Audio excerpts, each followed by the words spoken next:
Soundings Audiobooks presents an unabridged recording of The Glass Room, written by Anne Cleeves. Read by Charlie Hardwick. Chapter 1.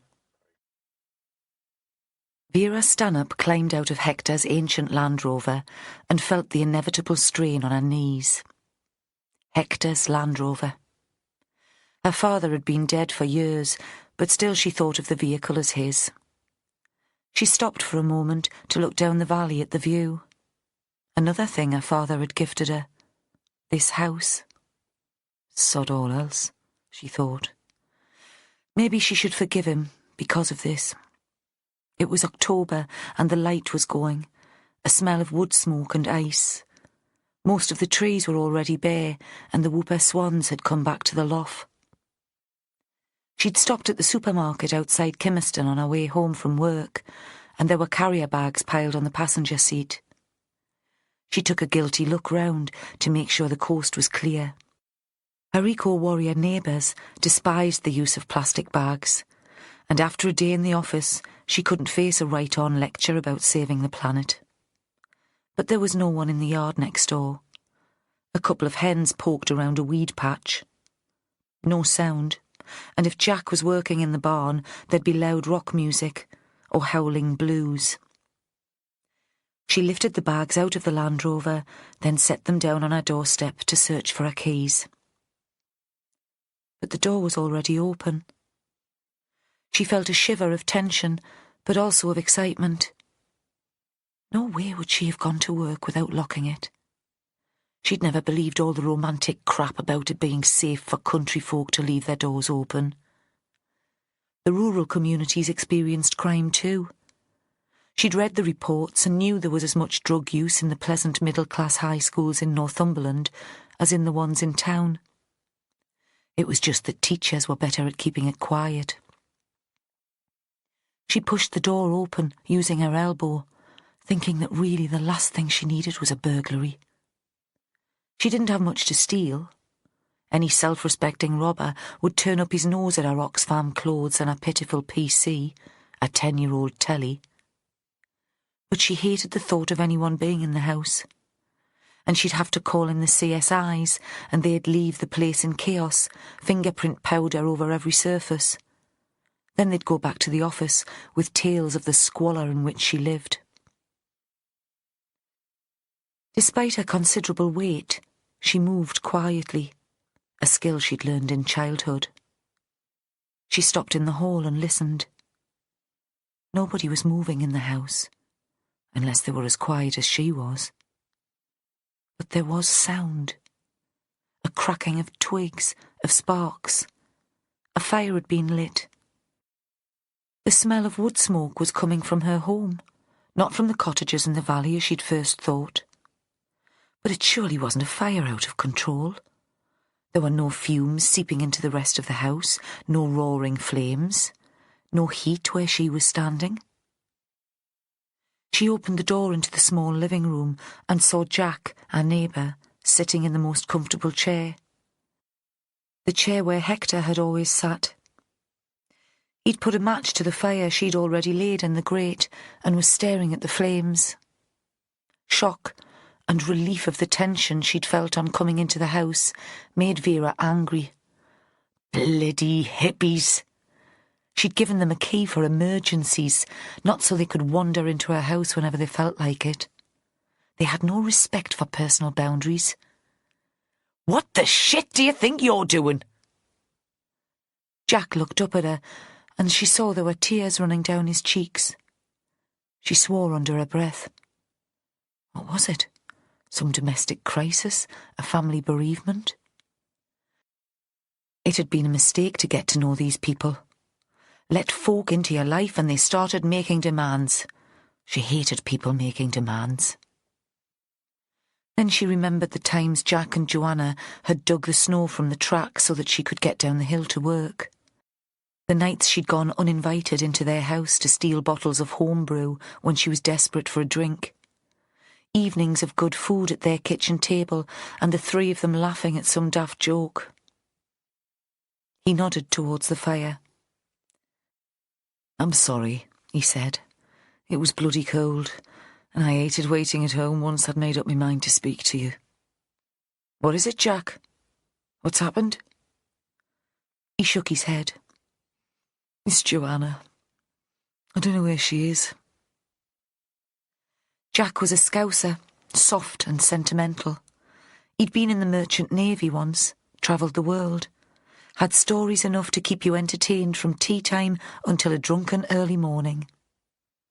Later, he'd got hooked by the dream of the good life, and reaching the age of 40, he'd bought the small holding next to Vera's house. A city boy, his only experience of rural living had been his annual pilgrimage to the Glastonbury Festival. Yet somehow he'd made a go of it. Worked from dawn to dusk, and even longer. Often coming home close to midnight after a difficult case, Vera would hear him in the barn, would tip her head round the door to say good night, and that brief contact allowed her to believe that her colleagues were wrong. She did have friends. She did have a life away from the job. What do you mean? Vera tried to keep her voice patient, although something about a weeping man made her feel like slapping him. She's been away for 2 days. No word. I think she's ill. She won't talk about it. What sort of ill? A pause. Cancer? Vera's mother had died of cancer when she was a child. She still had a kind of superstition about speaking the word. He shook his head. His greying hair was pulled back into a ponytail. I think it's her nerves. Depression. She went on Monday while I was at Morpeth Farmers Market. Must have got a taxi. She said she needed some space. She warned you she was leaving. He shook his head again. Nah, she left a note. He pulled a scrap of paper from his jeans pocket, set it on the small table next to him, moving a mug with 5-day-old coffee dregs so that Vera could see it. Vera recognised the writing. Joanna often communicated by notes. Purple ink and immaculate italic, spiky and beautifully formed.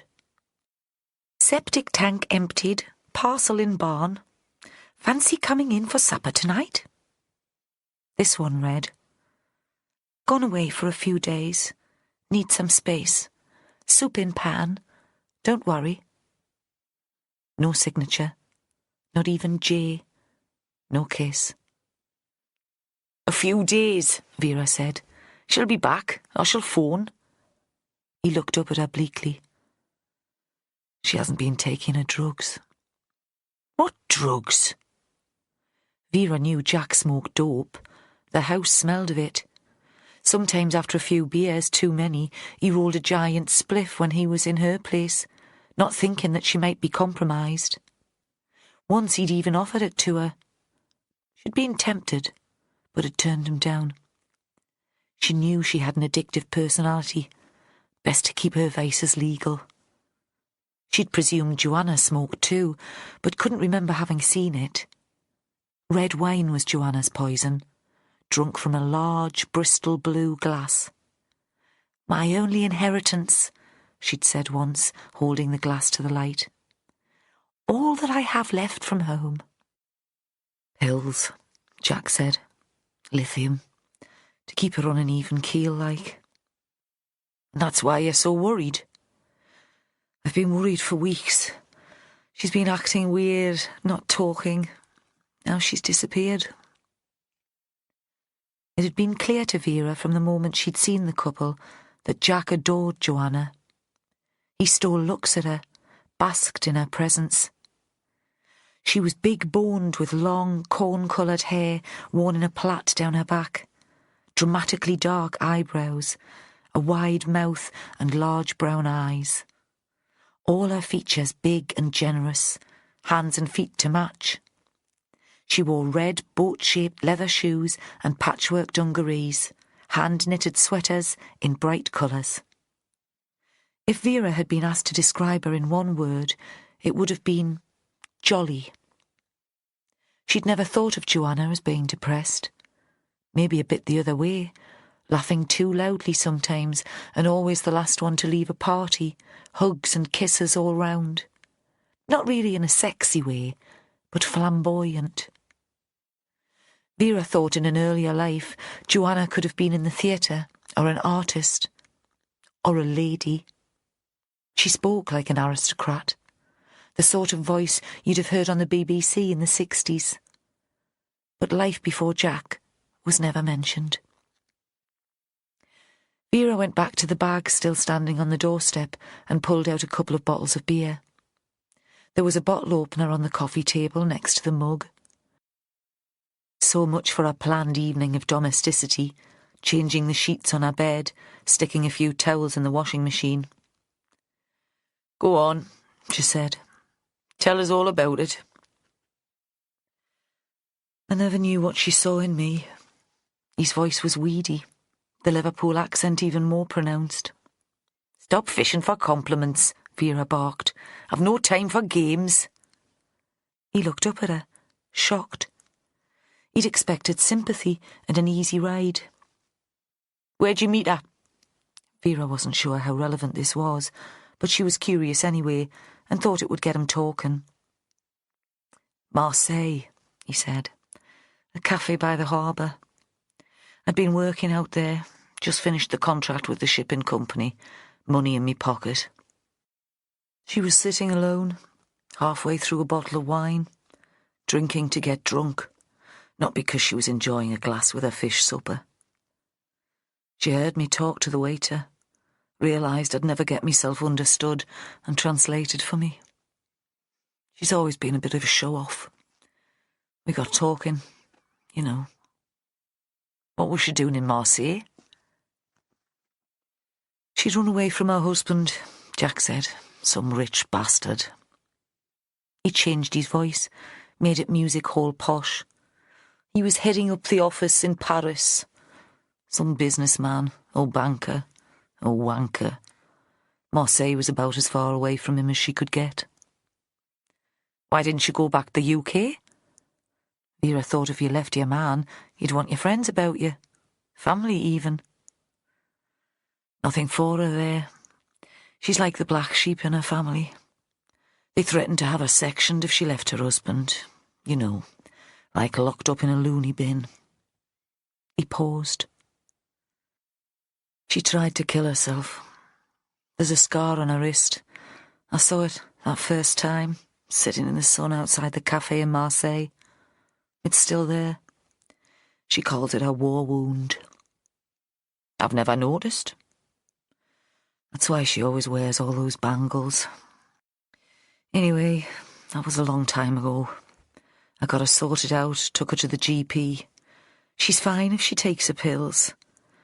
They said she had bipolar disorder. I don't know. I'd have gone crazy if I'd lived what she'd been through. But she stopped taking the pills." "Aye. Say she's okay now and doesn't need them." He paused again and looked up, straight at Vera. "I think there's another man. Then. I think she wants the eye of being in love. That's why she stopped taking the lithium." "Where would she meet another man?" Vera thought he was letting his imagination run wild. "Besides Chris in the pub and Arthur the vet, who does she ever meet?" "She has her own friends," Jack said. "Her own interests. That was the deal from the start. I wasn't going to run a life for her." He hesitated. "Last week she was on the phone and hung up when I came into the room. She wouldn't say who it was." "So where do you think she's gone?" Vera realised she'd finished the beer. She thought she'd like to get rid of Jack before she opened another. Then she'd be able to enjoy it in peace. "I don't know," he said. "If I knew, I'd go and find her." "Even though you don't want to run her life for her?" Vera looked at him, challenging him to come up with a rational answer. "Maybe it's just as she says in the note, and she needs a few days away."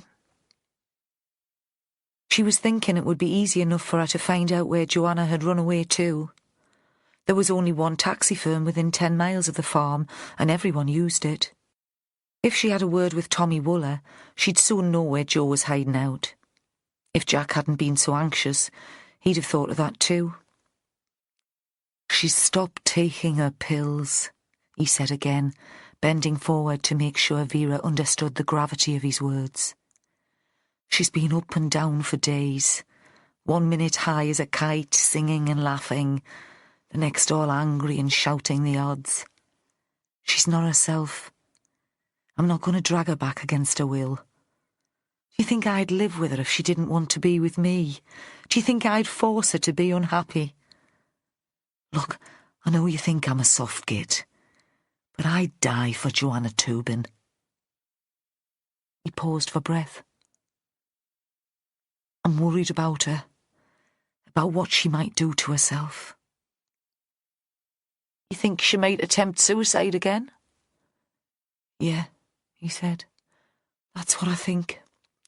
If it doesn't work out for her, if whatever she's dreaming about doesn't happen." Vera pushed herself to her feet. There was frozen stuff in her bags that would soon be melting. "So what do you want me to do?" He looked at her as if she was mad. "Find her, of course. Make sure she's safe." "And then?" "That's all." He'd stood too, and they'd moved to the front door. Outside it was freezing, and the sky was spattered with stars. "Just make sure she's safe." Chapter 2. God, Vera thought. If any of the others considered doing this, going freelance, playing the private eye, I'd give them such a bollocking. She stood in the lean-to, putting the contents of her shopping bags into the freezer. It was a chest freezer, too big for her, living on her own. Exactly the same size, she realised for the first time, as the one in which Hector had kept all his dead animals and birds, the core of his illegal taxidermy business. She'd got rid of that when he died. It had been stinking. So why had she bought another, exactly the same? Some shrink could make a big deal out of that, or decide that she was an idle bugger with no imagination. And why had she agreed to do as Jack asked and chase around the county looking for Joanna? Because I'm as soft as clots, because I enjoy happy endings and want to bring the couple together again, like I'm some great fat Cupid in wellies. Because it would be bloody inconvenient living here without them next door. In the kitchen, she opened another beer, put a pork pie and a tomato on a plate, with a quarter of a crusty loaf and butter still in the packet, then carried the lot into the living room on a tray. The fire was low, and she threw on another couple of logs. The round 1930s clock that stood on the mantelpiece said it was 9 o'clock. She'd better try Tommy Wooler now. He usually caught the last couple of hours before closing in the Percy Arms in Sallyford. He recognised her mobile number. "Where are you then? Piston incapable and needing a lift home?" "Not a drop has touched my lips, Tommy.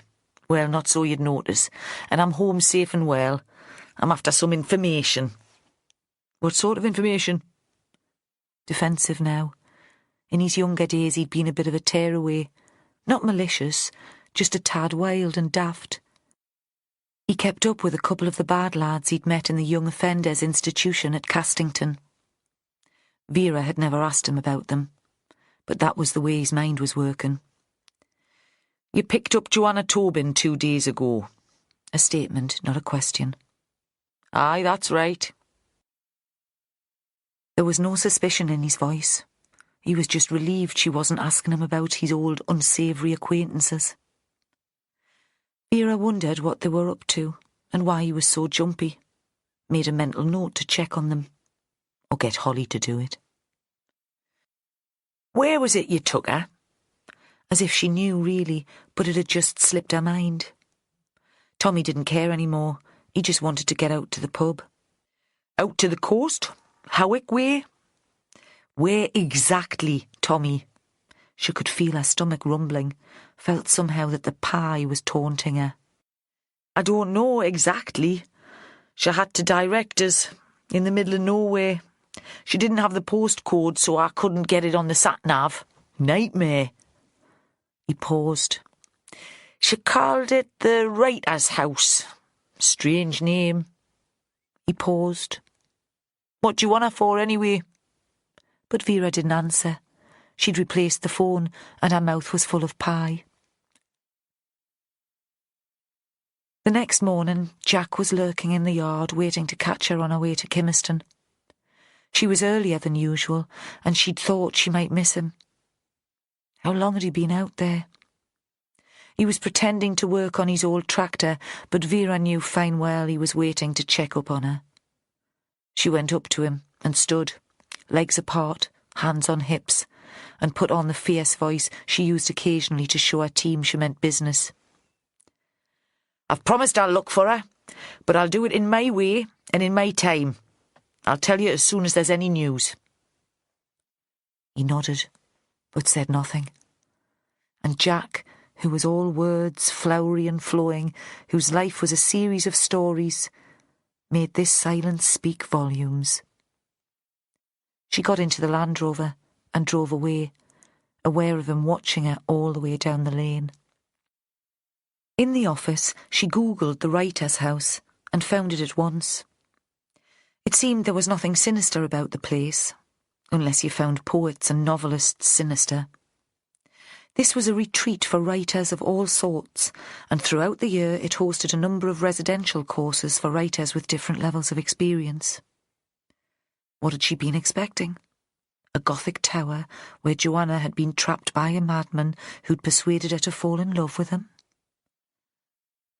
The pictures on the website showed a large, whitewashed farmhouse. Part of it was very old, according to the advertising pitch, and fortified against the Scots who had raided across the border. One view did show a bare stone outside wall with crenellations, and there was a small, dark chapel. But inside it was all very tasteful and not Gothic at all. Flagstones on the kitchen floor, bare beams, stripped wooden doors, low sofas and easy chairs, with only the occasional flip chart to indicate it wasn't a private home. The place was run, apparently, by a company of the same name, headed by someone called Miranda Barton. There were pictures of the tutors, and even Vera recognised a couple of names. A poet who appeared on television occasionally, talking about the decline of British culture. A playwright. The fees seemed to her to be exorbitant, and certainly well beyond Joanna's pocket. Unless Joanna had a secret fund left over from her marriage. In large red letters it said that bursaries were available to writers who showed talent, and it occurred to Vera that Joanna's disappearance was no more disturbing than that. She fancied herself as a writer. Perhaps she'd been awarded one of the bursaries, but had been embarrassed to tell Jack what she was up to. Perhaps she wanted to wait until she'd finished a piece of work before telling him. The course had started the day Joanna took herself off from Maya's farm. Short Cuts, the art of the contemporary crime short story. Cuts, Vera thought. Very witty. You could tell they'd be good with words. She had just clicked onto the link when she heard footsteps outside her office. Her sergeant, Joe Ashworth, dead on time for their daily morning meeting. She turned off the PC, feeling faintly guilty without really understanding why. Mid-afternoon, she wandered through to the open plan office where Joe was filling in his overtime form. "I'm off," she said, "taking back some of the time I'm owed from the Lister case." "Going to the gym?" A sly little grin. He knew she'd been told to lose weight. "Piss off." But there was no animosity in it. After a week of strategy meetings and appraisals, she was looking forward to being away from the office. It was still clear and bright, and driving east past the newly ploughed fields, where the low sun threw long shadows from the trees lining the road ahead of her, She felt more optimistic than she had for ages, since the last major inquiry. She'd printed out a map from the Writer's House website and had to stop every now and then to check directions. This wasn't work, not really. So she was back in Hector's Land Rover. No sat-nav. She felt the wonderful liberation of the truant. Rounding the brow of a hill, she had a view of Alnmouth, with its pretty painted houses, and the bay, and turned north past the masts and domes of RAF Boomer. Then, after a series of missed turns and narrow lanes, she could see the house. It was in a steep valley that led to the coast, sheltered on the landward side by trees. The old fortified farmstead with a newer extension leading away from the sea, the chapel forming one side of a courtyard. She pulled into a farm gate to get her bearings and decide what tack to take with Joanna. Now she was here, she wasn't sure how she would play the situation. What if the group was in the middle of some intense discussion on the meaning of literature and life?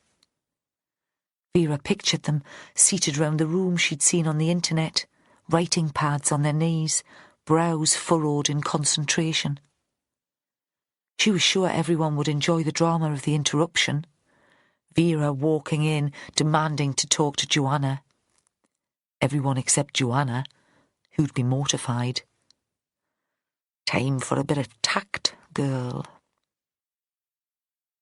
There must be, Vera thought, staff. An office manager, a cook, someone to make the beds and clean the toilets. People she could talk to and get a feel for the place. If the punters paid that much for a week in the wilds, they would expect to be looked after.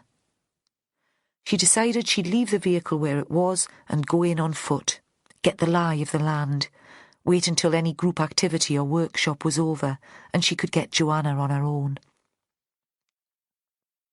The light was fading quickly now, and the temperature had dropped.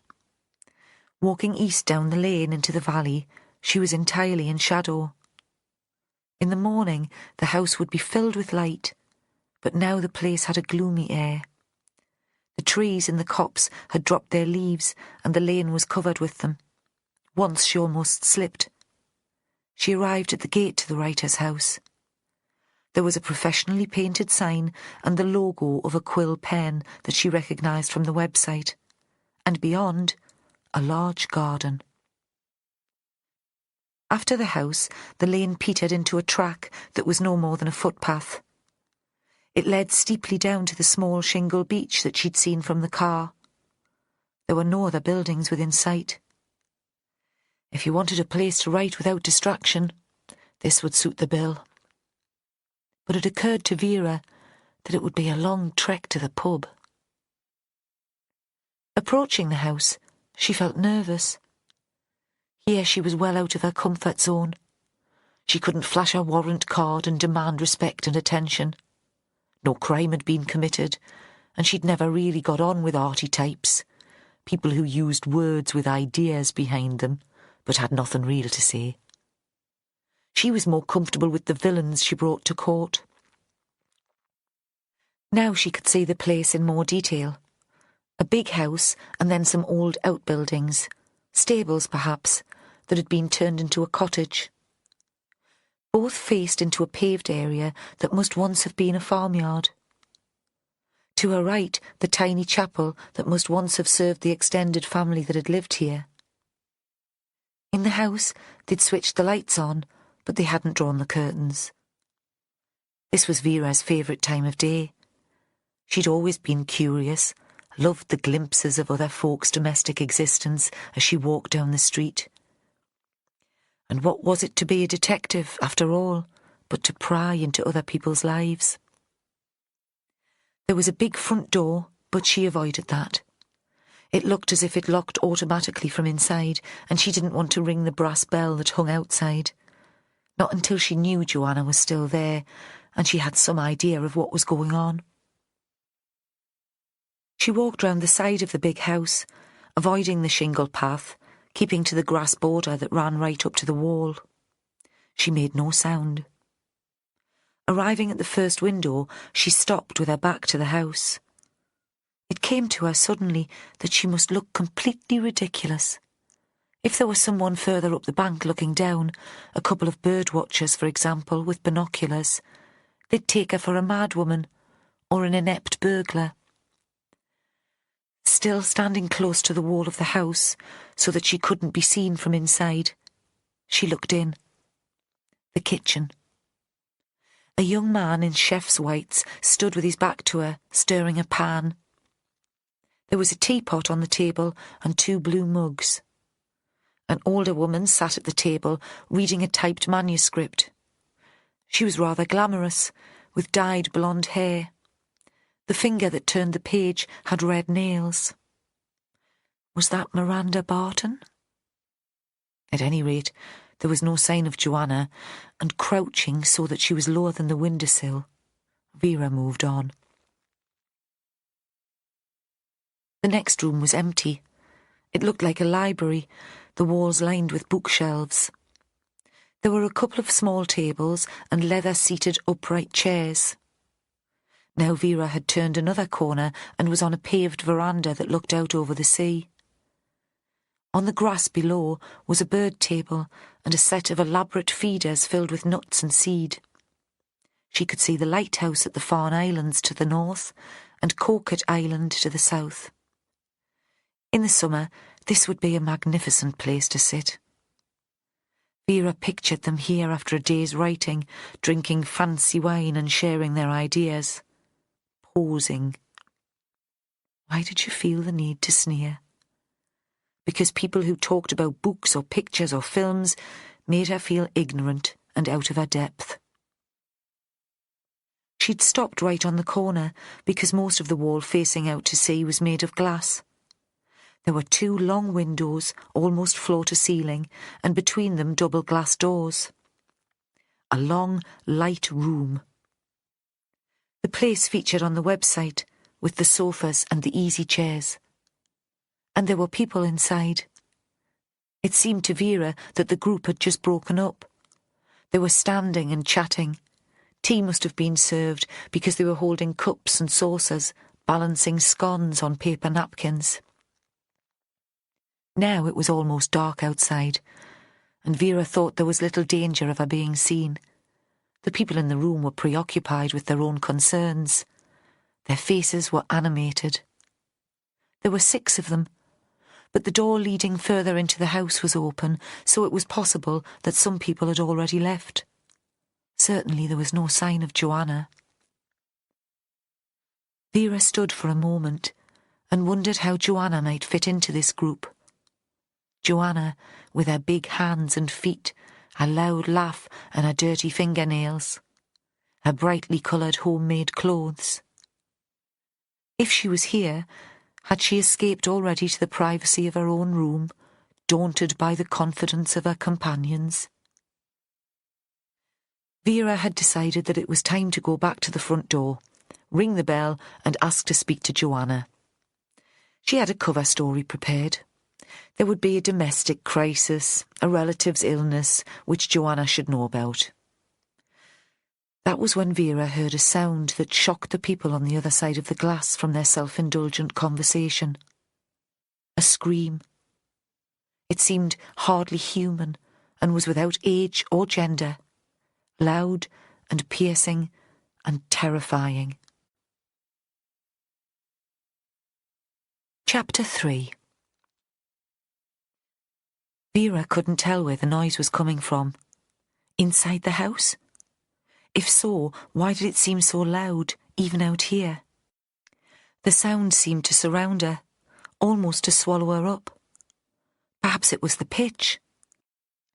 But it was as if she was feeling it through her bones, rather than hearing it with her ears. There was no escape from it. She took a few steps back and looked up. At the top of the house, double glass doors, mirroring the ones here out onto the terrace, led onto a stone balcony. The woman from the kitchen was there, lit from behind, leaning over, emptying the noise from her lungs into the cold air. Vera was reminded of a drunk spewing. Suddenly the noise stopped. It seemed to take Vera hours to get into the house. The struggle to be heard, to get inside, reminded her of one of her recurring nightmares. She was a child, locked out of a house where her mother was dying, and she could never find a way in to save her. Now the adult Vera banged on the patio doors where moments before the guests had been drinking tea. Nobody responded. They must all have rushed away to find the source of the screaming. She retraced her path round the house to the front door. Now the light had gone, and she stumbled from the path, losing her way in the thick vegetation of the shrubbery. She pushed through the bushes, struggling to fight off the panic, and decided she must be walking in the wrong direction because there was still no path. The branches scratched her face and pulled at her clothes. She forced herself to stand still. She was no longer a child, and she wasn't lost. In the distance, she heard the faint sound of waves on shingle. As she turned away from the sound, the solid shape of the building became clear against the sky above the shrubs. Vera climbed back to the path and walked round the house to the front door. There was no sound from inside. Checking her watch, she saw that she'd been wandering round in the garden for nearly 20 minutes. She ran her fingers through her hair and pulled a dead leaf from her jacket. Then she rang the brass bell by swinging the rope, which was attached to a heavy clapper. There was no response. There was a light in the cottage on the other side of the yard, and she considered going over. Then the door of the main house opened, and she saw the young chef, who had been working in the kitchen. He was still wearing his whites. "This way," he said. Then he added distractedly, "How did you get here so quickly?" Vera thought for a moment that she felt like a very fat Alice in a strange wonderland. The chef darted away from her down a narrow corridor, leaving her to follow. He was thin and very dark. As he'd opened the door, she'd seen black hair on the backs of his hands and his lower arms. A wolf in chef's clothing. She glimpsed the guests through a half-open door, but he was walking so quickly that she couldn't make out individuals as she hurried to keep up. If Joanna was in there, Vera didn't see her. The house was much bigger inside than she'd have guessed, a warren of passages and small rooms. He led her up a short flight of stairs. By now, Vera was completely disorientated. She must have seen just the outside of the newer extension, and now there were no windows to help her make out which way they were going. "I was in the area anyway." Finally she got close enough to him to answer the question. The speed of their progress had left her a little breathless. "I phoned for an ambulance too. I don't know where that is." "Ah," she said. "They might take a while to get here. They'll be coming from Alnwick most likely." "Actually," the young man paused, "I don't think there's much rush. They won't be able to do anything after all." He stopped at the end of a corridor and opened the door. It was not at all what she'd been expecting. She'd thought she'd be stepping into a bedroom, a grand bedroom because of the balcony. But this was another Alice moment, another contradiction. It was as if an outside space had been brought indoors. Everything was green and alive. She stood at the threshold and looked in. The room was a first-floor conservatory.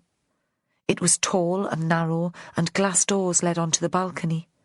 But there was glass too in the sloping ceiling. From the terrace below she hadn't seen that, and glass walls on each side. There was a tiled floor and painted wicker chairs.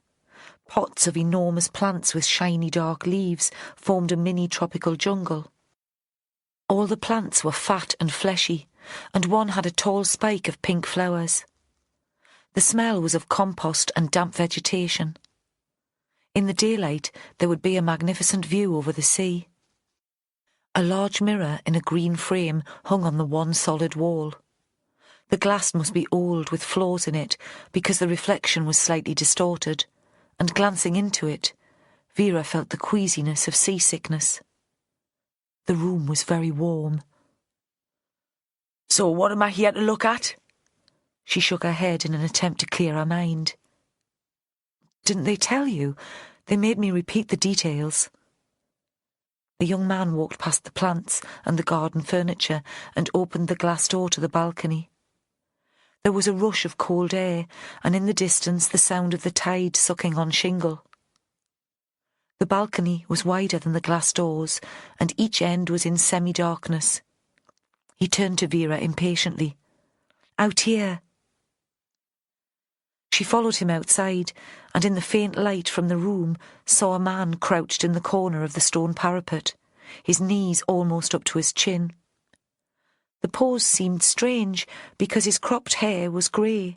He was in late middle age. Older men didn't sit on floors because they found it hard to get up again. Their joints creaked. And nobody would sit on a stone floor in late October. The angle of the lights from inside the room threw odd shadows onto his face. He looked angry, outraged. He was wearing a pale-coloured shirt under a black jacket. In this light, it was hard to make out the exact colour of the shirt. Most of it was covered in blood. And there was blood on the stone floor and on the wall. Looking closer, Vera saw that there was spatter on the glass door. It seemed that he'd been stabbed, but there was no immediate sign of the knife. "Who is he?" "I told them when I phoned 999. The young man was beginning to get suspicious.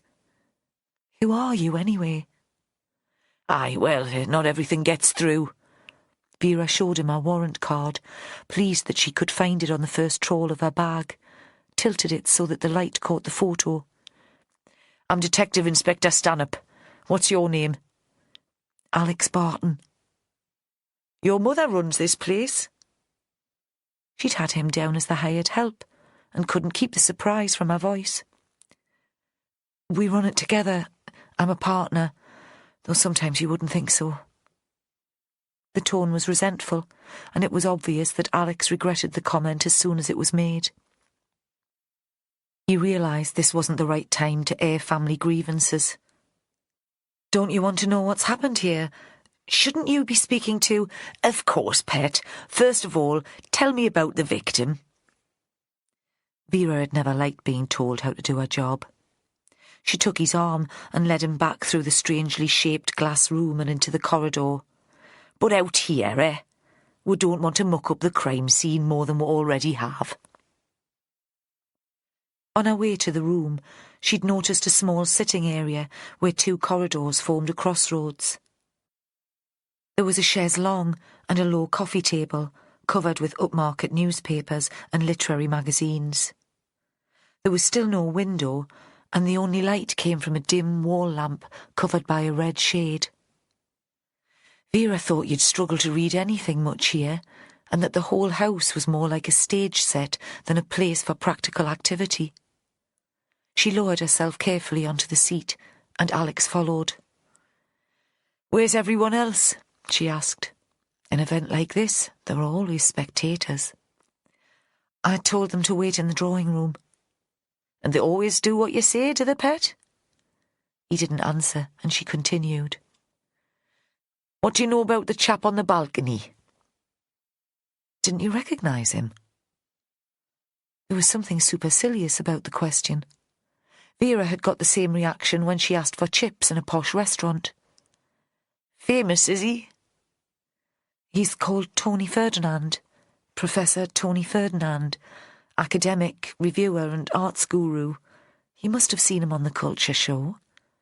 And he did that series on BBC4 about the contemporary novel."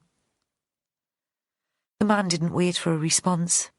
Perhaps he'd already worked out that Vera wasn't a natural BBC4 viewer. "Oh God, this'll be a nightmare. We'll never get any of the professionals from London up after this. Imagine the publicity. Lunatic students cutting the lecturers' throats. It's hard enough to prize the sods away from London as it is." "So he was working for you?" But not much liked, Vera thought. If Alex's first thought was for the business rather than the man. He deigned to grace us with his presence. He must have seen that Vera still needed an explanation. He came to the writer's house once every couple of years to act as a tutor, making it clear that he was doing my mother an enormous favour. They go back a long way, but his support made a big difference when we set up the writing courses. He paused, seeming to realise that he sounded callous. I'm sorry. It's hard to believe that he's dead. How long have you known him? Vera found herself amused. This young man was hardly more than a child to her, and surely couldn't have been involved in this business for more than a few years. Pretty well as long as I can remember, since I was a child. Tony worked with my mother at St Ursula's, and when she was first published, his positive reviews made a big difference to her career. Vera wasn't sure how any of this worked. St Ursula's? This was a world about which she knew nothing. She's a writer too, is she? Of course. Miranda Barton. He paused. I suppose she's not that well known now, but don't let on you've never heard of her. She'll be mortified. Sorry, pet. I don't get much time for reading in my line of business. Not stories, at any rate. Through the thick walls, she heard the muffled sound of a police siren in the distance, the local cavalry arriving, showing off for all they were worth. What did they need a siren for? To scare one tractor and a bunch of sheep from the lane? What was Mr. Ferdinand doing here? Vera went on.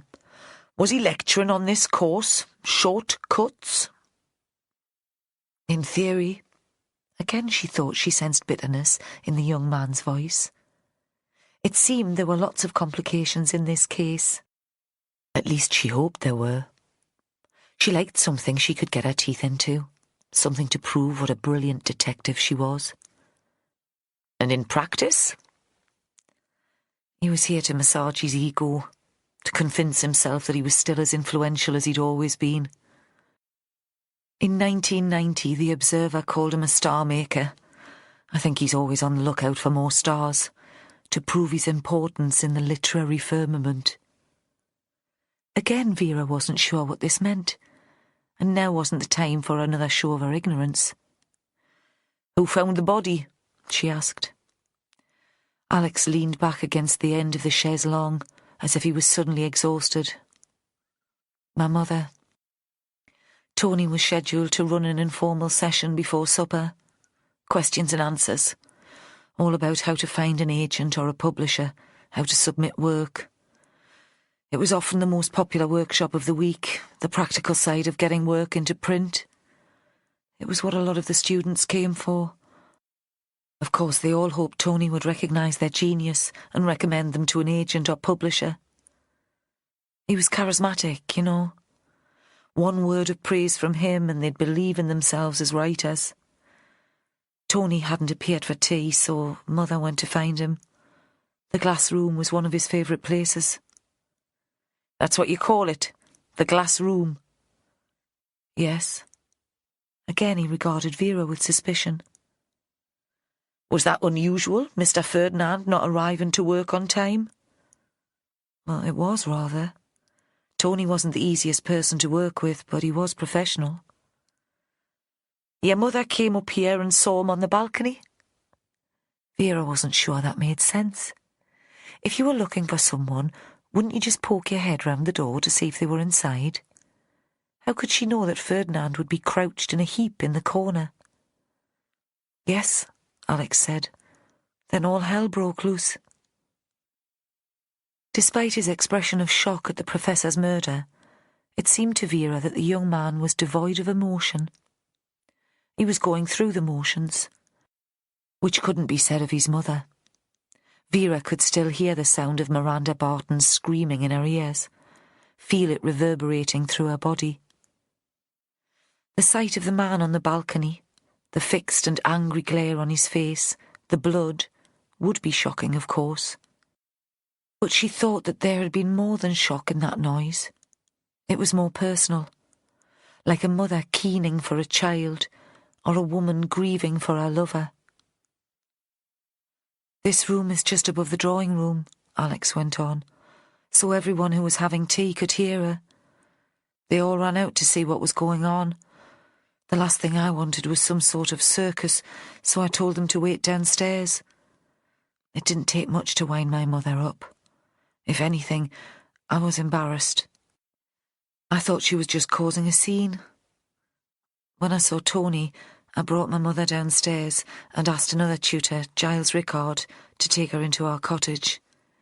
I went back to the office to phone the police." "And the ambulance?" Vera said. For the first time he gave a wry little smile. "I know that was ridiculous, but I'd never seen anybody dead before. I suppose I needed confirmation, someone medical to tell me I wasn't making it all up. I wasn't sure what I was supposed to do." The front doorbell started to ring. "That'll be the local police," Vera said. "You'd best go and let them in. Tell them I'm here and bring them up.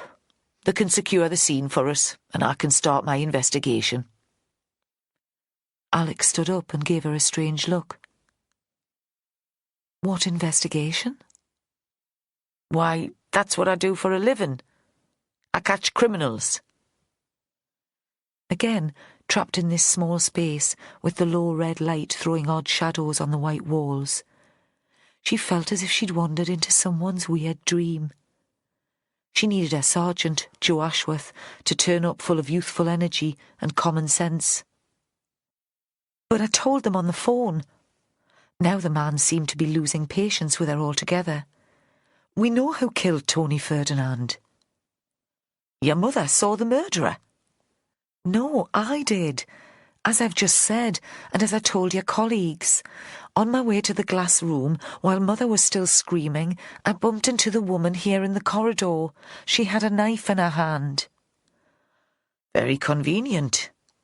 Bugger, Vera thought. So it was back to working the boring stuff, the pathetic druggies and the pub brawls, just when she'd thought there might be something more exciting to sustain her interest. Then she had another thought, which was even more disturbing. "I suppose your murderer has a name?" "It's one of the students. We've shut her in her bedroom. She's called Joanna Tobin." Chapter 4. Joanna's room was small. A single bed set against one wall, and against another a desk with an angle-poised lamp and a chair. A narrow wardrobe. There was a red carpet on the floor, and the duvet cover and the curtains were a deeper red. A door led to a tiny shower room. This was slightly more comfortable than the cell in Low Newton prison, where she'd more than likely end up, but not much bigger. Of course, Vera thought, the court might decide Joanna was mad, and then she'd go to a secure psychiatric hospital instead. Vera wasn't sure which would be worse. If she had a choice in a similar situation, she would probably opt for the prison. It would still be full of psychos, but at least you'd have a date for getting out. Places like Broadmoor, you were dependent for a release date on the whim of a team of psychiatrists and politicians. There'd been a man standing outside the closed door of the room. He was tall and heavily built. She thought he'd been fit once, but had slightly run to flab. Dressed in cheap jeans and sweatshirt, he stood with his legs apart and his hands on his hips.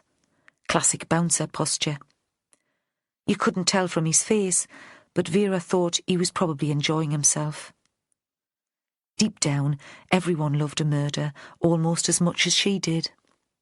They loved the drama of it, the frisson of fear, the exhilaration of still being alive. People had been putting together stories of death and the motives for killing since the beginning of time, to thrill and to entertain. It was different, of course, if you were close to the victim, or to the killer. Vera hadn't begun to think yet how she would tell Jack what had gone on here. "Who are you?" Vera had demanded of Joanna's warder before he opened the door. "Lenny Thomas?" In those 4 syllables, she could tell this was a voice that came from Ashington or one of the other ex-pit villages in the southeast of the county, not from rural Northumberland. "Work here, do you? Or are you one of the writers?" Vera saw him as a handyman or gardener, but she'd met more scruffy academics. "I'm a writer." He looked suddenly astonished, as if he'd never said the words before. "Student or tutor?" "Student, but that Professor Ferdinand said I had the potential to be published. He said he might take me on as one of his postgraduate students. Imagine that. Me doing an MA in creative writing and I only scraped 5 GCSEs. He said that wouldn't matter. He was going to put in a word, and a word from him would make a difference. Everyone knew that." Lenny gave a little laugh that had no resentment in it. "But that'll never work out now, eh? I knew deep down it was too good to be true. People like me never get that sort of luck. But it was nice to believe it while it was happening." "If he thought you were good enough, other people will too," Vera said. "Aye, maybe." And Vera saw that Lenny probably didn't want success enough, or wasn't confident enough, to push his work. She nodded to the door. "How is she?" "Oh, no bother," Lenny said. "Calm as out." And he moved away to let Vera in. "Do you want me there with you, like?" "No," Vera said. "We'll be fine. Go off and get yourself a cup of tea." She could tell the man was disappointed, but he wandered off without comment. Joanna was sitting on a window seat, looking out into the garden. It was quite dark by now, so there was nothing for her to see. She must have heard the door opening, but she didn't turn her head and seemed lost in a world of her own. "Why, lass, you've got yourself into a bit of a pickle." Vera sat on the edge of the bed. She could have chosen the chair by the desk, but the bed was more comfortable and closer to Joanna. If Joanna shifted her head just a bit, Vera would be within her line of vision. "One question," Vera went on. "Did you make him sit out on the balcony before you stabbed him, or did you do it in the room, then stick him outside?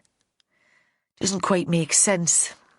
We'll know, of course, once the pathologists get here, but it'd save us a bit of time if you explain how he ended up there.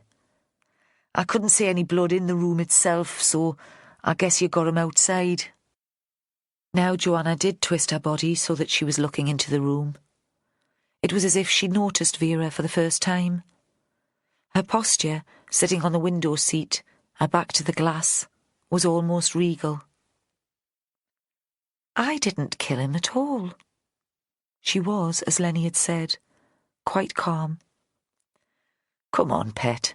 You were wandering around the corridor outside the glass room with a knife in your hand."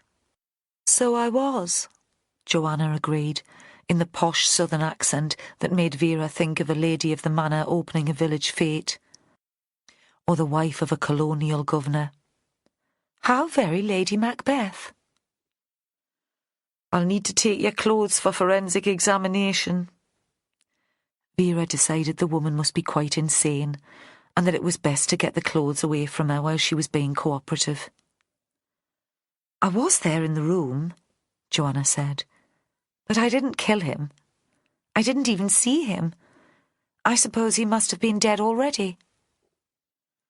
Despite the denial, she slid off the window seat and began to strip. She'd never been embarrassed by nudity. One very hot July day, Vera had caught her swimming naked in the tarn close to the farm. She'd laughed out loud at Vera's surprise. "Why don't you come in? It's lovely." Her body was still brown from working in the fields all summer. She was soft and supple. Vera saw a dressing gown on a hook on the door and threw it to her. She thought it might be better to start this story from the beginning. "What are you doing in this place, anyway?" Joanna pulled the dressing gown around her and tied the cord. It was made of silk and looked like a kimono. She'd have picked it up for a few pence at a charity shop and brought it home in triumph to show off to Jack. "Should you be talking to me without a lawyer?" This was Joanna at her most imperious, and Vera was surprised. "Probably not," Vera said. "If you like, we can wait until we're in the station and I can talk to you there. Lawyers, tape recordings, the works. Probably for the best. I haven't cautioned you yet, and I'll only get into bother when we get to court." A shadow seemed to pass over Joanna's face. "I'm sorry," she said. "I always get arsey when I'm scared. Jack said you'd stopped taking your pills." The mention of Jack threw her, and for a moment Vera thought she might cry. "I did for a couple of weeks, but I'm back on them now. I saw it wasn't the right time to stop. Maybe it never will be." She looked into Vera's face and gave a wide smile. "You don't need to worry. I'm not mad." And Vera thought now that was probably true. This was the Joanna she knew, loud and quirky, but rational enough. In which case, why had the woman stabbed a professor of English literature to death? "Tell me," she said again, "why are you here?" "I thought I could write." Joanna seemed to be struggling to choose the right words. "At least, I thought I had something to say. I read an article about the Writers' House in the Newcastle Journal. They were running a sort of competition. I sent in a piece. It was about France, about my life there. Bits of details that had stuck in my head. Anyway, I won, and they awarded me a bursary, a week's tuition, all free." "Why didn't you tell Jack you were coming to stay here? He wouldn't have minded. He'd have been proud of you." "He thinks it's wrong to rake over the old days." Joanna turned briefly again to look out into the dark. All she would have seen was her own reflection in the glass. "He takes it personally. He thinks he should be enough for me." "Because you're enough for him?" Vera said. "He adores me," Joanna said. "I should be grateful. I am grateful." Vera thought this was an odd sort of conversation to be having with a woman who'd been accused of sticking a knife into a man's heart. But at least Joanna was now talking freely to her. "It's a tricky sort of emotion, gratitude," Vera said. "It's never come easily to me. I'd rather have people owing me a favour than the other way round." "Yes," Joanna smiled again. "I've always felt that too." "So winning this competition was a way for you to take off for a few days? Have a bit of time to yourself? Get away from Jack and the farm?" Joanna leaned forward so that the long plait fell over her shoulder. "It wasn't just that. It was a way of exploring my past, making sense of it, of taking the time to go back and look at the events of my first marriage with fresh eyes." Pet, that sounds more like therapy than stories to me." Joanna threw back her head and gave the rich, deep laugh that Vera remembered from parties and dinners at the farm, which took her away from this strange house with its piles of books and paper, back to a real world of lambing and freshly turned soil and rain. "You should have been here," Joanna said. "They should employ you to sit in on the workshops, to stop students writing pretentious crap." "I'm here," Vera said, serious again, "because a man's dead." They sat for a moment, looking at each other in silence. "I didn't kill him," Joanna said. "I didn't like him very much, but I didn't kill him." Vera was aware that if she continued to question Joanna, she'd be crossing a line. In fact, the line had already been crossed when she'd decided to come into this room on her own. The prime suspect in the case was Vera's neighbour, could even be considered a friend, so there was a conflict of interest. She was on her own with the woman, no witness and no tape recorder, as she'd said before. She could call immediately for one of the local bobbies to escort Joanna to a waiting police car and drive her back to the station. They'd find her a duty solicitor, and another member of the team should interview her. But Vera stayed where she was and said nothing. She was a detective, and listening was what she did best. "Tony wanted sex with me," Joanna went on. "In a way, it was quite flattering, and for a moment I was tempted. He was good-looking in a smooth, boring kind of way, and it's a long time since I've been propositioned. Completely out of the question, of course." "Why out of the question?" Vera asked. She had imagined that the hippies went in for free sex. They seemed so relaxed with their bodies, and wasn't that what hippies were famous for? Joanna looked up sharply. "I didn't fancy him," she said, as if the answer was obvious. "He wasn't my type, and he was rather a horrid man." "In what way horrid?" Again Vera had intended not to ask any further questions. Soon Joe Ashworth would be here. She'd phoned him before coming in to talk to Joanna. Then they would progress the interview in a more orthodox way. He could take the lead. But Vera wanted to know what had happened to provoke such grotesque violence, and at the moment Joanna was her best source of information, whether she was a suspect or witness. "He was greedy," Joanna said after a moment's consideration. "I hate greed, don't you? It's such a mean, small-minded vice. As if money matters at all." "It matters to a lot of people," Vera said. "Only to people who have nothing of real value in their lives." There was the imperious tone again. "But I shouldn't be rude about him, should I? He didn't deserve to die. Nobody deserves to die before their time." "Why did you go into the glass room?" Vera asked. "Everyone knew it was his favourite place, apparently. If you disliked him so much, what were you doing there?" "I went because he asked me to. Obviously it was a foolish thing to do, but wisdom has never really been my bag." "Perhaps you should explain." Again Vera felt that the conversation was spinning away from her. She needed facts, time of death, cause of death, a list of the people in the house, something to anchor her to reality. She looked at her watch. Joe Ashworth could drive like a cautious 60-year-old without Vera to urge him on, and she wouldn't have put it past him to call in on his wife and bairns on the way through from Kimiston. But even allowing for all that, he should be here soon. Joe had as much imagination as a louse, and when he arrived, she'd let him look after Joanna. The woman would be safe with him, mad or not, and he wouldn't let himself be distracted by her ramblings on morality. "I knew he wanted to get inside my knickers," Joanna said, "so it would have been more sensible to stay away. But this was so exciting. I had to go, didn't I? When I got the note, no way was I going to stay away."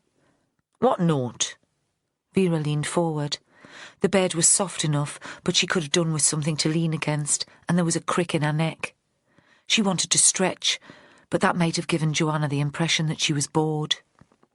"We each have a pigeonhole near reception.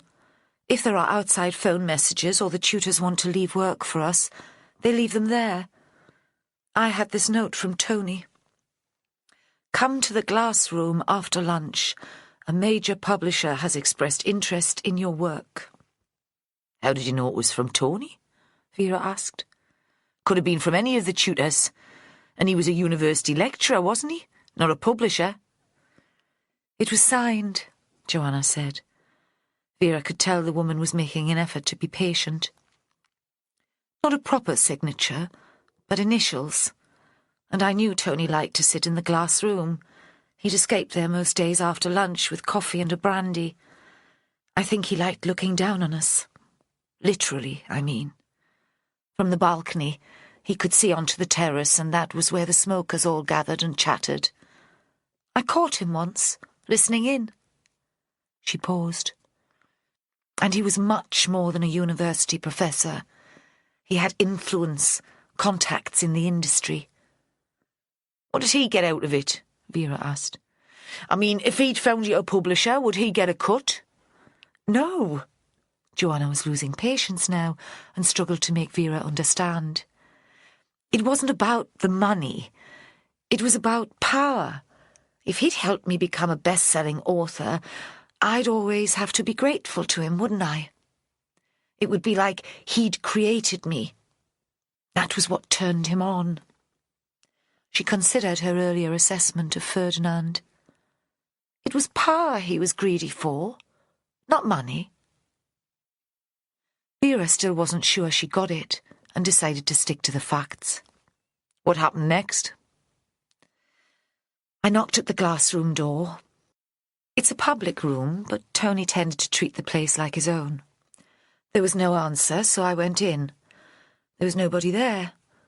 I thought Tony had been there.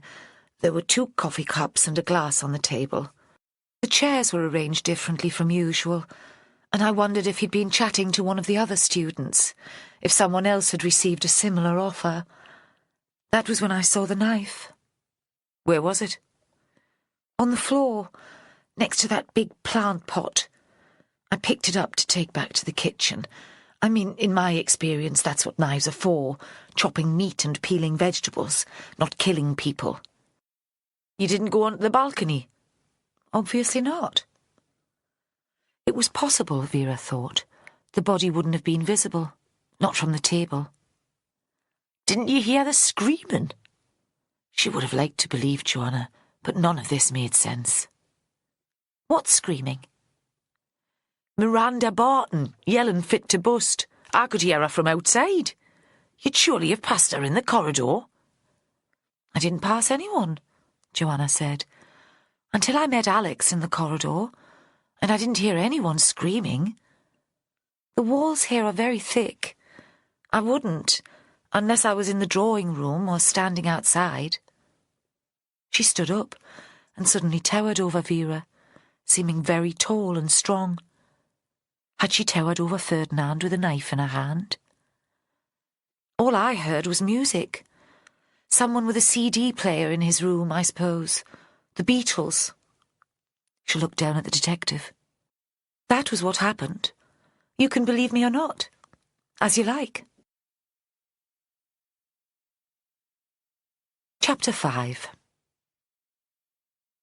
Joe Ashworth got the call from Vera just as he was on his way home. He'd left work a bit early because it was his birthday, and his wife, Sarah, known in the family as Sal, had planned a family tea party. It was supposed to be a surprise. The kids adored surprises, but he knew how it would be. A homemade banner on the wall, balloons and a cake covered in candles and chocolate buttons. The bairns wild with excitement, topped up with a sugar high after licking out the cake bowl and dipping their fingers in the icing. He loved these family events, of course, but it would be a bugger putting them to bed afterwards, and he had his own ideas about what constituted a birthday treat. The last thing he needed was Sal, fraught and knackered. So Vera's call, taken on the hands-free, provoked a mixed response. You slipped out of the office smartish tonight. Her voice was amused rather than disapproving, just wanting to let him know that she was aware of what was going on, even in her absence. She'd phoned the station, and they'd told her he'd already left. Aye, well, it's me birthday. He slowed down to pass a cyclist in helmet and lime green lycra. I've got a birthday treat for you, lad. And he listened as she talked about the murder, recognising her excitement. Hearing, too, his wife's voice in his head.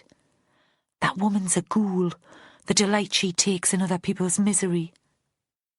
He pulled over to the side of the road so that he could write down the details, the postcode and the OS coordinates. I'm on my own at the moment, she said, apart from a couple of plods. So quick as you can, Joe, eh? He sat where he was for the moment, deliberating. Should he call in quickly to the house so that the family could do the hiding behind the sofa, jump out and wish Daddy happy birthday? It was only a couple of miles out of his way, and Vera would never know the difference. Or should he send Sal a text explaining?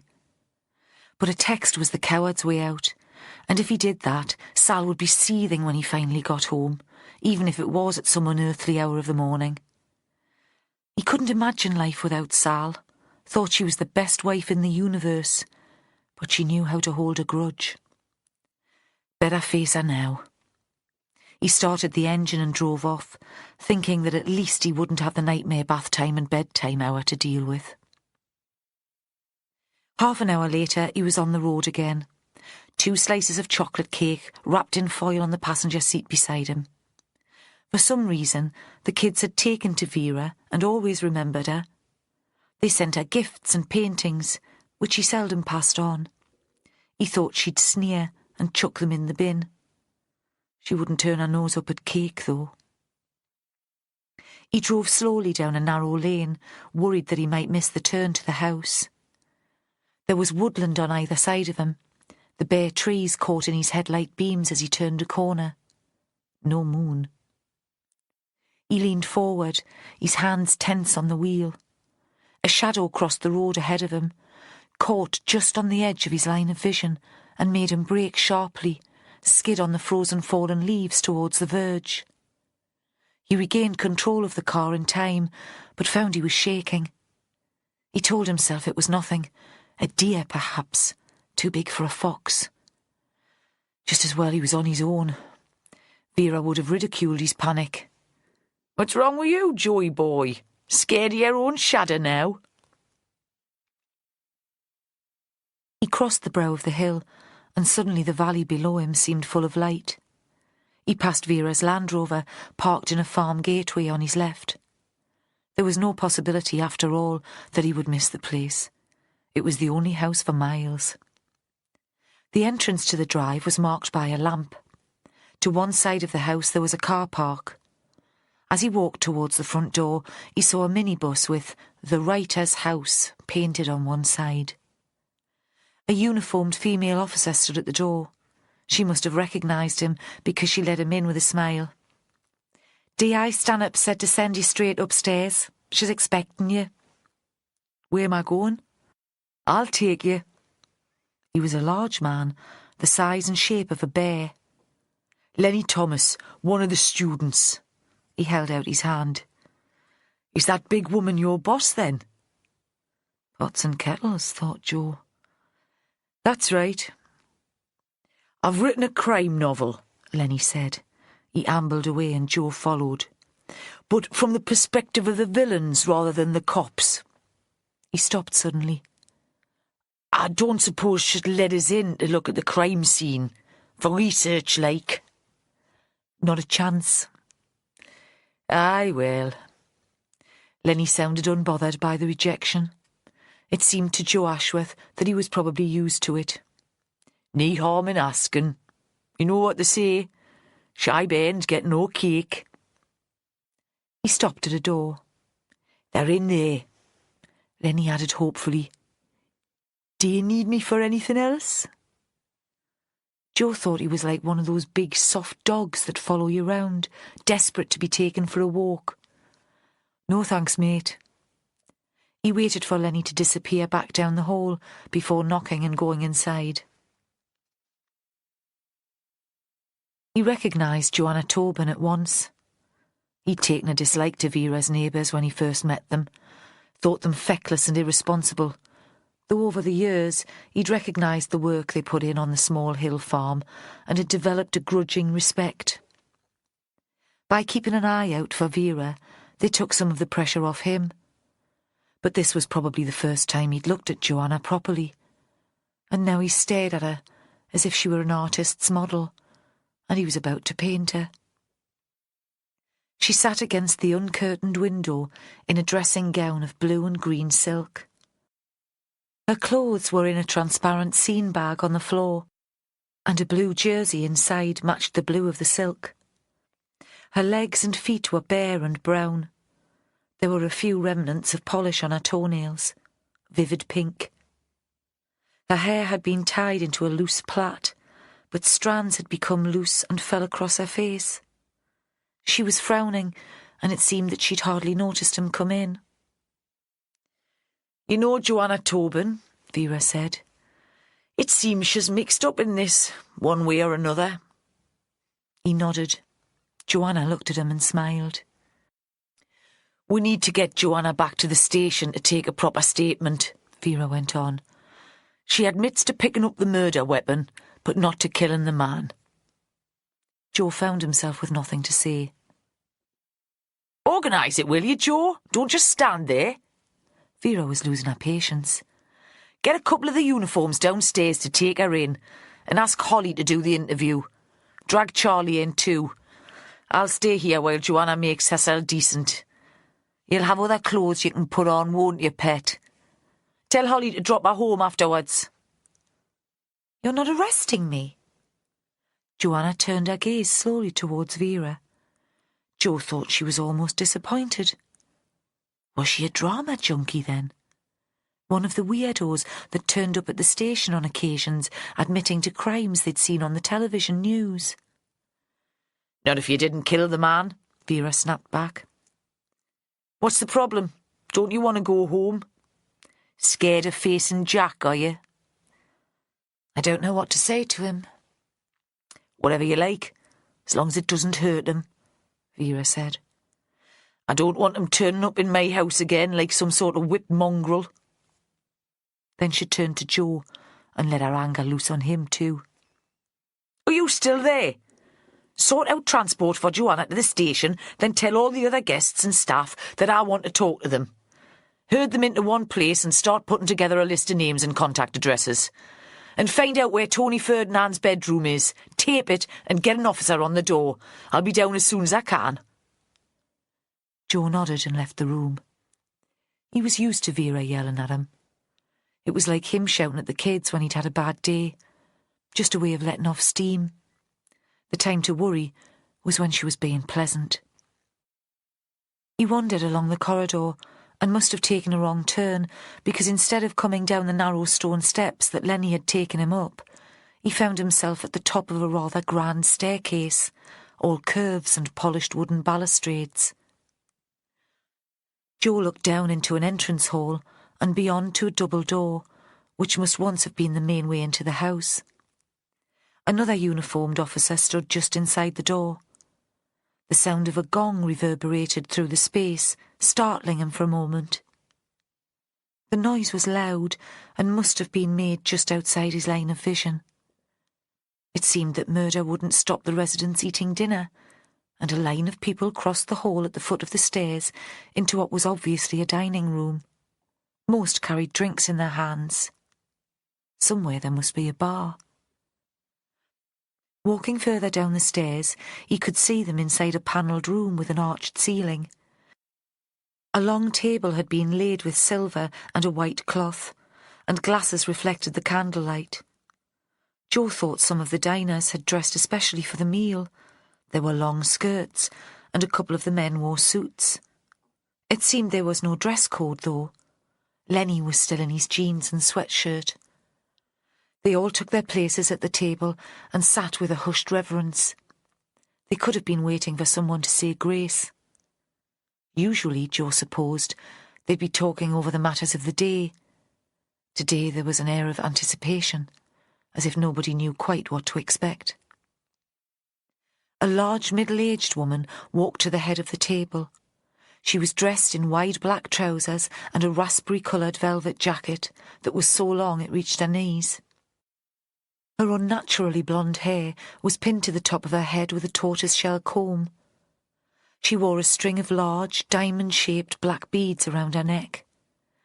She seemed to Joe to be terribly pale. Was this the woman Vera had described shouting to alert the company to the tragedy? If so, there was no sign of hysteria now, and only the pallor of her skin indicated her distress. "You'll all have heard of Tony's death," she said. "A terrible tragedy. A loss to the literary life of the country, and a sadness for poor, unbalanced Joanna and her family too. The police are in the house and have promised to cause as little disruption to our lives as possible. There is, after all, No mystery about what happened here this afternoon.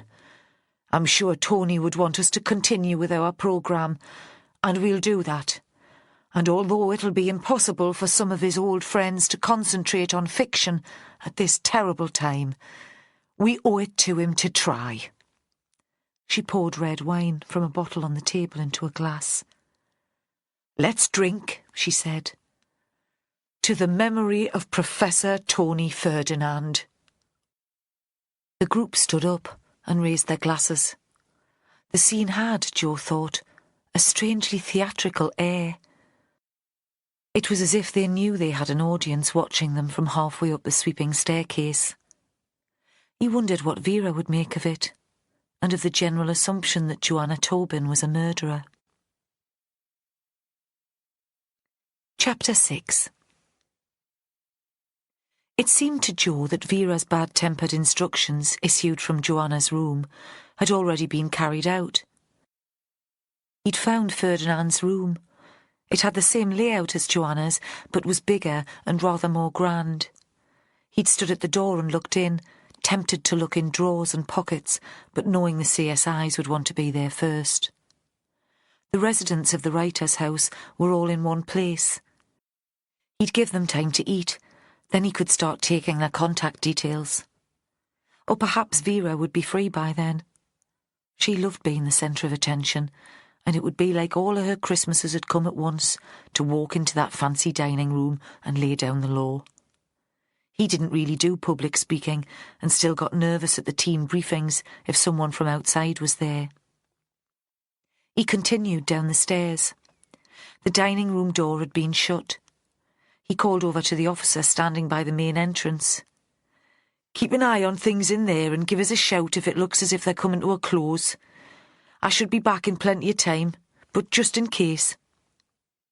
He passed over a card so that the man had his mobile phone number. While it was quiet, he wanted to get a feel for the space, especially in the dark, with no views from the windows. He'd lost all sense of direction, of the way the house was laid out. He presumed the big double doors faced east towards the sea. He wandered around the ground floor, peering into empty rooms. It was a large house with the feel of a country hotel and too plush for a college. There were dark wooden floors and the furniture was large and looked comfortable. The smell of flowers and furniture polish. In one room, the chairs had been pulled into a semicircle facing a whiteboard, which still contained a list of underlined headings. Crime scene, weapon, suspects. A strange parody of the board they'd soon be looking at in the incident room back at the station. On the lecturer's table, there was a pile of handouts. He glanced down briefly. They seemed to contain a book list. The sheet was headed North Farm Press. He realised that there were books everywhere. They were piled on coffee tables and on the arms of chairs in the room with the whiteboard. One large room looked just like the public library in his village. There were even books in the small bar and the public lavatories. Jo wondered what his wife would make of it. She'd recently joined a book group, but he thought the attraction was more about a night out with her mates, giggling over the Pinot Grigio and nosing into someone else's home, than a serious study of literature. He opened the door into a large and well-equipped kitchen, a mix of industrial catering and farmhouse traditional, an Aga and a stainless steel range cooker, a big scrubbed pine table and gleaming worktops. On one of the benches, desserts had already been placed in fancy glass bowls on two big trays and covered with tea towels. Some sort of mousse, he thought, lifting the corner of the cloth. Lemon or orange with a raspberry sauce. He felt hungry and wished he'd stopped to eat his birthday cake. A big pan was still bubbling on the slow plate of the Aga. It smelled of beef and wine, herbs and garlic. A swing door on the opposite wall opened, letting in the murmur of voices from the dining room beyond, and a skinny, dark man. "Who are you?" The man stopped in his tracks, startled, it seemed, by the intruder into his territory. D.S. Ashworth. And you? Alex Barton, director, cook and bottle washer. Murder doesn't seem to have dulled their appetites. They want more casserole. He took a set of oven gloves and lifted the pan onto the table before shutting the lid of the Aga. His face was flushed, and Ashworth thought he'd been drinking. Can I help you? Make sure there's some of that stew left by the end of the evening. Not at the moment, just getting a feel for the lie of the land. That's okay with you? Alex shrugged. Sure, make yourself at home. We'll need to talk to your guests when they've finished dinner, and to you, of course. Can you make sure nobody leaves? Of course. Why don't you join us for coffee in about half an hour? He gave a sardonic little wave before picking up the pan and disappearing again through the swing door. Ashworth was left with a tantalising glimpse of the room beyond, candlelight throwing shadows on the faces of the diners. He left the kitchen and found himself back at the place where he'd first come into the house, the back door that led into the car park. Vera was there with Joanna. They were waiting for one of the local cops to bring a police car to the door. Joanna was now dressed in clothes that Vera had retrieved from her room, jeans and a hand-knitted sweater, and seemed unusually quiet and passive. Vera helped her carefully into the vehicle and gave her shoulder a little pat. They watched the lights disappear up the lane. What do you think? Joe said. Did she do it? I don't see that she had any motive. She claims Ferdinand was a lechy old goat, but she'll have dealt with a few of those in her time, without resorting to stabbing them in the belly. But really, Vera thought, how well do I know her? Joe nodded in the direction of the dining room. They say Joanna was unbalanced. Hey, pet, they all seem like a bunch of loonies to me, but I'm not accusing them of murder. She paused. Billy Wainwright's taking a look at the scene now. Let's see what he comes up with before we come to a decision, eh? As it stands, I don't see we have enough to charge her with anyway. The CPS would laugh at her. Billy will place her at the scene. She's admitted to that. And her fingerprints will be all over the knife.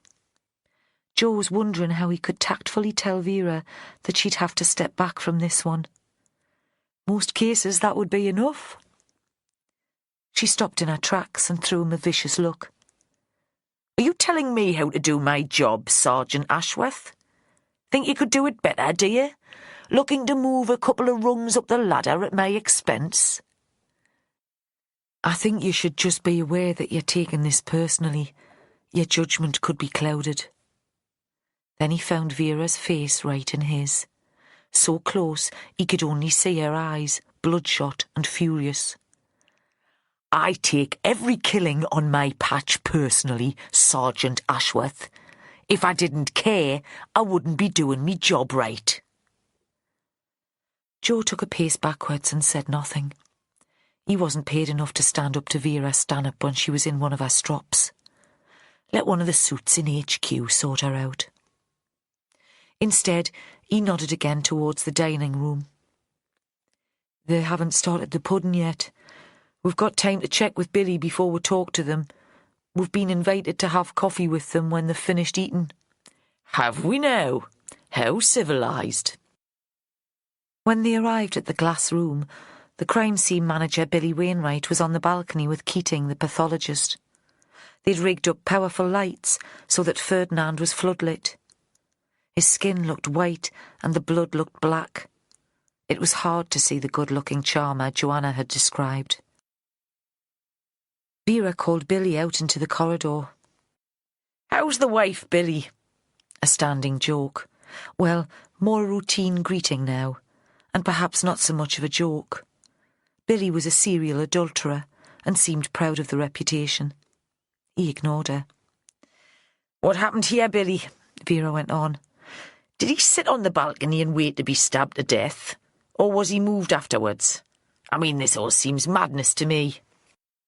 Could he have been hiding out there? Billy asked. You wouldn't see him from just inside the door, despite all the glass. Who'd he be hiding from? It was Vera at her most sceptical. He asked Joanna to meet him. He wasn't a bairn playing hide-and-seek. Mr. Keating thinks Ferdinand was killed where he was found, Billy said. But he won't commit himself until the post-mortem. Is there anything either of you will commit yourselves to? Aye. That knife they retrieved from the woman you've sent off to Kimmerston for questioning. What about it? Don't stand there grinning and playing games with me, Billy Wainwright. Just spit it out. It wasn't the murder weapon. Nothing like. We're looking for something about the same length and width.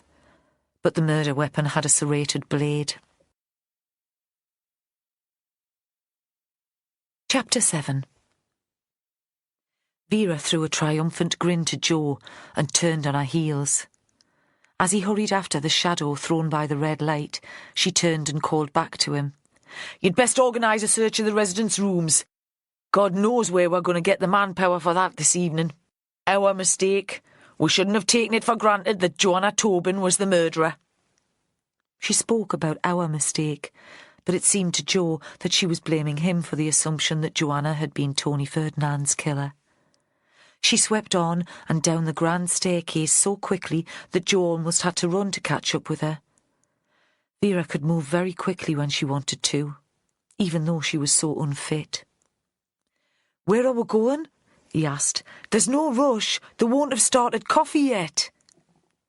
We're looking for knives, Joey boy. Or rather, we're looking for a place where knives might once have been. The absence of knives. Both the one that Joanna Tobin was wandering round the corridor with, and that's now safely on its way to the lab, and the other one that killed Tony Ferdinand. Where do you think we're going? She arrived at the kitchen before he had the chance to answer. The room was much as it had been when Joe had looked in earlier, though the trays of desserts had disappeared. Alex Barton was pouring coffee from a filter machine into pots. I should have checked about the knife when I was here before.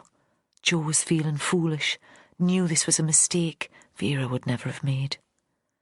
But I thought Joanna was the killer. I thought there was no urgency.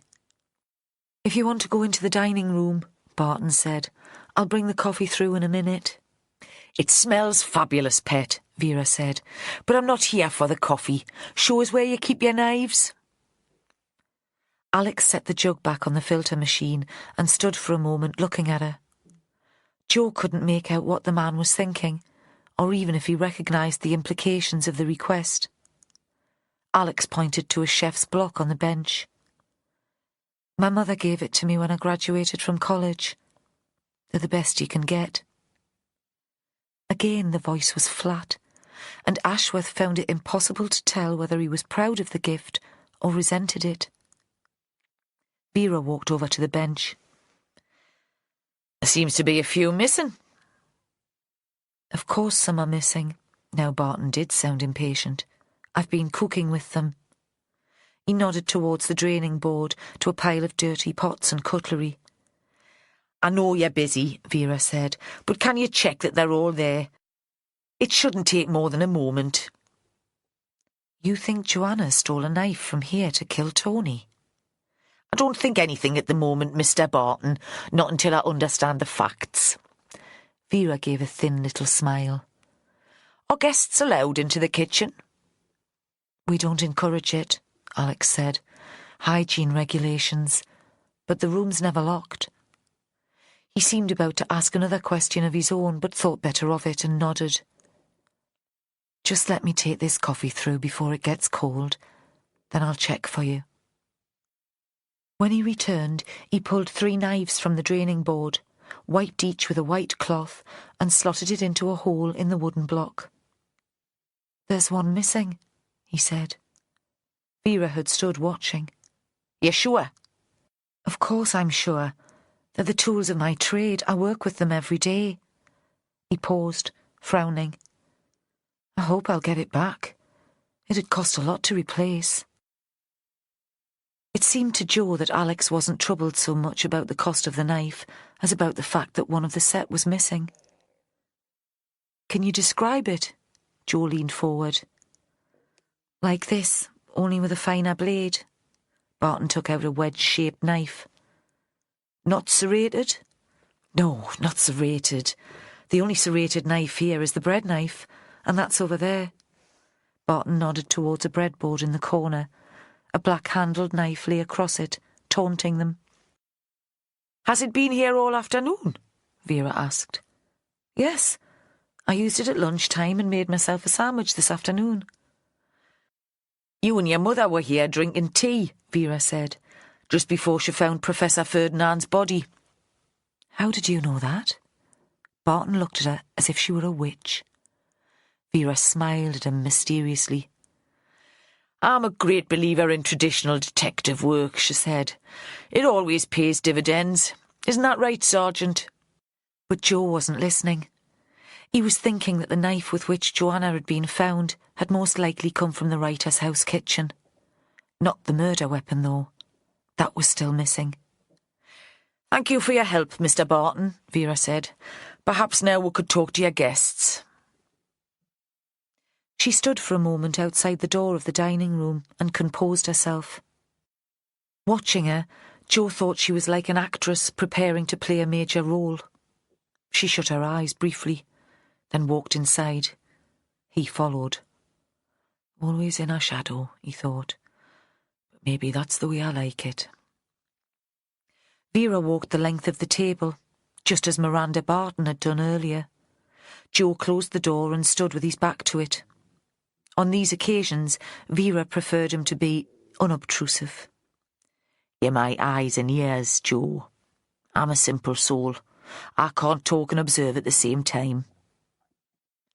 So he watched the reaction of the people sitting at the table. There were 12 of them, plus Miranda Barton, fewer than he'd thought when he'd seen them parade into the room after the dinner gong had been struck. Did people with big personalities and big egos take up more space? Because there was nobody here who was ordinary. The voices were louder than Jo would have expected, and the gestures slightly more dramatic. Even Lenny, the working-class guy from Ashington, seemed to be playing a caricature of himself. The desserts had been eaten, the glass bowls pushed to one side, and napkins rolled into balls on the table. Alex had returned from the kitchen with a second pot of coffee. He set it down for the diners to help themselves. Vera waited at the head of the table, biding her time. Eventually, the conversation faded, and she had their full attention. Ladies and gentlemen, I'm sorry to have disturbed your dinner like this. No reaction. The audience didn't notice the sarcasm. Perhaps dinner was as important to them as the fact that there was a man upstairs with his throat cut. Even Miranda Barton, who had created the disturbance when she saw the body, had managed to eat all of her pudding and now reached out to take a chocolate from the plate that was circulating with the coffee. Vera continued. I'm sure you appreciate that our investigation will cause some disruption to your programme. Obviously, we'll need to take statements from you all, and would like to begin that this evening, while your memories are fresh. She looked around her and gave the fixed, icy smile that terrified her team more than her anger. Are there any questions at this point? Ashworth saw that the assembled writers had underestimated Vera. They despised her for her ill-fitting clothes and badly cut hair. It showed in their posture as they slumped over the table or back in their chairs. They saw no danger in her, certainly not in the smile. What's happened to Joanna? It was a woman with very short black hair and striking red lipstick. Jo found it hard to tell her age.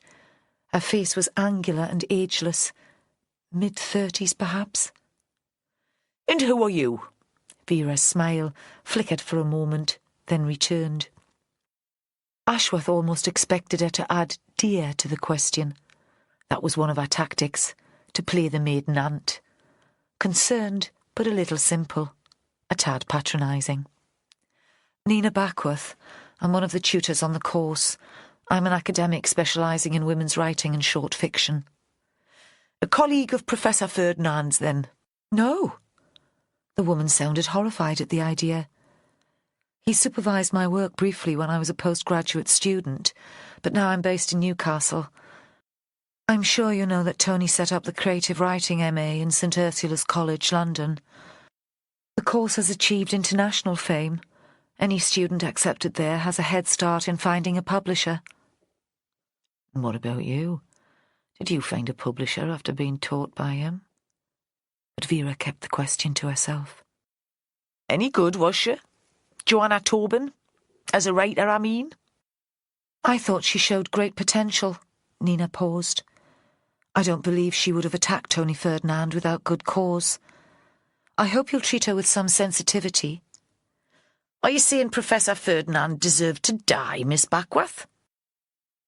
There was a sudden tension in the room, a spark of excitement or energy. The audience was more attentive. The woman regarded Vera warily. Of course not. Nobody deserves to be killed like that. I want to alert you to the fact that there could have been an element of self-defence in what happened here today. Vera looked at her. But you believe that Joanna Tobin killed the professor? Of course. Then, when there was no response from Vera, her voice became uncertain. That's what we were told. That's what I assumed. Jo watched and found he was holding his breath. Sometimes, when she was angry, Vera let her mouth run ahead of her brain, and Jo knew that the assumption that Joanna was a murderer would make her very angry. Don't let her mention the knives, he thought. Don't let her give away more than she needs. Vera looked across at him, and her face twitched into what might have been a wink. It was as if she'd known what he was thinking and was saying, "Give me credit for a bit of sense, lad." Joanna Tobin is helping the police with our inquiries, she said blandly, challenging them to ask more questions. She hasn't been formally charged, and our investigation continues. She took a sip from the coffee cup in front of her, though by now Jo thought the drink would be cold. Vera had better timing than a stand-up comedian, and knew the importance of a pause. I understand that the writing course is planned to run for 2 more days. I see no reason why this arrangement should be changed. My colleagues and I will need to talk to you individually, and we'll begin that process this evening. Our officers will remain here overnight to provide protection and to prevent any intrusion from the press. She paused again and swept her eyes around the room. And to stop anyone from running away. She looked around the room once more. I assume all the course members are still here? We had a visiting tutor this morning, Miranda Barton said. Chrissy Kerr, who owns and runs North Farm, a small literary press based in the county. When did she leave? The question was directed to the whole room, but again Miranda answered. After lunch, I saw her drive away. And Tony was still very much alive at that point, so I don't think she'll be much of a witness for you. Excuse me? This was Nina Backworth again, on her feet, scarcely able to contain herself. Jo thought she'd make a decent defence lawyer. Are you saying that you intend to keep us as prisoners in this house while you carry out your investigation? Of course not, Miss Backworth. Vera gave a chuckle. The comment just now was one of my little jokes. Certainly you're free to leave, but please tell my officers if that's your intention. You are witnesses to a murder, after all. Chapter 8. The drawing-room had a huge inglenook fireplace and an ornate wrought-iron basket where logs burned. It seemed to Vera that all the heat went up the chimney and the fire was just for show. Typical of this place, all show and no substance. And just like these people, who were acting their hearts out in an attempt to persuade her that they were sophisticated, intelligent, and entirely blameless in the matter of Tony Ferdinand's death. She and Jo moved around them, taking contact details and plotting a timeline for their activities, from the coffee served after lunch to the time when Ferdinand had last been seen alive. She doubted Keating would give her a more accurate time of death than the victim's leaving the meal and the discovery of his body. Some of the writer's house residents could be ruled out of the murder immediately.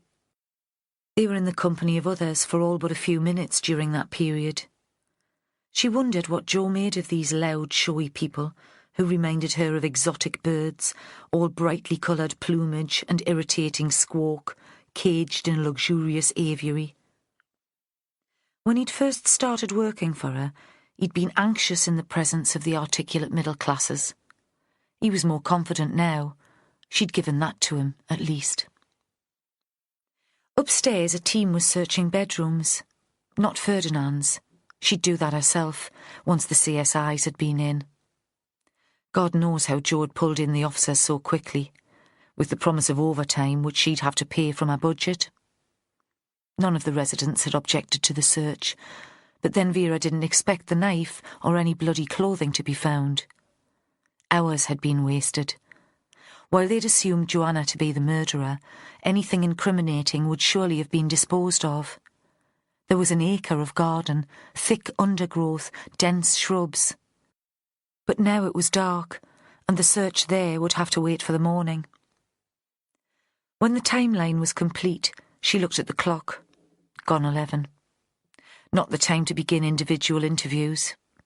Nina Backworth would be on her feet again, talking about police harassment. Vera needed to get in touch with Holly and Charlie, and she supposed she could get some sleep herself. She stood up and stretched and caught Joe's eye. Thanks for your cooperation, ladies and gentlemen.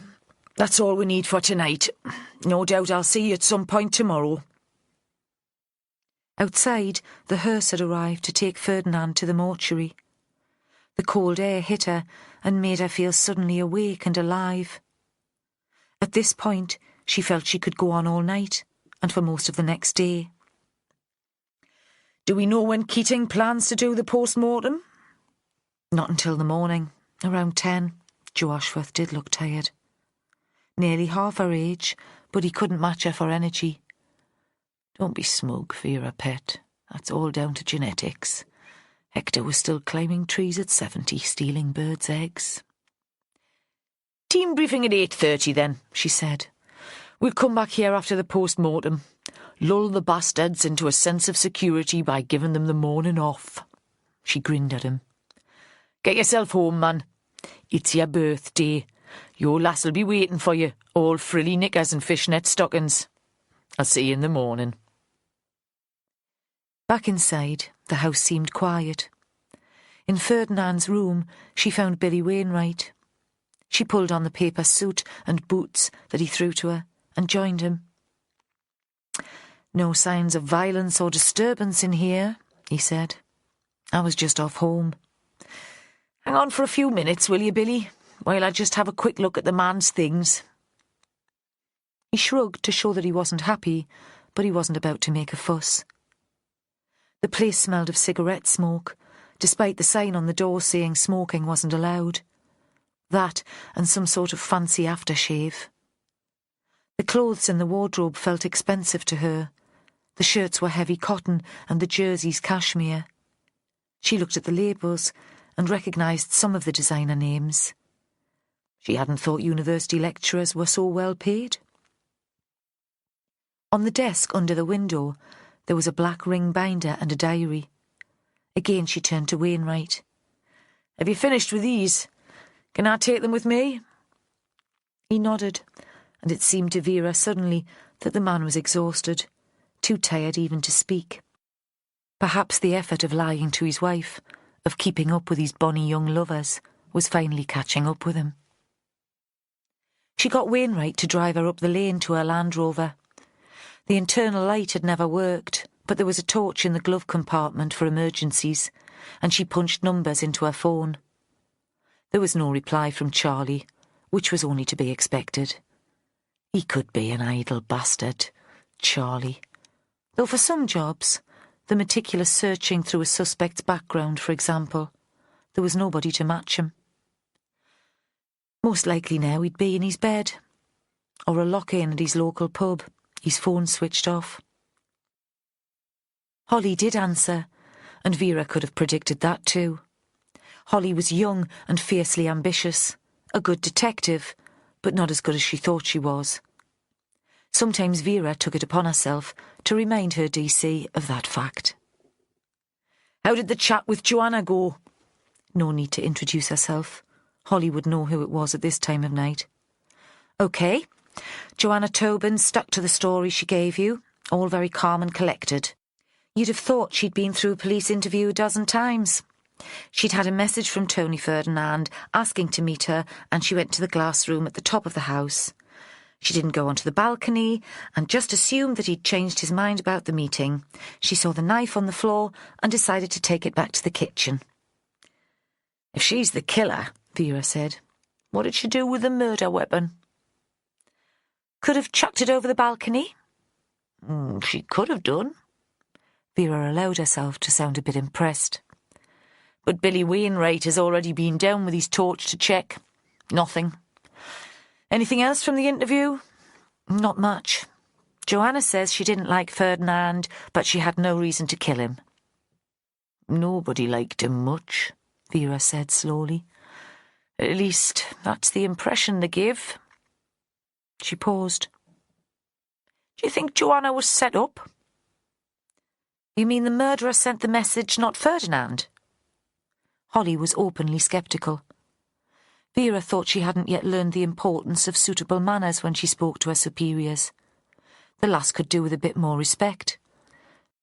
In that case, why leave a knife that wasn't the murder weapon lying around? He must have realised we wouldn't be misled for long into thinking Joanna was the killer. Unless he's an ignorant bugger. Vera was playing devil's advocate. Really, she didn't know what she thought about all this, except that someone was playing games.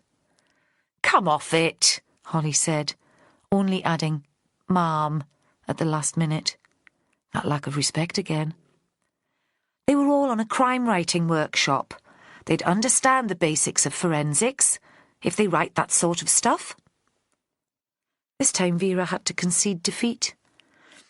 Aye, maybe. In the house in the valley below, it seemed that the writers were going to bed. The lights on the ground floor were being switched off. Did you get Joanna home all right? Yes, I dropped her off myself. It wasn't too far out of my way. Was Jack at home? Vera imagined his relief as he opened the door and saw Joanna standing there. She hoped he'd contained himself and not made too much fuss. Joanna wouldn't like tears and hugs. Someone opened the door. I assumed it was him. I didn't hang around. I'll see you in the morning then, 8:30 for a briefing. I've left a message on Charlie's phone. Vera clicked off her phone and sat for a moment in silence. She opened the window to clear her head and thought she could hear the waves on the rocks at the end of the valley. She started the engine, drove down to the house to turn round, then headed home. She felt an unexpected surge of relief when she'd negotiated the lanes and reached the road that would take her inland. It was as if she'd escaped from a prison. At home, the farm was in darkness. She got out of the Land Rover in the yard, almost expecting to find Jack lurking in the barn with his questions or his gratitude, but she unlocked her house without interruption. On her kitchen table were 3 big bottles of their home brew and a half a dozen mucky eggs in a bowl. A card in Joanna's writing. Thanks. Vera wondered if Joe Ashworth would consider that bribery and corruption. Then she thought she'd better get back her bloody key. The last thing she wanted was the hippies wandering in and out of her house whenever they felt like it. In bed, she looked at Ferdinand's diary. It had been fingerprinted and tested, but the only contact traces came from the dead man. It contained no insights into his mind, just a list of appointments. In the week before his journey to Northumberland, he'd recorded an episode of The Culture Show for television and appeared live on Front Row on Radio 4. Vera occasionally listened to that when she was having her supper and wondered if she'd heard him. He'd be one of those self-satisfied prats who criticised any poor bugger who had the nerve to put his thoughts on paper. As far as she knew, Ferdinand had never been published himself. Since arriving at the writer's house, he'd marked in the schedule of his responsibilities Tutorial 1, Tutorial 2, no names. And for today, 5 p.m. lecture, nuts and bolts of the business. Also, a single initial and a question mark. J. So he had expected to meet up with Joanna. The extra scraps of information were merely tantalising. Vera left home early the next morning, and still there was no sign of Jack or Joanna. Holly was in the incident room before her, printing off the information she'd found on the writer's house on the internet. The equivalent, Vera thought, of an overeager pupil sharpening the teacher's pencil. Then, my God, that shows my age. When did they last have pencils in classrooms? The others wandered in afterwards. Charlie, last as usual. Holly handed out the notes. Vera stood at the front and talked them through it. Our victim is Tony Ferdinand, professor, reviewer and all-round media star, so there'll be lots of press interest. He was in Northumberland to act as visiting tutor at the Writers' House, the place up the coast where wannabe writers go to get inspiration. They run residential courses in all forms of literature, but this week they're doing crime fiction. Is that significant? Seems a bit of a coincidence that they've spent 3 days planning a perfect murder and then one of the lecturers dies in a very theatrical way. Is one of them playing games with us? I've had a quick look in Ferdinand's diary. He made a note of the appointments he'd set up with other students, but no names are mentioned. He might have had a meeting with someone he calls J yesterday, but it all seems very vague. We need to be aware that Joanna Tobin could be lying or could have been set up. She paused and checked that they were all with her. Then there's the business with the knife. Another game? Or does the killer not know enough about forensics to realise we'd tell the difference between blades? Did he think getting Joanna to the scene would be enough to convict her? Again, the whole business seems very theatrical to me. In any event, the murder weapon is still out there somewhere. I've organised a search of the grounds, and that should start this morning. Holly, will you get on the phone and check out Ferdinand? Talk to his university, St Ursula's College London, to broadcasters, publishers, anyone else he might have worked with. Usual stuff. Any enemies, any recent scandals or problems. You'll have the guest list of the Writers' House, so see if one of those names crops up. Vera thought that Holly, with her clipped southern voice, would go down well with the London intelligentsia. You could almost see her as a pushy publicist, with her long legs and sharp suits. And have a word with a woman called Chrissy Kerr. She runs a small publishing company based not very far from here. According to the woman in charge, she left the Writers' House before Ferdinand was killed, but she might have picked up on tensions or problems, and she'll have background on the whole organisation. Charlie, I want you digging around in the background of Joanna Tobin. She's my neighbour and I need to keep a bit of distance, so this is your responsibility, and anything you find, you let Jo know as well as me. Seems as if she might have been set up. Or is she the one who's playing games? We know she has a history of psychiatric illness and, according to her partner, there was at least one serious suicide attempt. Our family comes from Bristol or somewhere in the West Country, and I think she lived for a while in France. Check for any overseas convictions. Vera stopped for breath and looked across the room towards her sergeant. Jo, you were there last night? Anything I've missed? He'd been sitting at the back, a biro in his hand, and she hadn't even been sure he'd been listening. Maybe the squiggles on his notepad were doodles. From this distance it was hard to tell. Maybe he was remembering the delights of the night before, his very special birthday treat. But he answered immediately. The people who run the place, mother and son. The mother's a professional writer, and apparently she was a friend of the deceased. He glanced up at Vera to check that the information was accurate. She nodded. Something about her response to the murder seems odd. She found the body and apparently screamed the place down, yet later over dinner she appeared completely composed.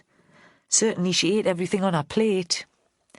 Nothing wrong with a middle-aged woman having a healthy appetite, even in a crisis, Vera put in, and was rewarded with a laugh from our audience. It says from Holly's notes that the place gets some Arts Council funding, Jo said. It might be worth checking how the finances of the place work. If there was some sort of scam and Ferdinand found out, that would be a motive. I don't know how these things work, but he could have suspected that something dodgy was going on. And Ferdinand was a tall man. He wasn't going to just stand there and allow himself to be stabbed. Maybe the mother and son worked together to kill him, or one of them kept watch. Good thinking. There were times, Vera thought, when Jo Ashworth was a credit to her. Maybe occasionally she should tell him so.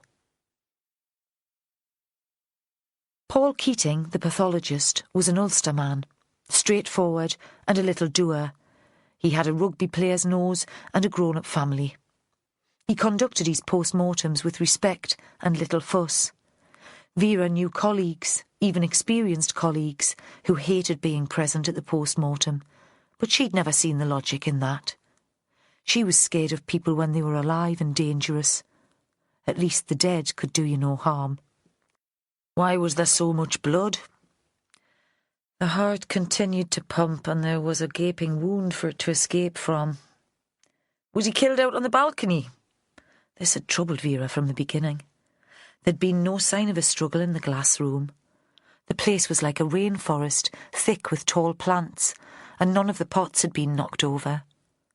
Although Joanna had said the furniture had been arranged differently, it hadn't been tipped up. Everything was orderly. But it had been a cold October afternoon, not the weather for sitting outside. Vera remembered Joanna's description of Ferdinand's habit of eavesdropping. Had the killer caught him on the balcony, listening in on the discussion below? Or had Ferdinand heard a previous conversation, something that might ultimately have led to his death? I think he must have been. There's no blood spatter in the room, but plenty outside. Ferdinand was a big man, Vera said. Tall, at least. You'd have thought he'd have put up a fight, but none of our witnesses have scratches or abrasions. That struck me too. Keating looked up from his work. I looked for skin under the fingernails, but there was nothing. So why did he stand there and let someone take a knife to him, without a struggle? He'd have been sitting, Keating said.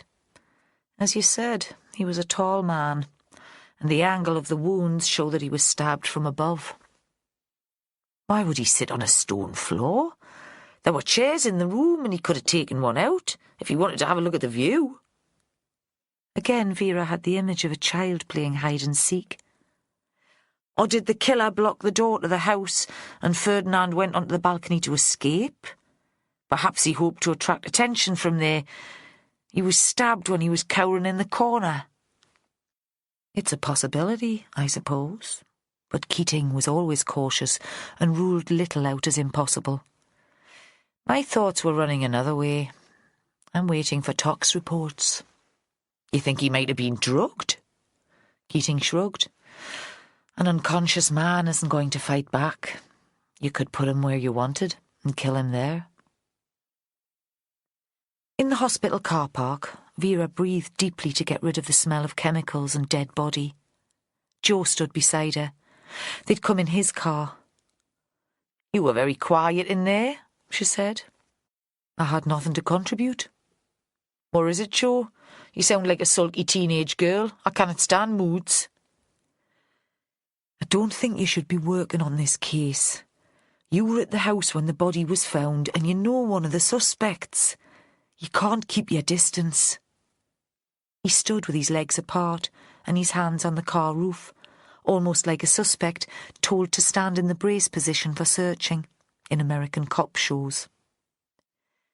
You're questioning my integrity. She wondered why she was so angry. She told Jo often enough that he should stick to his guns, have the courage of his convictions. She just hadn't expected him to take a stand against her. No! It came out almost as a howl. No, I'm just worried about how it looks. Hey, pet, I've never been one to worry much about appearances." He relaxed briefly and gave a little grin. "Would it make you feel better to know I've got an appointment with the super this afternoon? I might have to leave you in charge of taking witness statements." He turned round so that he was facing her. "You've already talked to him about your involvement in the case. Do you really think I'd jeopardise a conviction in a murder inquiry? That's why I've got Charlie digging around in Joanna's past, and why you'll be copied in on anything he finds." Vera saw that she was starting to win him round. She climbed into the passenger seat and waited for him to join her in the car, thinking that she'd better find a quiet moment as soon as they arrived at the writer's house to phone the super and set up their appointment. Chapter 9. Nina Backworth slept badly. Even at the best of times, she seldom slept through for a whole night and usually managed only 4 or 5 hours. It had come to haunt her, this need for sleep, and she searched almost obsessively for a remedy. She kept off any form of caffeine, took note of her diet. Did a particular food have an adverse effect, or a positive one? She drank little alcohol because that seemed to make the problem worse. She hated the idea of taking drugs, but away from home, especially when she had to work the following day, she took sleeping pills prescribed by a sympathetic GP. She'd taken a tablet the night before and had fallen asleep almost immediately, but she'd woken again in the early hours, her mind fizzing with ideas and anxieties.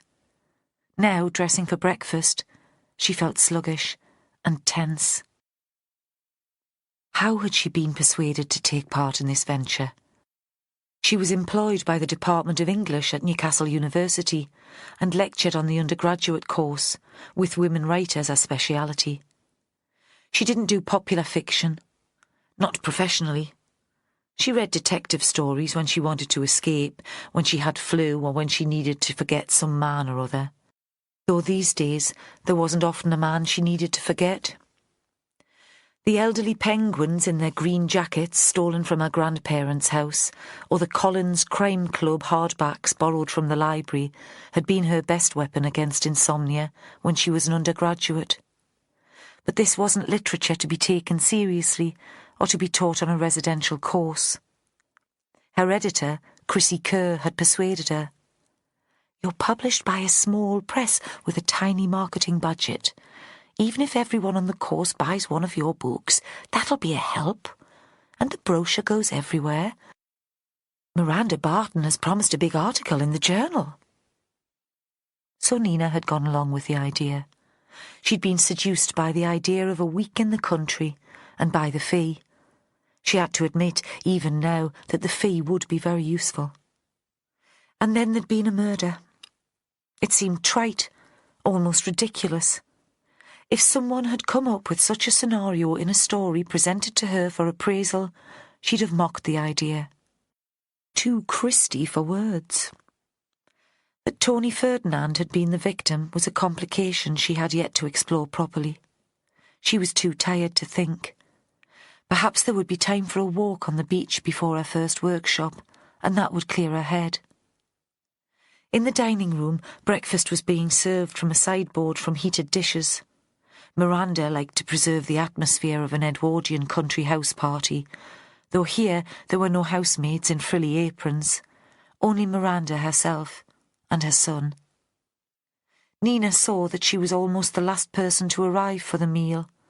Again, they sat round one large table, but dinner was the only formal meal.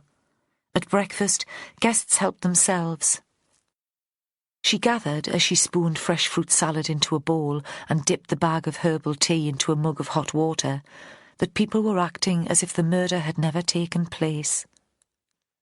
Across the table from her, novelist Giles Rickard had his nose in the Telegraph. Among the students, the conversation was about writing and the fruitless search for agent or publisher. Was that a sign of the self-obsession of the aspiring writer? Perhaps it had more to do with the fact that the 2 police officers who had been posted there overnight were in the room too, tucking into a pile of bacon and egg. Nina had expected the appearance of the fat female detective of the evening before, but there was no sign of anyone in plain clothes. The officers changed shift and 2 more arrived, but they just stood awkwardly, one at each of the external doors, as if they were unsure what they were doing there. She fetched her jacket from her room. "I'm just going for a walk on the beach," she said. "That is all right." The man was very young, fresh-faced and eager. She presumed it was his first murder, and he was excited to be there.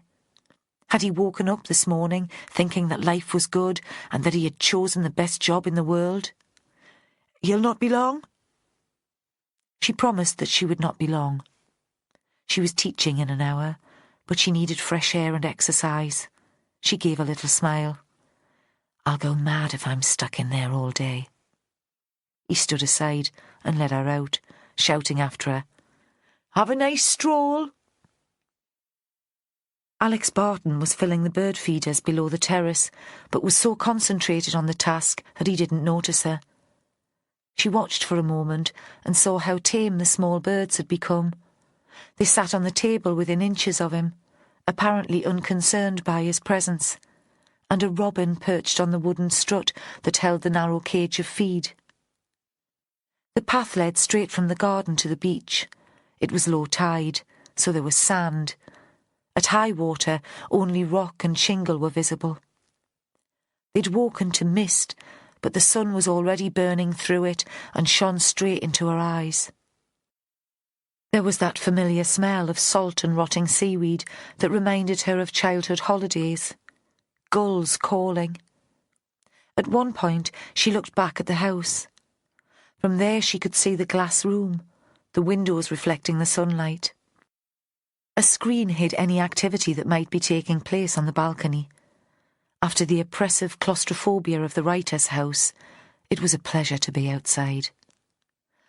The water was calm and oily, and she searched for flat pebbles to skim across it, and felt a rush of jubilation when she managed 5 skips. Again she thought of being young, on holiday in her grandparents' home, Enid Blyton's summers of exploration and picnics. As she returned to the house, she was amused to see the relief in the young policeman's eyes when he glimpsed her approaching through the garden. Perhaps he'd been reprimanded for letting her out, warned he'd be in big trouble if she escaped. There was still no sign of Vera Stanhope or her colleague. Perhaps it's all over, she thought. Perhaps they've arrested Joanna Tobin and need nothing more from us. That made her think of the short story Joanna had submitted the day before, and how she'd have been proud to have written it. But just as she was turning into the door, a minibus arrived, and a group of uniformed men and women spilled out, chatting and laughing. She hesitated long enough to discover that they were there to search the gardens. All day she would catch glimpses of them, walking in lines across the lawns and through the trees. Alex had moved inside and was clearing the grate in the drawing room. He was bending over the fireplace, sweeping the last of the ash into a big, flat, rusty dustpan. He was wearing jeans and a tight black t-shirt. Nina had noticed before that he never seemed to be affected by the cold. He heard her come in and turned round. "Sorry, I should have done this last night, but after all that happened." "How's Miranda this morning?" Really, Nina didn't care how Miranda was feeling. She'd taken a dislike to the woman from the minute she'd arrived, from before that even, but it seemed the right thing to say. He straightened. He'd tipped the ash into a metal bucket. "She's okay. It's not as if she was particularly close to Tony, not recently. I don't think they'd had much to do with each other professionally for years. It was the shock, I suppose, that made her so hysterical." "Oh, I thought they were great friends." That certainly was the impression Ferdinand had given all those years ago. Alex looked up sharply. "Once, perhaps. Not now." Nina brought out her notes. This was a standard lecture on the structure of the short story. She'd given it so many times that she could deliver it standing on her head. She looked at her watch. 10 minutes to go. Soon the keen ones would be dribbling in. An hour later they stopped for coffee. The lecture had gone well enough. The students had laughed in the right places, had seemed focused, had taken notes. Nina enjoyed teaching mature students more than she did lecturing to undergraduates, who were usually super cool and unengaged. And yet this morning she had the sense that they were all just going through the motions. Wasn't everyone actually thinking about a real crime while she'd been speaking of fiction? Storytelling is all about what if, she'd said. What if this character acts in this particular way? What if things aren't quite what they seem? Now, drinking her black decaf coffee, listening to the murmured conversation all around her, she thought she had her own questions, which could affect the narrative of these particular events. What if Joanna Tobin didn't kill Tony after all? What if I tell the detective everything I know about Tony Ferdinand? After the break, she set the group an exercise. The room was quiet and warm from the background heat of the radiators, but also from the sun that flooded in through the big windows. Nina found that she was drifting into a daydream, part memory and part fantasy. This is what writers do, she thought. We create fictions even from our own experience. None of our recollections are entirely reliable. For she considered herself a writer, even though her work was only published by a small independent press based in the wilds of Northumberland. In her story, or her memory, she was 21, a bright young woman newly graduated with a first in English literature from Bristol University. She spent the summer in her grandparents' home in Northumberland, working in the local pub every evening and writing during the day. A novel, of course. A great young woman's novel about growing up and love. It had been a joyous book, Nina thought now. The writing as glittering as the water had been that wonderful summer when she sat in the garden of her grandparents' house with her laptop on the rickety wooden table, tapping out her 2,000 words a day. She would be far too cynical to write a novel like that now. And her grandparents had watched admiringly, interrupting only to bring her cold drinks, bowls of raspberries from the garden, slices of homemade cake. Nina stirred in her chair and glanced at the clock. The time she'd allowed her students for the exercise was over. Now they would read their work aloud, and she would find something intelligent, helpful and kind to say about it. Her own story would have to wait for another occasion. The fat detective appeared suddenly at lunchtime. She was there with the good-looking sidekick, ladling soup into her bowl as if she hadn't eaten in weeks, chopping off thick slices of newly baked bread and spreading it with butter. Nina watched her from the other side of the table. She tried to listen into the conversation between the detectives, but beside her, Lenny Thomas was demanding her attention, needing her reassurance. So you think, like, that I have a chance of getting onto the course at St. Ursula's, even now Tony Ferdinand's dead? I think you could find a publisher now, Lenny. I'm not sure the St. Ursula's course is what you need at this point in your writing career. You have a fresh and original voice. A publisher will see that. He wouldn't need Tony Ferdinand to point it out to him. And you'd be any publicist's dream. Ex-offender from a former pit village. Much easier to promote you than a middle-class female academic in a provincial university already approaching middle age. In fact, everything mid. Everything mediocre. She realised how bitter she'd become, and how jealous she was of this enthusiastic man with his newly found passion for writing, his ability to hook the reader in with the simplicity of his prose and the authenticity of his characterisation.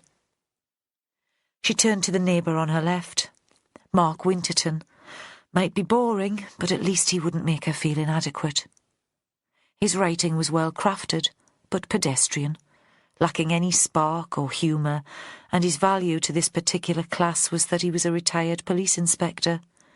He was tall, grey-haired and polite, and answered the group's questions about procedure, forensics and the judicial system with consistent good humour. "This must seem very strange to you, Mark," Nina said. "To be at the receiving end of an investigation, I mean." It is rather." He wasn't local and had a northern accent that she didn't quite recognise. "Does it make you regret leaving the job?" She was genuinely interested. After having such responsible and demanding work, wouldn't life seem a little tame afterwards? "Is that why you decided to start writing about it instead, so you can recapture some of the excitement?" He shook his head gently. "You can't know," he said, "how glad I was to leave the stress behind. I'm more than happy to be an observer on this one." "Why choose crime, then, when you decided to write?" "I read all the textbooks," he said, as if the explanation was obvious. "The ones on how to be an author. They all tell you to write about what you know. I joined the force when I was 16. I don't know about anything else." "There's more to life than work." Nina wondered in her own case if that was true. She used her work as an escape, an excuse to avoid relationships. "Are you married?" He smiled. "Divorced," he said. "Stress of the job took its toll early on. 2 sons and 5 grandkids." He paused.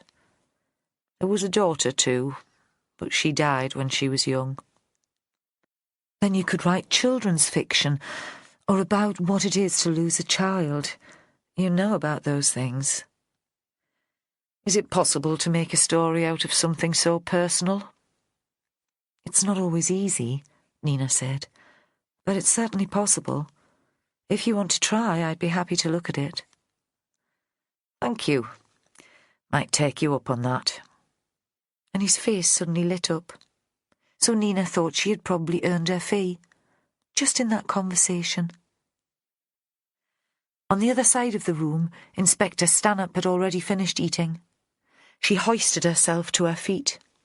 Nina noticed that there was a splash of soup on her jersey and felt the urge to pick up her napkin and wipe it off. "Ladies and gentlemen, I'm sorry that we're obliged to disturb you again." "No, you're not," Nina thought. "You love all this. You're not like Mark Winterton. You thrive on the stress. You probably think we're a load of pretentious morons anyway, and that we deserve to be inconvenienced." The inspector was continuing. "This afternoon we'll take individual witness statements. Sergeant Ashworth and I will set up in the chapel and call you in when we're ready for you. We'd be grateful if you don't leave the writer's house while the process is underway." Nina wondered if that was a dig at her, for her comment about being imprisoned yesterday and for daring to go for a walk this morning. That impression intensified when the inspector paused for a moment and looked around her. "We'll start, shall we, with Miss Backworth?" Chapter 10. Vera took over the chapel as her interview room. She wanted a base where she wouldn't be interrupted or overheard, and it had come to her that this would work well. There were no fixed pews inside, and she arranged the chairs around the table that stood where once an altar had been. She'd asked Alex to show the chapel to her. She found him easier to deal with than Miranda, and she'd always had a soft spot for a man who could cook. "We keep it heated to stop the damp," he'd said. "The students use it as a quiet room, a place where they can write in peace." It was a bare and simple space. No stained glass in the windows, no ornate carving. Hardly bigger than Vera's living room. It had unplastered walls and a wooden ceiling, like an upturned boat. Vera thought there was no harm in asking Nina Backworth to wait while she prepared the room. In theory, Vera liked strong women. In practice, they often irritated her. Nina, With her strident voice and her emphasis on rights, the challenge to Vera's authority had certainly irritated. And Vera had to admit there was something intimidating about the woman that coloured her response. It was the expensive haircut, the red lipstick, the fitted linen jacket and wide trousers, all in black. The black boots with the heels and the pointed toes. According to the lad on door duty, Nina had gone for a walk on the beach before taking her lecture this morning. Had she gone out in those clothes? It was hard to imagine her scrambling over rocks and shingle. If Nina Backworth had been ugly and poorly dressed, Vera would have considered her much more kindly. Now the inspector thought it would be good for the woman to wait to be interviewed, as if she were the student and Vera were her tutor. "Bring her in, pet." Vera had arranged the table so that she was facing the door. There was a chair for the witness in front of her. Joe Ashworth would take a place to one side, out of the eye line. He'd make notes. Joe returned, followed by Nina. She took the seat offered and looked to Vera, pale and uncertain. Vera felt a twinge of sympathy.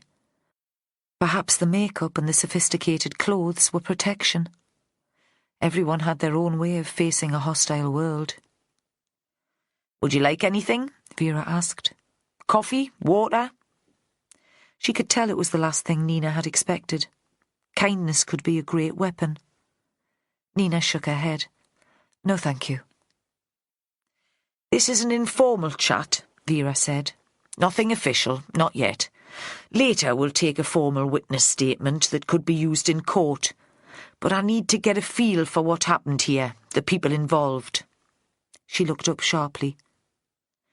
"Seems to me writers must be nosy buggers, a bit like cops. You collect characters and places, don't you, for your books? You'll be interested in everything and everybody, because you never know when the detail will come in handy for a story."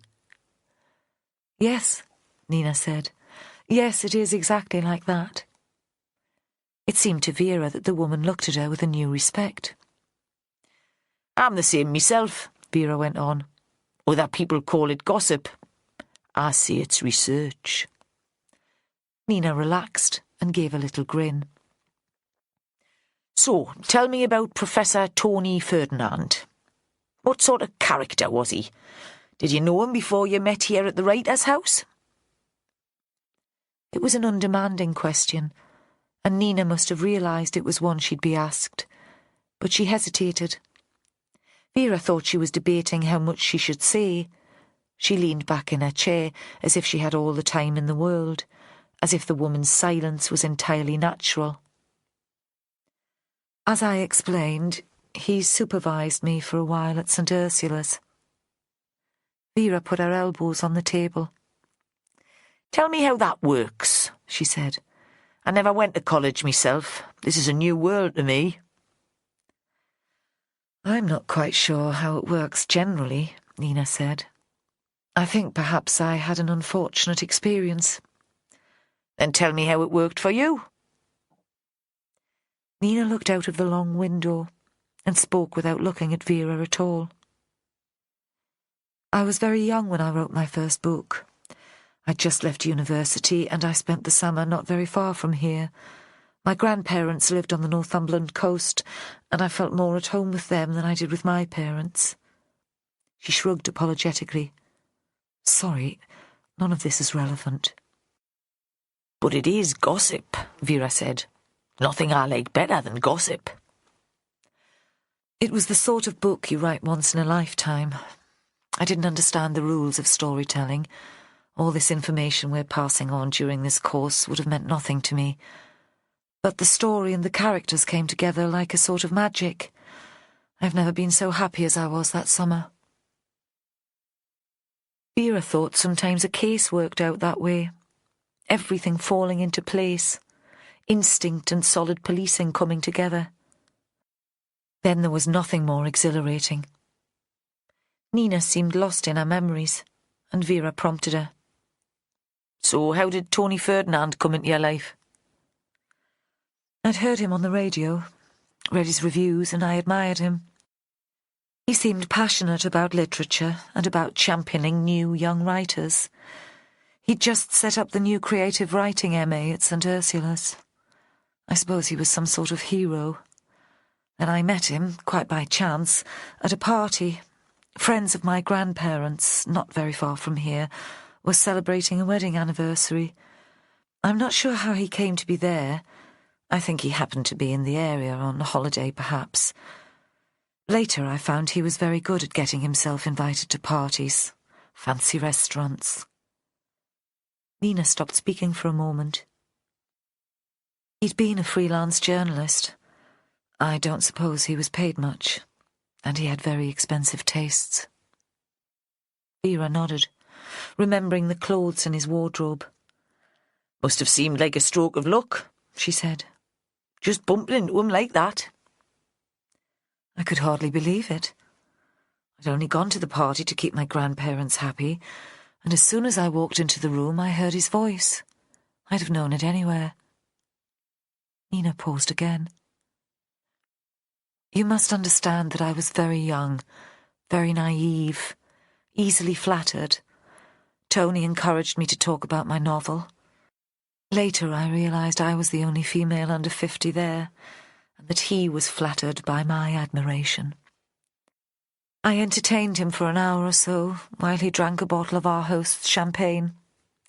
"Why don't you apply to St. Ursula's?" he said when we left. "And let me see a copy of your novel." And he gave me his card. "That must have been exciting," Vera said. "To have someone that famous asking to look at your work." Unbelievably exciting. Nina faced Vera to make sure she understood the importance of what she was saying. Like being 6 and waking up on Christmas morning and getting just the present you'd been dreaming about secretly all year. "So, you sent the book to him?" Vera didn't want to give Nina the impression she was rushing her, but neither did she want to be here for hours. She had that appointment with the superintendent, and if she was going to be grovelling, she'd better not be late. I phoned him as soon as I got back to my parents' house in London and went to see him. His office in St. Ursula's was so full of books there was hardly any room for a desk. I thought anyone who owned that many books must be honest and true. How could you read so widely and not be a good person? And he said he loved my novel, that I should join his course. She paused. After that interview, I was happier than I've ever been in my life. It was as if I was flying home. "But it didn't work out?" "No," said Nina. "It didn't work out." "Tell me." Still Vera was aware of time passing, but this was the first time she had a sense of Tony Ferdinand as a real person. He'd been a con man, she thought, a bit of a chancer, but bright enough to make people think he had influence. And in the end, so many folk believed he could pull strings and make things happen that the perception became truth. "Tried it on, did he?" Nina had been a bonny young woman after all, and it seemed he'd tried it on with Joanna. No, not that. He was unpleasant in an old-fashioned sexist way, touching as if by chance, the occasional invitation that could have been taken as a proposition, but I could have coped with that. "So what did he do?" Vera asked. "What did he do that was so terrible?" He ruined my novel. Him and the rest of the group. "How did they do that?" Nina struggled to find the words to explain. The teaching sessions were brutal. I'd had to take criticism as an undergraduate, but this was horrible. A form of intellectual combat. We'd sit in a circle, discussing an individual's work, but there was nothing constructive in the comments. It was more like a competition to see how hard and unpleasant each student could be. Tony told us things were like that in the publishing world. Tough, uncompromising. We should get used to it. But it wasn't done for our benefit. He enjoyed moderating all that bile and aggression. He was entertained, and it made him feel powerful. It wasn't just me he had a go at. He picked on anyone vulnerable. I remember him and a visiting tutor tearing apart one student who fell to pieces in front of us. I found myself joining in. It was horrible. Nina looked up at Vera. I tried to edit the text to meet the group's comments. Most of the other students seemed so much more confident and articulate than I was, and Tony seemed to agree with them. But of course that was a mistake. In the end, my original vision was quite lost. So you left? Vera still couldn't quite make sense of this.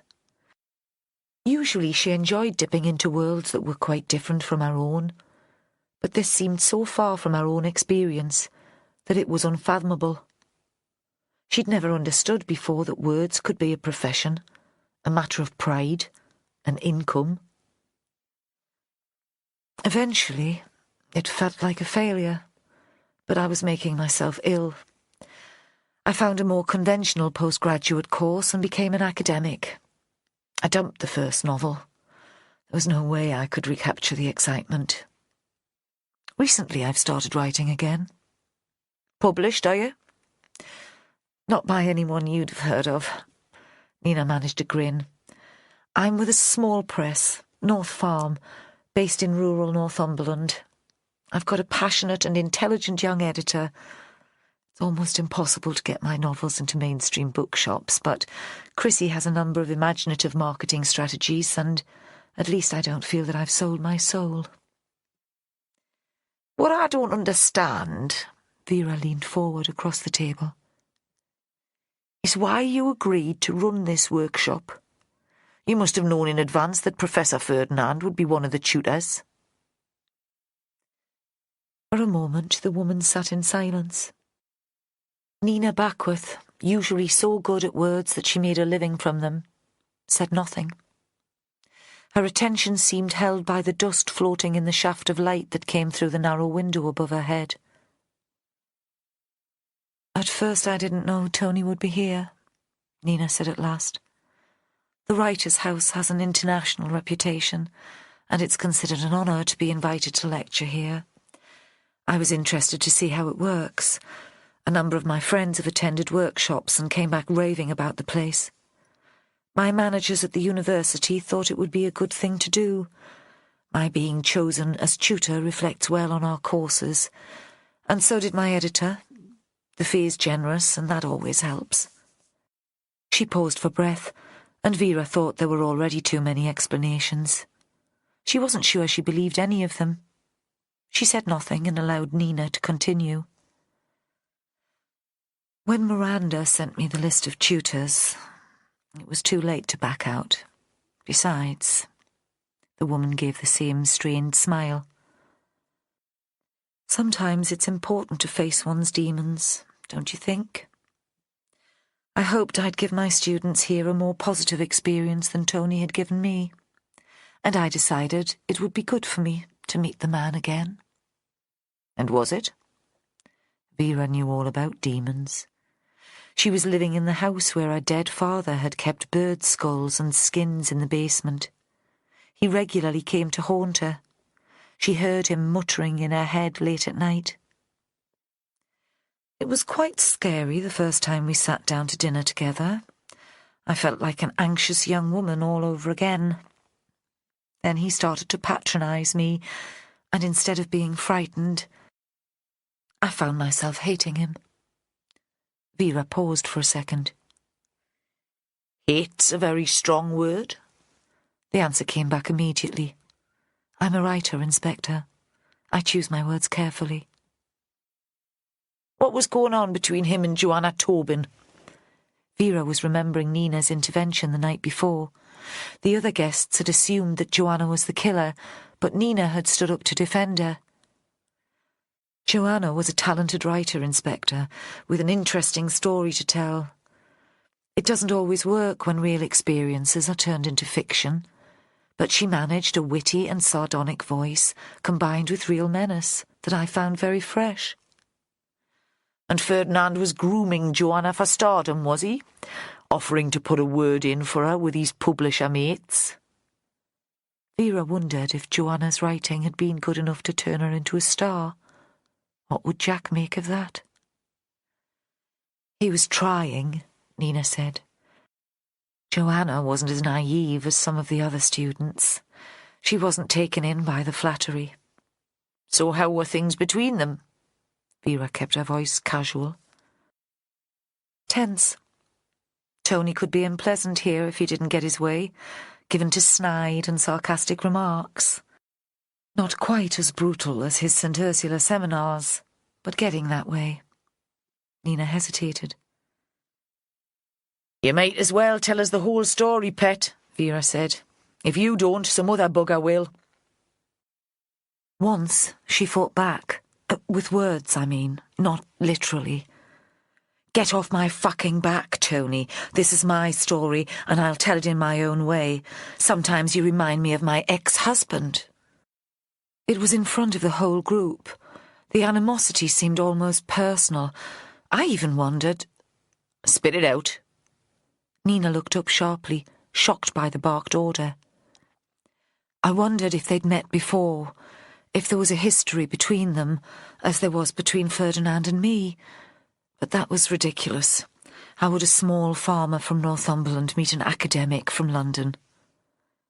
But Joanna hadn't always been a farmer, Vera thought. She caught Joe's eye to check that he'd understood the significance of the remark and watched him write a note in his book. When did you last see the Professor? Vera sneaked a look at her watch.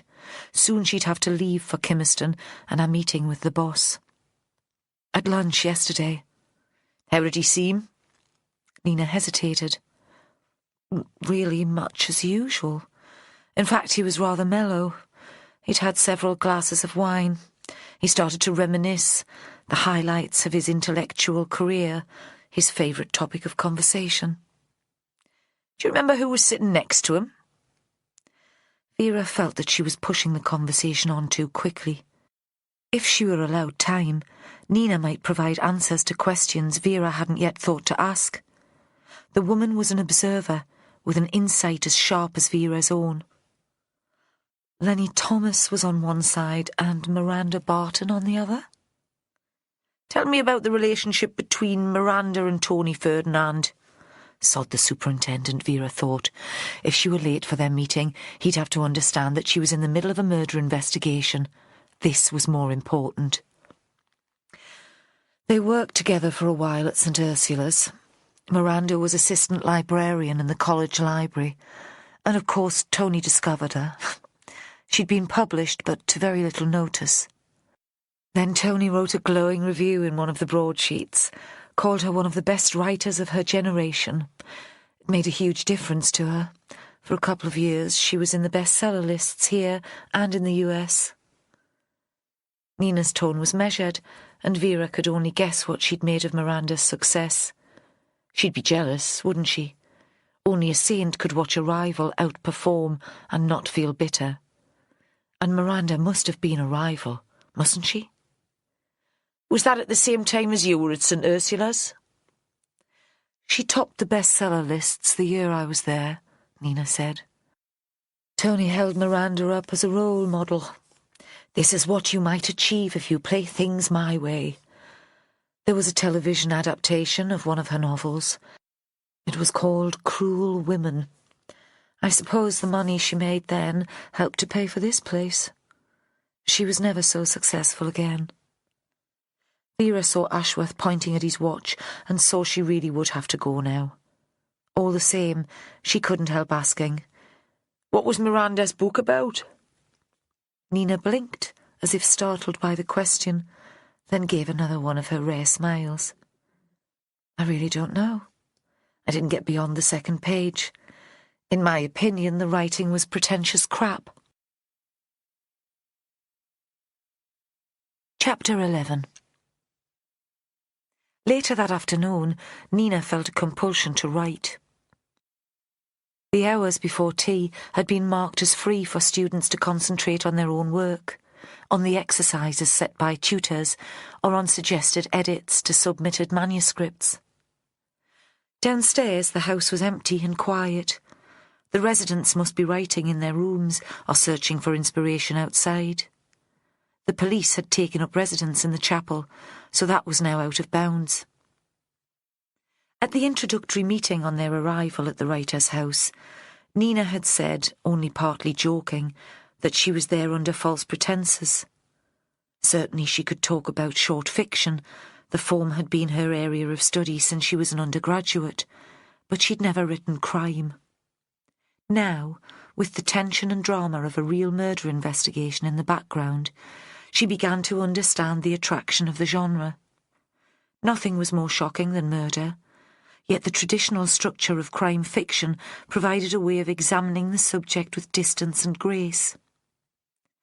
The idea that she might create her own detective story had grown slowly and insidiously all day, but by mid-afternoon she could think of nothing else. She felt as excited as she had as a new graduate, the ideas buzzing in her head, the fingers twitching to hold a pen. The exercise she'd set for the students was that they should choose a place in the house or garden as a setting for a crime scene. They should describe it and use the description as a jumping-off point for their story. A good discipline, to make the scene real for the author and for the reader. Nina thought now that it would be a sensible way for her to get started too. She prowled through the house looking for a setting for her piece. Nothing indoors sparked her imagination. The house was quiet. From the kitchen she heard the sound of cooking, and the door banged as Mark Winterton returned from his interview with the good-looking sergeant in the chapel, but nobody else was about. She fetched her coat from upstairs and went outside. The police officers on the doors had gone, and she slipped through the back door and into the car park. The light had almost disappeared, and the mist had returned like a fine drizzle on her skin. On the terrace, the wrought-iron furniture appeared ghostly and insubstantial, a distorted memory of warm summer days. Water dripped through the ornate holes cut into the tables, and the chairs were tipped forward to allow rain to drain away. A lamp had been switched on in the drawing-room beyond the glass, but nobody was inside. A fire had been lit in the big grate. Nina imagined this as her crime scene. The terrace, designed for use in sunshine, now gloomy on a grey October afternoon. One of the white chairs set upright and occupied by her victim, the moisture like pearls on her hair and skin. Nina dried a chair with a tissue and sat down, taking the place of the victim. Who would it be? Important, surely, to get inside the head of the person who'd been murdered, even if he or she were already dead when the story started. She, Nina decided. Her victim would be a woman, but someone quite different from herself. Her concentration was broken by a sound from inside the drawing-room. Raised voices. She turned to look, but from where she was sitting she couldn't see them, nor could they see her. "Really, Mother, you have to be careful." That was Alex Barton, Alex the son, who must have left the dinner preparations for a while. Nina supposed she should make herself known. There was something shabby about sitting here in the fading light, eavesdropping on the conversation inside. But she didn't move.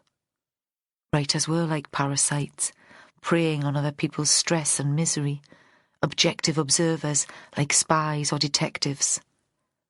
Except I'm not objective, Nina thought. I don't like Miranda. I don't know about her son. He seems harmless enough. But I certainly don't like her. The boy continued to speak, sounding concerned and exasperated at the same time. "Why don't we just cancel the rest of the course?" "We can't do that." His mother's voice was sharp. "We'd have to give them a refund, and we can't afford to throw money away. You know how tough things are at the moment. Besides what? I'd rather have the investigation taking place here, where we can keep an eye on what's going on. If we send everyone home, we won't know what's happening." I don't want to know, Alex said. I want to forget all about Tony Ferdinand. You don't know how pleased I am that he won't be part of our lives from now on. You should be careful. The mother repeated her son's words, so that it sounded like a mantra. You don't want people to think you're pleased he's dead. Of course I'm pleased. The words were high-pitched and childish. Given the chance, I'd dance on his grave. The spite in his voice took Nina back to St. Ursula's, to one of the dreaded seminars. She'd heard the same note in her own voice that afternoon in London. The afternoon she'd described to Inspector Stanhope, when for once she hadn't been the object of the group's criticism. When the relief of someone else bearing the brunt of the bullying had caused Nina to join in, to be almost as cruel as the rest of them, throwing insults as if they were rocks. A sudden noise brought her back to the present. Wood splitting in the fire, sounding loud as a gunshot in the silence. "Shh," Miranda said. "You don't know who might be listening." I'm listening, Nina thought, relishing her role as observer. Oh yes, I'm certainly listening. It occurred to her that Vera Stanhope would be proud of her. Then she heard the door shutting and assumed that both people had left the room. She got up quietly and looked inside. The space was lit by a single standard lamp, and Miranda was sitting in a chair by the fire. Her eyes were closed and tears ran down her cheeks. By the time Nina had replaced her coat, scribbled some ideas for her story in a notebook, and returned to the drawing room, it was filled with people. Miranda was talking to Giles Rickard, one of the tutors. He was an elderly novelist with a red nose, a large shambling body, and arthritis. His crime fiction was superficially gentle and rather old-fashioned, though it contained moments of malicious wit.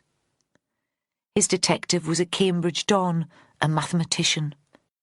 Rickard had had a late burst of success when a television readers group had picked one of his books for discussion, and now he regularly appeared in the bestseller lists.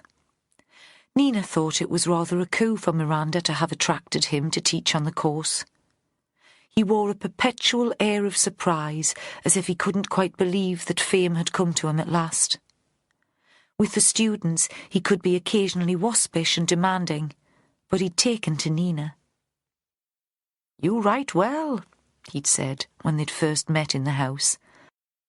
So she'd assumed that he must have got hold of one of her recent books, and that in itself had endeared him to her. And perhaps Chrissy would persuade him to give a blurb for the next title. "You'll see, my dear, it could happen for you too. But success isn't all it's cracked up to be, you know. You give up a good deal." She'd wondered what a man like him could have to give up. He'd never married, had no family. Privacy, perhaps. Or leisure. But surely he could turn down the speaking engagements and the book tours.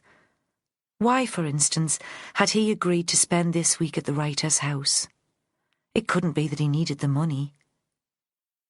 Now he waved at her across the room. Miranda, still speaking to him, seemed not to notice.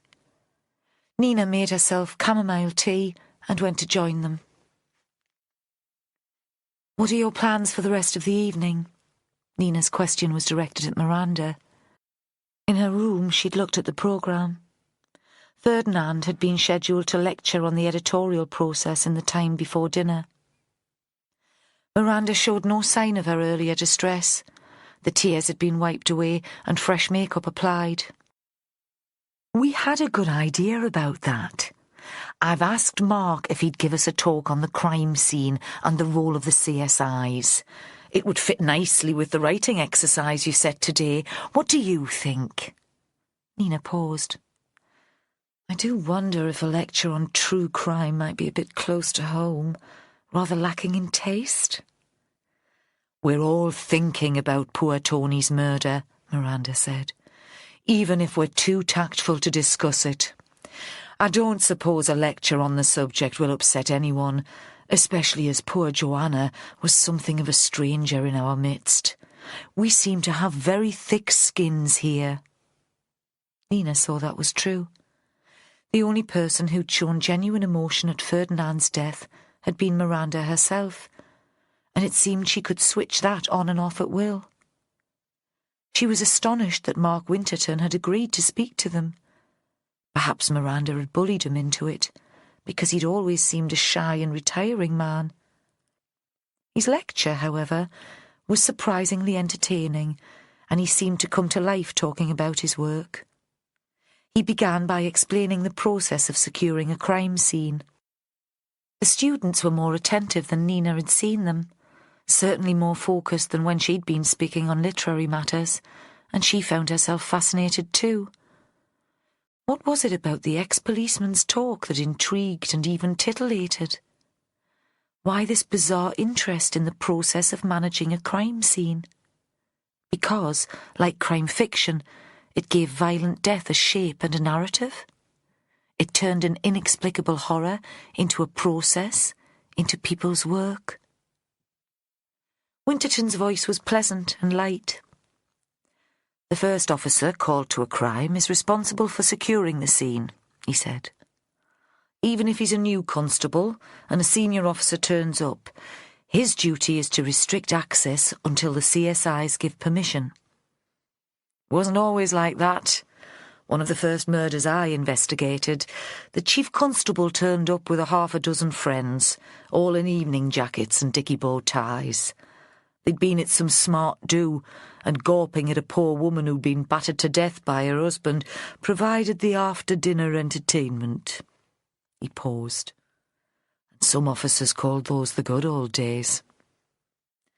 Lenny Thomas stuck up his hand. What do you think of the way the police are handling Tony Ferdinand's murder? Winterton gave a little laugh. Oh, I'm not prepared to comment on a colleague's work.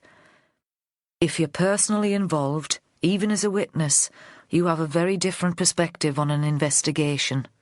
He glanced at the back of the room. Turning, Nina saw that Vera Stanhope had returned and was standing there next to her good-looking young sergeant. Ashworth gave the inspector a wry grin, and she flapped her hand at him. A gesture that said, "Don't you have a go at me too." So perhaps Inspector Stanhope had a tendency to become personally involved in her cases. Perhaps her perspective on the investigation was flawed. The rest of the audience realised the detectives were there and fell silent as if they were expecting an announcement from Vera. News, perhaps, that Joanna had been charged and that the investigation was officially over. But Vera only said, "Don't mind us, folks. We're just here to pick up a few tips." The interruption and the arrival of Vera Stanhope and Joe Ashworth seemed to put Winterton off his stride. He continued to lecture, but in a dry and formal way, as if he were talking to a group of young trainees, emphasising the need to follow procedure. It was about bagging evidence and taking photographs. All interesting enough, but without the human element that had captured their interest previously. It seemed to Nina that the appearance of the detectives had reminded him of a real death, the death of someone they'd all known, and, even if the victim hadn't been particularly well liked, he no longer considered murder a fit subject for entertainment. Yet it was fictional murder that had captured her imagination. She now had her central character and the germ of an idea, which was both simple and audacious. What fun if I can pull this off. While all around her the residents were asking Mark Winterton questions about fingerprints and DNA, in her mind Nina was out on the terrace in an October dusk, watching a murderer kill a woman who was sitting on a white wrought iron chair. Chapter 12. Vera's meeting with Ron Mason, the superintendent, had gone surprisingly well. She thought she couldn't have handled it better. Her boss was a small man given to fits of irritability, but she'd caught him on a good day. Perhaps he was so unused to Vera consulting him about anything that she'd flattered him by appearing to ask for his advice. Certainly, he had no idea that he was being manipulated. So the prime suspect is a neighbour of yours? He leaned forward across the table. He'd once had red hair, and although it was grey now, his eyebrows were still the colour of powdered cinnamon, and there were freckles the same colour all over his forehead. Vera had never noticed that before. She thought that spending time with all these writers was turning her brain, making her look at things in a different way. It certainly seemed like that at first, though we don't have enough to charge her, Vera explained about the knife Joanna had been carrying, not matching the wounds on Ferdinand's body. Complicated, then. I wondered if you'd like to take over as senior officer in charge of the inquiry, Vera said, in view of what might be considered a conflict of interest.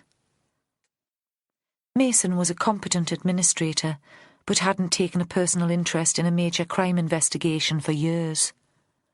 Word in the canteen had it that he'd lost his nerve. No need for that, Mason said quickly. A rural police area like this, we're always going to bump up against the odd acquaintance. He paused. I take it that's all you are, acquaintances? I don't really move in arty circles, Vera said, encouraging him to smile at the thought. Like I said, Joanna Tobin and Jack Devaney are just neighbours. And that was all it had taken for Mason to confirm her place in the investigation. At the end of the interview, he stood up and shook her hand. Thanks for keeping me informed, he said. Good luck. Back in the writer's house, Vera thought they'd need it. It seemed that many of the people there with the opportunity to commit the murder had disliked Tony Ferdinand, but she had no sense yet of why anyone should choose this particular time and place to do it. She arrived just as Winterton's lecture had started. She could have told them her own stories about balls-ups at crime scenes, and had been tempted to put in her twopenneth, but had seen that would hardly be professional. When the talk was over and the residents were preparing for dinner, she took Ashworth across the yard and into the chapel. What did you make of Winterton, then? He had opportunity, Jo said. Don't see how he could have motive. He's never moved in literary circles. He only retired from the job 12 months ago. What's he doing here, then? Police pension is better than it was, but you'd not think he'd have the spare cash for this sort of jaunt. Have you seen the fees? Or did he get one of those bursaries? Vera wondered briefly what she'd do when she retired. She saw herself in Hector's house, too fat and unfit to get out, watching daytime telly and drinking beer for breakfast. Then the hippy-dippy neighbours would be her only link to the outside world. Maybe, after all, she had more of a vested interest in Joanna's innocence than anyone realised. No, he applied for a bursary, but he didn't get one. I get the impression his writing's not up to much. So maybe he had a reason for killing Tony Ferdinand, and he came here specially to do it. He used the course as a cover. Yeah, Jo said, and that's a piggy I can see floating past the window. Vera smiled. She liked it when Jo stood up to her, as long as he didn't do it too often. He'd have the knowledge about how an investigation works. He'd understand enough to pull the stunt with the knives. But he wouldn't have got it wrong, would he? Jo said. He'd have made sure the right knife was in Joanna's possession. So he would. Vera was feeling hungry now, but she didn't want to eat her dinner in front of a party of suspects. Let Mark Winterton play the performing cop for them. I was thinking Winterton might be useful, Jo said. An insider. They'll say things to him that they wouldn't say to us. He's a suspect, Vera said sharply. A witness at the very least. Sometimes you have to keep your distance. She saw it was on the tip of Jo's tongue to make some comment about her own lack of objectivity. Instead, he looked at his watch. I should get home. If I don't see the kids before they go to bed tonight, they'll forget what I look like. I was going to talk to Joanna Tobin, she said. Now that she's had a while to think about things and we know what questions we want to ask. I can't do that on my own. But no problem, of course. Your family has to come first, Joe. I understand that. I'll ask Holly if she can come along. She could do with the practice. I might get her to take the lead. What do you think? Vera smiled sweetly. Joe Ashworth would know exactly what she was playing at. There was no love lost between Holly and Joe, and he wouldn't want the bright young lass to take credit for any information gained in the interview. Vera lifted up the canvas shopping bag that did as a briefcase, a sign that she needed a decision. The wife'll kill me. Like I said, pet, no pressure. Holly could use the experience. You get an early night. But she knew now that she had him hooked. I'll do it. Vera beamed. Champion, she said. There's a casserole I made a couple of days ago when I was feeling domestic. I get the urge sometimes, but it soon passes. We'll have a bite to eat before we talk to the dippy hippies, shall we? I can't concentrate when I've got an empty stomach. And you let me lead the interview? Of course, Bonnie lad. It's only right. We can't compromise the inquiry. The house was cold, and Vera put a match to the fire. From the kitchen, heating up the chicken casserole and sticking a couple of jacket potatoes in the microwave, she heard Ashworth grovelling to his wife. Yeah, I know I promised, but this is something I can't get out of. They ate, sitting by the fire with plates on their knees. Is there anything I should know, Ashworth said, before we go in there? I wouldn't want to influence you. And that was true enough, Vera thought. She'd be glad of Joe's take on the pair. He disapproved of them instinctively, just because of their clothes and the way they looked, the fact that they didn't have a real job, or the whole 2.4 kids thing. Vera wasn't sure of the way a sergeant voted, but she knew that by temperament he was conservative.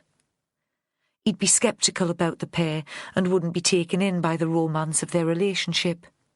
That was just what Vera needed. They saw the couple before they realised Vera and Joe were there. Again the lights had been switched on, but the curtains, if there were any at the Myers farm kitchen window, hadn't been drawn.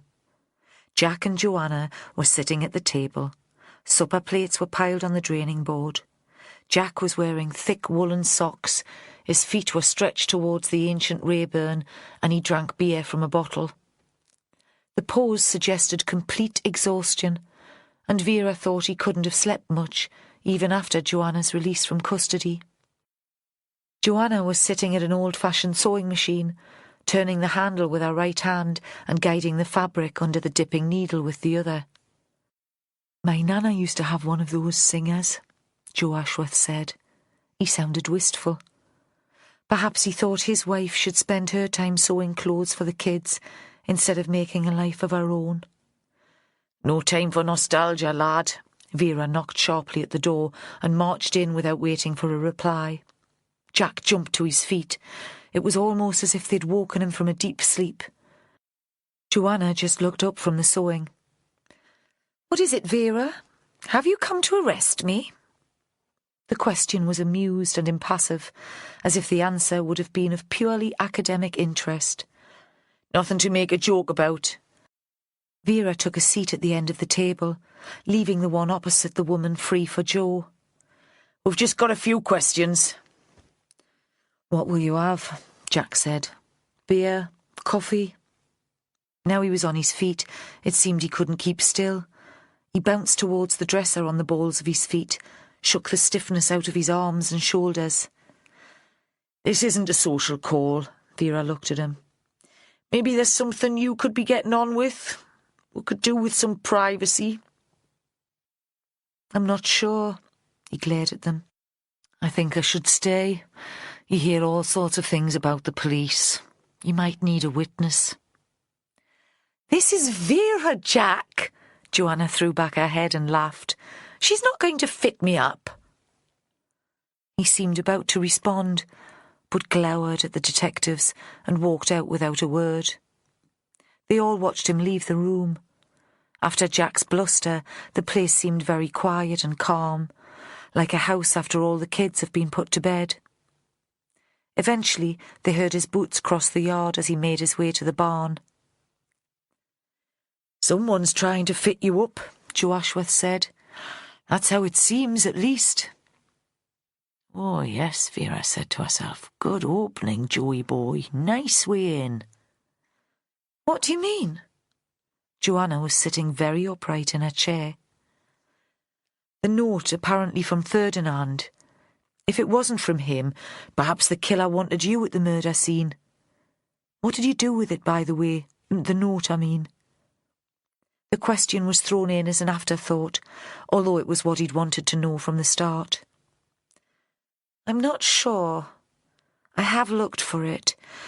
I thought perhaps you'd be able to test the handwriting, though only the initials were written. The rest was done on the computer and printed out." "Didn't that strike you as odd?" Joe said. "A note as short as that? Why not just scribble it on a bit of paper? Why not speak to you if it comes to that? Ferdinand must have seen you at lunch. He could have told you whatever he wanted then." "Everything about that place was weird," Joanna said. "And I did wonder if the note was a ruse and Ferdinand just wanted to get me into his room on our own. But while there was a chance he had information about a publisher, I decided to play along with it." She paused and returned to Joe's initial question. "I rather think I must have chucked the thing into the basket by the fire in the drawing room as soon as I got it. I put all my waste paper in there. They use it to lay the grate every evening. So it's probably burned." "Yes," she said, "it probably is. And if that's the case, there's no proof I received it at all." The last words were thrown towards Ashworth like a challenge. "I dare you to call me a liar." Ashworth looked at her for a moment and then changed the subject. "Had you met anyone at the writer's house before?" Sitting at the end of the table, Vera thought this was another good question. This time Joanna paused before answering. "It's possible." "You don't seem very sure," Ashworth said. "That's because I'm not," Joanna frowned. "Look, it's probably not relevant to Ferdinand's death. I don't see how it can be. But I thought I recognised one of the tutors. An old guy, Giles Rickard. The name was familiar when I got the list of participants." "He's a writer," Ashworth said. "They tell me he's famous. Maybe you've read one of his books." The tone was sceptical.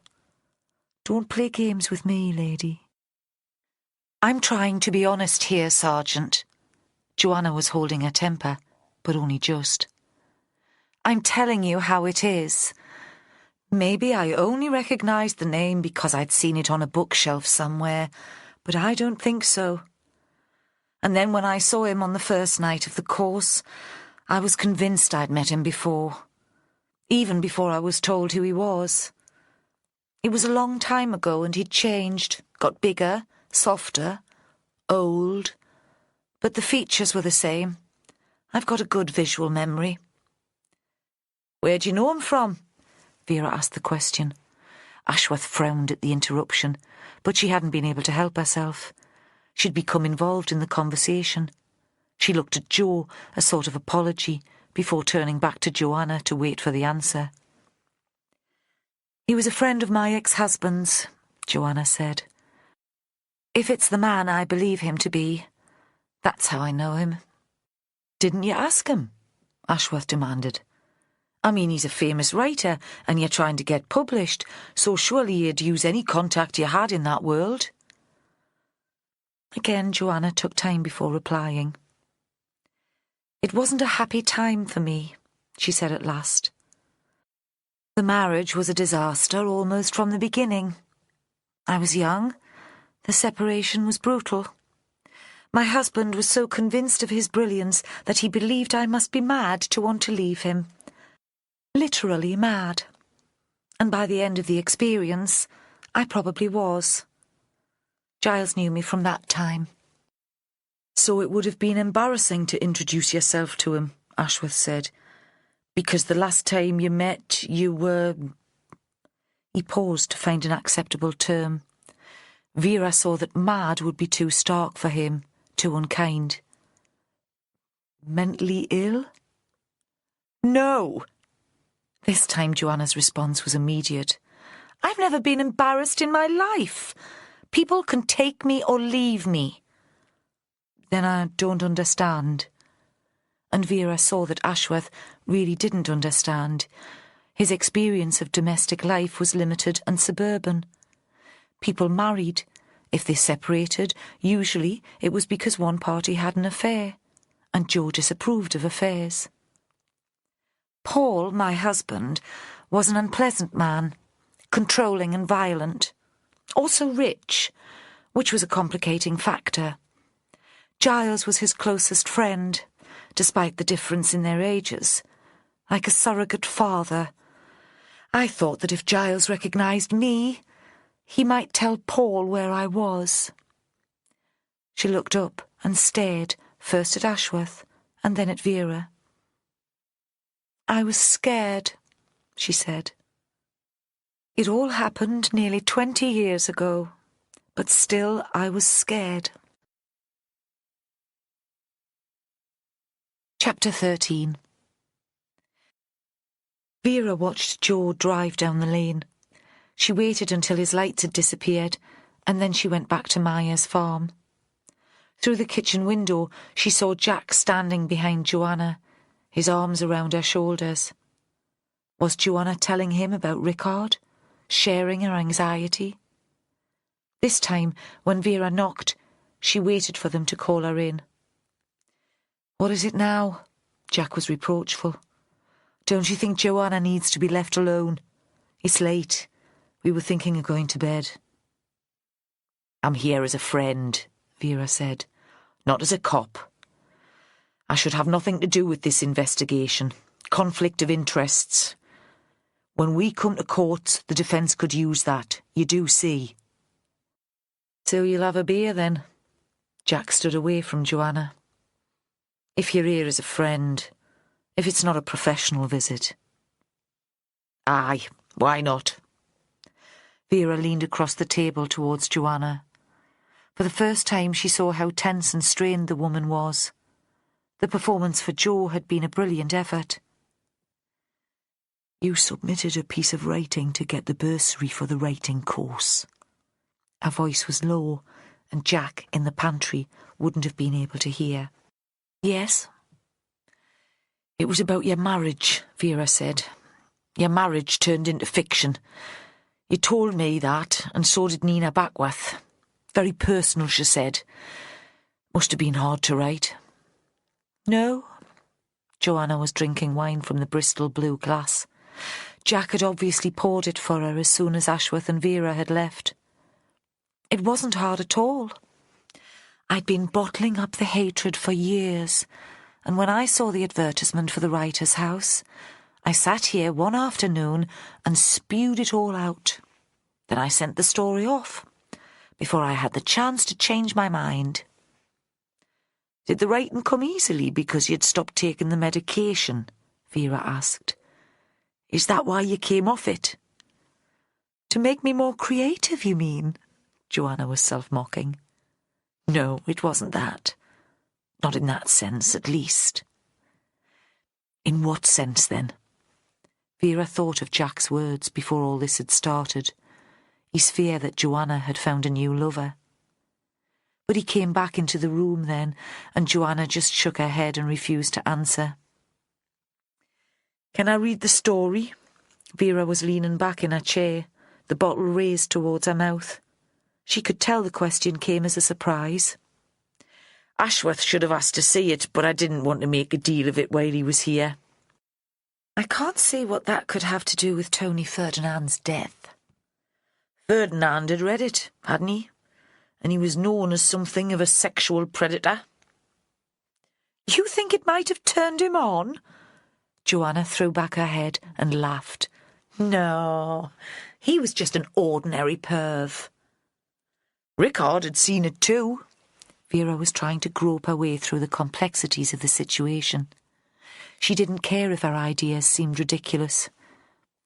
A copy of all submitted work was shown to every tutor, Joanna said. Did Rickard recognise you? If he did, Joanna said, he didn't say anything. What did he make of your story? I don't know. I was due to have a tutorial with him the afternoon Tony Ferdinand died.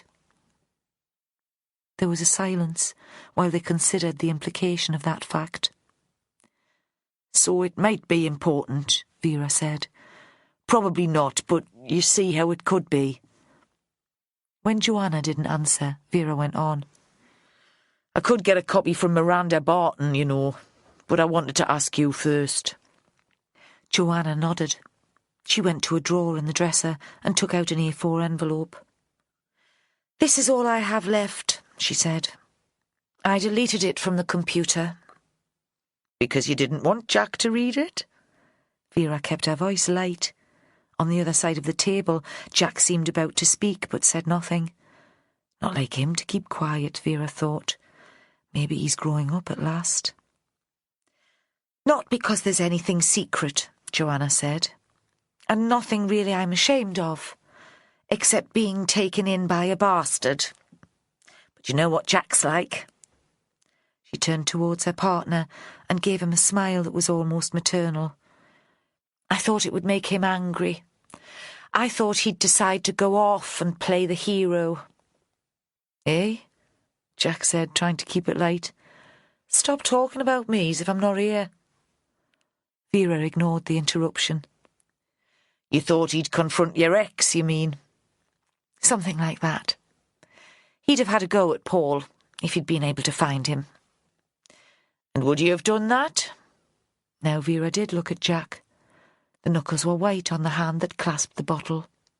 If he squeezed it much harder, it'd smash into pieces. Yeah, I would, Jack said. If I'd found him, I'd have killed him. I wouldn't have wanted that, Joanna said, suddenly serious. I don't blame Paul Rutherford or Giles Rickard anymore. They didn't turn me into a victim, Vera. I did that all by myself. Sometimes you just have to take responsibility. Vera sat up in bed and read the manuscript Joanna had given to her. The bedroom was cold. The fire she'd lit for Joe had long gone out, and she hadn't bothered switching on the central heating. She had 2 pillows at her back and a spare duvet wrapped around her shoulders. On the bedside table, some hot milk with a good splash of whiskey in it. Outside it was still. There was no sound at all. In her head she heard the voices of the people in the story. This was fiction, but the central character, Maggie, was a barely disguised version of Joanna. And when Vera read the piece, she found Joanna there, speaking in her aristocratic tone, confused and angry. Maggie grew up in a house in Somerset, governed by unspoken and unwritten rules. Everything from the correct folding of napkins to her inadequate schooling was prescribed in advance. Then she met Paul, and every rule was broken or irrelevant. He was her saviour and her devil. He walked into her life one evening, rangy and spare, a hungry lion looking for food, for a woman and admiration, for money and a woman to worship him. In his life, there were no rules, except one. Take what you want. And she was seduced by his wickedness, by the absence of rules. It liberated her from the tedious life of duty. That evening, a guest in her father's house, he made love to her while the other guests were at dinner. The next morning, she ran away with him. That was the start. Very melodramatic, Vera thought. She remembered snatches of a book programme on Radio 4 and came up with a different word. Very gothic. She wondered if it had really happened that way, or if Joanna had recreated a story to suit her heightened mood.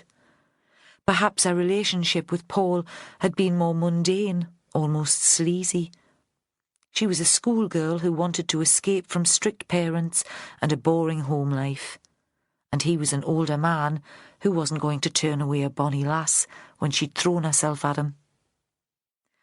Was the overblown language of the story the result of Joanna's lack of medication at the time of writing? Or had she first seen her husband as the romantic figure described in the story, and as the theatrical villain he later became in the work? As she read on, the lack of factual detail in the piece irritated Vera. She'd hoped there would be something here to help her in the investigation. But while the scenes of the couple's life in Paris, especially those describing Maggie's unravelling into depression, were vivid, little was specific. Paul left the apartment every day to go to work, but there was no mention of the address of their home or of exactly what he did to earn a living.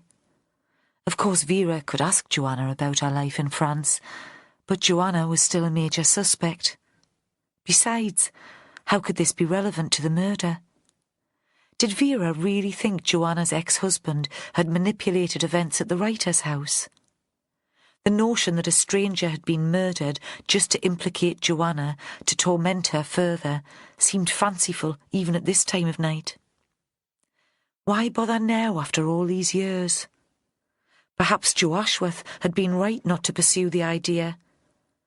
After reading the pages through for a second time, Vera put them on the floor beside the bed.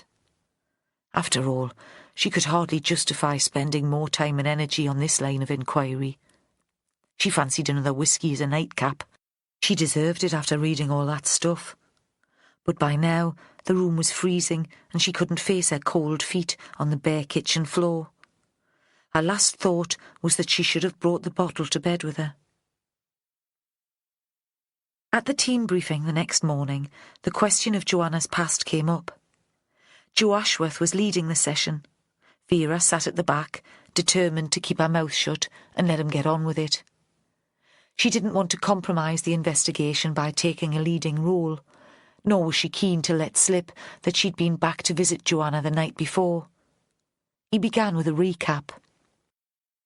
Of all the folk staying at the writer's house, only 7 had the opportunity to kill Tony Ferdinand. The rest were together between lunch and the discovery of the body. There's no news yet from the search team on the murder weapon. Holly stuck up her hand. Vera thought she would have been the sort of child to sit in the front row of the classroom and tell the teacher if he'd got something wrong. Yeah, Joe reacted just as the teacher would have done. There's Chrissy Kerr, the publisher too. She was at the writer's house in the morning to give a guest lecture. She stayed for lunch.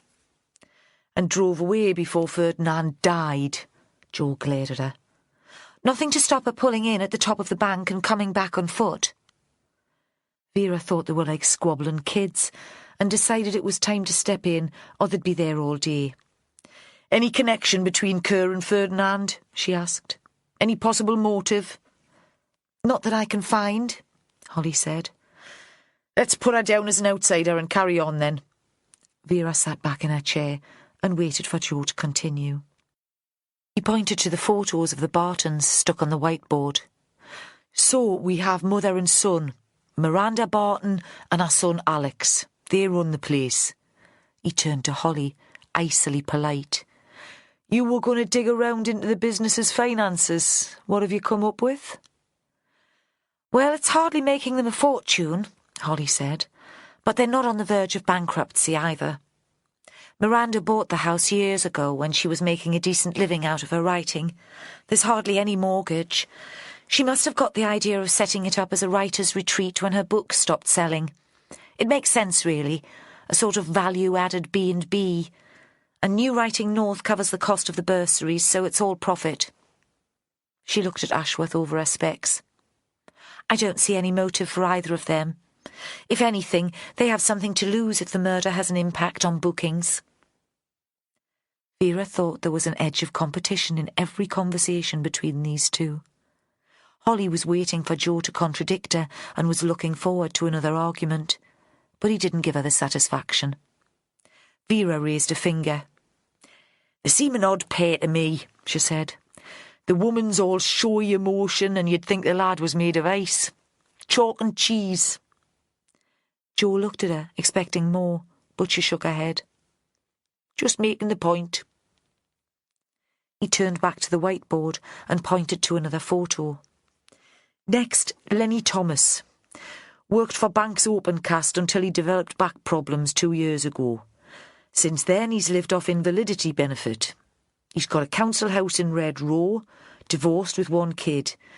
A bit of a history when he was a kid, car theft, burglary, 1 period of probation and 6 months imprisonment. Nothing recent, not since he started with Banks. How does he fit in with the arty set? This from Charlie. Bags under his eyes you could carry golf clubs in. Last night's takeaway curry on his jersey. Vera was tempted to jump in again at this point, but she allowed Ashworth to speak first. They've adopted him as their own working-class pet, Ashworth said. They're kind, but patronising. They wouldn't want to be thought snobby. Well done, lad. Motive? Holly asked. She was still sulking because Jo was getting all the attention. According to Lenny Thomas, Tony Ferdinand had said he could find him a publisher and turn him into a star. Maybe it was all talk, and Lenny got resentful and lost it. The trick with the knife and the forged note to Joanna would hardly be his style, would it? This was Holly, betraying her own prejudices. You mean he's not bright enough to think of it because he once drove a truck on an open cast for a living? Don't let her bug you, Joey boy, Vera thought. Besides, Jo went on, we don't know the note to Joanna was forged, and we're not going to find out. She claims it was burned. She's still got to be our prime suspect. He pointed to the photo of Joanna. It had been taken recently, and Vera wondered where they'd got hold of it. She was wearing a red sweater and her hair was blowing away from her face. Joanna Tobin, living the good life with her partner Jack Devaney, in the hills above Clackenlough. Like Thomas, she was one of the students who'd been awarded a free place on the writer's course. She was found close to the body with a knife in her hand. Problem is, the knife doesn't fit the wound. So was she set up, or was she playing some sort of elaborate game with us? A sort of double bluff? He paused and turned towards Vera. She spent 10 years of her married life in France, and records of that time only came through this morning. She assaulted her husband, attacked him with a knife, then attempted suicide. The doctors diagnosed some sort of psychotic episode, and she was never charged. She escaped from a French psychiatric hospital and made her way back here, with the help of Devaney. It seems she's been on medication ever since. Except she stopped taking it for a few weeks before going to the writer's house, because she fancied herself in love, as Jack had feared. Case over, then. Charlie looked up from the paper cup he'd been staring into since he'd sat down. That's dangerous talk, Charlie, and you know it. Joe's voice was sharp. Vera wasn't sure if he was really angry or if this was a show for her benefit. There's no evidence to connect her to the victim. If you start looking for proof to nail an individual, you'll likely try too hard and find it. Doesn't mean it's real. Now's the time to keep an open mind. So let's move on. Joe pointed to the next photo on the board. The photo was old and looked as if it had been dug out of an old HR file. Mark Winterton, former inspector with Cumbria Police. Not much use as a writer, according to the staff at the place. So what was he doing there? It would be good to establish some link between him and the victim, or with Joanna Tobin. Charlie, can you do that? There's an address near Carlisle for him, not so far from where Tobin lives, as the crow flies. Charlie nodded. He was used to being shouted at and didn't bear resentment for long. The last two are tutors. Nina Backworth, academic and writer. She admits to hating Ferdinand and blames him for screwing up her writing career, so she has the most plausible motive, but again, there's no forensic evidence to link her to the victim. Ashworth paused and looked round the room to check he had their full attention. Then there's Giles Rickard. He's done very nicely from his writing recently. A house in Normandy and a flat in Highgate. He looked at Charlie. That's a flash part of London. And he's got a holiday cottage up the coast in Northumberland, which is how he came to be invited as a tutor on the course. He claims that he had no professional contact with Ferdinand, and they seem only to have met at the occasional publisher's party. According to Rickard, who seems a nice old chap, but maybe we can't entirely trust him. Because he forgot to tell us that he was best mates with Joanna Tobin's ex-husband, Paul. And when I googled him, I found a scathing review of one of his books in the Times literary supplement, written by our victim. Chapter 14. Nina Backworth woke with a start, and she didn't know where she was. It was still dark. At home, in her flat in Newcastle, there would be enough light from the street lamps for her to make out the shadow of the wardrobe, and she'd hear the background buzz of distant traffic. Here, briefly, everything was strange. She heard footsteps in the corridor outside her door, and there was a moment of panic. Her body was rigid with fear, and her pulse raced. Someone had broken into her flat. The image of a bloody body crouching in a dark corner flashed into her mind, half nightmare, half daydream. Her body? Her flat? A premonition of her own death? Then a beat later, she remembered where she was and began to breathe again.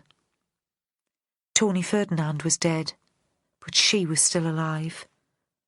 She turned on her bedside light and saw that it was 6:30. After all, she hadn't slept badly. The footsteps outside her door would be one of the other residents. She tried to settle back under the sheets, but could tell immediately it would be impossible to rest. The shock of waking suddenly had made her muscles tense, and she'd never been any good at relaxing. She got out of bed and opened the curtains. Her room overlooked the sea, and in the distance a light buoy flashed. There was no wind. It would be another quiet day. She pulled a jersey over her pyjamas and made tea. Then, sitting in the easy chair by the window, her notepad on her knee, she continued to work on her short story. The words came easily, and she thought that this was what she was made for. At breakfast, she found herself sitting next to Giles Rickard, still exhilarated by the hour's writing. She was tempted by the smell of coffee. Usually she never drank caffeine, and now, sipping from the mug, enjoying the smell and the taste, she found her body responding immediately to it. She felt alert, more awake than she had for months. She saw the arthritic hands of her companion and wondered how she would describe them if she were writing about them. It occurred to her that hands like that could never hold a knife with the firmness needed to push the blade through skin and muscle. This man at least could be no suspect. She said as much to Rickard. "You'll have to tell the inspector that, my dear. I've already had a message from her asking if I could make myself available for a chat in the chapel this morning. That was her word. Chat. Of course she hopes we'll underestimate her. We'll see her size and her clothes and discount her obvious intellect." "What are you working on at the moment?" Nina didn't want to discuss Ferdinand's murder or Vera Stanhope's investigation. She had noticed in the few days that she'd known him that Rickard enjoyed gossip. He revelled in it like a lonely old woman, could be spiteful and bitchy, though he was always charming to one's face. She suspected that she might have been the object of his venom herself on occasions, and didn't want to give him further ammunition. Besides, this was an opportunity to pick the brains of one of the most successful crime writers of his generation. Did he plan his work in detail in advance? And what were the commercial pressures? Did he feel the need to turn out the same kind of book each time? "I've more or less given up writing altogether," Rickard said. "It became rather a chore, you know, a means to an end. I considered the last 6 books as my retirement fund." Then why did you agree to come here? Recklessly, Nina reached out to pour more coffee. She saw that her hands were trembling very slightly, the effect already of the caffeine. If you don't enjoy writing, it must be tedious for you discussing your work with the students. For a moment there was no answer, and Nina wondered if the old man had considered her question impertinent. It was a matter of unfinished business, Ricard said at last. Yes, I think that's how you might describe it. She was going to follow up with another question when she heard a loud voice in the reception hall outside the dining room. Around her the other residents fell silent, and Joanna Tobin walked through the door. She stood just inside the room, making an entrance. "I hope you've all saved some bacon for me," Joanna said. "I'm starving." She was dressed even more flamboyantly than she had been at the beginning of the writer's course, in black canvas trousers and a silk top of clashing oranges and pinks, the equivalent of war paint. But Nina thought she looked white and strained.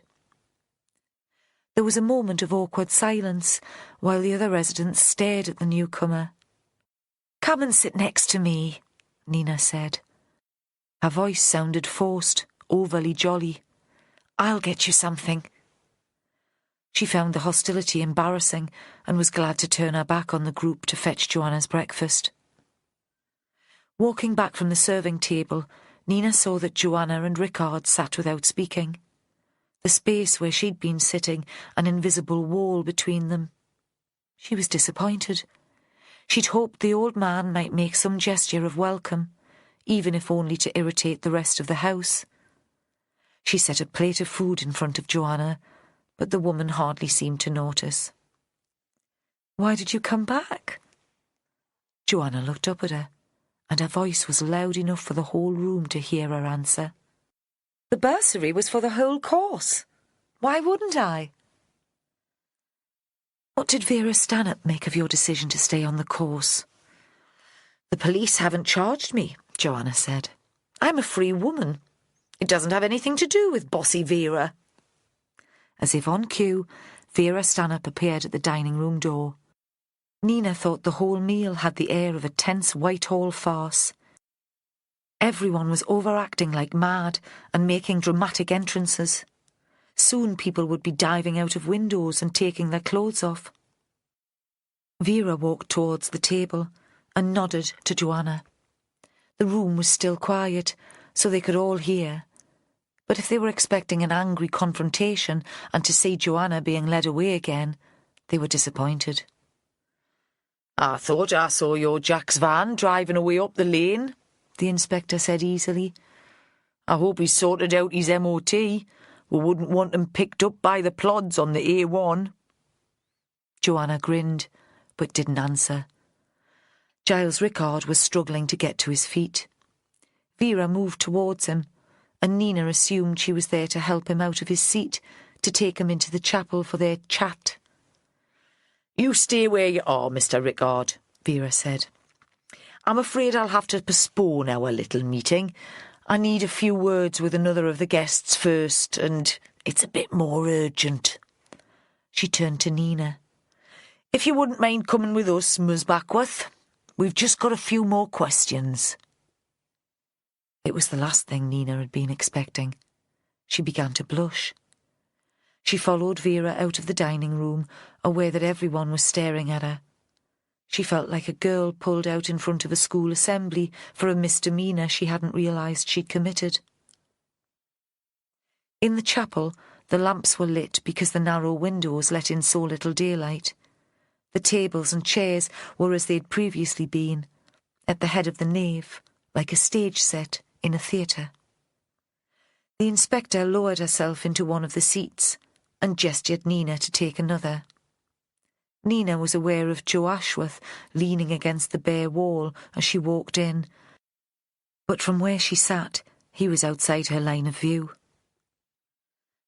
"Can I help you, Inspector?" Nina knew she could come across as haughty. She thought that she and Joanna had a similar defence against the world. They became hard and brittle, confrontational. I've already given you a very full statement. So you did. Vera shut her eyes for a moment. It was as if she was rerunning the previous interview in her head. She opened them suddenly. But other facts have since come to light. I don't understand. Mr. Ferdinand died from knife wounds. He was stabbed repeatedly. It seemed odd to us from the start that he'd put up so little resistance. He was a tall man, middle-aged perhaps, but physically fit, and if someone came at him with a knife, you'd have thought he'd put up a bit of a fight. Vera paused. Nina saw that she was expected to comment. But what could she say? She pictured an intruder in the glass room, the damp heat and the plants, the knife and the blood, but still she could feel little sympathy for Ferdinand. So she remained silent. Ferdinand didn't fight back because he was drugged, Vera went on. He'd hardly have been aware of what was happening. Maybe he was killed on the balcony because that was where he lost consciousness. He'd have been given the pills earlier in the day, during lunch perhaps. Or maybe Ferdinand fell asleep in one of the chairs in the glass room and the killer yanked him out and half carried him outside. Thoughtful enough not to make a mess on the smart-tiled floor. We probably won't know, unless the murderer tells us. This is very interesting, Inspector, Nina said, but I don't understand what it has to do with me. And the first part of the statement at least was true. She did find the means of Tony Ferdinand's death interesting. Could she work something similar into her story? All writers are parasites, she thought again. It has everything to do with you, Miss Backworth. The detective's voice seemed unnaturally clear, jerking Nina away from her fiction. You take sleeping pills. Yes, I suffer from insomnia. My GP prescribes them. And your pills have the same chemical composition as the drug found in Ferdinand's body, according to the toxicology report that we received from the pathologist this morning. He'd have taken them earlier in the day. As I say, they could have been added to his lunch or his coffee. You'll know yourself that they don't work immediately. You told me that you were sitting close to Professor Ferdinand that lunchtime. There was a silence.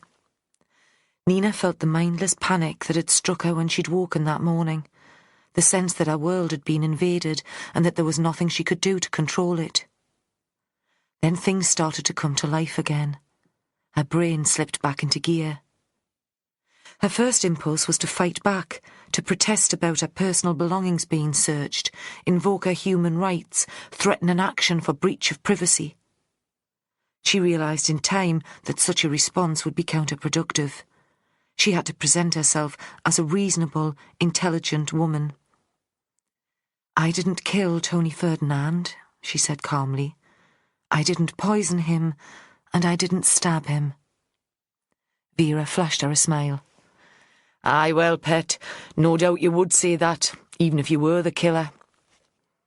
Have you noticed if any of your pills have gone missing? Nina pictured the brown plastic bottle kept in her wash bag. She hadn't taken any tablets the night before. Her doctor had told her they'd be ineffective if she used them too often. I don't know, she said. No, I haven't noticed. Had you told anyone here that you had them in your possession? Nina thought back. Had she mentioned her insomnia on the first evening of the course? Everyone had seemed so tense and ill at ease, talking too much as they clasped their glasses of wine, trying to make an impression, and she'd admitted that she too felt anxious in this new place and in this gathering of strangers. Most people knew I had problems sleeping, she said. I didn't talk about taking stuff for it. But someone might have put two and two together? I suppose so. But Nina was sceptical. This all sounded too elaborate to her. Murder wasn't a parlour game, the moves planned out in advance. Surely it was usually a brutal outburst of anger, sudden and unforeseen. Not in her story, of course. The action there was as elegant as a Regency dance. But in real life... I'm trying to help you out here, Vera said. If your pills weren't stolen, you become the murderer. You do see that? Nina didn't answer. Vera suddenly seemed to lose patience. "Take Sergeant Ashworth to your room and show me your tablets," she said. "We'll have to take them away, of course. Do you keep your room locked?" "Only from the inside at night," Nina said. "Not during the day." "Ever had the feeling that someone's been in there, rifling through your things?" "No," Nina said. "Never." It seemed to be the answer Vera was expecting. "Get along," she said. "I have other people to see." Chapter 15. Ashworth didn't know what to make of Nina Backworth. She was the sort of woman who would usually terrify him. But following her up the main stairs, away from the lobby, he found himself aware of her body, a sudden and powerful attraction that left him breathless. At her bedroom door, she turned and gave an unexpected grin. "I thought police officers were supposed to be fit." He felt confused, unsure what to make of the observation. Had she noticed the effect she was having on him? His words came out as brusque, almost rude. "The pills, Miss Backworth, if you don't mind." Her room was on the same floor as those of all the other tutors. While she went into the bathroom, he stood by the window and looked out at the sea, trying to regain his composure. At an angle below him was the terrace, with its wrought-iron furniture. The garden, rather overgrown and unkempt, sloped steeply to a path that led down to the beach. He looked back into the room. It had a faint smell of citrus, her perfume. He'd noticed it as he'd come up the stairs. Everything was ordered. She'd made her own bed, and her pyjamas, white silk, were folded on the pillow. On the desk were a notebook and a fountain pen, neatly aligned. He hadn't realised that anyone wrote with a real pen and ink anymore. He was thinking how classy she was, well outside his sphere, when she returned from the bathroom carrying a red toilet bag.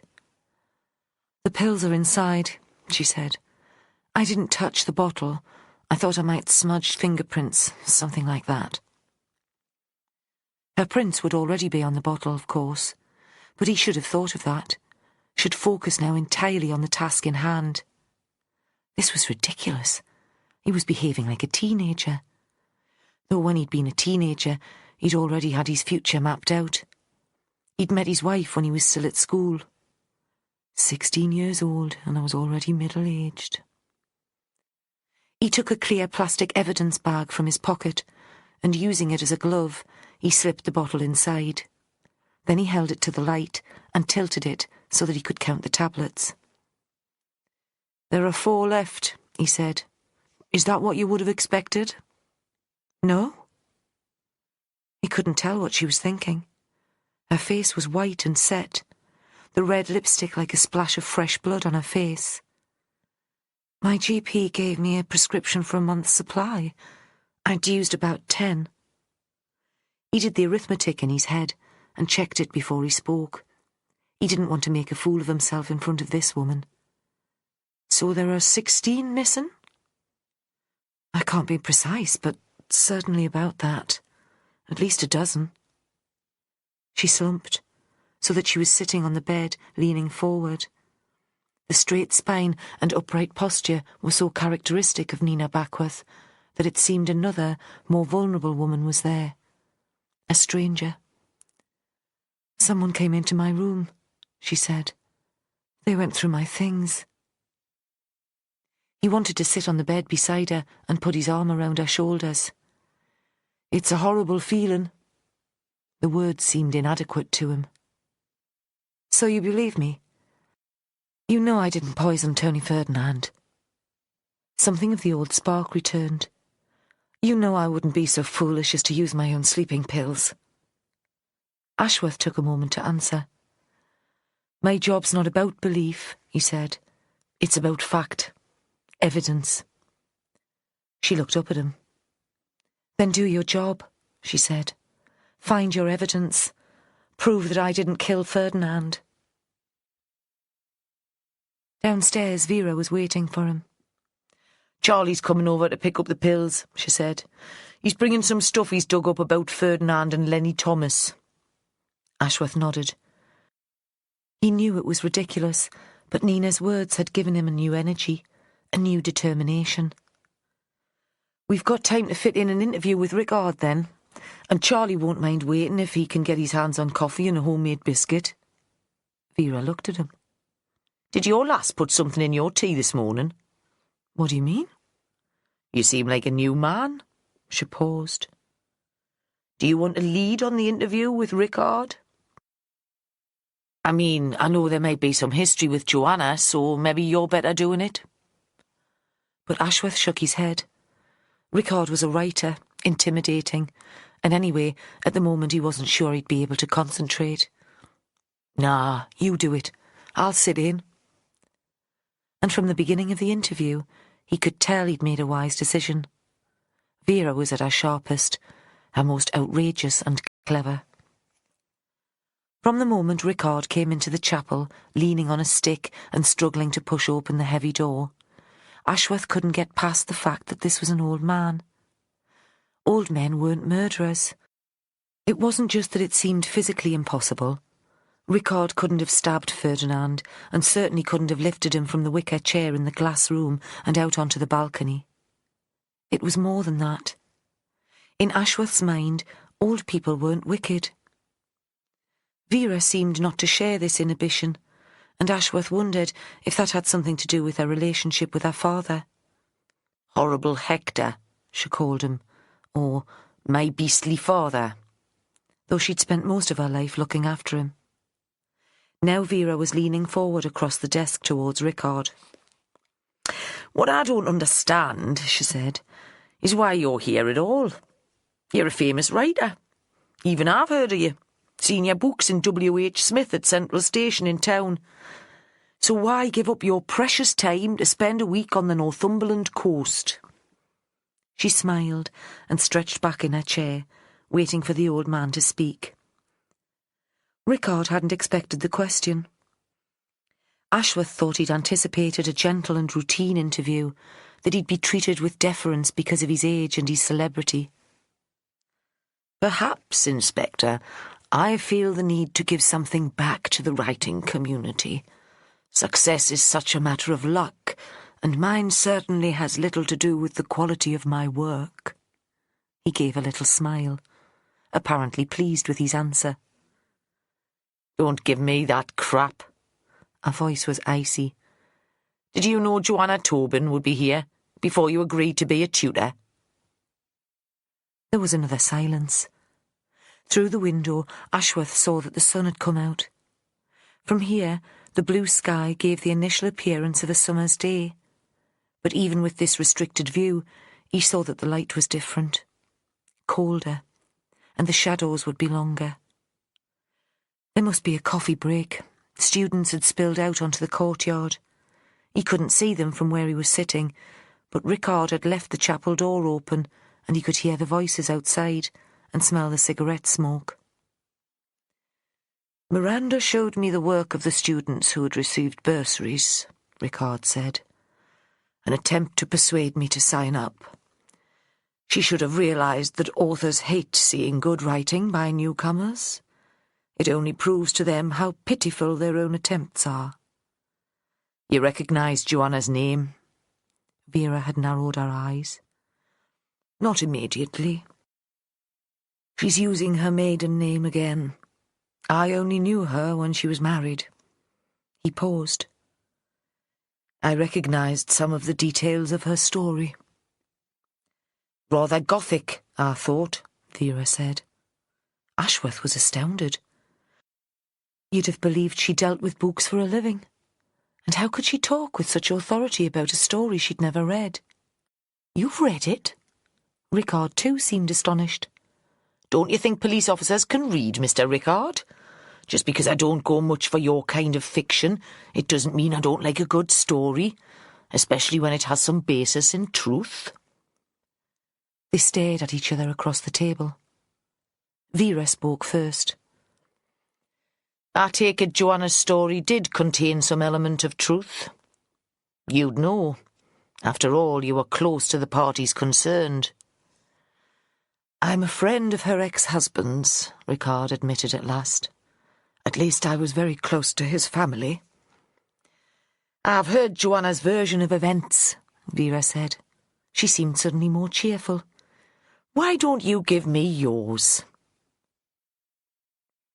I knew Paul's father very well, Rickard said.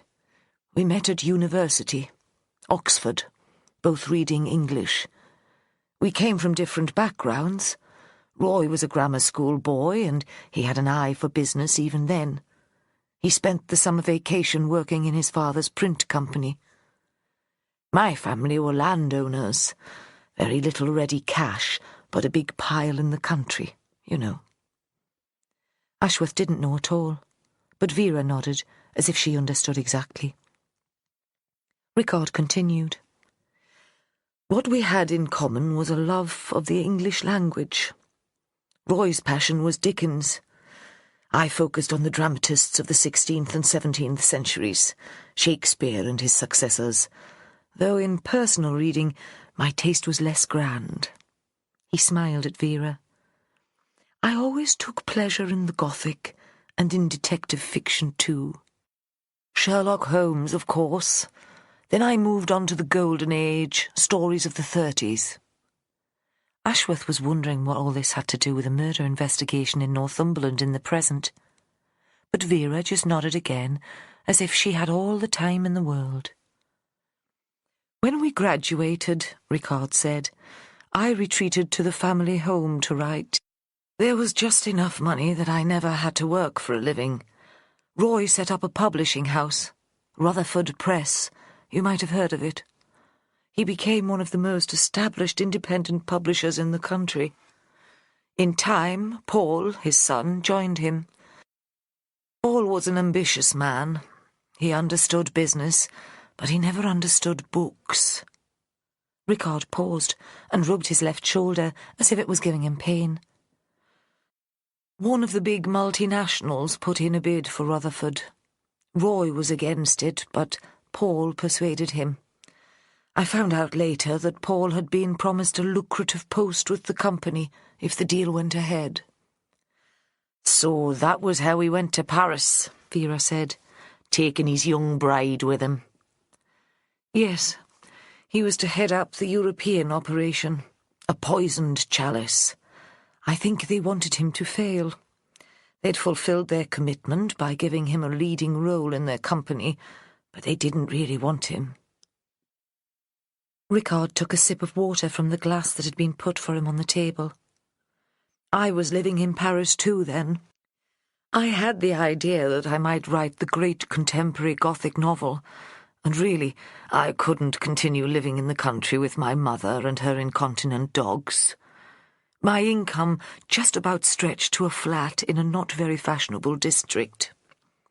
He paused again. Roy, Paul's father, died. A heart attack. Or a broken heart. He felt that his son had betrayed him, Vera asked. Her voice was gentle now. Rickard seemed surprised. No, nothing like that. He was proud that Paul was so driven, but he missed the business, the meetings with authors and the excitement of new scripts arriving every day. I suggested that he should set up on his own again, but he said he didn't have the energy. Perhaps he was already ill. He stared through the window, lost in thoughts of his own. So you're in Paris, Vera said briskly. You and Paul and Joanna. Did you see a lot of them? Yes. We met up at least once a week. Paul's idea, not mine. I'd go to their grand apartment for dinner, a way to get the quality of wine I couldn't afford on my meagre income.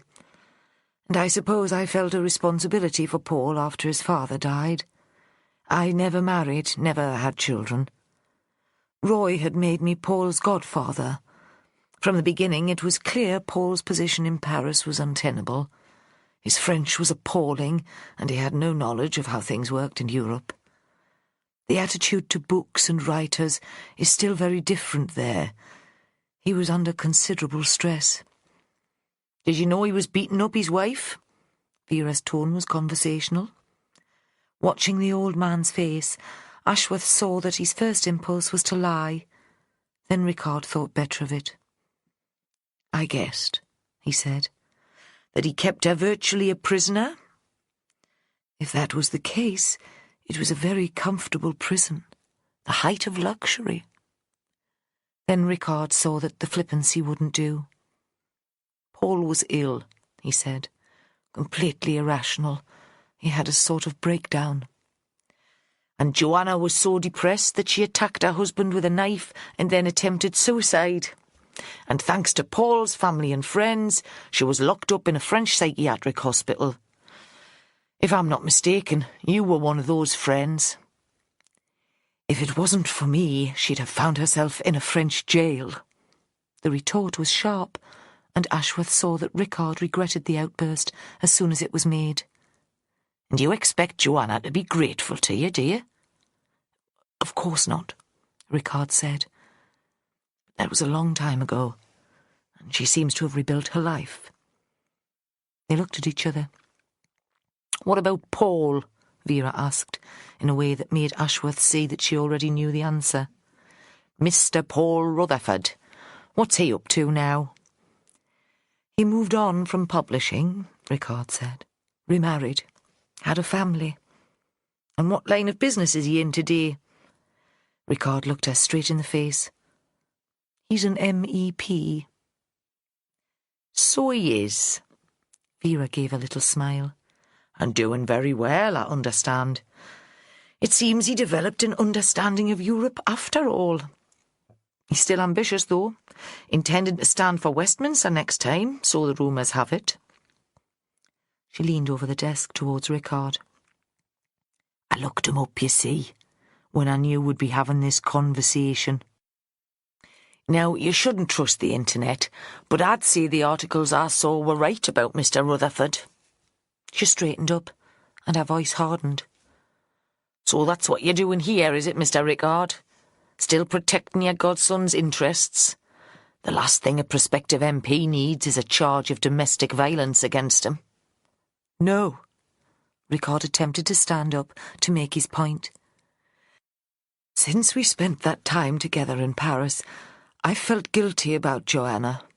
I wanted to meet her, to check that things were going well for her. It was an impulse when I saw her name on the list of bursary students. An old man's folly." Vera looked at him and said nothing. The silence stretched. The students had gone back to work, and there was no sound from the garden. At last she spoke. "Things were going very well for Joanna. She'd met a man who adored her, and they'd set up home in the most beautiful place in England. She'd found a way to make sense of the nightmare of her younger days, and there was a chance that the story of the abuse she'd suffered might be published. Then she was implicated in a murder. Some might consider that could be a way of getting your pal Paul off the hook. Who's going to believe a murder suspect when she accuses a respectable MP of domestic violence? And of course she wouldn't dare, would she? Not in her position now. Last thing she'd want would be to attract the attention of the press. "That's ridiculous," Rickard said. "Aye, isn't it? Just like something out of those Gothic novels you were so fond of in your youth. All madness, conspiracy and drama." Rickard struggled to his feet. He was on his way to the door when Vera called him back. "How well did you know Tony Ferdinand?" He turned slowly to face her. "I didn't. I met him a couple of times, nothing more." "But he reviewed you, I understand." Rickard gave a little laugh. "The piece in the TLS? Unkind, perhaps, but very amusing. It did me no harm." "I read it," Vera said. "Rather personal, I thought. And it's hard to believe that you were no more than acquaintances. Publishing seems a very small world." "A world, Inspector, of which I wanted no part. Literary success came late to me, and I never believed I deserved it."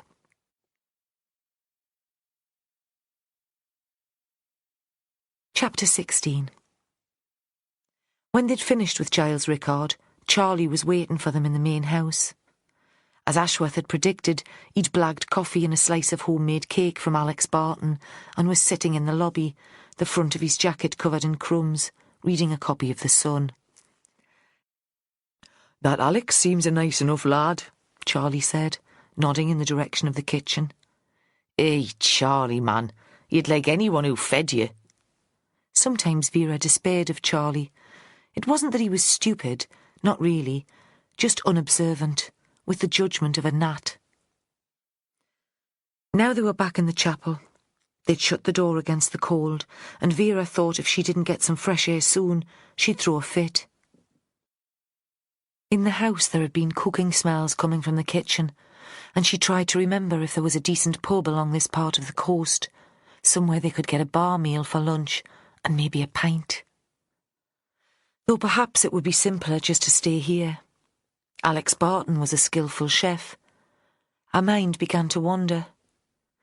She thought it was an odd existence for a young man like Barton to be locked up in this house with a load of middle-aged arty types, the only real company a mother who seemed to pine for a more glamorous past. She thought suddenly that Alex was a bit like Giles Rickard, who had also spent much of his adult life with his mother, until he came to his senses. Really, I couldn't continue living in the country with my mother and her incontinent dogs. And like me, I spent me whole life in me parents' shadow. Hector would have liked a son to create in his own image, someone with a passion for guns and birds of prey and breaking the law. Instead, he got a daughter with a mind of her own. Then she realised that Charlie and Joe were staring at her, and she snapped her attention back to the present. "So, what have you got for us then, Charlie? What have you and the lovely Holly conjured up between you?" "I don't know what Holly's been up to," Charlie said. "I think she was hoping to track down Lenny Thomas's ex, see if there was any history of domestic violence. I've been on the phone to an old mate of mine who's a DS in the service in Cumbria. He remembered Mark Winterton." "Did he now? And what did he come up with?" "Not a lot," Charlie said. "My mate described him as one of the quiet ones, regular churchgoer, you know the sort. A good enough boss and a stickler for procedure. Management loved him. He was a bit tight with his money, apparently. Never first in the queue when it came to getting in a round. And you had to get him in a corner and rattle him to get him to shell out for the tea fund. So respected but not popular." Vera thought it wasn't a bad thing to have an officer like that in the team, someone who wasn't going to play it to the gallery. "Aye, though there was a lot of sympathy when his daughter died." "What happened?" Vera looked up sharply. "She got mixed up with the wrong crowd at uni, apparently. Ended up taking a heroin overdose. The coroner couldn't decide if it was suicide or an accident." "But what was the word on the street?" "What did your DS think had happened? Winterton's colleagues must have had an opinion." She thought it would have been the talk of the station for weeks. There'd be sympathy, of course, but also malicious gossip, maybe. A secret satisfaction that a god-botherer who'd given them stick over their expenses had a daughter who'd gone off the rails. "I don't know." Charlie seemed confused. "Me mate didn't say." "Well, ask him. If he's based in Carlisle, it's not that far away, an hour down the A69. Go and see him and buy him a pint." "Aye, OK." Charlie brightened. "Where was the lass at university?" Vera asked suddenly. "I don't know." Now he was feeling got at. "Does it matter?" "It might explain what Winterton's doing here," she said. "I mean, if she was at Newcastle or Northumbria when she died, the place might provide an emotional pull for him." "Oh, she might have been at St. Ursula's. That would make an interesting connection between the victim and the retired cop." She looked up at two sceptical faces. "Otherwise, what the hell's he doing in this place? He's not much of a writer, so he didn't get a bursary. But Charlie said he's tight with his money. It doesn't hang together." Perhaps he thought writing about his daughter's death, putting it into a story, might help. Ashworth spoke for the first time.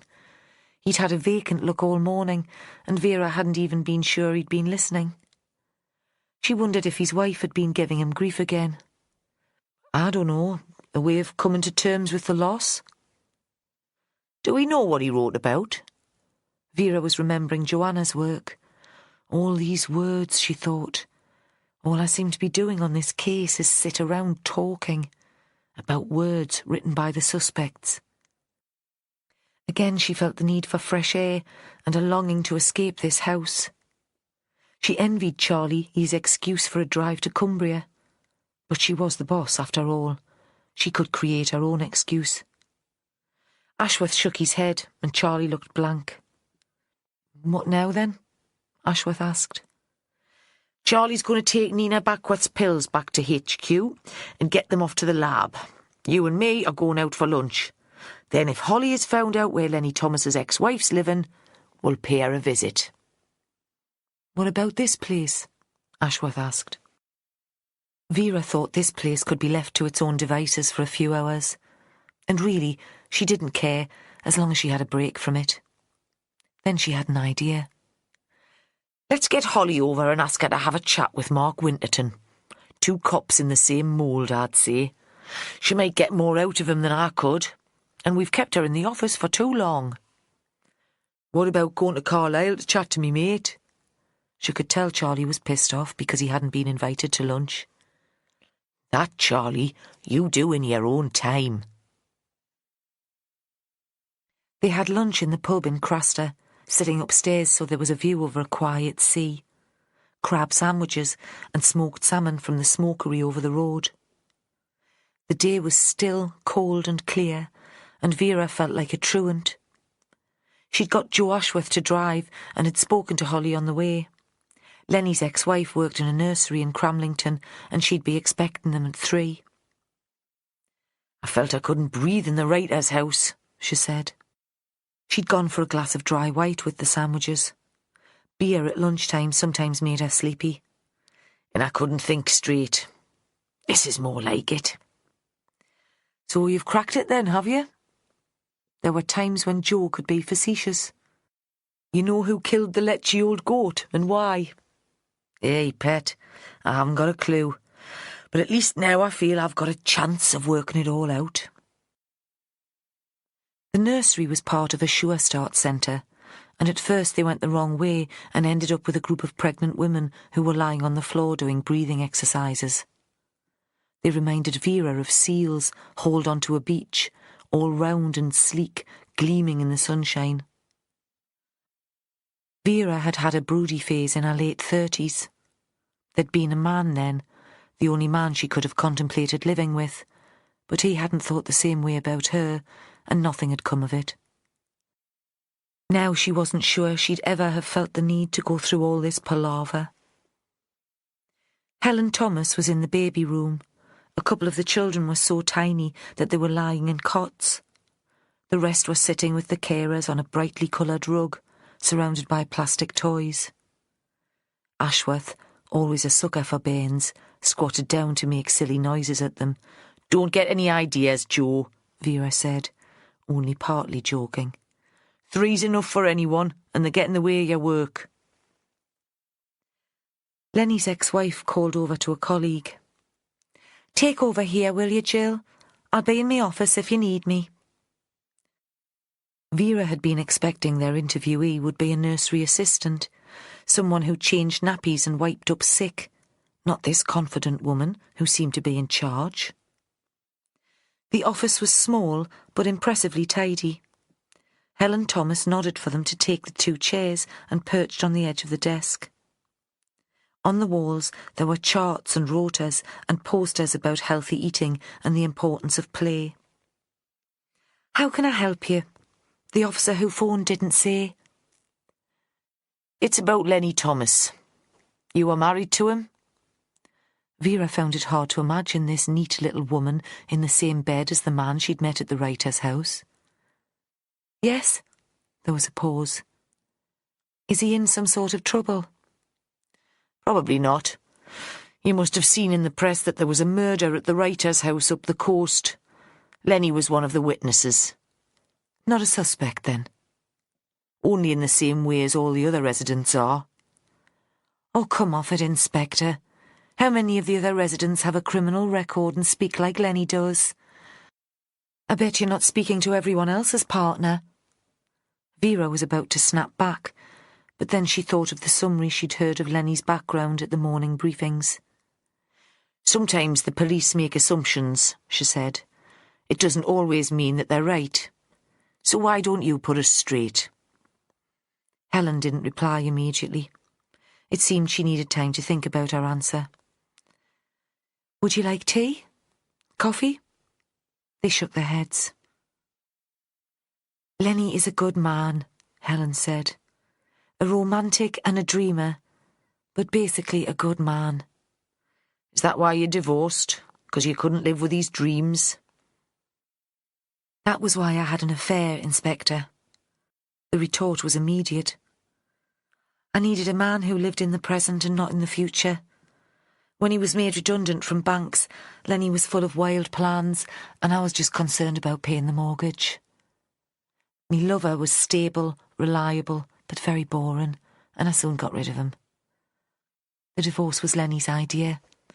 He thought I was perfect, and he couldn't forgive me for spoiling the image. She paused. We're still good friends. We have a son, Daniel, and we see each other often. Sometimes I wonder if you'll get back together. Vera completed the sentence. Yeah, she smiled. Daft, isn't it? How long were you married? Joe asked. Vera thought he was genuinely interested and wondered if he'd been having dreams of his own. More than 15 years. I'd known Lenny when we were still at school, though. He was the class clown, desperate to please. I went away to college and he got into trouble. Nothing serious. One of the blithe hard men was pulling his strings, made him believe he could make easy money. More daft dreams. I met Lenny again when he'd just come out of prison, at a wedding of an old school friend. He made me laugh. And he adored you, Vera said. She thought of Jack, who adored Joanna, and wondered again if somewhere there was a lover in the background in that relationship too. Someone secret and unlikely. Aye, maybe he did. Helen gave a little laugh. It's hard to live up to, that sort of adoration. It was very good for me. Helen became serious. Somewhere down the corridor a baby was crying. She listened for a moment and seemed to decide that there was nothing wrong. I'd been a terribly shy child, bright enough, but not willing to stand out or give an opinion. Lenny gave me the confidence to take more exams and try for promotion. He always believed in me, but somehow I could never quite believe in him. In his dreams? Vera prompted. Aye, in the dreams. How long had he wanted to be a writer? The baby had stopped crying. Just outside the office, there was a conversation between two mothers. Since we got together, Helen said. He'd got some education in prison, and the teacher had encouraged him. Sometimes he'd read out his stuff, and I thought it was good too, but what would I know? I did know that we had a child, and I wanted more for Daniel than Lenny or I had had growing up. And Lenny didn't seem to mind working on the open cast. He made friends there, and the money was more than he'd ever had before. He seemed happy enough. Then he got the back trouble. Aye. Folk make fun of back pain, as if it's something you make up to fool the doctors. But Lenny was in agony. Again Helen was distracted for a moment by a noise outside.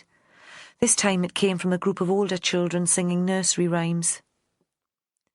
At first I encouraged his writing. I thought it would take his mind off the pain. Then his back got better, and I thought he was ready to find another real job. It wasn't so much the money. By then I was earning enough to keep us. I didn't want Daniel seeing a dad who sat around the house doing nothing all day. But all Lenny could talk about were the stories, how he was going to get a publisher and what he'd buy for us when he was rich and famous. The man who died at the writer's house, Vera said. He was a bit of a celebrity, on the telly all the time talking about books.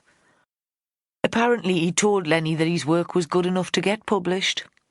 He'd offered to put him in touch with a publisher, told him he had a good chance of seeing his books on the shelves. Helen looked up, horrified. And then he died. All that hope was taken away. Oh, poor Len. The man, Tony Ferdinand, has rather a reputation. Vera chose her words carefully. It seems he could be ruthless in his dealings with his students. Is it possible that Lenny might lose his temper with the man if he felt he was being criticised or mocked? No, Helen said. Lenny's never lost his temper all the time I've known him. Even when I told him about the affair, he was sad, not angry. He's just a big softy. They sat for a moment in silence.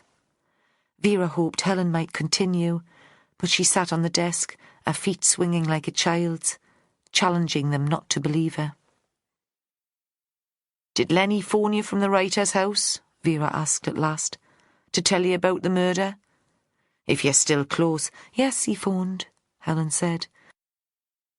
"He thought we might hear about the death, and he wanted to let me know he was okay." "So it's not unexpected, us turning up like this? You'd have had time to prepare your story." "I didn't need to prepare a story, Inspector." The original hostility had returned. "I'm telling you the truth." Vera saw they'd get nothing more out of the woman, and she got to her feet. Ashworth followed her lead. At the door, Vera paused and turned back. "How did Lenny find out you were having an affair?" "He didn't find out. Once it was over, I told him. I hated having a secret from him." "I hope that made you feel better." Vera spoke so softly that the woman probably couldn't even hear her. Joe had heard, however, and she saw that she'd shocked him again. Still, she continued. "It certainly wouldn't have done a lot for Lenny." Chapter 17. At lunch, Nina found herself sitting next to Lenny Thomas. She'd almost decided to stay away, to hide in her room while the meal was taking place. After the interview with Vera Stanhope, since Joe Ashworth had come into her room and stood, stony and pale, looking out of her window, she'd had the terrible thought that everyone in the writer's house would think she was a murderer. Certainly it had seemed to her that the young detective thought of her in that way. They'd know about her pills, the drugged victim. They'd string those facts together to make a convincing narrative. And who could blame them? She'd reached the same conclusion, presented with the same facts. But it seemed that the police had been discreet, as of course she should have realised they would be. The residents had forgotten that she'd been summoned away from breakfast to talk to Vera Stanhope. This would be the last full day of the course. Tonight there would be a special dinner, and everyone would read a short piece of work. A celebration of their time in the house. And that was the main topic of conversation over lunch. Nobody considered that this feast might be inappropriate. If Tony Ferdinand had been well liked, the consensus might have been different. He'd been a major literary figure with the potential for changing careers, and would certainly be missed on those grounds. But the students had seen through his arrogance and his superficial charm. The other tutors had considerable influence too, and the students were reluctant to lose the opportunity of bringing their work to these people's notice. Now the conversation around the table was cheerful, almost excited. It seemed that even Joanna had been accepted back into the fold. She was chatting to Mark Winterton. Nina heard her laugh, musical and infectious, across the table. "I can't believe that tomorrow evening everything goes back to normal," Lenny said. "What do you mean?" It seemed to Nina that nothing would ever be normal again. "Well, this has been fantastic for me. Like, suddenly for the first time in my life I'm with people who think the same way I do. I mean, Helen, me wife, she was great when we were living together, but she didn't really get the writing thing. She's more practical." Nina saw that Lenny had loved every minute here, the whole deal, the fancy rooms, and being cooked for, and being taken seriously as a writer. She could see that it would be hard for him to go back to the flat in the ex-pit village. He'd feel like Alice emerging from the magic of Wonderland and having to go back to a boring schoolroom. "But you'll carry on writing," she said. "Yeah," he said. "I can't imagine ever stopping that. But the being published thing, that was never going to happen, was it? Tony Ferdinand was a bullshitter. Even if he hadn't died, men like me don't get their names on books." "That's not true, you know." But Nina could tell that her words were unconvincing. "What will you read at the party tonight?" "I thought the first page of the novel. I'm pleased with that. It's part of what I put in to get the grant. What about you?" "Oh?" She was surprised. "I don't know. I hadn't thought that I would." "This isn't just a student gig, you know," he said. "I asked Miranda. Tonight everyone reads a bit. Even her. You'll have to give us something." "I've been working on a short story," Nina said. "I'll read a piece from that, perhaps." Later, Nina went onto the beach. Rickard was giving a master class, and though she'd considered going in and sitting at the back, in the end she thought she needed exercise and a break from the house. If everyone was planning to read at the farewell party, it would be a long night. She walked round the side of the house to get to the terrace and the path to the coast, passing the drawing room where Rickard had already begun to talk. She saw Joanna sitting right at the front of the room, her face rapt, giving her full attention. The sun was low and it was cold. Tonight there would be a frost. The sky was still clear. Nina walked along the tide line, stooping occasionally to pick up a piece of sculpted driftwood or a pretty shell. There was no wind, and the water slid onto the shingle beach, the waves hardly breaking. A small party of gulls floated just out to sea. Tomorrow she'd be back in her flat in Newcastle. She thought she'd invite friends to dinner later in the week. Usually she despised university politics, but she thought she needed to hear gossip, to drink a little too much. She'd tell them about the murder.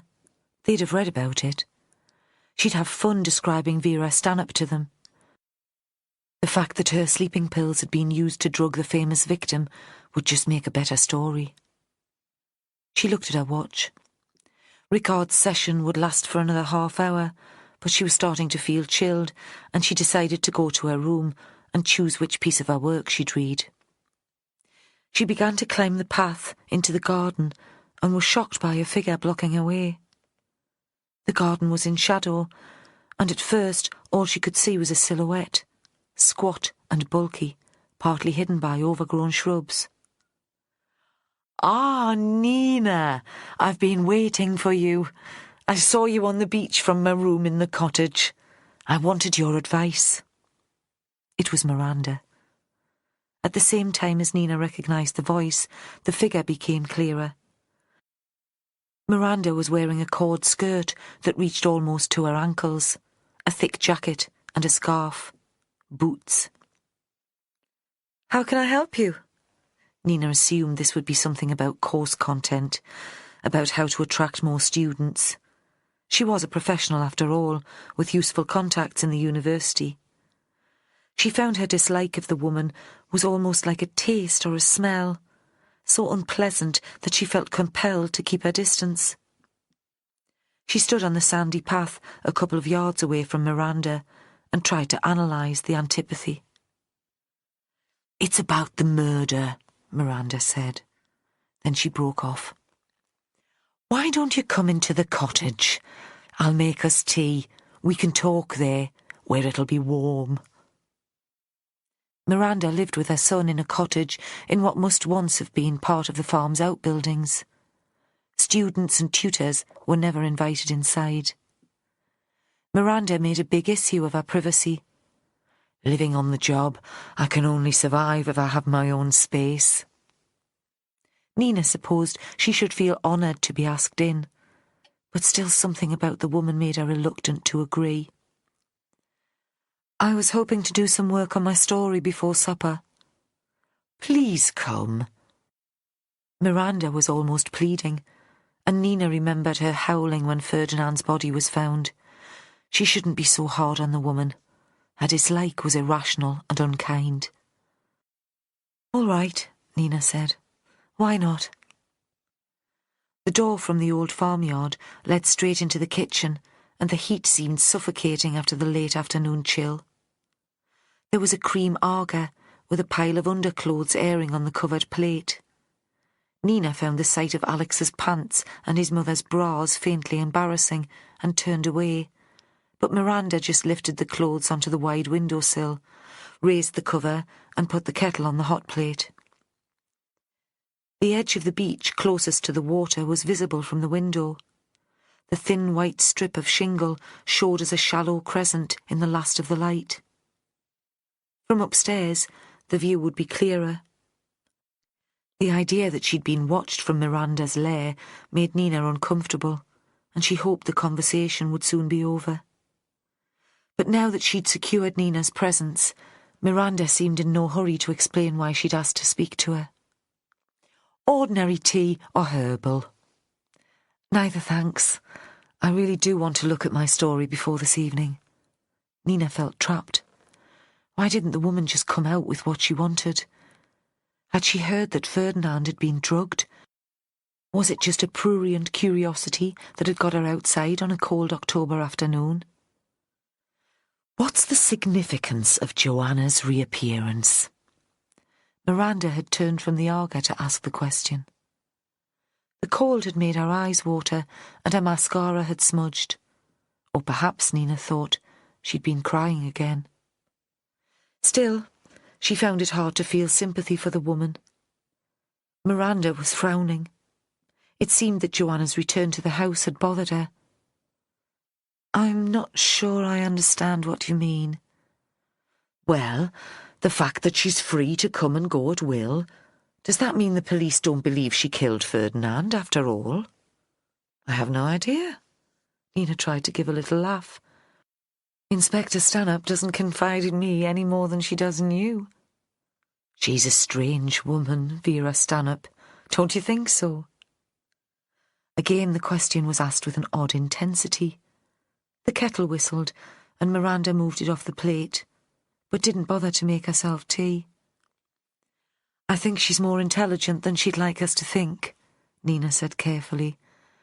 "If she believes Joanna's innocent, then she's probably right." There was a moment of silence. A large tabby cat appeared through an open door at the far side of the kitchen and wound itself round Miranda's legs. "This is Ophelia," the woman said. "With my name, I have an affection for Shakespearean heroines." She looked at Nina as if expecting a response, but Nina didn't know what to say.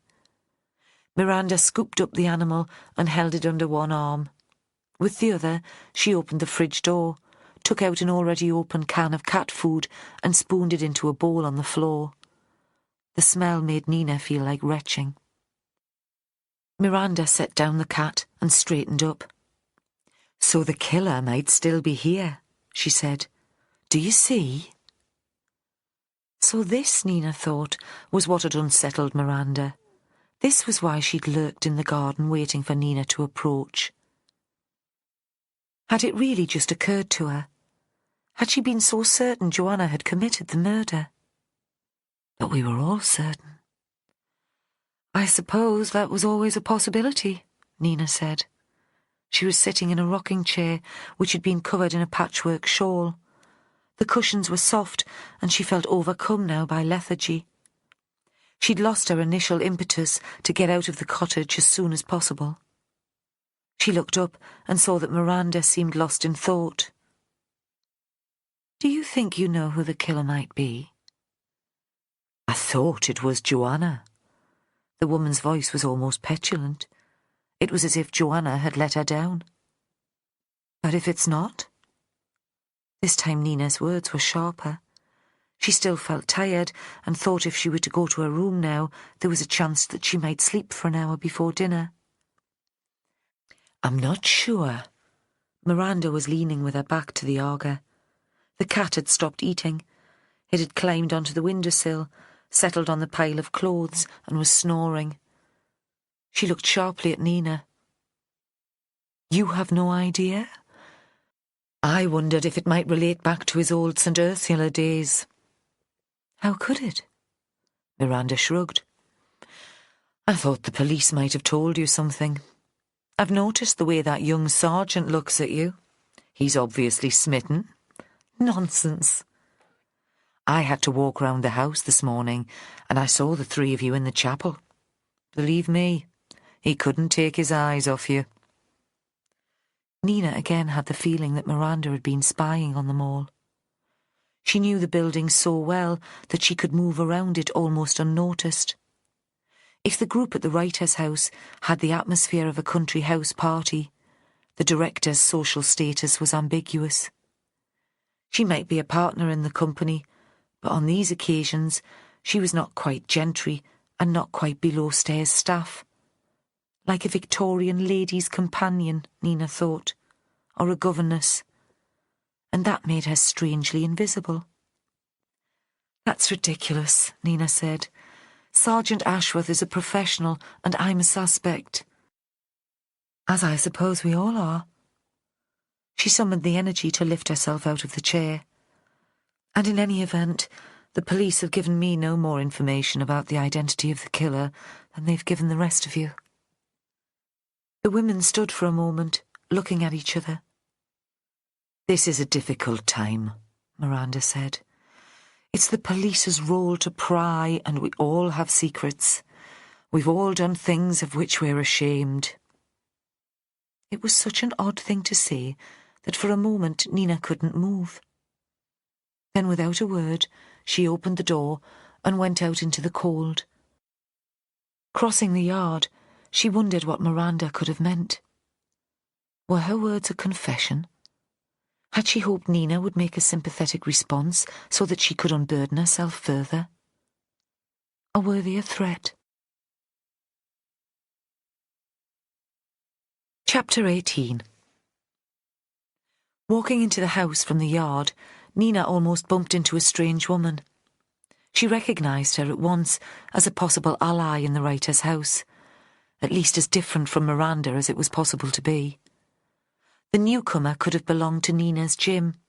She was smart, confident, and gave the impression that she'd be at home in the city. The woman looked at Nina, took in the style of the clothes and the quality of the haircut, and seemed to have the same response. The same recognition of a kindred spirit. She smiled. "I'm sorry," Nina said. "It's freezing outside. I just wanted to get indoors. I should have looked where I was going." "No problem." The woman held out her hand. "DC Holly Clark."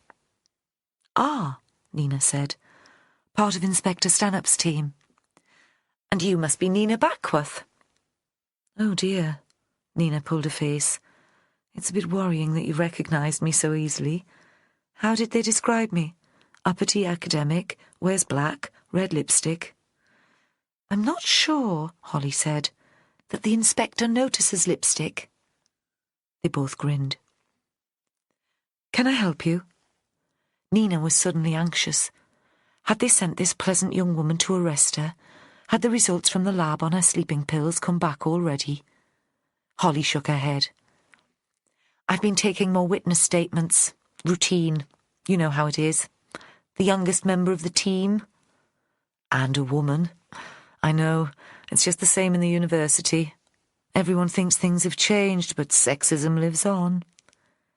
Here, Nina was on safe and familiar territory. "You've got a female boss, though." "I'd have hoped that might make things a bit different." "It doesn't always work like that, does it?" Holly said. "A woman climbs to the top, then hauls the ladder up behind her. She doesn't want the competition." She paused and gave a sly, conspiratorial smile. "Not that I'm saying Inspector Stanhope would operate in that way." "Of course not," Nina said in mock horror. They stood for a moment in comfortable silence. Then she added, "Are you finished for the day? On your way home?" I'm not sure. I've done all the interviews, but I wondered if I might stay here for a while. Stanhope's a great one for picking up the atmosphere. She says that listening is the best skill a detective can have. So you hope to earn a few brownie points? Yes, Holly said. Something like that. Why don't you stay for dinner? Nina thought the evening ahead would be less daunting with a sympathetic companion. She imagined the amusing whispered comments they might pass between them after the less inspired readings. And it would be reassuring to have a friend on the inquiry team, someone who might put Nina's case to Inspector Stanhope. There's probably even a spare room here, if you can't face a long drive at the end of it. We can ask Alex. He'll be in the kitchen preparing the meal. He's in charge of most of the domestic arrangements. Nina didn't want to go back to the cottage to ask Miranda. Unless there's something you need to get back for. Nothing and nobody, Holly grinned. And that way, at least I'll be able to have a couple of glasses of wine. The last comment made Nina even more relaxed. Police officers didn't drink on duty, did they? This would be just as Holly had said. Unofficial overtime to allow her to understand the place and the residents better. Nina could have nothing to fear from her. She knocked on the kitchen door and spoke to Alex about Holly spending the night.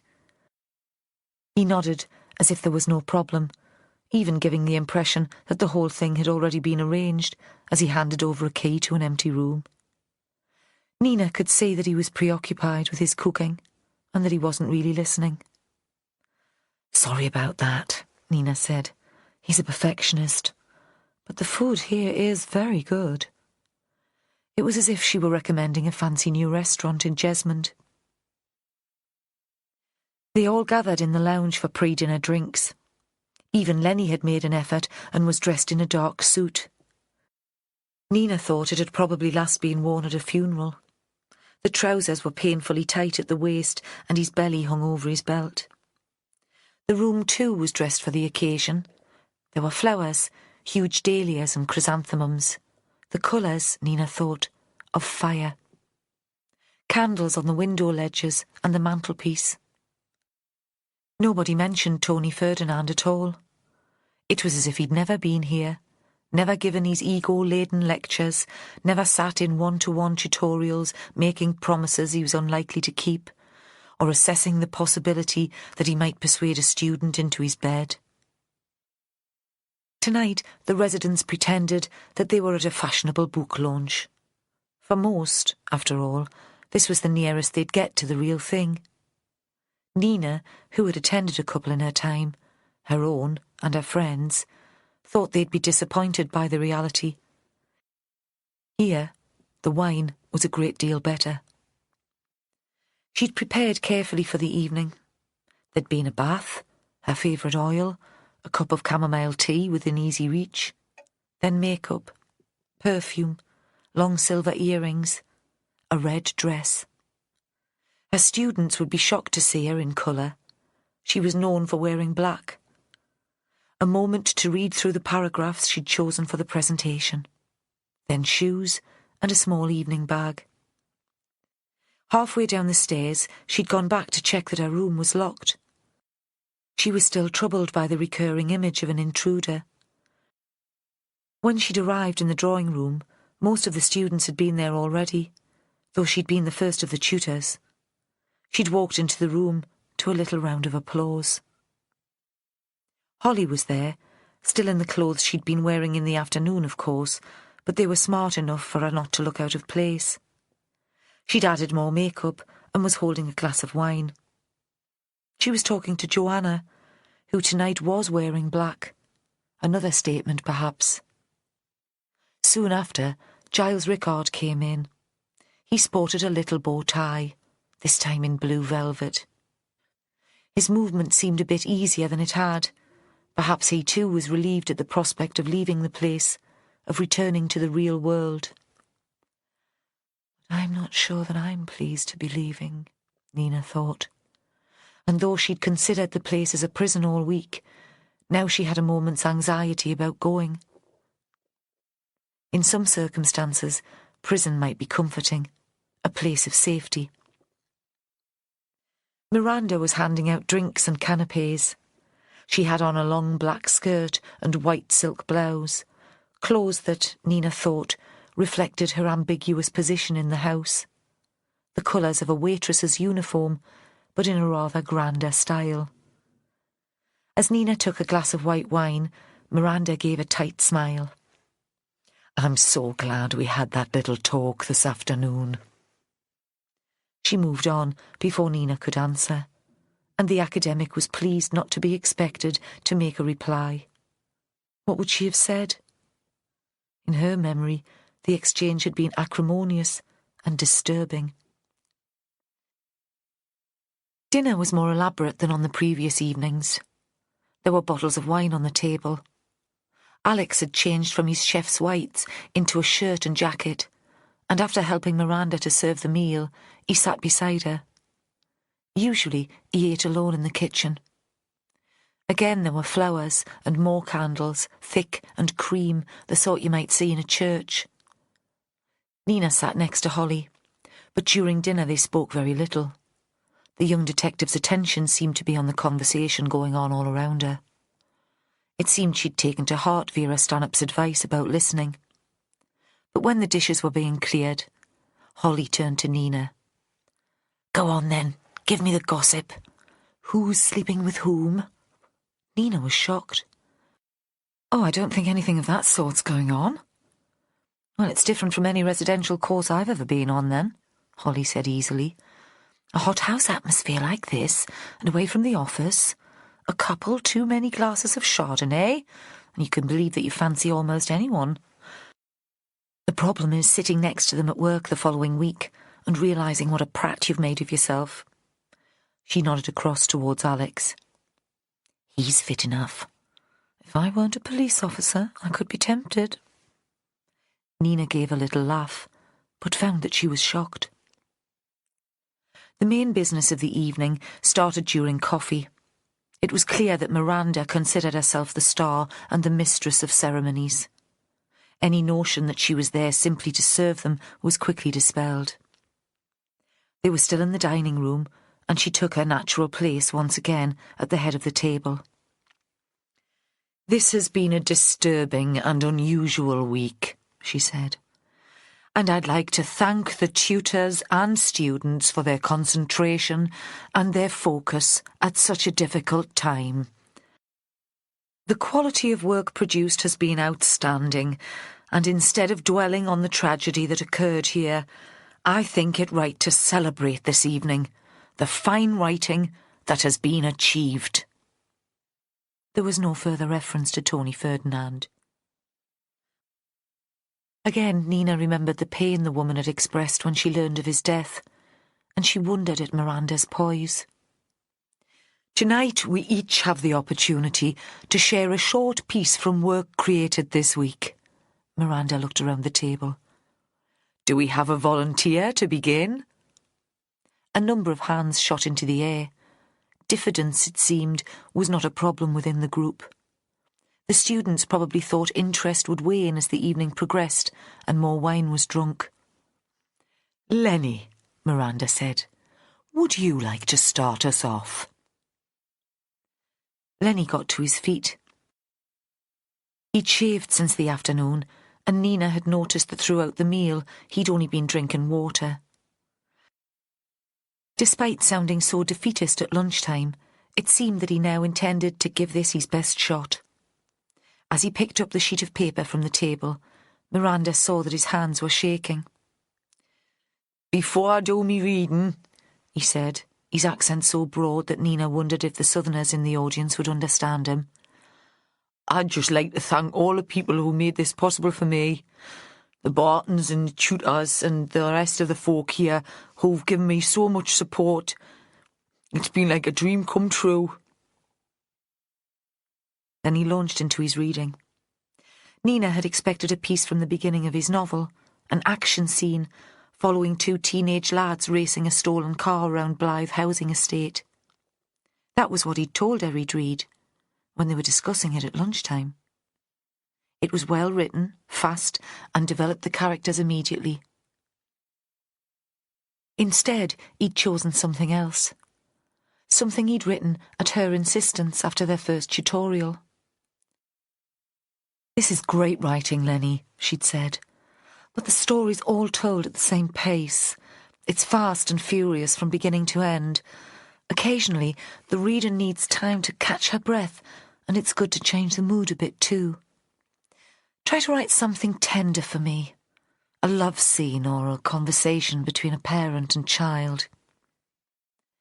Now he stood, the paper shaking in his hand, like a sail hauled in too close to the wind, and started speaking.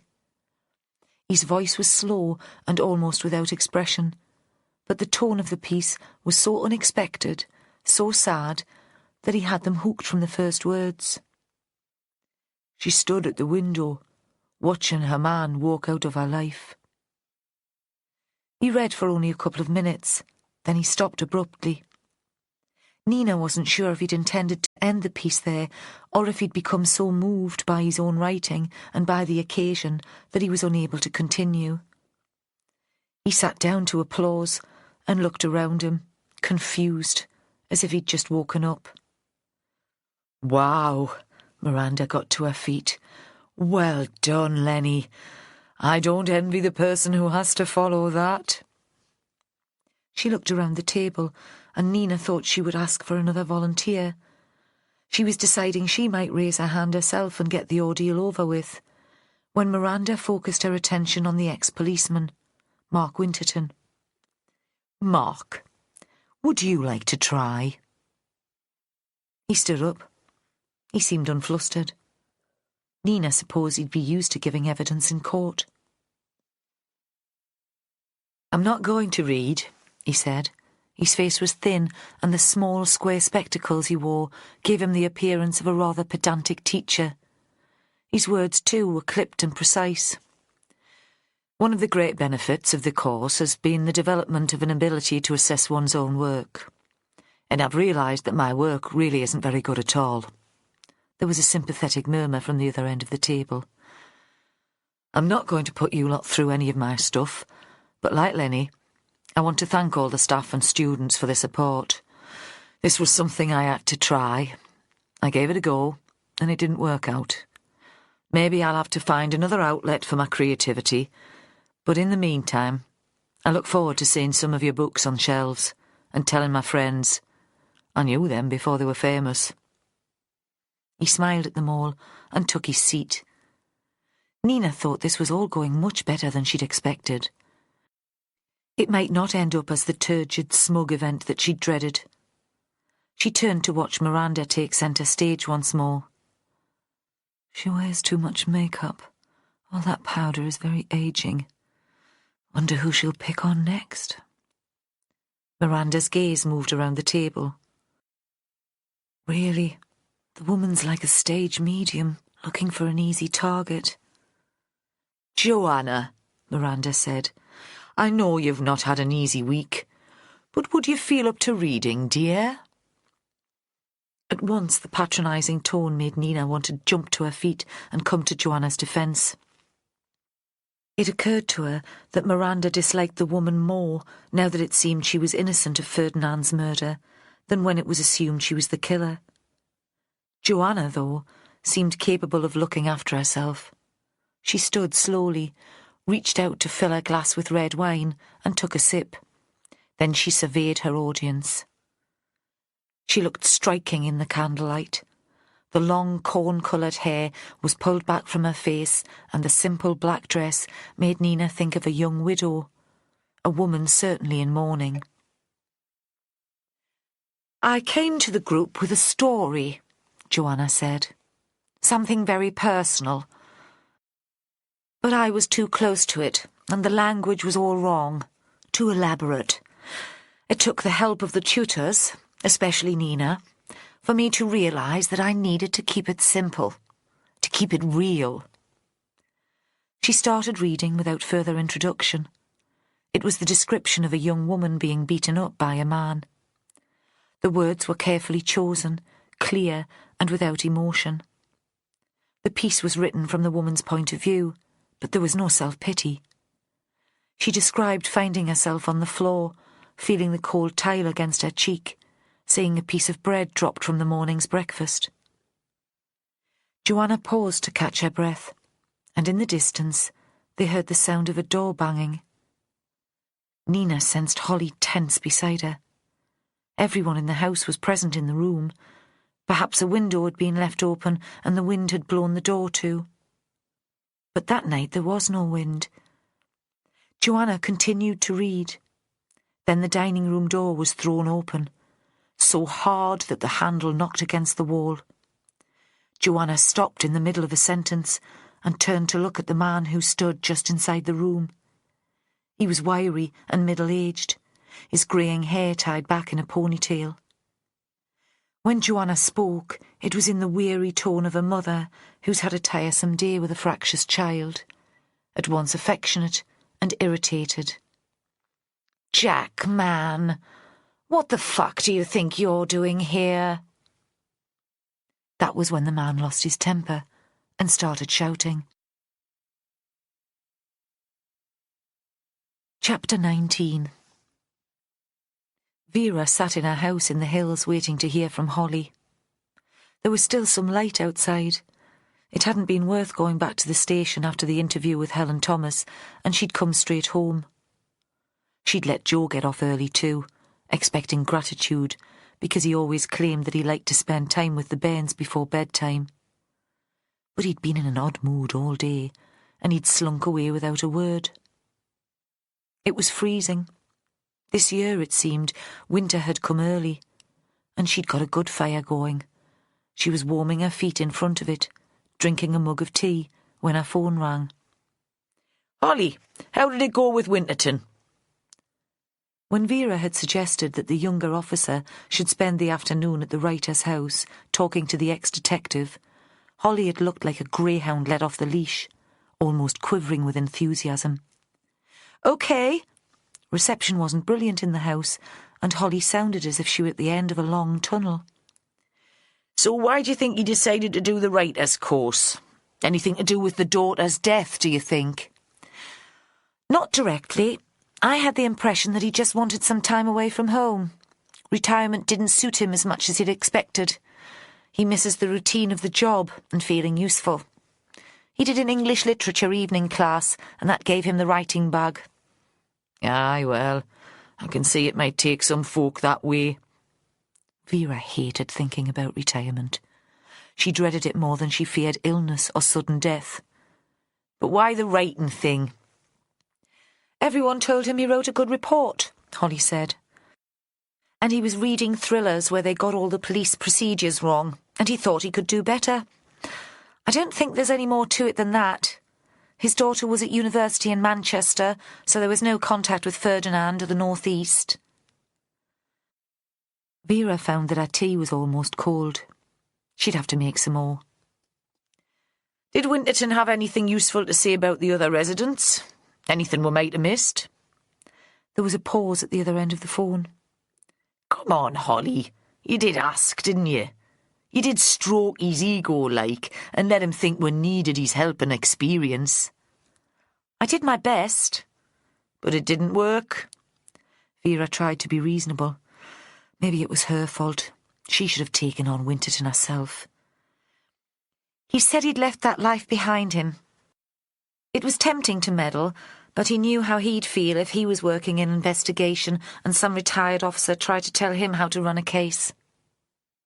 There was a moment of silence. Vera thought she heard the sound of an engine outside. It was probably Jack working in the barn, though it'd be bloody cold in there now that the light was starting to go. "Nothing more you could have done, then?" Vera said. No point blaming Holly this time. She didn't want to knock the spirit out of her so early in the evening. Vera wanted her on top of her game for the rest of the night. "At least you gave it a go." She paused again. Couldn't help giving it one last try. "What was your feeling when you were talking to Winterton? Did he have his suspicions, do you think? That old detective's instinct? He's been living with them all for nearly a week. You'd think he'd have a notion which of them could be a killer." "If he likes one of them for the murder, he's not letting on." There was a moment's silence. Vera was just about to speak when Holly went on. I've arranged to stay on here, just as we agreed. Her voice was suddenly clear and bright, as if she were in the same room. I'll go to the dinner when they all read out their work, and I'll stay the night. There's a spare room. This is the last chance we've got to see them all together. They're on the way home tomorrow. Lock your door when you go to bed. Vera kept her tone light and amused. I don't want to lose a promising young officer. She switched off her phone before Holly could answer. She'd only be fishing for more compliments. Vera put the kettle on again. No alcohol tonight. She wanted to keep her brain sharp. As Holly had said, tomorrow all her suspects and witnesses would be on their way home. Out of her patch, many of them. Beyond her control. This was a time for reflection. She wished she had Joe Ashworth here. He wasn't much one for original thinking, but he let her know if her ideas were daft. For a wild moment, she was tempted to give him a ring, to demand that he come over. Then she saw how unreasonable that would be. Let him have one night with his family. She didn't know when he'd get the next one. She reached out and switched on the television. On the screen, her victim had come back to life. An arts programme was running an obituary for Tony Ferdinand and showing clips of his broadcasts. He was sitting, relaxed, in a chair, talking about a writer of whom Vera had never heard. It must have been summer because sunlight was streaming in through a window. He was wearing a white collarless shirt and loose linen trousers, and his face was brown. It was impossible not to look at him. Vera found she wasn't taking in the words, but her attention was fixed on his body, tight and fit for his age, and on his grey eyes. Someone in the investigation had described Ferdinand as charismatic, and for the first time she understood what they meant. Then suddenly the piece was over. She switched the television off. She wished she'd met Tony Ferdinand. She found it hard relying on the descriptions of the other witnesses.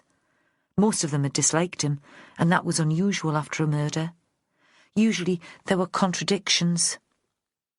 This almost unanimous hostility made her suspicious. Had the suspects discussed their attitude to the man before giving their statements? It seemed unlikely. She'd been on the scene almost as soon as the body had been found. Unless there'd been some sort of collaboration surrounding his death, an agreement about alibis and timing. That would be a nightmare. It would widen the circle of possible suspects. But even among a covey of writers, people who created impossible situations for a living, this seemed fanciful. So what had the man been like? A predator, it seemed, sexually and in his academic life, at least according to Nina and Joanna. What had made him that way? She pulled a file from her bag, notes Holly had made following her phone calls to Ferdinand's staff. The notes contained the home phone number of one of them who'd worked with him on the creative writing MA. Sally Weldon, Holly had written. Then, poet. It was 7 o'clock. Was this a good time to catch a poet at home? Vera had never met one before. She fetched the phone and returned to her chair by the fire. Hector's chair. Looking out, she saw that there was already frost on the windscreen of the Land Rover. A hazy moon. The voice that answered the phone was older than Vera had expected. A London voice. Motherly and without pretension. Yes, Sally Weldon. Vera explained who she was. I think you've already spoken to one of my colleagues, but I wonder if you've got time to talk to me. Informally. Younger officers don't always take the time. They get the facts, but they're not so good at listening. If you think it would help. The woman sounded pleased to be asked. It seemed time wasn't a problem for her. Perhaps she wasn't a mother after all, but middle-aged and lonely. There were no young kids at home this evening, certainly. You'd hear them, wouldn't you, this time of night? Or a television in the background? Those computer games that made noises. Or were the children of poets not allowed television and computers? Vera realised the woman was waiting for her to continue the conversation. I'm just interested in the sort of man Professor Ferdinand was, Vera said. I never met him, so it's hard to tell. There was a pause on the other end of the line. Miss Weldon was choosing her words carefully. A good sign. But then a poet would be careful with words. He was one of those people who need an audience, she said at last. None of his relationships lasted very long, and he lived by himself. But he never seemed comfortable with his own company. He'd walk into a room and look for someone to perform to. That made him rather a selfish teacher. He wasn't really interested in the students' work, only in his own reaction to it. Is that why people didn't like him? Vera wished she were in the same room as Tony Ferdinand's colleague. She imagined them chatting over tea and biscuits. Then she could pick up the gestures and small smiles that would reveal more than words. He never really fitted into academia, the woman said. Not into St Ursula's, at least, which always considered itself a cut above the other London colleges. He was too brash and too full of himself. He'd been a freelance journalist, of course, before he started here. He'd never published any fiction or poetry, and there was a lot of resentment when he was invited to set up the course. There were people in college who thought they'd be better suited. People who'd been to university together, who spoke in the same way. Tony wasn't prepared to play their games. He didn't have to. He was a celebrity and he could pull in quality students, the kids of playwrights and filmmakers, of politicians. He made the course and the college famous. Sally paused. He gave the rich kids a hard time sometimes. We argued about it. Just because they came from affluent families, it didn't mean they had the confidence to take his stick. But he didn't listen. He had a chip on his shoulder about anybody with a posh voice and a fancy degree. I didn't have either of those things, though. I was a working-class girl from Essex, so he treated me okay. And perhaps that was why he was so encouraging to Lenny Thomas, and felt it was okay to ridicule Nina Backworth, a well-brought-up graduate with supportive parents. He was quite a sad man, Sally went on. A lonely man, despite his need to be the centre of attention. 6 months ago he was mugged in the street outside college, and he ended up in hospital for a couple of days. Nobody visited him, except me. Vera replaced the receiver and felt almost cheerful. If she were in hospital, she'd have visitors. Joanna and Jack, Jo and Holly and Charlie. They'd bring her grapes and make her laugh. She'd listened to 10 minutes of the radio news when her phone rang again. Holly. Are you okay to drive? Aye, of course. Implying that she was as sober as a judge every evening. I think you'd better get over here. Your mate Jack's turned up and is shooting his mouth off, throwing his weight about. If you don't sort it out, someone will phone 999 and he'll end up in the cells overnight. Tell them I'm on me way. She scraped enough ice off the windscreen to give her a hole to peer through, and then switched the heater up full to blast away the rest. By the time she hit the road to the coast, she could see where she was going. Approaching the writer's house, she could make out the reflection of the moon on the sea. There was no sign of Jack's van in the car park, but maybe he'd hidden it in the lane somewhere and come down on foot. He'd go in for that sort of drama. Holly was waiting for her in the lobby. The rest of the house was quiet. I'm really sorry to have called you out. She seemed mortified because she hadn't managed the situation herself. I probably overreacted. It's sorted now, I think. But your neighbour was furious and I couldn't get him to listen to reason. With the last sentence, she seemed to shift the blame, to imply somehow that it was Vera's fault. Aye, well, it was never one of Jack's skills, seeing reason. Has he gone home, then? Vera wondered if she'd passed him, but she could remember seeing no other cars driving up the lane. No, he's on the terrace with Joanna and Giles Rickard. Is that a good idea? Though Vera couldn't see Jack having a go at Rickard, not physically. The man was too old and frail, and Jack was too sentimental to take on a lesser opponent. Tilting at windmills was his thing. Joanna took them both out there. She seemed to know what she was doing. Vera saw that Holly had been shaken by the episode, by Jack bursting into the dinner and letting rip. She hadn't felt able to summon the authority to control the situation. Certainly she wouldn't have the strength of personality to stop Joanna doing just what she wanted. Where are the rest of the crowd? In the lounge, Holly said. They were reading out their work after dinner. Some of them felt a bit cheated, I think, that they hadn't had their chance to do that, so they've taken their coffee and drinks in there to carry on. She paused and added in a desperate attempt for approval.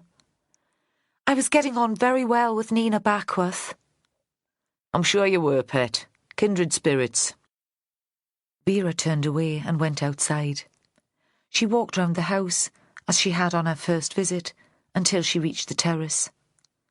The curtains in the drawing room had been closed, and the only light to the terrace came from a candle on the wrought iron table where the three people were sitting. There was not a trace of a breeze, and the flame didn't move. Joanna, Jack, and Rickard sat staring at each other.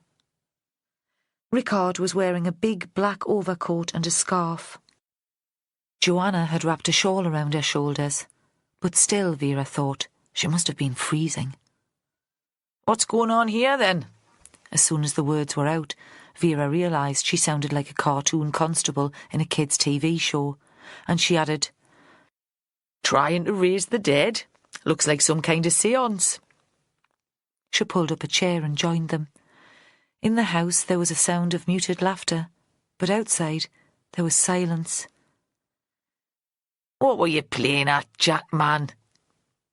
There was no response. It was as if they were all frozen. In the end, it was Joanna who answered. He got this daft idea into his head that I was in touch with Paul again. Your husband, Paul? My ex-husband. The politician who spends his time floating between Brussels and Strasbourg, who has never, as far as I'm aware, come further north than Birmingham, and that was well outside his comfort zone. I didn't think the man was actually here. Jack made a feeble effort to fight back. I thought Rickard was here on his behalf. And I'm supposed to be the mad one? Joanna rolled her eyes so that the candlelight caught her chin and threw strange shadows over her face. But she was softening, Vera thought. Perhaps she liked Jack's dramatic gestures. It must be exhilarating to be at the centre of a man's world, to drive him crazy. I knew something was wrong, Jack said. I lay there night after night and stories would come into my head. Scenarios like, possibilities. What if? And I started to believe some of them. I couldn't just sit in the farm waiting for you to come home. Or not come home. Throughout the exchange, Rickard hadn't moved. Now he got slowly to his feet. This was a mistake, he said. I should never have accepted Miranda's invitation to the writer's house.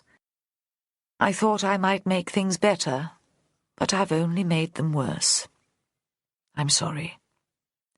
He walked away and was lost in the dark.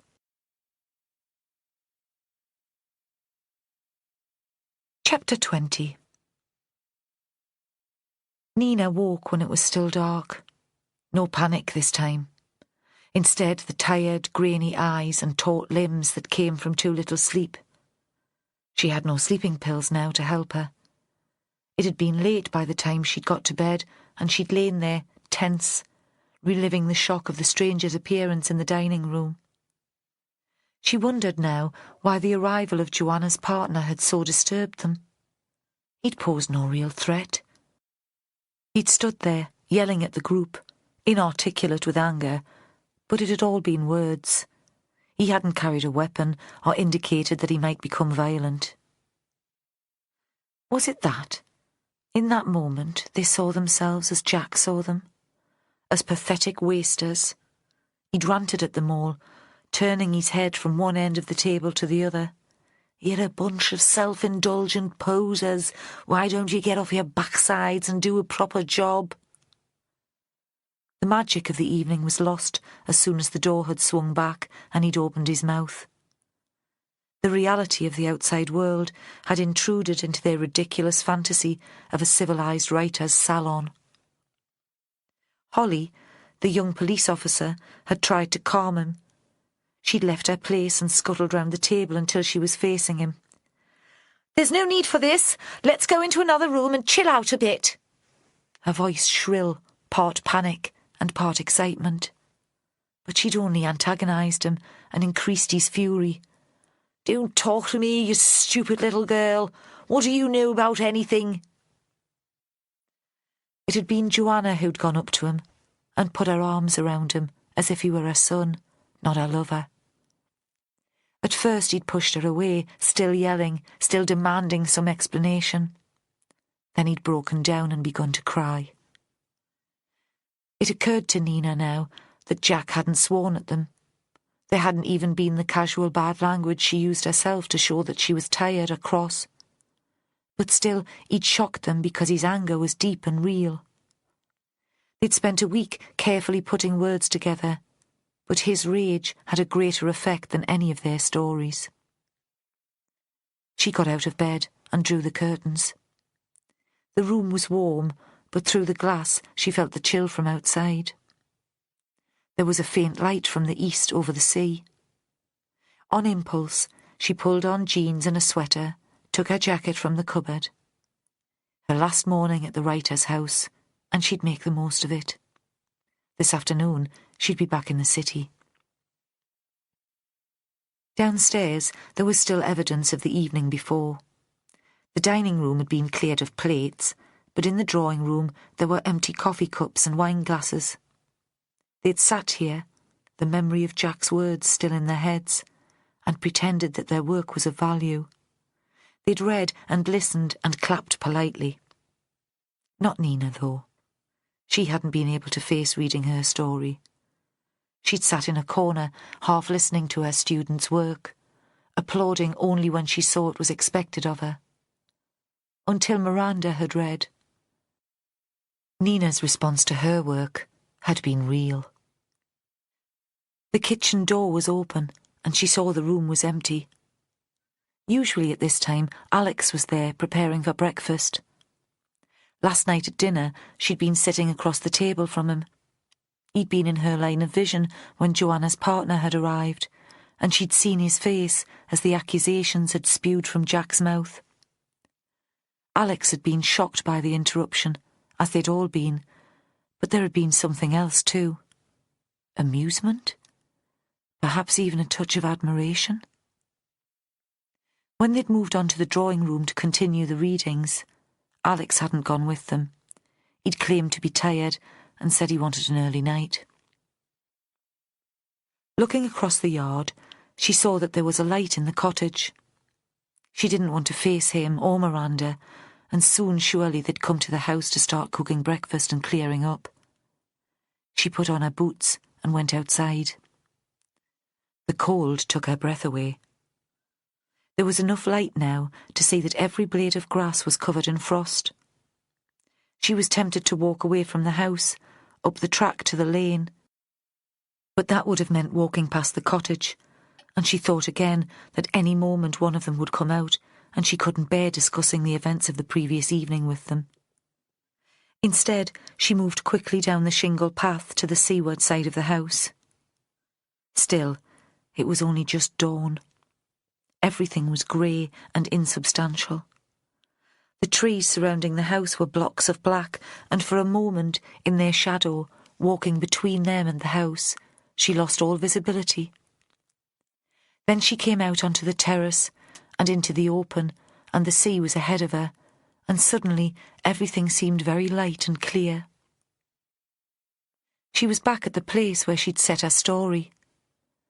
Now she was pleased that she hadn't read it out the evening before. Jack's interruption had saved her from that. It wasn't finished, she thought now. Not fit to be read. This scene hadn't been properly described.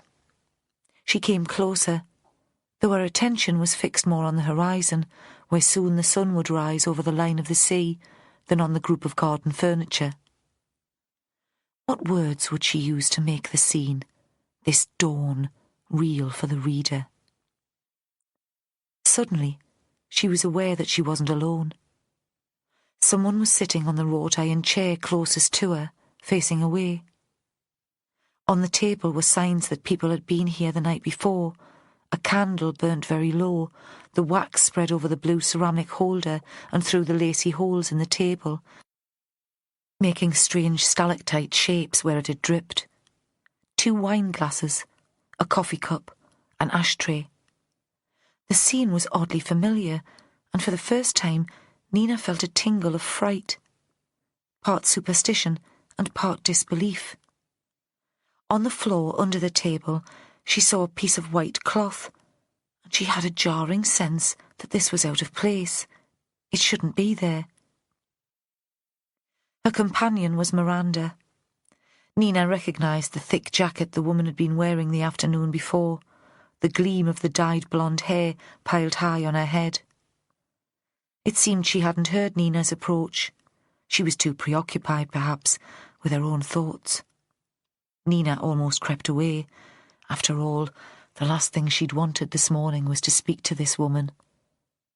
But the dressing of the scene, the candle, the glasses, the ashtray, kept her there. Miranda? There was no answer, and really by now she hadn't expected that there would be. She walked round the table so that for the first time she could see the woman's face.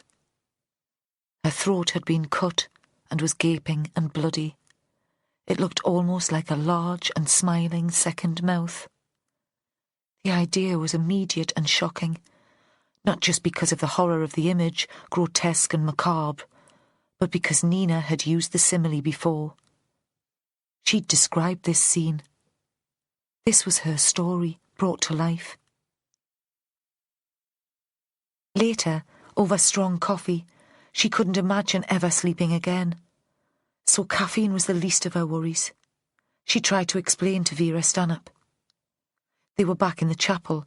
Outside, professionals in blue paper suits, looking oddly androgynous, had covered the whole terrace in a white tent. The other participants of the course had been taken away in taxis to a nearby hotel. Statements would be taken, Vera said. Their belongings would be returned to them once they'd been searched. Then they'd probably be allowed to go home. Holly was in the room too, taking notes. There was no sign of the young male detective. Nina would have preferred him there. He was less intrusive than Holly. Throughout the interview she was aware of the young woman's presence. Even when taking notes, she demanded attention.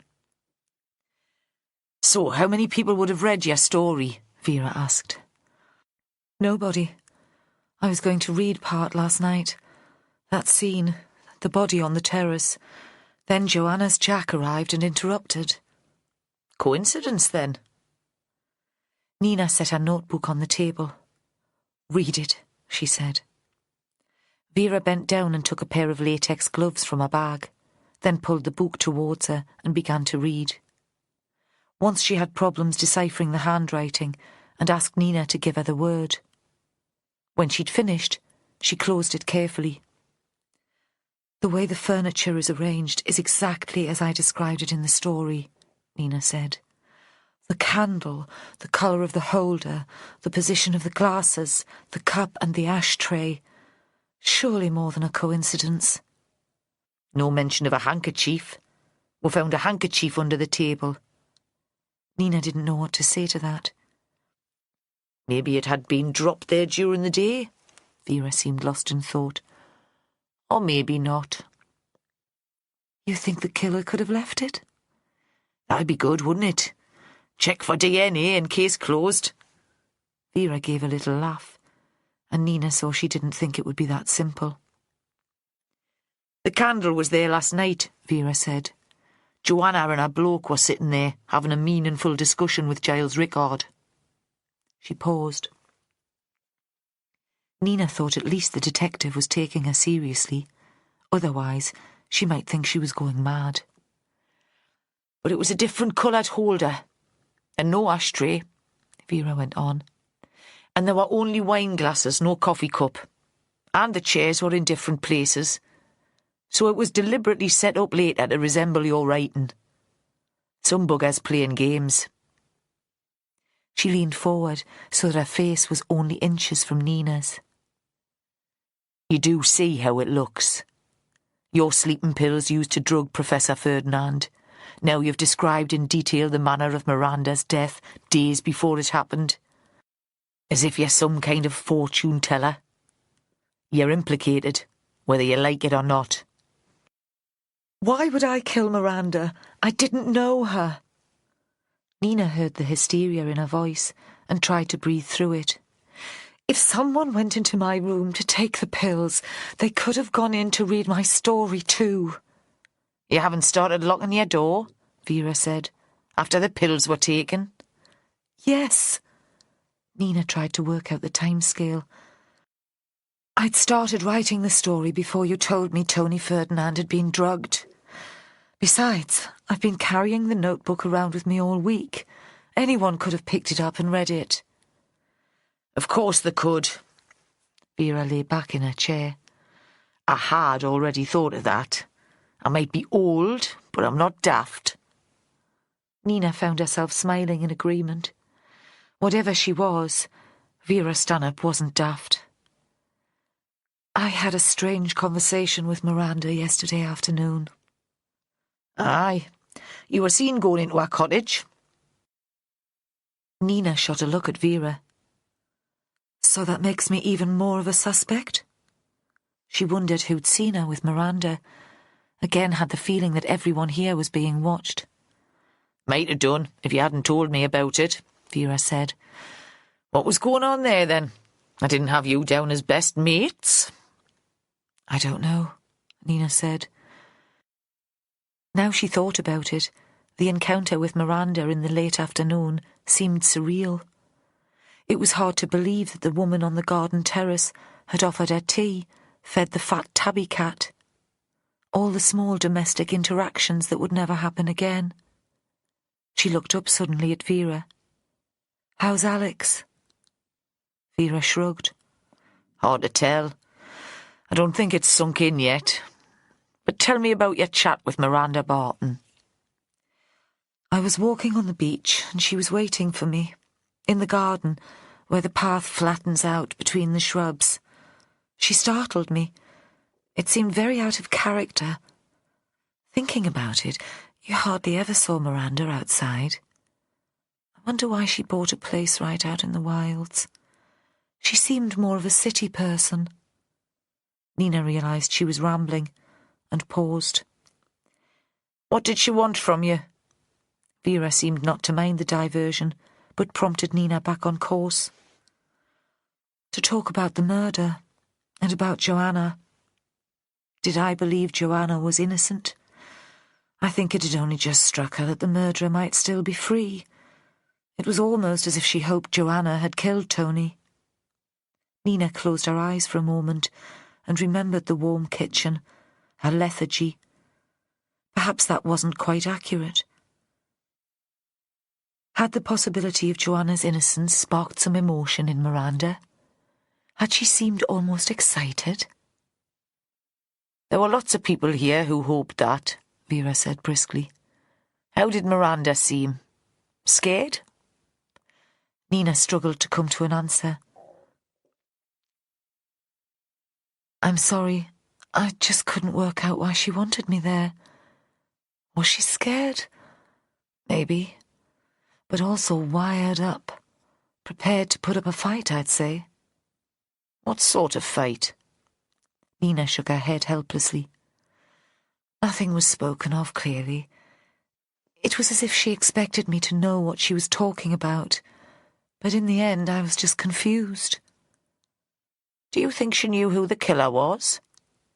Vera leaned forward again, waiting for the response, and Nina could see how important this was to her. "Not for certain," Nina said, "but I think she might have guessed." Chapter 21. Joe Ashworth arrived just as Vera finished talking to Nina Backworth. He pushed open the heavy door and peered inside. "Come in," Vera said. It disturbed her how glad she was to see her sergeant. She realised that she'd come to depend on his presence at these interviews. It wasn't the same with Holly. Vera couldn't relax with her to the same extent. Not the girl's fault, and probably not fair. "Holly, take Miss Backworth up to her room and help her to pack." "I can manage on my own." Nina's hands were fiddling with a tissue. She looked at the moving fingers as if they didn't belong to her. "I know you can't, pet, but the murderer would have scattered lots of blood around when they made that wound. Spatter, we call it. You can see it on the terrace floor. We'll need to look at your clothes and take some of them away. It's not personal.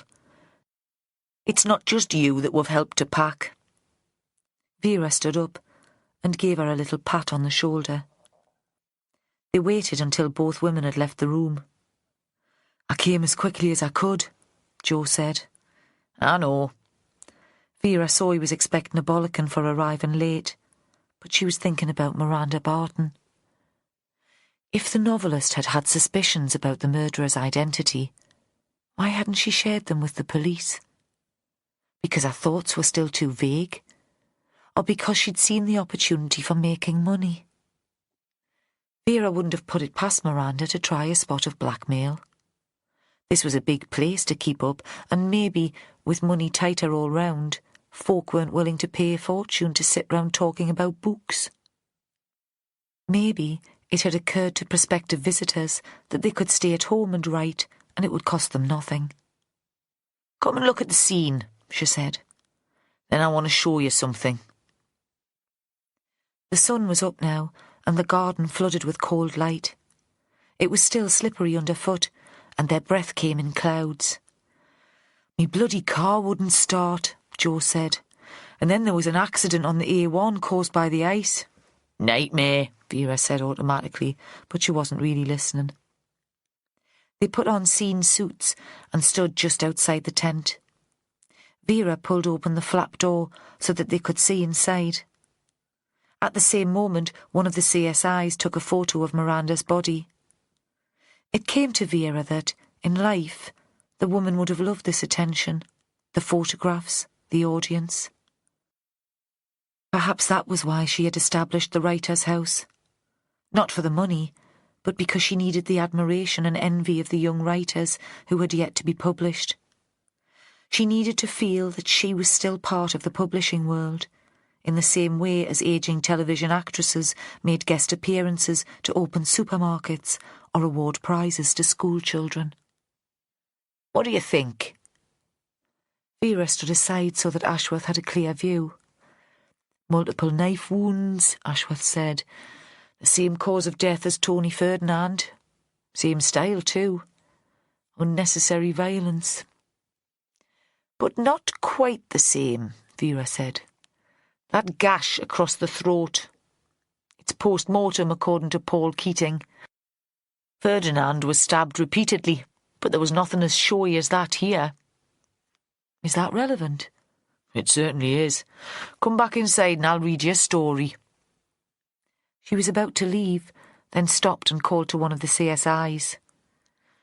"What have you done with that hanky that was on the floor?" "Already bagged, ready for testing. I thought you'd want it fast-tracked for DNA."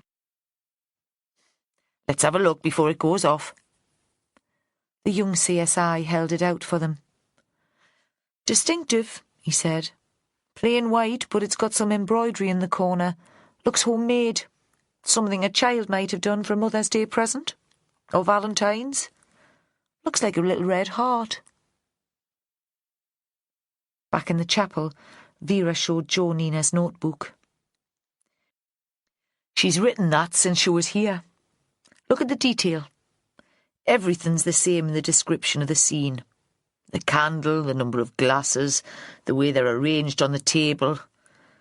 Nothing about the handkerchief, though, which could suggest it was dropped by accident. If the killer used the story as a model, this murder wasn't planned that far in advance, Joe said. Well, Miranda Barton might have been chosen as the intended victim, but the execution of the plan couldn't have been decided until the killer had seen the story. Vera thought execution was a good word. That was how this seemed to her. There was a ritual to the killings. But then these people were experts in crime fiction. Perhaps that was the intention, to provide layers of meaning that were only for distraction. In Vera's experience, the motive for most murders was simple. It came down in the end to money or sex. Keating thinks the same knife was used as to kill Ferdinand, she said. It was time to get real, to concentrate on concrete facts. Where the hell had it been hidden? The search team did a pretty thorough job of the house and garden. And where is it now? Barton must have been killed sometime after I saw Joanna, Rickard and Jack out here on the terrace last night. We might get something a little more precise from Paul Keating on time of death, but I won't hold me breath. So the killer could have had all night to get rid of the weapon. Would the son be able to help with the time of death? Jo had been listening intently. She loved that about him, the way he hung on her every word. Vera shook her head. I had a quick chat with him earlier. He says he took himself off to bed after that ruckus kicked off with Jack. The whole thing was just embarrassing, he said. I knew what it would be like, the whole lot of them slagging off the chap for daring to interrupt the stupid dinner. Actually, I thought Joanna's partner spoke a lot of sense. That's a strange attitude to take when he makes a living from the writers, Jo paused. And when his mam's just been killed. Aye, well, I have the impression he's a strange sort of chap. Vera still had a picture of the young man, as he'd been when she'd first arrived that morning. She'd found him in the kitchen, still in his whites, lifting a tray of croissants from the oven. It was as if he couldn't take in the fact that his mother had died, or as if he didn't care. He still felt the need to feed his visitors. He didn't hear his mother come in last night. Jo interrupted her daydream. He says not. You'd think, Jo said, and she thought he could be a persistent bugger. After all the fuss, he'd want to talk to her about it. Jack's scene in the dining room, I mean. He'd want to know how it all ended. Well, I'm not the person to ask about that, am I? We need to chat to the boy.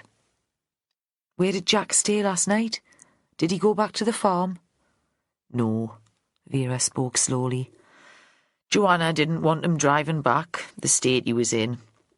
They bunked up together in Joanna's room. This morning I shipped them both off to the hotel with the other residents.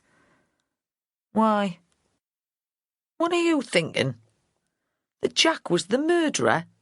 Unlikely, surely. He wasn't in the place when Ferdinand was killed.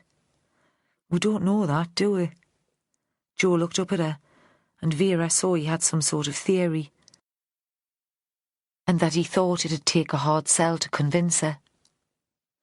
When I was driving on the afternoon Ferdinand was murdered, something or someone ran across the track in front of me car. You think it could have been Jack? He looked at her. He hadn't expected her to take him seriously. I don't know, but we've always assumed the killer was someone staying in the house. No reason that has to be the case. You're right, she said. We'll check any CCTV between here and the farm for Jack's van, though I don't know what his motive might have been. Probably a stupid idea, Jo said. Now she'd agreed to look into it, he was happy to let the notion go. Why don't we go and have a chat with Alex Barton? Where is he? Vera gave a little smile. In the end, she always did get her own way. I didn't send him off to the hotel with all the others. It seemed a tad heartless. Besides, I thought we might get more out of him on home territory. He's in the cottage with a minder. They walked into the yard and into sunshine so bright that it made Vera's eyes water. You always call him a boy, Jo said suddenly. How old is he? 23. Vera fished into her jacket pocket for a tissue and found half a roll of toilet paper. She tore off a handful and wiped her eyes. Still a boy to me. Alex Barton was sitting in the kitchen of the cottage with an overfed cat on his lap. Vera had knocked at the door, then walked straight in without waiting for an answer. But he didn't seem surprised or startled to see them. A uniformed constable sat at the table and looked relieved when Vera waved for him to go. I always hated this cat, Alex said. It stinks. And when it was more active, it killed birds. I could never see the point of pets myself. Vera leaned against the auger and felt the heat penetrate her jacket and warm her spine and her buttocks. Your mother liked it, though. Spoilt it rotten, Alex said. It's ancient. When I was growing up, I thought she loved it more than me. It's a tricky relationship. Single parent and only child. Too much guilt and duty swimming around. Vera knew Ashworth would think she was speaking from personal experience. So she was. I should have got away, Alex said. But I couldn't see how she'd make a go of this place on her own. Not any longer. She needed me. Vera realised that he hadn't yet referred to his mother other than by her or she. You'll have a chance now, Vera said. To get away, I mean. This place must be worth a few bob, even if it's got a mortgage. Sell it, and you're free to go wherever you like. He pushed the cat off his lap and looked at her with big, sad eyes. He was a pretty boy, she saw. There was something feminine about him, despite the dark hair on his arms. When she'd first seen him, she'd described him to herself as a wolf. Now she wasn't so sure. He didn't seem sufficiently cruel. She'd expected a response to her words, anger, a denial he would choose to benefit from his mother's death, an outburst that such an idea was the last thing on his mind. But he said nothing. Have you got a girlfriend? Again she was deliberately trying to provoke him to speech.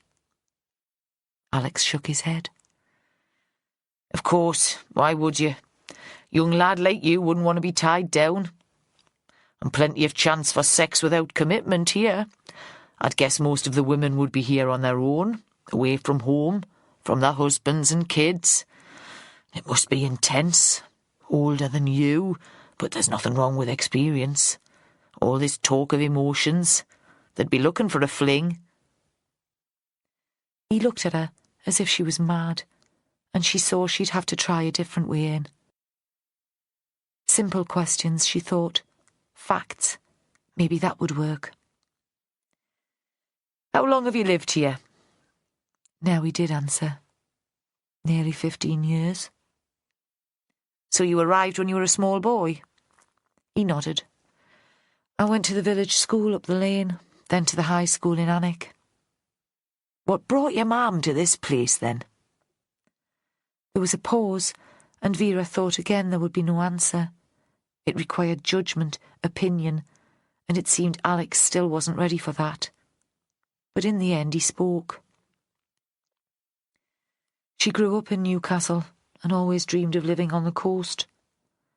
One of her books was adapted for television that year. Tony had written an article the Christmas before and described her as one of the best writers of her generation. It made a huge difference to her career. Until then, she'd still been working in London, in the university library. Suddenly we had money to spend. She saw the house as an investment for our future, and a pleasant place to bring up a child. It was, Vera thought, almost as if he were reciting a story he'd learned by heart. The words were Miranda's, not his own. So at first you just lived here, Vera said. She hadn't set up the Writers' Centre. No, Alex sounded dreamy now, half asleep. Then it was our home, a proper home. I loved it. We'd been living in London, A tiny flat because my mother was just assistant librarian at St Ursula's. And even when our first book was published, it made peanuts. And suddenly, I had the garden to play in, and the beach. All that freedom. When did your mother start the business? Vera wondered what it must have been like to have the place overrun with strangers. Surely Miranda must have felt as if her home had been invaded. Or had she relished it? The talk about writing and the gossip, the like-minded people sitting round the table for dinner. It must have been lonely for her here, with only her son for company. I was 12, Alex said. It was clear that he, at least, hadn't relished the intrusion. Mum's books weren't doing so well. She'd thought that the TV adaptation of Cruel Women would be the start of a great flowering of her career. It turned out to be the high point. We needed the money. Mum always enjoyed mentoring young writers, so she had the idea of running the residential courses. How did that work? Vera asked. She was genuinely interested. Hector had claimed lack of money as the reason for his nighttime adventures, had made Vera feel guilty. How can I get a proper job when I have you to look after? He'd drawn her in that way. You can't have done the cooking then, she said. You'd still be at school. I helped, but the students cooked for themselves then. There was a sort of rota. That was when I first got interested in food. I loved it. An activity that's practical and satisfying at the same time. What happened to your dad? She hadn't meant to be so abrupt, but the question had come to her suddenly. He shook his head. I never knew him. Dead? Divorced? Neither, Alex said. My mother never married him. I never met him. But you knew who he was? She told me who he was. Alex bent down to stroke the cat that was rubbing against his legs. I'm not sure I believed her. What did she tell you? Vera demanded. This was like wading through treacle. Let's hear the fiction, if that's what it was. My father was an older man, a publisher. She'd met him at a book launch and fell for his intelligence and his wit. They had an affair. It was the most exciting and wonderful time of our life. He introduced her to theatre and opera, took her away for romantic weekends, Barcelona, Rome, Paris. He was charming and attentive, and she'd never known anyone like him. But he was married, Vera put in. Alex nodded.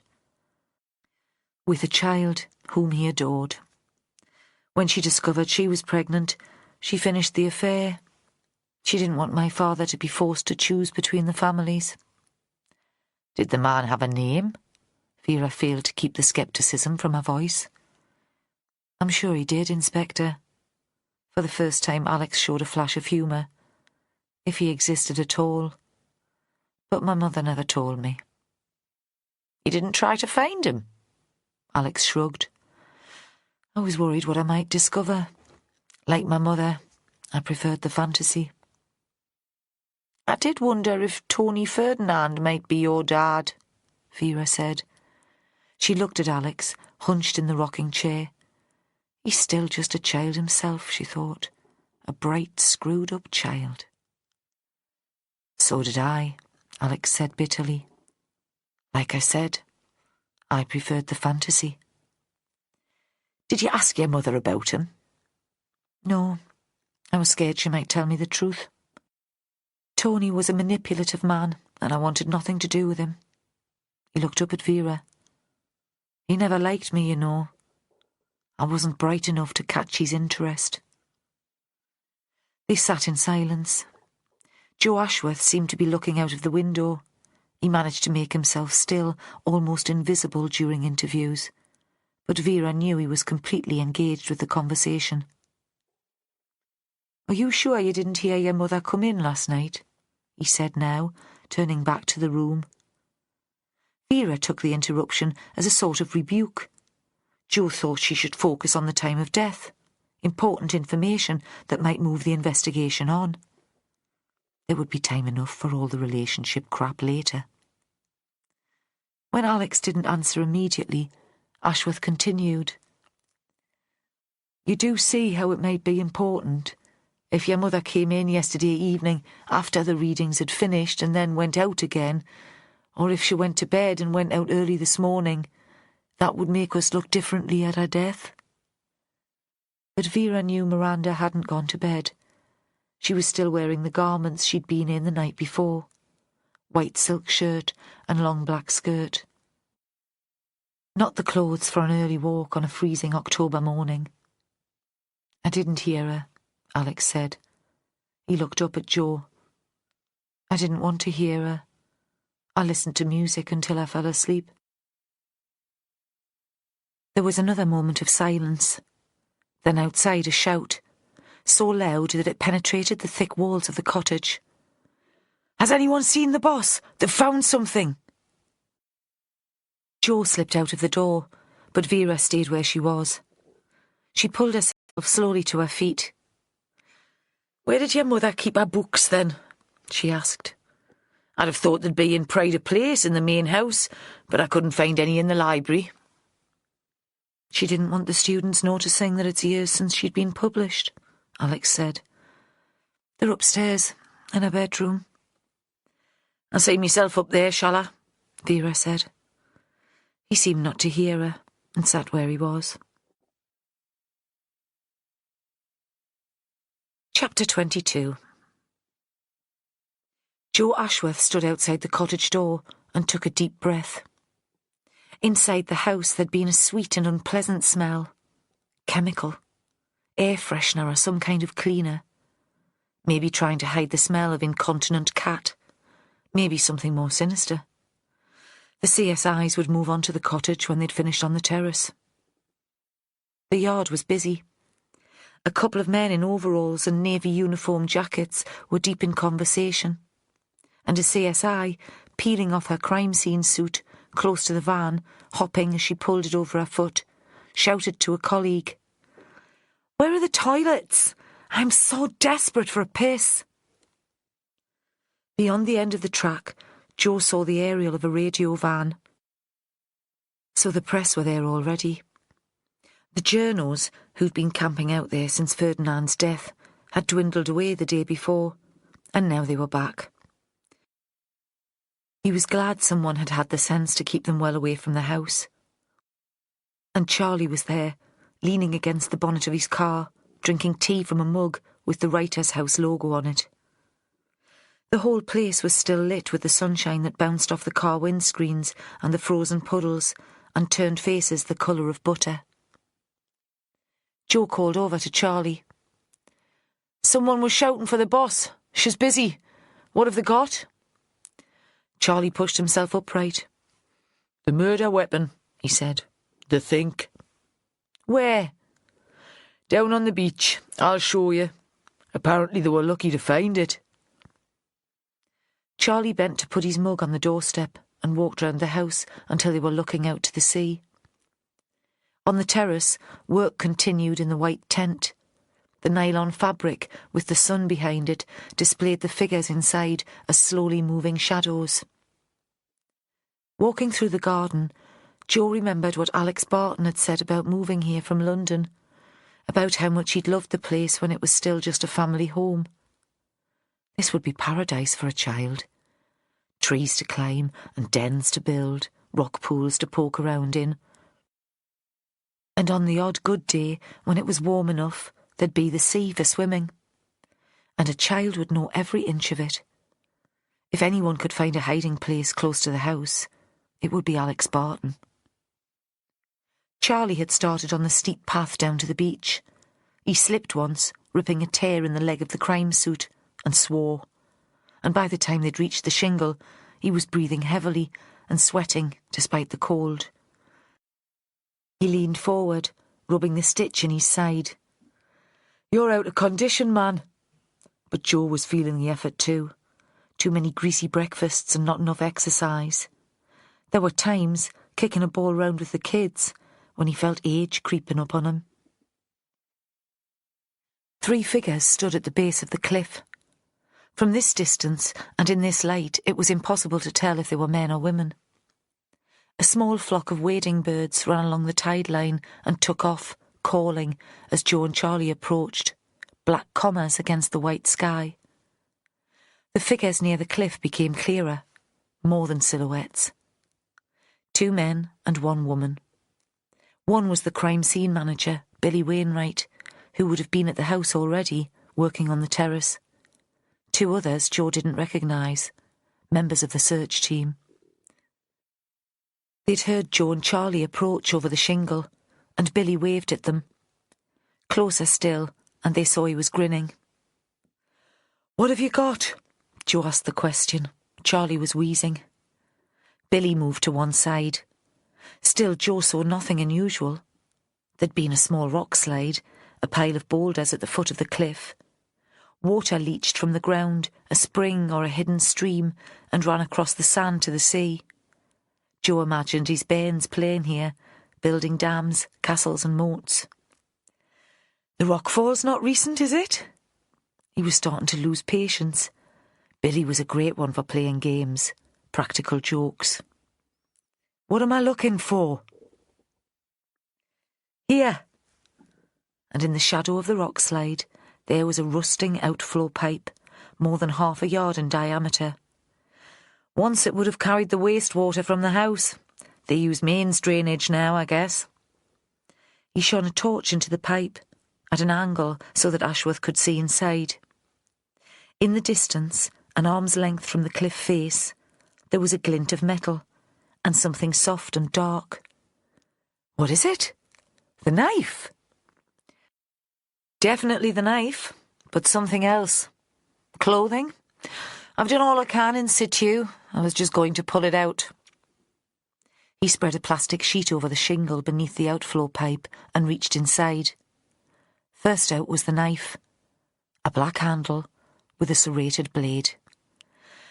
"Similar to the one in the kitchen up there," Joe Ashworth said. "The bread knife." "Similar to knives you find in every kitchen in the county." Billy dropped it onto the plastic sheet. "The murder weapon?" "Not for me to say." Billy straightened for a moment. "You'd need to ask Mr. Keating, but I'd bet my pension on it." He lay on his stomach and reached in once again. This time it was harder to retrieve what was inside. It was a snugger fit and caught on the jagged edge of the pipe. "This might help you, though." He pulled the bundle free and allowed it to fall onto the sheet. "A waterproof jacket, Gore-Tex, large. And I'd guess that those stains aren't just salt water and rust." "Blood." Ashworth squatted to get a closer look. He felt relief, the comfort of tangible evidence. Let Vera Stanhope get deep and meaningful with her witnesses. He preferred forensics, fingerprints and DNA. "I don't suppose there's anything on the jacket to identify the owner? Anything in the pocket?" Billy Wainwright turned the jacket over and felt with his gloved hands into the outside pockets. A tissue, a biro, and 30p in change. "You should get DNA from the tissue, though surely someone will recognise the coat anyway." He slipped his hand into the inside pocket and pulled out a piece of paper. A newspaper cutting, or rather, Ashworth decided, a cutting from a colour magazine. Billy laid it carefully on the plastic and smoothed it out so they could read it. A picture of a younger Miranda Barton, the blonde hair shorter and more flattering, the body slimmer. The caption read, "One cruel woman." "What is it?" "Looks like something from a woman's magazine," Billy said. "I don't think it's a Sunday supplement from the paper. An interview with the victim. I didn't realise she was famous." "She's not," Ashworth stood up. "Not anymore." It occurred to him that this was no coincidence. The piece had been put in the jacket pocket specially. The killer had expected it to be found. They'd thought they'd been clever finding the evidence, but all the time the murderer had been playing with them. "Look at this." Billy had moved his fingers to the neck of the jacket. A white label had been sewn inside. On it, in permanent marker, the words, "For use by Writer's House residents. Feel free to borrow in bad weather, but please return to cloakroom after use." "It belonged to the house," he said, "not to any individual. I guess any of your suspects could have worn it. Let's hope we can get DNA on the tissue." He sounded almost cheerful. Ashworth couldn't bear the flippant tone and turned his back on the group and looked out towards the sea. He knew they'd get nothing useful from the contents of the pockets. This was a set-up, a piece of theatre. The coat and the knife were props, just there to distract them. He resented being made to look a fool. Someone was making their way down the path from the house to the shore. The figure was tall, wearing a full-length black coat. It took a while for Joe to realise it was Nina Backworth. What the shit's she doing here? Who let her onto the beach? He was glad to have an outlet for his frustration. Nobody answered, and he took off suddenly and strode towards the woman, allowing the salt water and the wet sand to splash his trousers. "You shouldn't be here, you know," he said, while she was still at some distance away from him. His voice was raised. "Why?" She was very pale. He knew she'd found the body. Her story had predicted the murder. Her sleeping pills had knocked out Tony Ferdinand. And now she was here, checking they'd found the coat and the knife. But still he couldn't imagine her as a killer. "Because the area's forensically sensitive," he said. "Don't be ridiculous." She spoke to him as if he were a particularly stupid student. "The tide's been over here this morning. Any evidence will be halfway to Norway." They stared at each other. He didn't know what to say to her. "I've been sitting in the library all bloody morning," she said at last. Tears began to roll down her cheeks, and he saw how tired and scared she was. "Nobody will tell me anything. Holly talks at me, but there's no information, just fatuous, empty words. Am I under arrest? Do you all think I killed Miranda Barton?" No. As he had in her room the day before, he wanted to put his arms around her shoulders. If it hadn't been for the audience in the shadow of the cliff, he might have done it. "But you can't stay here. Come back with me and I'll try and find out if you're free to go. Or at least if you can join the others in the hotel." "No!" She was standing very close to him. The refusal, an echo of his own word, reminded him of his daughter in one of her stubborn moods. At those times, nothing would persuade the child to change her mind. She'd just repeat herself. "No, no, no." "Don't you see?" Nina cried. "One of those people is a killer. They slashed Miranda's throat. How can you expect me to sit in a room with them all, to drink tea and make polite conversation?" She turned away from him and stamped back towards the house. He had to run to catch her up. Chapter 23. Vera climbed the narrow stairs in the Bartons' cottage and dipped her head under a low beam to reach a landing. A narrow passage with 3 doors off. It was almost dark. The only light slanted up from the kitchen below. She presumed Alex Barton was still there, sitting in the rocking chair, still not communicating with the uniformed officer she'd called back to mind him. Vera pulled on gloves before opening each of the doors and looking inside. There were 2 bedrooms and a bathroom. She checked out the bathroom first. It was tiny, with a small corner bath and a shower built over it, a basin and lavatory. No room for a chair or a cupboard, except for a small unit fixed to the wall above the sink. Mirrored doors. Inside, a wrapped bar of soap and some toothpaste. Over-the-counter medicines, remedies for colds and flu, indigestion. No sleeping tablets. Had Alex Barton come here last night and showered? Had he stood in the bath and washed his mother's blood from his skin? If so, They'd find traces of it, perhaps, in the outflow pipe. But the room seemed spotless to Vera. There was a smell of bleach, not in itself suspicious. Perhaps the Bartons were naturally very clean. She wasn't that way inclined herself, but it was known. Alex had the smaller bedroom. It was built into the roof at the front, with a view over the yard. There was no double glazing, and Vera could hear the talk from below, could sense the anticipation even from here. There'd been a discovery. She knew she'd be excited later, but at the moment the chatter was just background noise in her head, and she tried to filter it out. Now she wanted to focus on these people and the strange relationship that there'd been between them. A single parent and an only child. It could make for the closest relationship in the world, but it could be a deadly combination.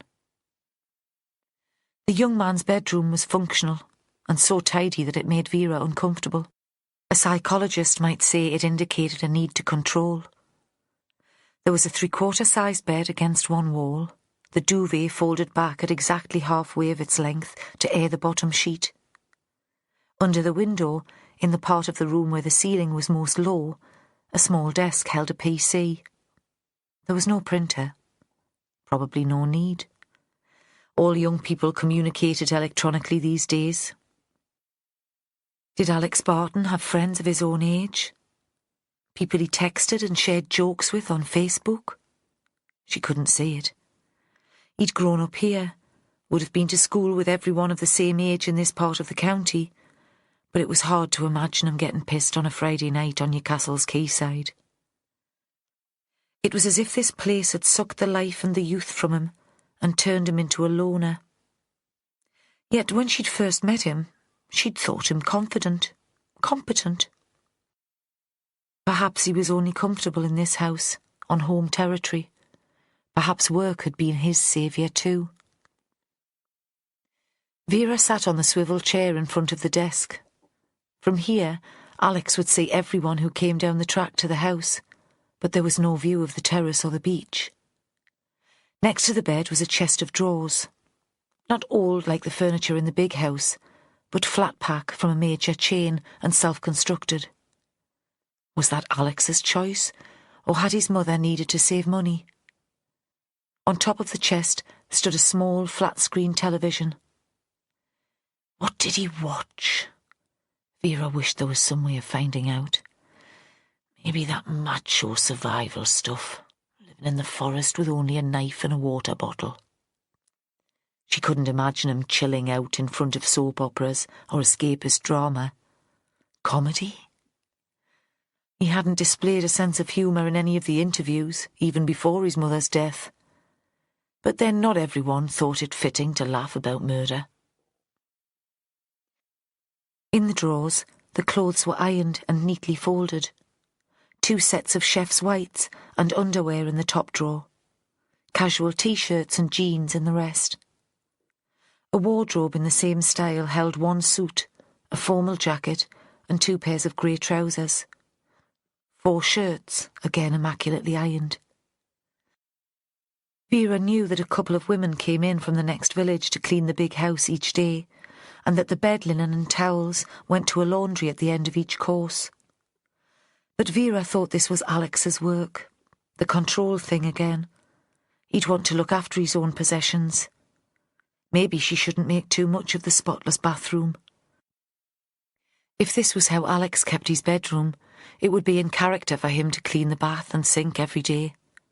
It didn't necessarily mean that he'd been awake all night washing away his mother's blood. She looked under the bed and felt behind the wardrobe. No porn. No girly posters on the walls. In fact, there were no pictures on the walls at all. Only a framed certificate from his catering course.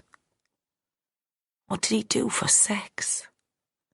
Probably used the internet, like most of the UK's male population.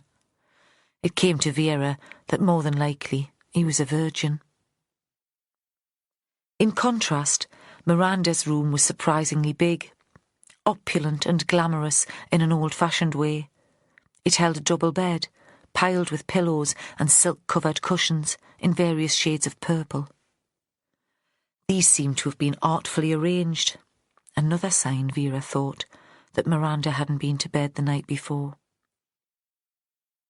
There was a small wrought iron grate, just for decoration now.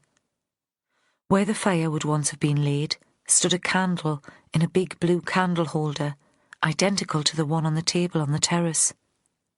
Was that significant? Vera tried to remember if she'd seen one like it in the main house.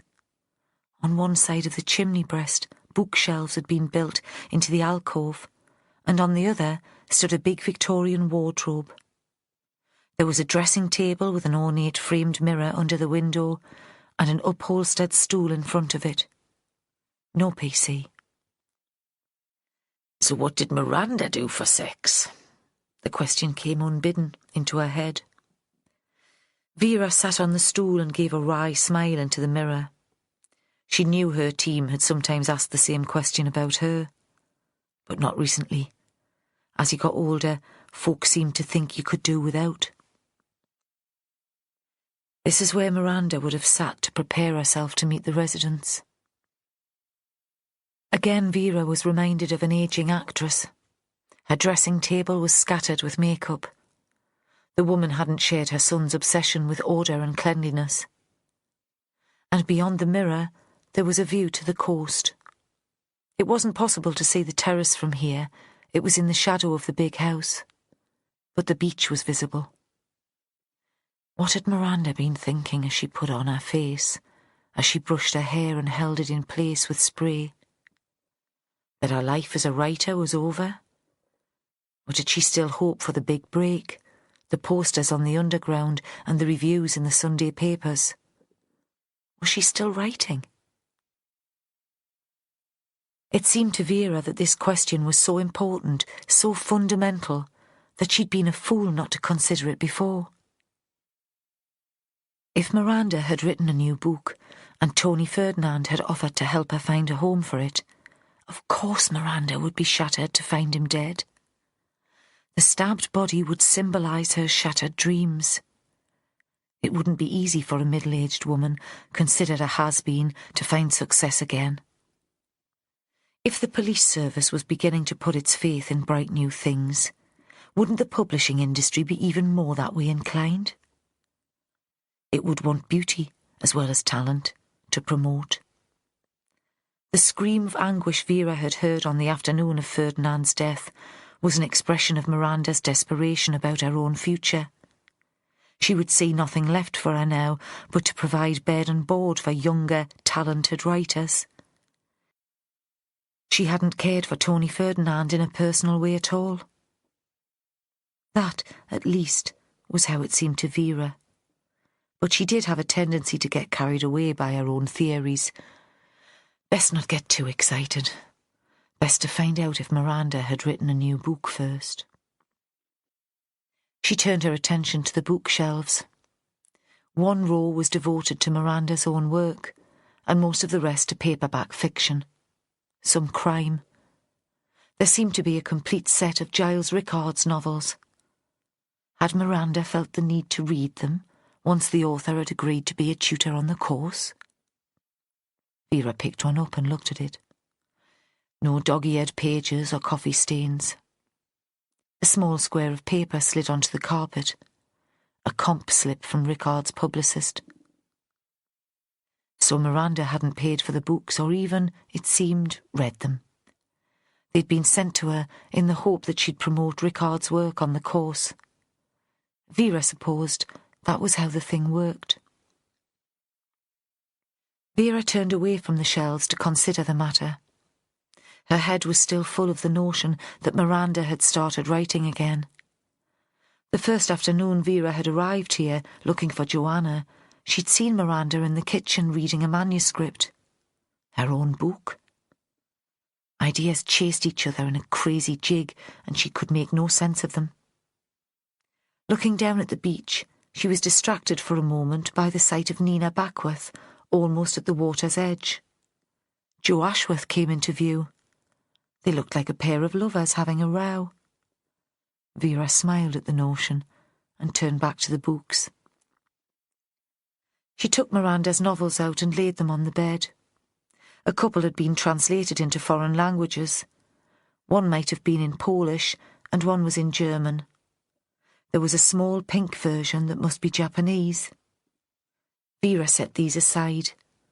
The rest she arranged in date of publication. There were 4.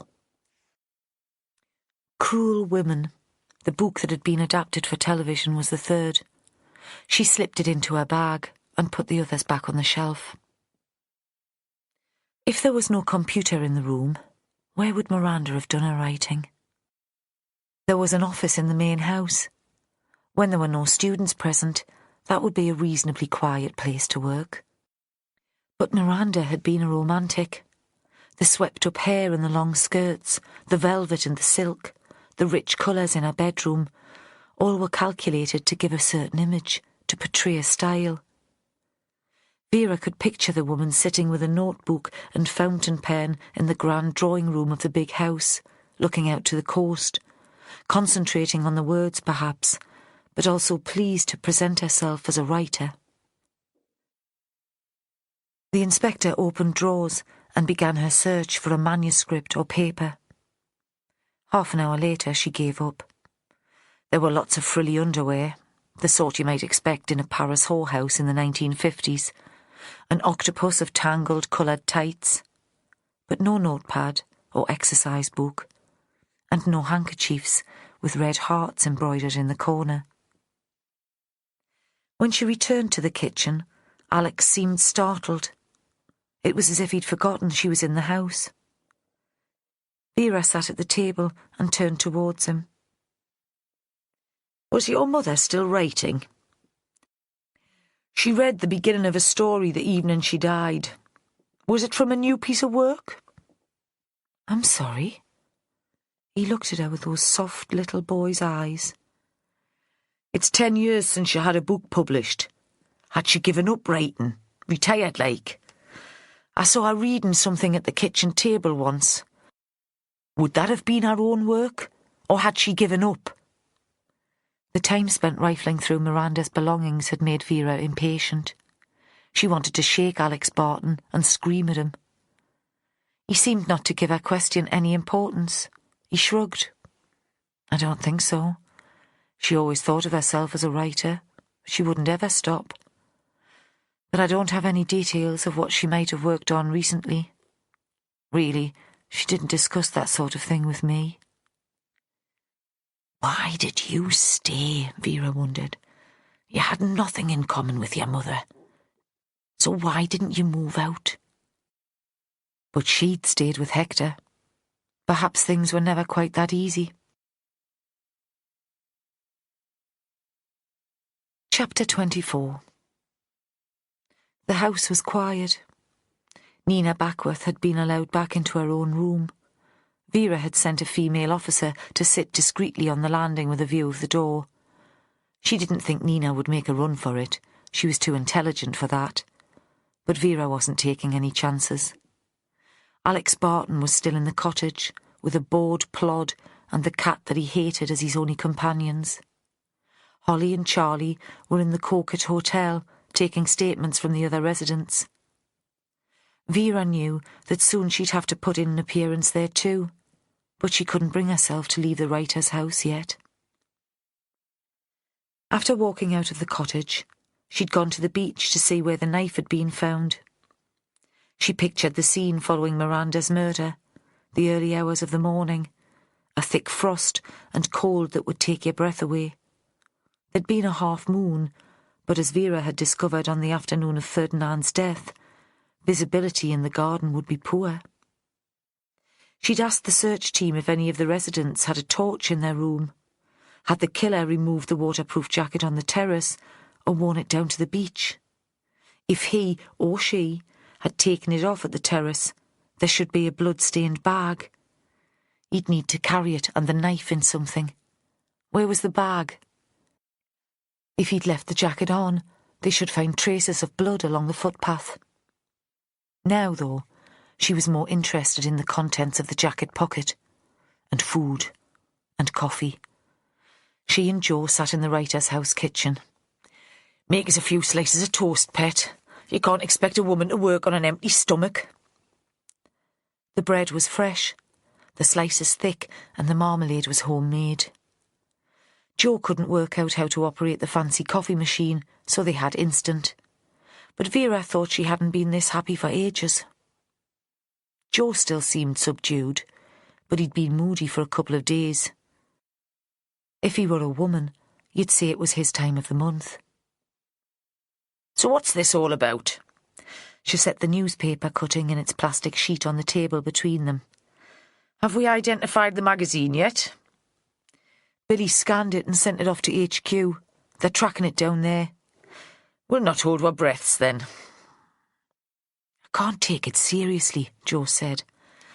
It's like somebody's been watching too many crap cop shows on television, or reading too many of those books where there's a body on every other page, but the police still can't track down the killer. A joke, then, instead of a real message? She emptied the mug of coffee and wondered if she could get him to make some more. She didn't like playing the demanding boss. Not so much a joke, more like an attempt to distract us, to make the whole thing more complicated than it really is.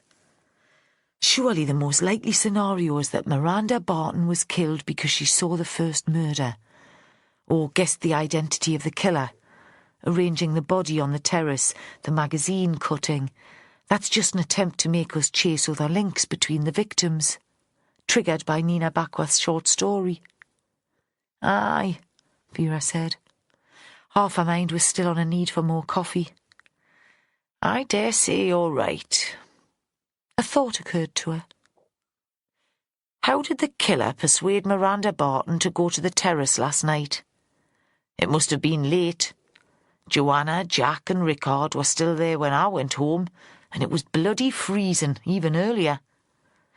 She must have had a good reason to agree to the meeting. Maybe she made the arrangement, Jo said. We're back to blackmail, then. Vera leaned back in her chair. Miranda knew or guessed the identity of the killer and made the appointment herself. It makes sense. She wouldn't invite the killer to the cottage. Alex was in there and might have overheard their conversation. She peered at the magazine cutting, sliding it away from her along the table until the words came into some sort of focus.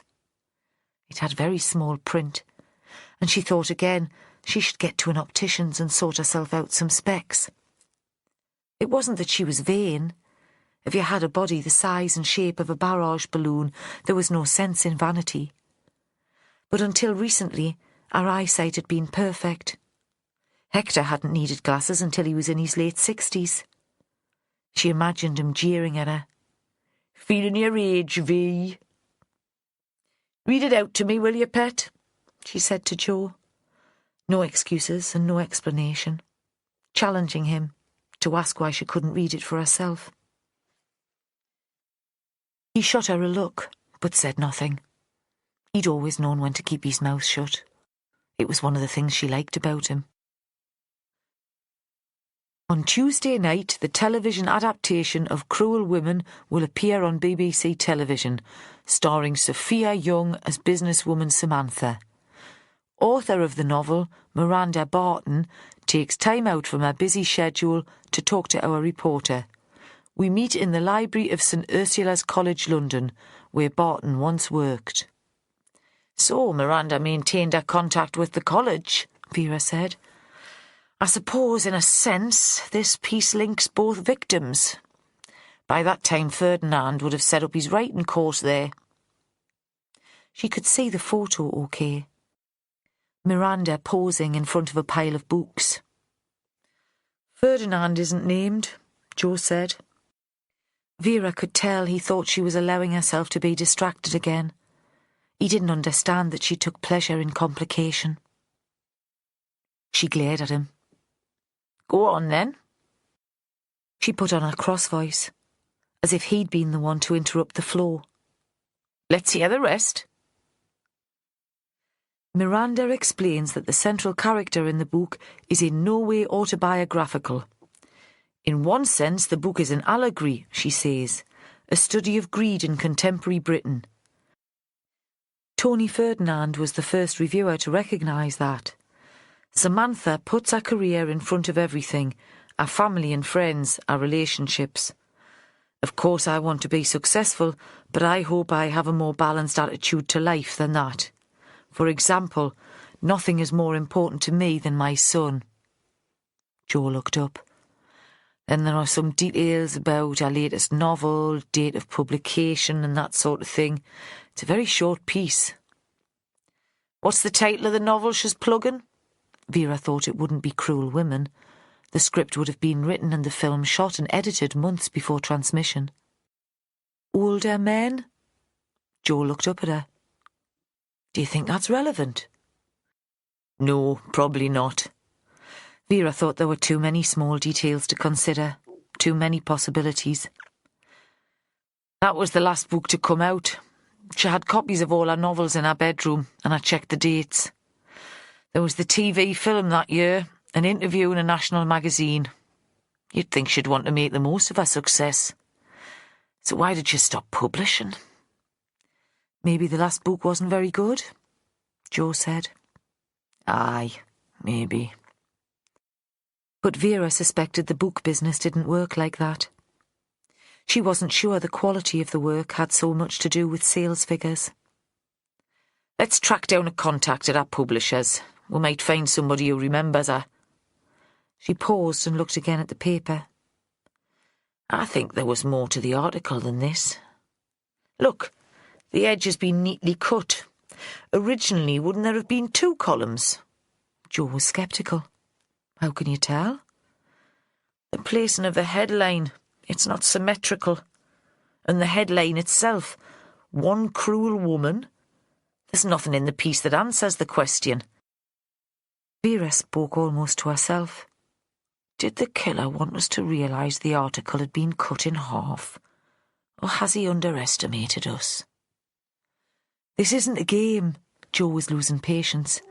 It's not one of their stories. Oh, it is, Vera said. That's just what it is. They sat for a moment staring at each other. The room was filled with the cold morning sunlight.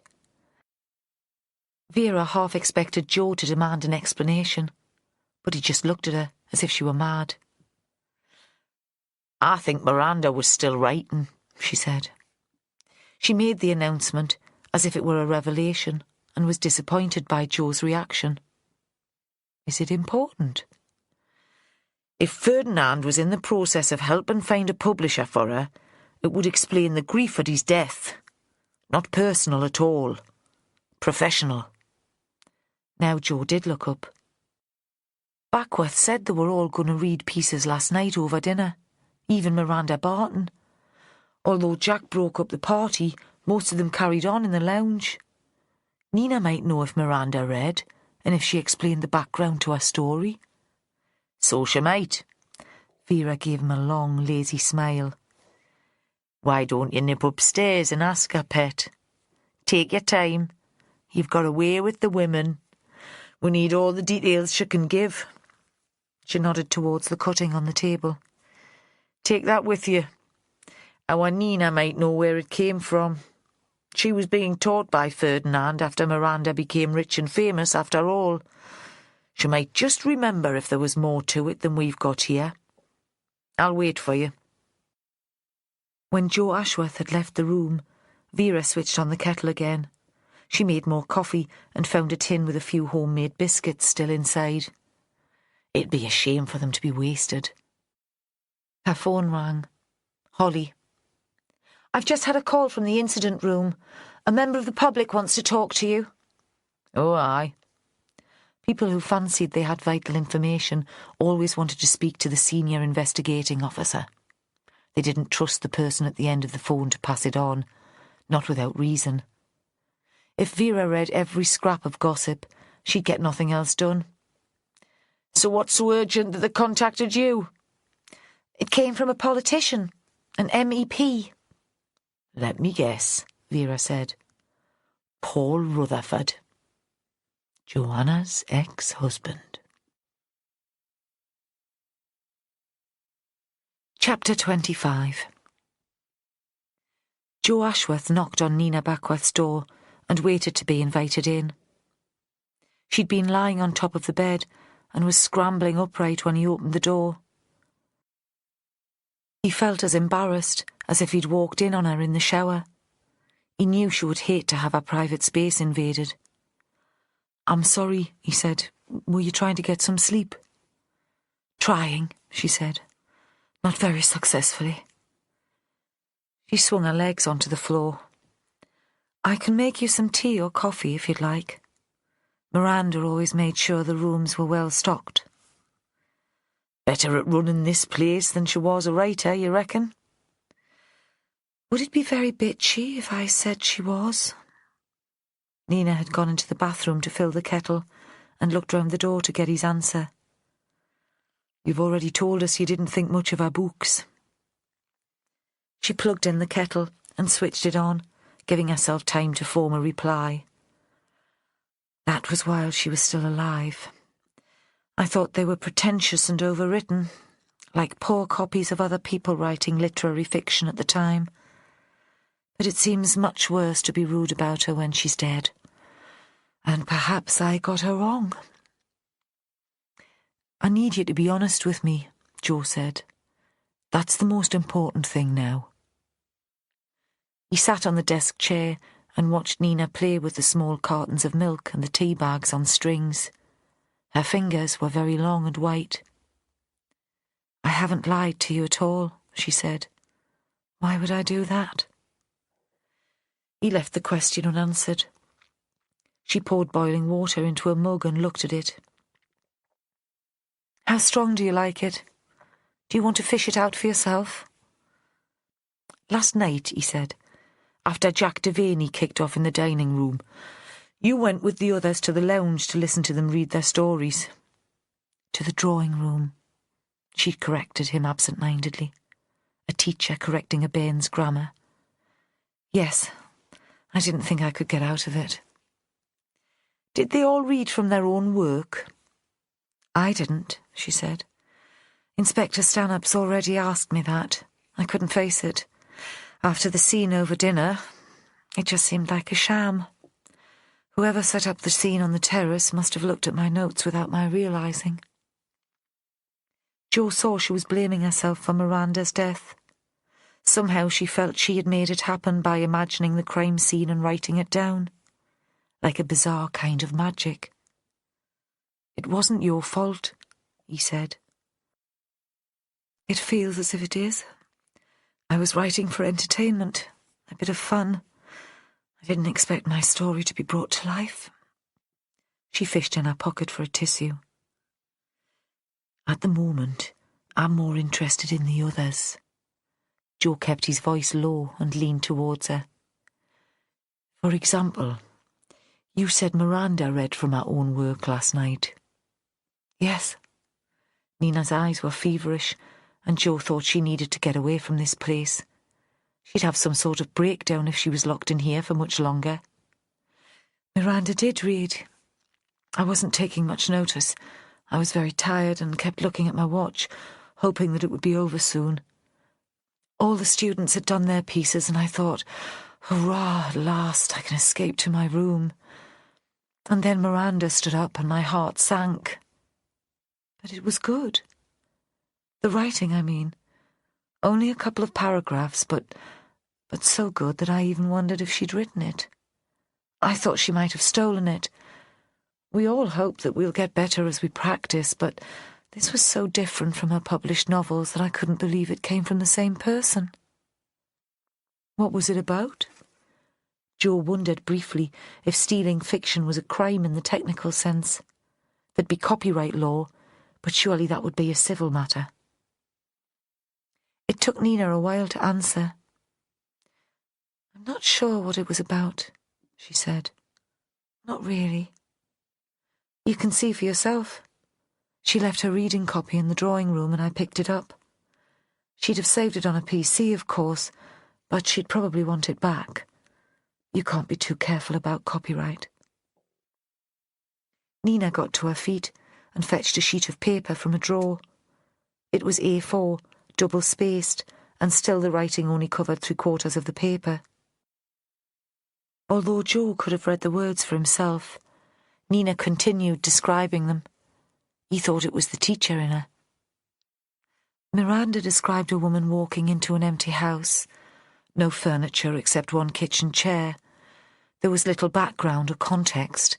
We didn't know who had lived there before or why the writer was there, but in a few words she managed to conjure up a sense of bleakness, despair, just by following the woman as she opened the door and walked inside. How did the group react? It was astonishing. Miranda made everybody forget Jack Devaney's tantrum in the dining room.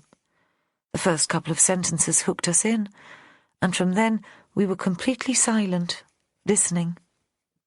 Nina paused. Partly it was shock, I think.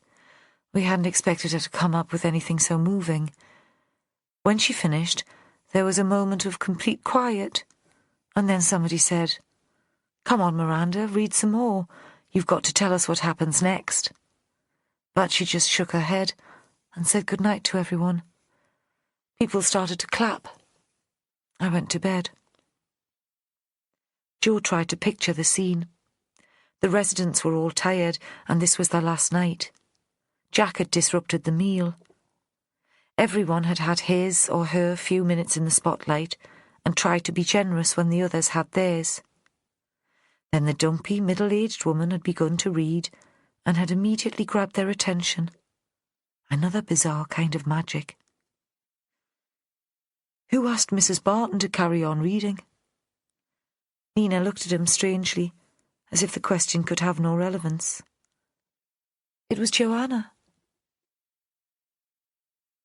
I thought she, Jack and Giles Rickard were on the terrace while the readings were going on. Vera had told Joe she'd seen the three of them outside. So they were at the beginning, but they came into the drawing room later. Nina gave a little smile. Joanna handled it very well. Jack here's sorry for being a prat. Nina spoke using Joanna's grand voice. If he'd had his eyes shut, Joe thought he wouldn't have been able to tell them apart. Nina continued, as herself this time. Then Jack gave a little bow. You could imagine him as a performer of sorts. He reminded me of a circus ringleader. By then we'd all had a lot to drink and we were willing to be forgiving. Both Joanna and Jack listened to the other readers and stayed until the party broke up. Did Miranda read more of our work? No, Nina said, and that surprised me. I always thought she loved being the centre of attention. What about Giles Rickard? Joe asked. Was he there? Mr. Rickard didn't come in with Joanna and Jack, Nina said. She stood up and walked to the window. Joe thought she was playing the evening before in her mind like a film, as he'd done earlier. But he must have slipped in quietly at some point later, because he was there while Miranda was reading. He went up to speak to her. I presumed he was congratulating her on the work. It seemed a kind thing to do. He's something of a celebrity, and it would have meant a lot to her. They looked at each other. Joe pictured Miranda Barton flushed with pleasure at the response to her work. Perhaps she'd see the moment as a new start to her career. A few hours later, she'd be dead. Did you know that Mrs. Barton was still writing? Joe asked. It's 10 years since she's had anything published. You'd think she'd have given up. I don't think writers ever really give up, Nina said, but I didn't know she was writing seriously. We weren't close in any way. She wouldn't have confided in me. She left the paper she was reading from in the drawing room.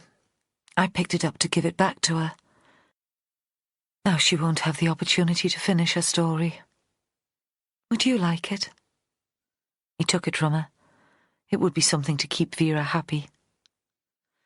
The handkerchief that was under the table on the terrace, he said. It had a little red heart embroidered in one corner. I don't suppose you've seen anything like that while you've been here? She shook her head. Aye, well, worth a try. He put the magazine article in its plastic bag onto the dressing table. Would you mind looking at this? Does it mean anything to you? She looked at it, and he thought that there was a moment of recognition. "Nothing beyond the obvious," she said. "Miranda obviously tried to cash in on the publicity for the television film. I don't remember seeing the article." "Nothing else?" Something about the way she stared at the photo made him think there was more on her mind. "I remember seeing her around St. Ursula's occasionally when I was there," she said. "I'd forgotten how attractive she was in those days. Like a different woman." He turned to go. "When can I leave?" she cried suddenly. "When can I go home?" He paused at the door.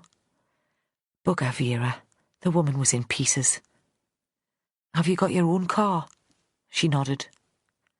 "Go now, then," he said. "We've taken your statement and we know where to find you. I'll tell the guys on the gate you're free to leave." She smiled, and for an instant he thought she would take him in her arms and kiss him. Walking down the stairs to meet Vera, he found himself trembling at the idea. Vera reacted remarkably well to the news that he'd sent Nina Backworth home. There was a poke in the ribs. "Hey, Joey, you've always been a soft touch when it comes to a pretty lassie. Though I wouldn't have put her down as your type." But it was all good-humoured. There was no edge to it. She was preoccupied by the prospect of her meeting with Paul Rutherford. "You're going all the way down to London just to chat to Joanna's ex?" Not hiding the disbelief, the disapproval. He thought Vera had her own agenda here.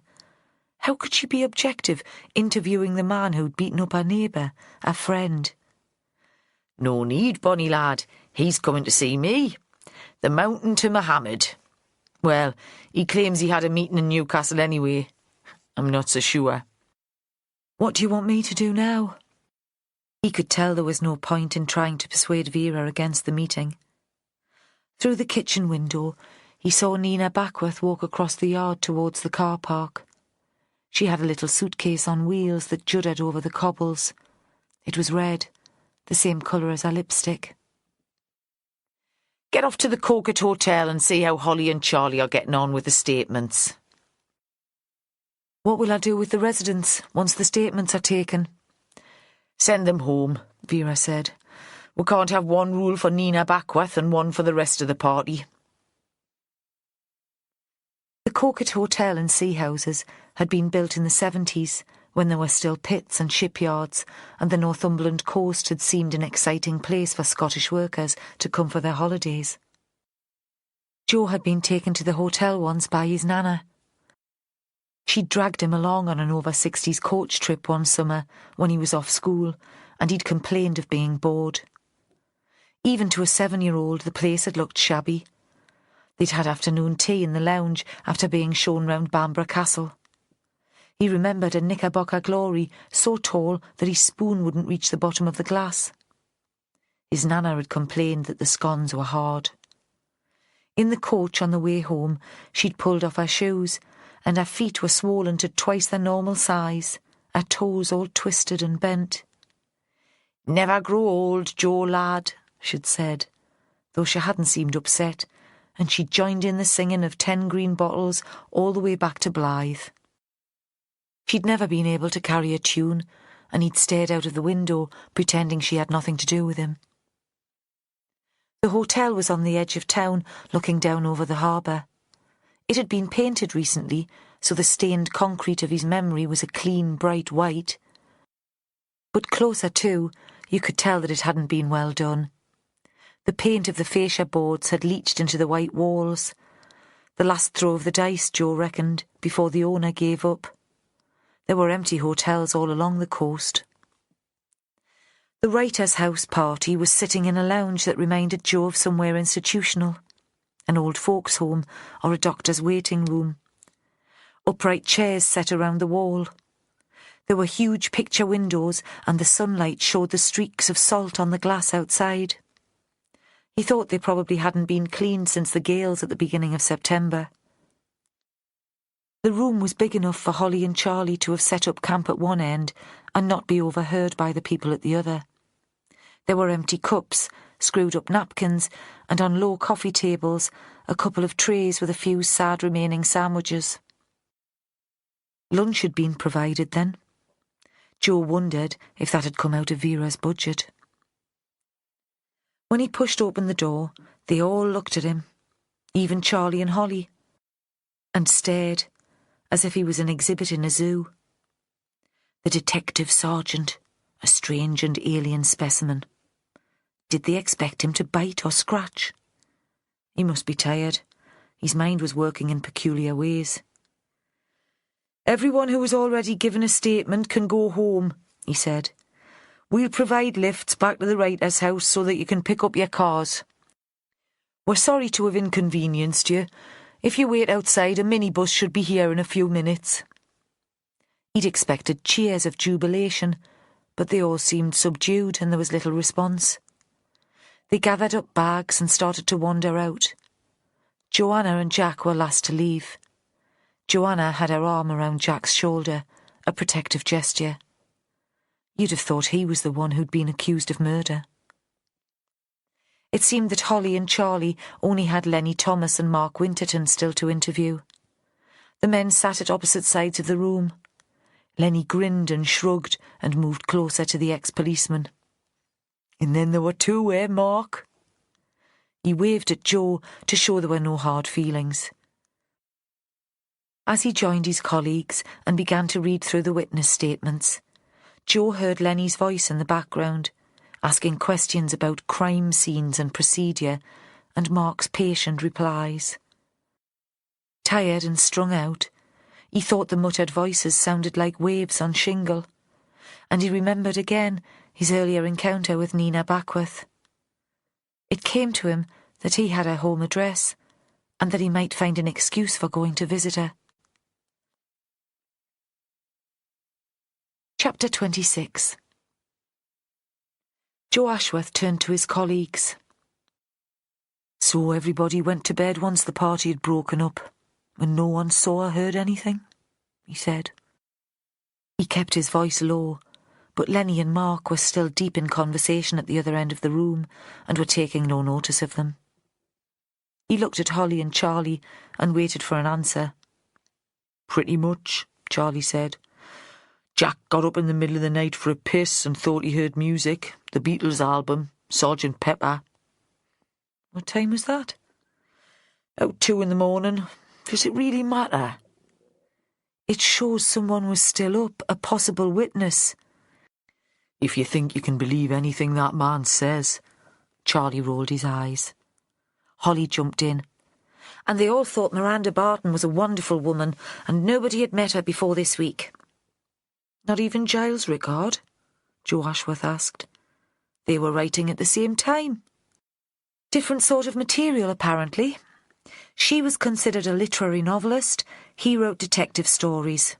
They'd have no reason to bump into each other." Holly paused. "And nobody can remember seeing a handkerchief with a red heart in the corner." "You need to have a word with the boss," Charlie broke in angrily. It seemed to Joe that he hadn't even been listening to this last exchange. He got that way sometimes, for no reason. Since his wife had run off, there were times when he was angry at the whole world. "What about?" Joe said, though he could guess. "She's making a fool of herself over those hippies." Joe thought Charlie had eaten lunch too. Tuna sandwiches from the smell of his breath. "It's obvious that they're behind it all. The woman's tried to kill before, and the bloke's as mad as a snake. Sergeant Pepper. And look at the way he stormed into the place last night, shouting the odds." Everyone says that he calmed down and apologised before the end of the evening.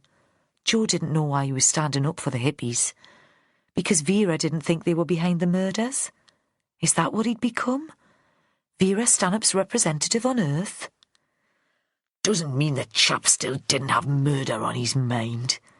Charlie was chuntering just loud enough for Joe to hear him. Joe thought if they didn't get on with the next 2 interviews, they'd be here all day. And the hotel, with its 70s colour scheme and his nana's ghost, was already freaking him out. "Why don't you get off, Charlie?" he said. I can sit in with Holly for these. It won't take 3 of us. Charlie brightened. I've arranged to go over to Carlisle tonight to have a beer with me mate, the one who worked with Winterton. Despite what the boss says, I don't see why I should do it in me own time. Off you go then. And when Charlie shambled out of the room, Jo felt a sudden sense of relief. They took Mark Winterton first, because he had furthest to travel home, and Lenny seemed to be in no hurry. The ex-policeman took a seat opposite them. The hotel had provided a trestle table, and Jo thought this felt more like a job interview than taking a witness statement. "Tell me, Mr. Winterton, why did you decide to apply to be a writer?" And his first question was almost like that. "Why the Writer's House course? It's not cheap, is it? And pretty intensive for a beginner. I'd have thought there'd be places closer to home if you were interested. Evening classes, that sort of thing." Mark Winterton blinked at him through the small square spectacles. "I thought I'd already explained that to your colleague." He nodded towards Holly. He kept his voice patient and polite, but the blinking eyes suggested a repressed irritation. "I'd always enjoyed writing, and this seemed like a great opportunity to kick-start the crime novel I thought I might write." He paused. "As to the money, I don't have many extravagances." He gave an awkward smile. "I paid maintenance for the children, of course, when I was first divorced, but they've left home now. My ex-wife married again very quickly, and her husband's a wealthy man. My pension seems rather generous for a man of simple tastes." Jo wondered why Winterton felt the need to share all this personal information. Perhaps he was just lonely. Perhaps that was the explanation for him attending the course. "I was sorry to hear about the death of your daughter," Jo said. "You know about that?" Of course. He'll have checked up on us all. Nothing is ever the same afterwards." He looked up. "I discussed that with Miranda yesterday afternoon. The loss of a child. How that affects absolutely everything that happens later. Miranda was immensely understanding. I'd never really talked about it to anyone else in the same way. She was a sympathetic woman." "When did you have this conversation with Miranda?" Jo kept his tone light. The woman had never struck him as particularly sympathetic. Beside him, Holly was twitching like a hunting dog scenting prey. He hoped she'd have the sense enough to keep her mouth shut. "Before dinner. I'm always early. At work I was a tyrant about punctuality, and I see now that it was my obsession. I'd showered and changed and was waiting for the others in the drawing room when Miranda came in. She brought me a sherry, and we began to talk. She was nervous, I think. She wanted the final evening to be a success, despite Tony's death. I'd never been alone with her before, and I was surprised at how well we got on." "Did she ask for your advice?" Jo remembered that Miranda had invited Nina into her cottage the same day. "I had the sense that she wanted something from me, but I never quite worked out what it was. You must have come across that, Sergeant. Acquaintances with vague anxieties wanting reassurance, about children mixing in unsuitable company, or neighbours who seem suddenly to have come into money. I suspect it goes with the job. But of course we have no answers. We can't always keep our own family safe." Winterton looked up. Jo had the sense that he wanted to prolong the discussion and that he was in no hurry to return home to his empty house. Jo wondered about the ex-wife. Had she had a lover even before the separation? Was that the cause of the divorce? Jo thought it would be interesting to meet her. What anxiety did Miranda have? Did she have concerns about her son? Certainly we talked about our children, but I don't think Alex was causing her any problems. He always seemed the sort of boy you'd be proud of. I did wonder... Yes? If she'd had a daughter. Perhaps who'd died when she was still a baby. He put his hands on the table in front of him. Ashworth saw he still wore a plain gold wedding ring. Miranda spoke with such understanding about losing a child, Winterton said. And last night there was a slip of the tongue that made me think she'd had a baby girl. She was talking about the experience of giving birth. I'd never known pain like it, but once I'd taken the baby into my arms, it was all worth it. She was so tiny. Really, I'm sure she said she, but I didn't want to follow it up. He looked up and frowned.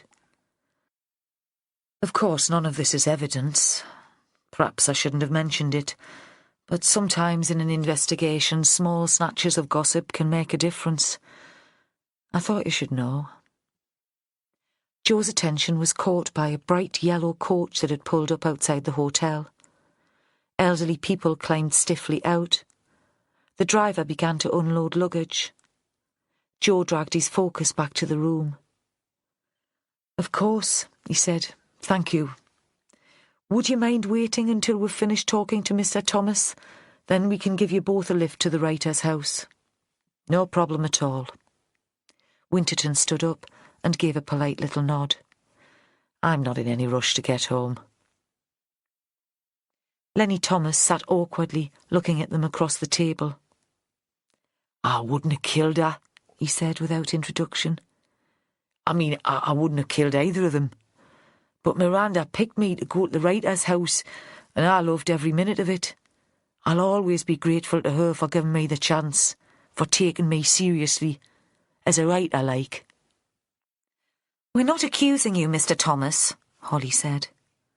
They'd agreed that she should take the lead on this one. Only fair. But Joe wished he was asking the questions. Sharp, bright Holly would make Lenny nervous and tongue-tied. "We're just trying to find out what happened." She paused. "Last night you read your piece early in the evening, while the group was still in the dining room." "Aye," he looked at her. "You were there. What do you make of it?" The question obviously threw her. "It was very good," she said at last. "Very moving." Lenny grinned widely at them both.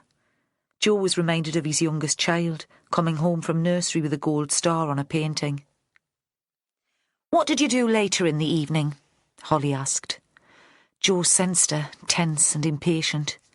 Under the table, a foot was tapping on the floor. "After Jack Devaney came in, shouting his mouth off, I moved out the dining room with the others and listened to their readings in the drawing room." "And after that?" "They all went off to bed, but I didn't. It was my last night there and I wanted to make the most of it. To make it last. Do you understand?" He directed the question to Joe. He'd think Holly was too young and too confident to understand. Joe nodded. "What did you do, Mr. Thomas?" Holly broke in immediately. "Did you sit all night in the drawing room?" "I sat there for a while. Then I thought I'd take a walk, clear me head before going to bed. Outside it was dead still, and there were all those stars. In the town with the street lights you never see the stars, and the moon making a road over the sea. I wanted to remember it. One day I might write about it." "Where did you walk, Mr. Thomas?" Holly managed to sound bored and hostile at the same time. "Onto the terrace, but there was nobody there. No body either." "Are you sure?" Joe asked. "It was dark." "Aye, but like I said, there was a moon." "And it was cold," Joe said. He was aware of Holly firing furious glances in his direction, but he took no notice. "Did you go upstairs to get a coat before you went down?" "No, there was a jacket in the cloakroom downstairs for folk to borrow. I took that." Lenny looked at Joe as if he were daft. "What did you do with it when you came back inside?" "I put it back." "And then?" Holly asked, determined now to have the last word. "What did you do then?" "I went to bed," Lenny said. "I couldn't make the night last any longer. It was going to end, wasn't it? I had to get ready to go back to the real world." "What time was that?" Jo wondered if the week at the writer's house had been a good thing for Lenny. Had it set up expectations that would never be realised? 12:30. I looked at me watch when I got into me room. Did you listen to any music when you were sitting in the drawing room? Jo asked. No. Why? Now he just looked confused. Jo looked at Holly. She shook her head to show that there were no further questions. Jo ended up giving Lenny a lift back to his flat in Red Row. Lenny said he didn't have a car anymore. His ex-wife had offered him her old one, but he couldn't afford to run it. They dropped Mark Winterton at the writer's house to pick up his Volvo. The lane was blocked with vehicles. A reporter from BBC Look North was doing a piece to camera with the house in the background. They watched him straighten his tie, then nod to the cameraman. At last the media all moved aside to let the car past. Jo thought Lenny might be interested in the activity, but he sat in the passenger seat, listless and unengaged. Red Row had once been a mining community just inland from the big sweep of Druridge Bay. Recently there'd been a new private development, big houses all looking out to sea, but the village itself still looked sad, as if there were no longer any point to it. A main street with red brick terraced houses and a small council estate, a boarded-up shop. Do you want to come in? Lenny sounded eager, but he expected refusal. Aye, why not? I could use a cup of tea. And before the words were out of Jo's mouth, Lenny was knocking at his neighbour's door to scrounge some milk. The old lady who lived there seemed pleased to see him. "Eh, Lenny lad, it's good to have you home." Sitting in the small, cold room, Jo wondered what he was doing there. Was this about pity for a lonely man? "We talked to your wife," he said. The words were out of his mouth too quickly. He hadn't thought them through. This sounded like interference. But Lenny didn't seem offended. "Oh, she's a grand woman," he said. "A great mother." "You don't think you could still make a go of it, the two of you?" Jo wondered what Vera would make of this. "You've turned counsellor now, have you, Joey boy? Well, maybe you could always get a job with Relate." Lenny looked up at him and grinned sadly. "Likely too much water under the bridge," he said. "And I can't fancy being a kept man anymore. It might have been different if I'd got the contract with the publisher. That would have put us on an equal footing. You know what I mean?" Jo nodded. "Not that I don't dream about it," Lenny went on. "Late at night. Not that I wouldn't do anything to make it right." Driving back to police headquarters, Jo Ashworth thought Lenny was a romantic, the sort of dangerous romantic who might kill for the notion of the perfect relationship. But Jo couldn't see how the deaths of Tony Ferdinand or Miranda Barton could help him achieve his aim of a perfect marriage. Chapter 27. Vera had agreed to meet Paul Rutherford at the Lytton Phil Library in Newcastle. She'd suggested the venue. He'd said he'd only have an hour spare before he took the train south, and the library was just round the corner from the central station. The Lytton Phil was a Newcastle institution, a private subscription library. Hector had been a member, had dragged her there for lectures and meetings until she'd been old enough to leave alone in a house in the hills. Usually Vera despised the things and places Hector loved, on principle. But the library still held a place in her affections. Each year she renewed her membership. If she was struggling to make sense of a case, occasionally she'd go down the stairs to the silence room in the basement and ponder the details of the investigation away from interruption. She recognised some of the regulars. The tall, skinny man who was never without a hat, the glamorous art historian, the famous poet, and nodded to them whenever they met, as if they were friends. Upstairs, in the magnificent main Georgian library, with its domed roofs and balconies, silence wasn't expected. Today, two elderly men sat at the big table and talked about shipbuilding, recreating the life of the Tyne with books and memories. Vera bought herself a cup of coffee and a sticky bun from the woman behind the tea counter and waited. She found a quiet table with a view of the door. She'd Googled Paul Rutherford. He had a slick website and there was a photo of him beaming out of the home page. When he arrived, she probably would have picked him out anyway, a stranger hesitating very briefly at the top of the grand stone stairs before preparing to make an entrance.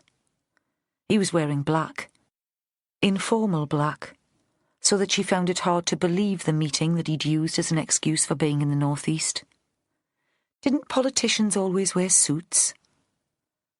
Rutherford wore black jeans, a black t-shirt under a black jacket. She thought he'd find it cold outside without a proper coat, and then wondered if he'd dressed deliberately to create an air of menace. Was he out to intimidate her? But it seemed he intended to try charm first. She stood up to greet him, and he approached her as a long-lost friend. Inspector Stanhope, thank you for taking the time to meet me. I know how busy you must be. The voice was clipped, posh South, but without the drawly vowels. He gave a thin smile that had no warmth or humour in it. His eyes never quite met hers. The elderly men walked past them and out. The library was empty, apart from the tea lady and a librarian at the front desk. Coffee? Vera asked. Or are you a tea man? Oh, tea, he said, every time. She bought him tea. He didn't offer to pay for it.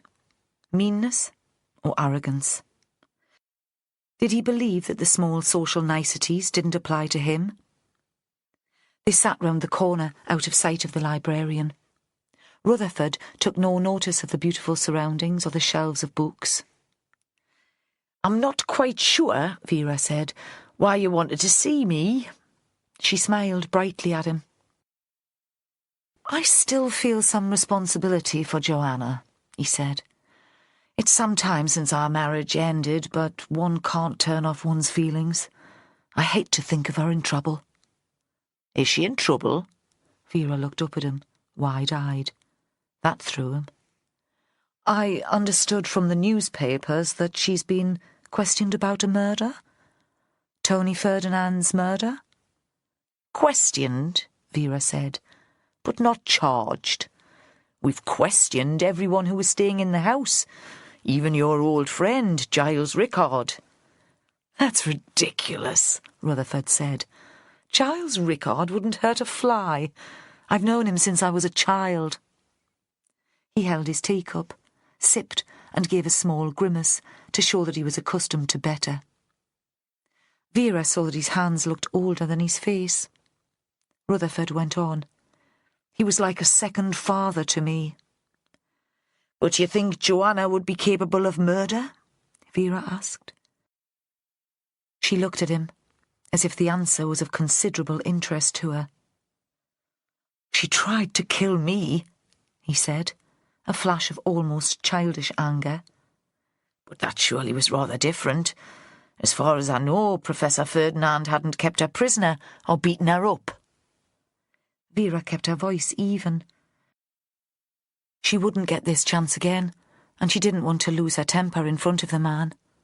Besides, she was enjoying herself. This was an interesting experience. She didn't come across psychopaths very often. It occurred to her that there might be a greater proportion of psychopaths in Parliament than in prison. He paused for a moment and gave another tight smile. You do know, Inspector, that your words are slanderous. She leaned forward across the table, made her voice intimate, almost flirtatious. Somehow, Mr. Rutherford, I don't think you'll sue. They sat looking at each other.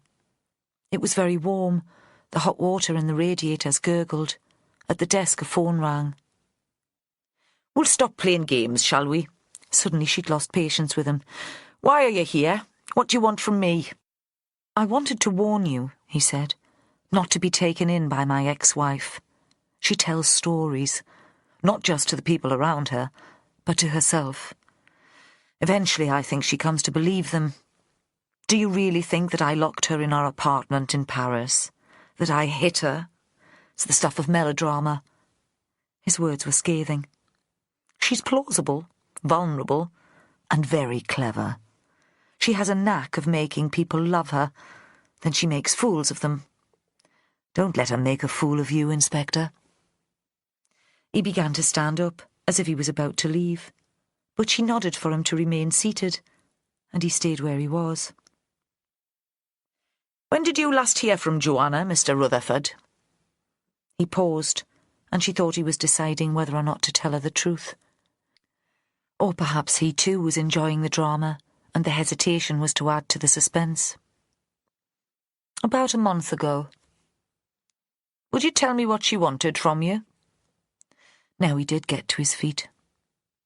Money, Inspector. That's what she wanted. Joanna was blackmailing me. Of course I refused to pay. It does seem a coincidence that suddenly I find her picture all over the popular newspapers, though I find it hard to believe that even she would commit murder to spite me. He turned suddenly and walked out. Vera sat where she was and watched him go. As she drove north into the country, it occurred to Vera that she might have been wrong all along about Joanna. Perhaps Rutherford was no psychopath, just a man who suffered from stress and was being harassed by a flaky ex-wife. The idea was shocking.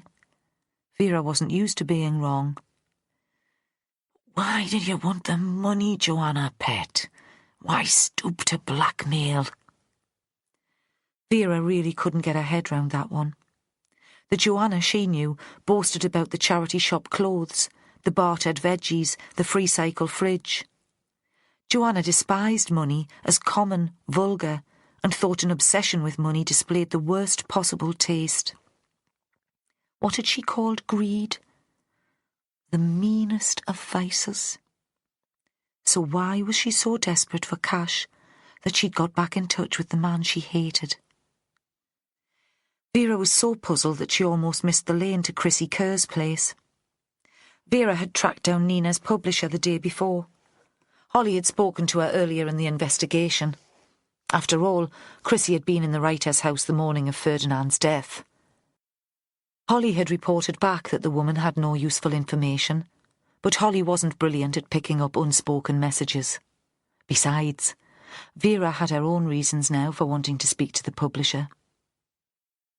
Chrissy Kerr still lived with her parents, it seemed, and had given Vera directions.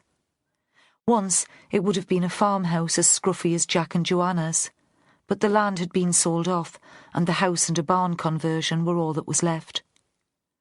The house was rather grand now, solid and double-fronted, with long sash windows and a view out to the national park. The barn had been turned into a stylish office, one wall made almost entirely of glass, the roof covered in solar panels.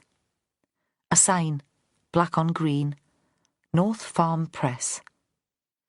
Between the two buildings, where once there would have been a mucky farmyard, white lines marked parking places on a paved courtyard. No shortage of money here. Vera climbed out of the car and waited. Chrissy was expecting her and would have heard her coming.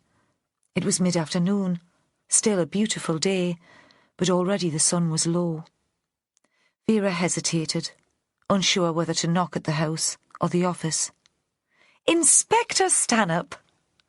A young woman, still in her 20s, but confident and loud, big-busted and wide-hipped, dressed in a black frock that hid most of the bulges. Vera didn't know much about clothes, but thought that sort of magic wouldn't come cheap.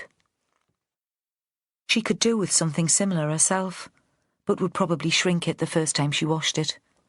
Anyway, she wouldn't have the aplomb to carry it off. Come into the house and have some tea. Chrissy's foghorn voice carried from the door of the office. I usually take a break about this time. Mummy and Daddy are in town, so we'll have the place to ourselves. By the time tea had been made and carried into a living room, Vera knew all about Chrissy Kerr. About how Mummy had been an academic, a classicist, and Daddy a scientist, and they'd both given up posts in the university to move out to the country. They both got a bloody good redundancy package, actually.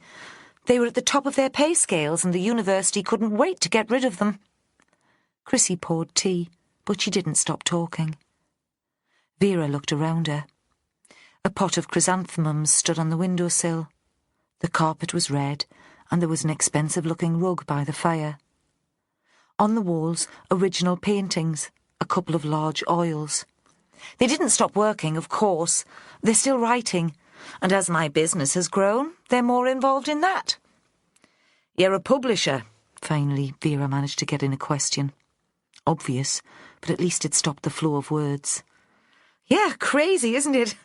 When you think of publishers, you think of London, huge offices, men and women in sharp suits. But I do very well. And you published Nina Backworth? She was one of the reasons why I set up the company. I did English as an undergraduate at Oxford and then came home to do an MA at Newcastle. Nina was one of the tutors. Her writing is brilliant. I mean, really outstanding. But she couldn't find a publisher. So I thought, how many more people like you are there out there? Wonderful writers, overlooked by the big presses. Mummy put the money in to set up the business, but I've nearly paid her back. I've already had an author on the Man Booker long list. Imagine! And Nina's reviews have been astonishing. But really, choosing the right book is just the beginning. In the end, it's all about marketing. If readers don't know about the books, how can they read them? We need publicity to get the word out. I'm working on it, but it's a tough market. There was a silence, startling after the flow of words. I'm investigating 2 murders, Vera said. I don't understand this world. That's why I wanted to see you. At least that's part of it.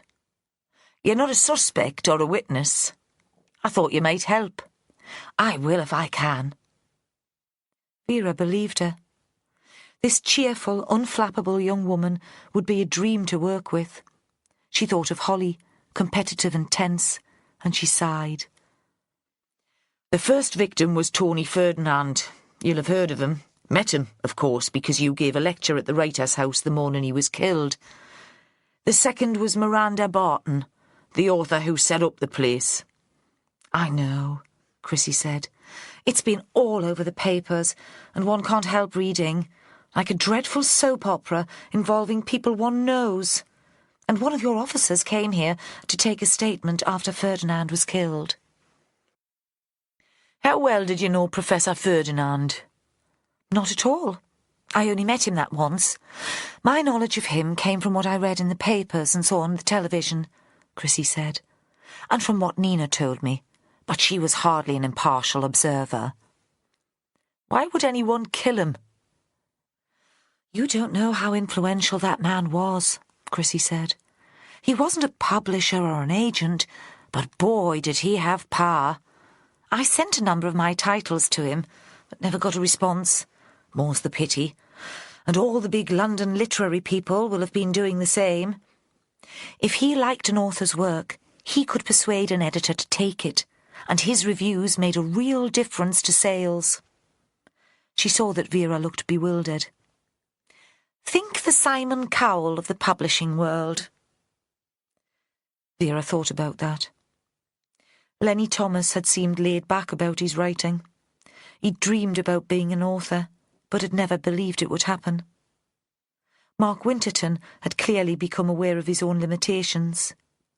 Neither would have been provoked to murder if Tony Ferdinand refused to help them. But what about Joanna? She'd been passionate about her writing. She'd wanted her story, her abuse at the hands of a respectable ex-husband, to be made public. Vera shook her head. Nah, I cannot see it. Nobody wants to see their name on a book that badly. Don't you believe it? Chrissy grinned. That's why the Writers' House did such great business. All those wannabes convinced they'd become the next bestsellers. Did it do great business? Yeah, Chrissy said. It had a terrific reputation. A couple of young writers found publishers during their time there. I picked up one myself. You were a tutor there? Yes, last spring. And of course this year I was a visiting lecturer. I was speaking the morning Tony Ferdinand died. What did you make of Miranda Barton? Vera found herself holding her breath as she waited for the woman to answer. She valued Chrissy's opinion and decided the woman might have thoughts to move the investigation on. I thought Miranda was rather overrated as a writer. She must have caught the public mood to sell so well. Tony's recommendation alone wouldn't have made her a big hitter. But she dated very quickly. As a person, I found her seriously weird. I felt sorry for the son. He's a good cook, and he could make his own life in a flash restaurant anywhere. I tried to persuade him, but he said his mother needed him around. Perhaps that was just an excuse, and he didn't have the confidence to set out on his own. Vera stood up. She was disappointed. She'd hoped for more from this meeting. It seemed she'd come away with nothing new at all. Chrissy walked with her out of the house, past the umbrella stand in the hall, the boots and the Barber jackets. I was wondering... For the first time, the young woman seemed diffident. Yes? I don't think the writer's house should fold. As a concept, I mean. As an idea. I thought I'd start a foundation to keep it going. Buy Alex out if he doesn't want to be part of it. Don't ask me, pet. Like I said, it's not my world. Nina showed me the writing that came out of Shortcuts. Some of it is very good. I wondered about putting together a pamphlet, a sort of sampler to show what the writer's house has achieved. Actually, it was Nina's idea. She was here earlier. You must just have missed her in the lane. North Farm Press would sell it as a fundraiser. All profits to the project. What do you think? I wouldn't want to prejudice the investigation in any way. They were already in the yard. Vera stopped in her tracks and squinted into the sun. When were you planning to launch it? Chrissy seemed embarrassed. As soon as possible. Vera nodded her understanding. To make the most of the publicity surrounding the murders? Do you think that's really crass? Probably, Vera said. But I've come to realise writing's not a noble calling. Like you said, it's all about marketing, isn't it? I'll not stop in your way. As she climbed into Hector's Land Rover, she was smiling. She wound down the window. She'd had one last thought. Why don't you throw a party to set it on its way? Chapter 28. When she got home, Vera phoned Joe Ashworth. What was he like then? Joe asked. The monster MEP. Ah, Joe, you know I don't believe in monsters. Though if anyone might make me change my mind, it would be him. And I kept me cool. You'd have been proud of me. She ran her finger along the window ledge. It made a track in the dust. The house was muckier than it had been in Hector's day, and that was saying something. She knew Joe wanted the full story, but she wasn't sure what she herself made of Rutherford yet. She needed to think it out. What are you doing? I'm still in the office, he said. I drove Lenny Thomas back to Red Row after taking the statements in the Coquet Hotel. And? Vera thought Joe was a soft-hearted sod, but she liked him the better for it. Nothing. He seems like a nice guy. Genuine. The interviews didn't take us much further forward, though Winterton was interesting on Miranda Barton. Wondered if she'd lost a child, maybe a daughter. No evidence, but something she let slip. That's something we can check. Vera had no patience for speculation, unless she was the one doing the speculating. And that's why I'm still here, when the wife's desperate to get us home. No record that she ever gave birth to a daughter. Our only child is Alexander. Winterton must have got it wrong. I need to talk to Joanna, Vera said. She'd had enough of Joe's flights of fancy. "And I can't do that on me own." "I don't suppose it would wait till morning?" "Aye, why not?" She could tell that her immediate agreement had surprised him, and she found herself grinning. She wasn't going to let on that she was rather dreading the interview with Joanna, that she wasn't yet sure what she was going to say. Let him believe that she had his family's welfare at heart. Work-life balance. Wasn't there a memo from the chief about that a few months ago? More to do with saving the overtime budget than marriages, I thought, but you know me, pet. I always take these missives from on high to heart. She grinned again, enjoying the shocked silence at the other end of the line, and replaced the receiver. She was still eating breakfast when she heard Joe's car outside. Another clear, frosty day. A bit of mist over the lough in the valley, but that would soon burn away. She got up to let him in and saw that Jack's van wasn't in the yard. It was market day in Alnwick, so he'd have left early. She hoped Joanna hadn't gone with him. She pushed the teapot in Joe's direction and got up to fetch him a mug. "You'll have had breakfast." Not a question. His wife looked after him, however early the start. "I wouldn't mind a bit of toast if there's one going." "Tough, there's no bread." Not quite true, but she couldn't be asked to make it. Now Joe was here, she wanted to get on. "Rutherford claimed Joanna was blackmailing him," she said. He set his mug down slowly. "Did you believe him?" "Yes," she said. "It's a bugger, but I did." "Does that change anything?" Joe's attention was caught by the view from the window, and he seemed preoccupied. He lived in a modern semi on a quiet executive estate. Vera knew he regarded the open countryside with awe and something like suspicion. "I can't see what it's got to do with our investigation," he said. "All the witnesses will have stuff going on in their private lives." "Of course they will," Vera said.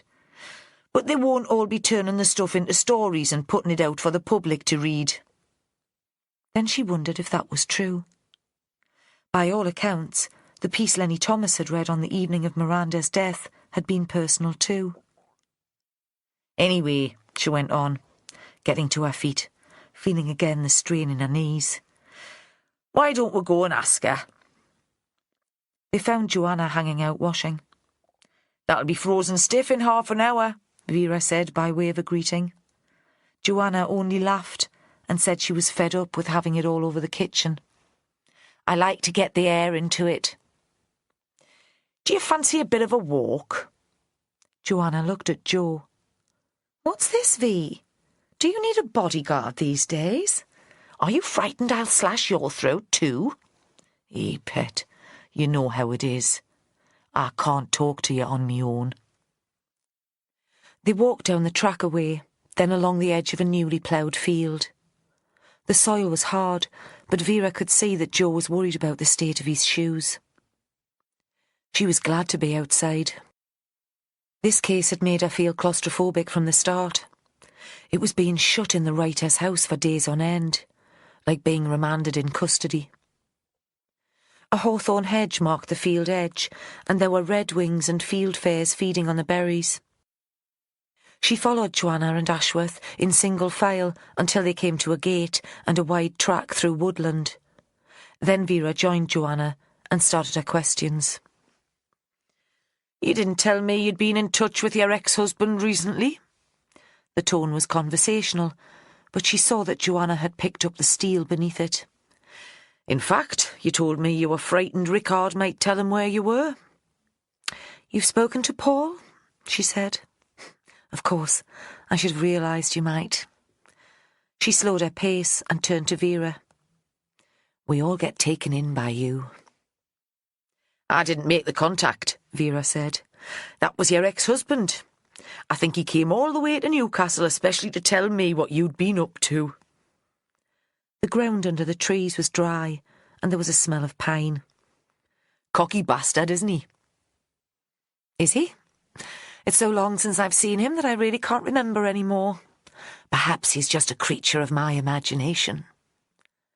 Joanna scuffed her feet through the pine needles. The sun formed a series of spotlights, catching her face as she walked through the trees. "Oh no, trust me, he's real enough," Vera said. She was aware of Joe walking a few paces behind them, making himself unobtrusive as only he could. "But those stories you told me, about him hitting you, locking you up, were they real? I'm not quite sure anymore." "You know what, V?" The words were angry, and Vera saw that the woman was close to tears. "Neither am I. Perhaps I'm a liar and a fantasist. Perhaps you can't believe a word I say. All those pills they make me take, it's hardly any wonder I don't know what happened all those years ago." They came to an area of clear fell, a pile of tree trunks waiting to be hauled away. Vera sat on one and patted the log beside her for Joanna to join her. "Why did you need the money?" Vera asked, her voice gentle, almost maternal. "I can get my head round all the rest, but not that. Not the blackmail." Joanna shook her head, a gesture to indicate that there was no point trying to explain. Vera wouldn't understand. "Is it gambling? Drugs?" "No! What do you think we are? Jack and I have the most tedious existence possible. I've become a housewife like my mother. Except I don't have the staff to do the boring stuff. And I love it. Really, I love it." "So why did you need the money?" This time the question was firmer. Joanna shook her head again. "It was a mistake talking to Paul. Crazy. I did it that time when I stopped taking my meds and I wasn't thinking clearly. And I wasn't lying about Giles Rickard. I didn't speak to him because I was scared Paul might find me. I made sure Paul wouldn't be able to trace me back from my phone call. It didn't seem like blackmail to me. It was more like asking for what I was owed. When we divorced, he gave me nothing. But I shouldn't have got in touch with him again. I should have realised it would lead to trouble." She pushed herself off from the tree trunk and began to run off, back towards the farm, her long plait bouncing behind her. She was too fit for Vera to follow, and Joe stayed where he was too. They saw her flickering figure through the trees, the movement seeming jerky because of their interrupted vision, like an old silent movie playing out before them. Vera had set back the morning briefing to accommodate her meeting with Joanna, but now she wondered what had been gained by it. Had she achieved anything at all? Suspicion of the woman ate away at her like a worm in her gut and made her feel sick. Had Joanna deceived Jack? Was she a manipulative liar, untrustworthy? Had she made a fool of Vera, as Paul Rutherford had suggested? That would be unforgivable. Deep down, though, Vera still thought of Joanna as a good woman. Vera tried to set these questions aside as she came before the team. They'd be tired and anxious because so little had been accomplished. This was the point in an investigation when desperation led to mistakes and jumping to conclusions. "Well then," she beamed at them. An encouraging teacher, showing her students that she knew they wouldn't let her down. "What have you got for me? Holly?" "I've done as you suggested and phoned round the major literary agents and publishers to find out if they'd been approached recently by Miranda Barton, or by Tony Ferdinand on her behalf." Holly had a sheet of paper in front of her. Vera could see a list of names, a neat tick by each one. Organised and efficient, that was Holly. "And?" "Nothing. And they say they'd have remembered if Ferdinand had been in touch." She paused. "But according to the people I spoke to, it's not unusual for authors who haven't been published recently to use a pseudonym. Apparently editors are more willing to take a chance on a new writer than someone who's been knocking around for a while." Vera thought that was much the same in most professions. Easier to pin your hopes on the bright young things than cynical has-beens. "So?" she demanded again. "Nina Backworth collected Miranda's script after the reading session and gave it to Joe. Holly said. I faxed it to the list of contacts to see if anyone recognised it, in case it had been submitted under a different name. Well done. Occasionally, her team needed encouragement as well as a boot up the backside. Any joy? Not yet, but they've promised to get back to me. Chivvy them if you haven't heard by the end of today. It would be a boring and time-consuming task for some editorial assistant, and Vera doubted if it would come top of anyone's to-do list. Anything else? I managed to track down a couple of Alex Barton's teachers, as you asked. One from school and one from the catering course at Newcastle College. And? He was never in any bother, but they both described him as a strange lad. At school he was withdrawn, not many friends. Not a high flyer academically, though he always showed, she looked at her notes, an interest and aptitude in English literature. It was at college that he seemed to come into his own.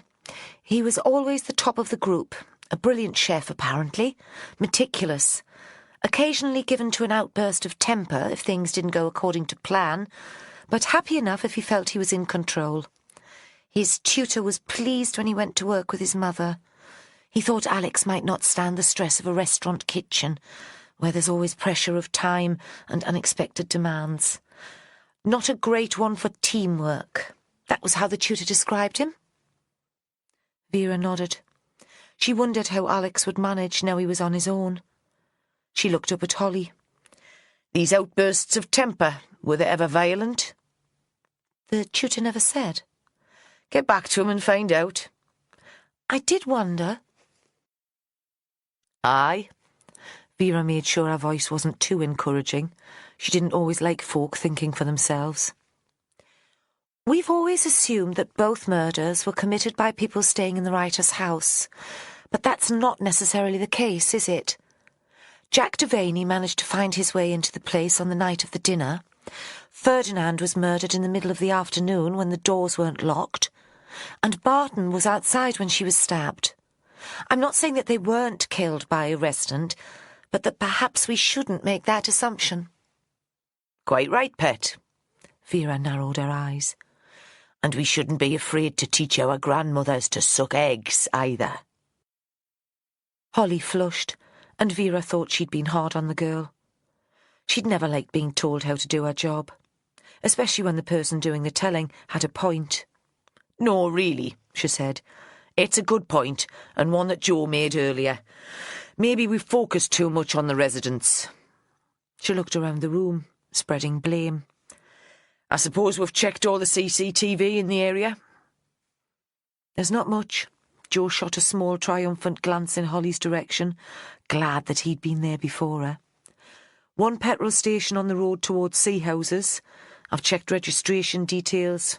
Nothing belonging to anyone related to the case. Charlie, what you been up to? I was over in Carlisle yesterday evening, doing a bit of research on Winterton. In me own time. Vera threw up her hands in mock horror. He has a night in the pub and he wants a medal? I hope you didn't drive back last night, Charlie. You know what I think of drunk driving. I stayed at me mate's. Charlie was sulking. On a bloody uncomfortable sofa. What did you come up with? Winterton's ex-wife just got divorced for a second time and is taken up with a toy boy, a solicitor half her age. He practices criminal law, so the team all know him. Winterton'll be a bit of a laughingstock among his former colleagues again, then, Vera said. He's a respectable citizen, bit of a god-botherer, and his former wife's making a spectacle of herself. I bet they all love that. Charlie shrugged. I think they just feel sorry for the poor bastard. Did you come up with anything else during your wild night out with the sheep shaggers? Vera knew it was irrational, but she'd never really thought much of Cumbria. Hillsides grazed to buggery by too many sheep, arty tea rooms and too many trippers. Give her the east side of the Pennines any day. Charlie shook his head. Vera was just about to give a boost the morale of the troops speech to send them out to do great things when there was a knock at the door. It was a small constable with a Lancastrian accent so broad that Vera had to struggle to understand her. "Ma'am?" "What?" the woman continued bravely. "There's been a call, ma'am, about Nina Backworth. The locals have been in, but it sounds as if it could be important." Chapter 29. Nina had expected to feel more at ease once she returned home, more comfortable. Here, she'd thought, it should be possible to distance herself from the nightmare of the writer's house. But as soon as she unlocked the door of her flat and picked up the post from the floor, she saw that a change of place would do nothing to calm her. If anything, she was more restless and tense. The flat, which she'd bought with a legacy left to her by her grandparents, was usually a refuge from the petty irritations of university life. It was on the first floor of an end Victorian terrace. The rooms had high ceilings and looked out over a cemetery, a green space in the middle of the city. From first seeing it, she'd loved the view over trees and the old grey gravestones. She liked watching the elderly women laying flowers. Now the flat seemed rather lonely. She switched on the radio, and the inane lunchtime phone-in that usually drove her to distraction at least provided some background conversation. She'd stopped at the supermarket on her way home and emptied the bag into the fridge and the larder. Sitting with a sandwich and a glass of juice, she switched on her laptop to check her emails. There'd been no Wi-Fi at the writer's house, a deliberate decision, Miranda had said. She didn't want her students distracted.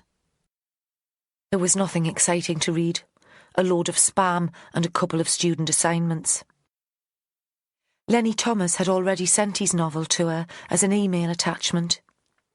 The only message of any interest was from her editor, Chrissy, suggesting that they should arrange a meeting to discuss marketing of the new book. On impulse, Nina got out her phone and rang the woman. "I don't suppose you're free this afternoon. I'm back at the university tomorrow and it might be tricky then to get away." "Oh, yes, do come over, as soon as you like. I've got a pile of admin, but nothing that won't wait."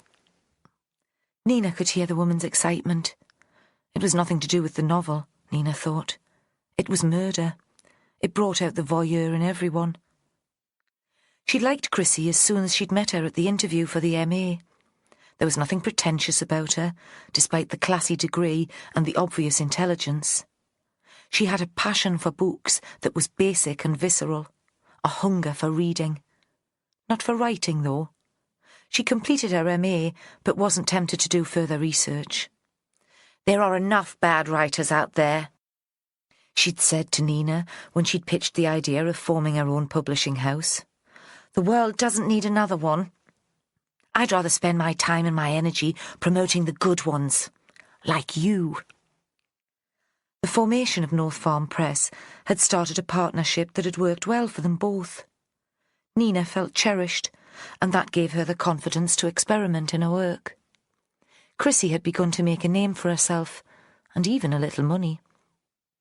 Chrissy came out of the office to greet Nina as soon as she came into the yard. "What a nightmare," she said. "You must have been terrified. I would have been, in that creepy house with a killer on the loose."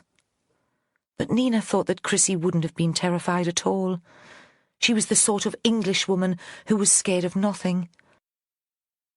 You could imagine her as an indomitable missionary making her way across Africa with only stout boots, a Bible and an umbrella to protect her.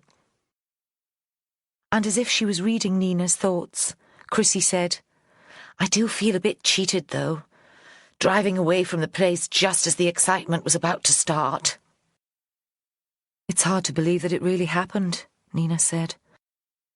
"It seems now like a bit of theatre, something from a revenge tragedy. Webster, all that blood." "Brilliant timing, though." Chrissy couldn't keep her exuberance in check. "With the new book out, I mean. I've sorted out a few interviews with the national press, and Radio Newcastle, of course." She must have realised she sounded callous, and frowned. "That is all right. I don't think Miranda would have minded. She could be pushy enough when she wanted. Nina, following Chrissy into the office, didn't answer directly. She sat on the small red sofa that stood against one wall. Did Miranda ever approach you about publishing her? The police asked me if she was still writing. It's only just occurred to me that you might know that better than me. No, Chrissy said absent-mindedly. She was scrabbling through the papers on her desk, looking for the list of interviews she'd arranged for Nina. Shame, really. She'd be selling like hotcakes now. They talked for a while about publicity. There's a woman from the Times in Scotland. They won't read it in London, I'm afraid, but it'll be on their website for the world to read. Seems lovely, and she's prepared to come down from Edinburgh. And how do you fancy a piece on Woman's Hour? Nina thought that a month ago she'd have gone out to buy champagne to celebrate all this attention. Now it seemed as if she was profiting from two people's deaths. I suppose they all want to talk about the murders in the writer's house. Of course they do, darling. Sometimes Chrissy affected an arty voice just for show. But can you blame them? You were talking about crime fiction, and suddenly two people die in dramatic and horrible circumstances. It's too delicious for words. She was perched on her desk and leaned forward. You will do it, won't you, Nina? It's not as if you actually liked either of them as individuals, is it? And really, this could be the breakthrough you need. It's just a pity we're not promoting a crime novel. I started writing a crime short story, Nina said, while I was there. Did you? Is it finished? It's not ready to show, and it's only a short piece. But still, one of the more intelligent women's magazines might take it. In fact, I know just the person to talk to. Chrissy was already flicking through her address book, looking for a phone number. Nina thought she'd never seen her so excited. A couple of the other students were very impressive, she said, hoping to create a distraction. She wasn't sure she wanted Chrissy selling her story to a magazine. The writing was good, but surely it was too close to reality to turn into entertainment. Certainly, she didn't want to hear the publisher make the pitch. You might want to look at their work before they're approached by one of the larger publishers. That stopped Chrissy in her tracks. Tell me about them. One's called Joanna Tobin. She and her partner run a small holding in the wilds. Hers is a sort of woman in jeopardy story. The other is a guy called Lenny Thomas. He used to work on the open cast until his back gave up. He spent 6 months in prison, so he knows what he's talking about. And that was when Chrissy came up with her idea for a collection of the work from the course, but somehow making it sound as if the brainwave had been Nina's. Of course! I see just how it would work. A sampler to show the sort of writing you were doing. And a few seconds later, she dropped the bombshell that she'd been thinking of finding a way to keep the writer's house going. Inspector Stanhope will never wear it, Nina said. I'll ask her, of course. Chrissy looked at her watch. In fact, I'll ask her very soon. She'll be here in a quarter of an hour. She phoned up and made an appointment. Though I'm not sure how she thinks I can help her. I wasn't even there. Nina thought the last thing she needed was to bump into Inspector Stanhope again so soon. If it had been the sergeant, she might have hung around. She still hadn't thanked him for allowing her to leave the writer's house that morning, and she would have been glad to see him. She said goodbye to Chrissy and drove away. That night, she persuaded a friend to go out for dinner with her. He worked at the university and harboured, Nina knew, hopes that one day they might be more than friends. She found him sweet, but ineffectual, and despised herself for using him when she was desperate for a companion. They had a pleasant Italian meal together in a small restaurant not far from her flat. He was sympathetic about her ordeal and allowed her to talk about it all evening. They shared a bottle of wine. Afterwards, he offered to walk her home, But he'd taken her hand over the table and told her to phone him at any time, that he would always be there for her, so she knew there would be an awkwardness on her doorstep when he fumbled to kiss her. She even thought she might feel so lonely that she'd invite him inside and sleep with him. That would lead to horrible complications. So she squeezed his hands and thanked him and said she'd be fine. It was only half a mile, after all. You do understand, don't you, Ian, why I need to be alone tonight? He nodded gravely and said that of course he did. Though that was ludicrous, because if he'd been anyone else, being alone would have been the last thing she'd have wanted. She left him outside the restaurant and walked off briskly, suspecting that he'd be watching her at least until she reached the corner. It was freezing again, and her breath came in white clouds. She put her hands in her coat pockets. It was only 8 o'clock, but the cold seemed to have kept people indoors. Away from the main street, the roads were empty. All the curtains were closed. She thought she heard footsteps behind her. Ian, perhaps, risking her displeasure by playing the gentleman after all. But when she looked, nobody was there. She walked so quickly then, almost running for the last 100 yards, that when she got inside she felt suddenly very warm. The heating had come on while she was out. She locked her door, glad that she lived on the first floor. There was no danger of an intruder climbing in through the window. I never used to think like that. I never used to worry. Is that what violent death does to the people left behind? It makes us victims too, of our own anxiety.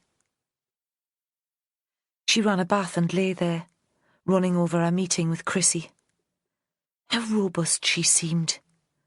If she'd been at the writer's house over the past week, would she be imagining footsteps in the dark? Nina thought probably not. She wondered if Chrissy would take on Joanna and Lenny as North Farm writers, and what she, Nina, would make of it if that happened.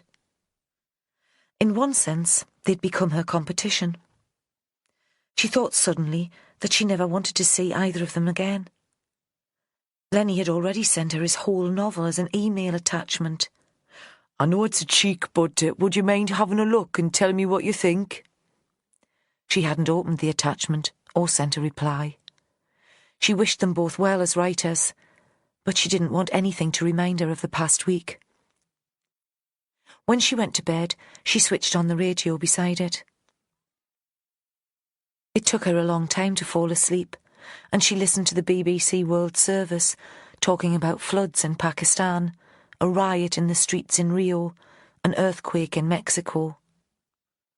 Other tragedies that made the ones close to home less enormous, but still important to her because she'd met the people involved, she'd known their names, and she'd disliked them. She woke suddenly, and still the radio was murmuring in her ear. She knew it was the middle of the night, reached out and switched it off. Silence. Then footsteps in the living room next door. I'm imagining it. She remembered waking suddenly in the writer's house and the images of blood and death that had terrified her then. That was nothing, and so is this. I'm being ridiculous. It was all a bad dream. It had always been impossible to move quietly about her flat. The floorboards creaked. The front door jammed and had to be slammed shut. It occurred to her now that the banging front door must have woken her. If I lie still, they'll take what they want and go away.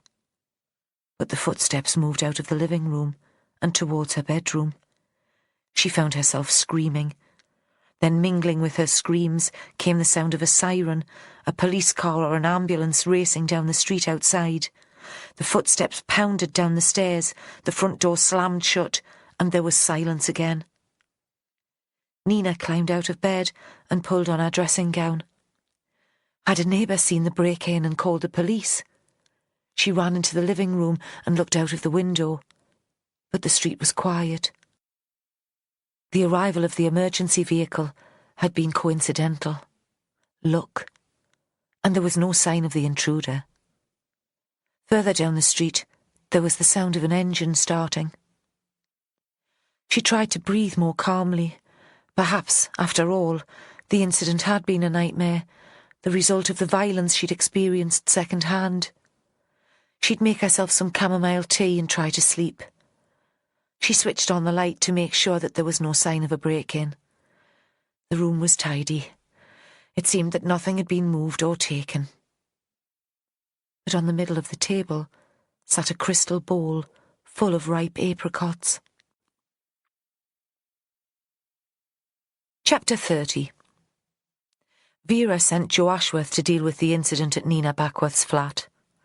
The rest of them had been excited by the news of the break-in. The investigation had achieved so little that they were glad of anything that might move it on. "Too much of a coincidence, surely, ma'am, if it isn't related to the Writers' House case." Holly, bright-eyed, was ready to leave immediately. But Vera seemed preoccupied with some project of her own. Joe thought she'd had an idea during the team briefing, had made some connection or seen something they'd missed. Occasionally she had these sudden flashes of inspiration. Usually they came to nothing, but sometimes they were important and developed the case in an interesting way. Now she flapped her hands to send him on his way. "Use your judgment. You'll know if it's just a coincidence, some yob trying his luck, or if it's related to our investigation. Probably nothing. The CSIs have already been in. Holly, you start chivying the publishers. I need to know what Miranda was up to. That's our priority at the moment." Joe went, secretly pleased to have an excuse to see Nina again, but offended too that Vera hadn't decided to confide in him. Usually she was happy enough to share her daft ideas.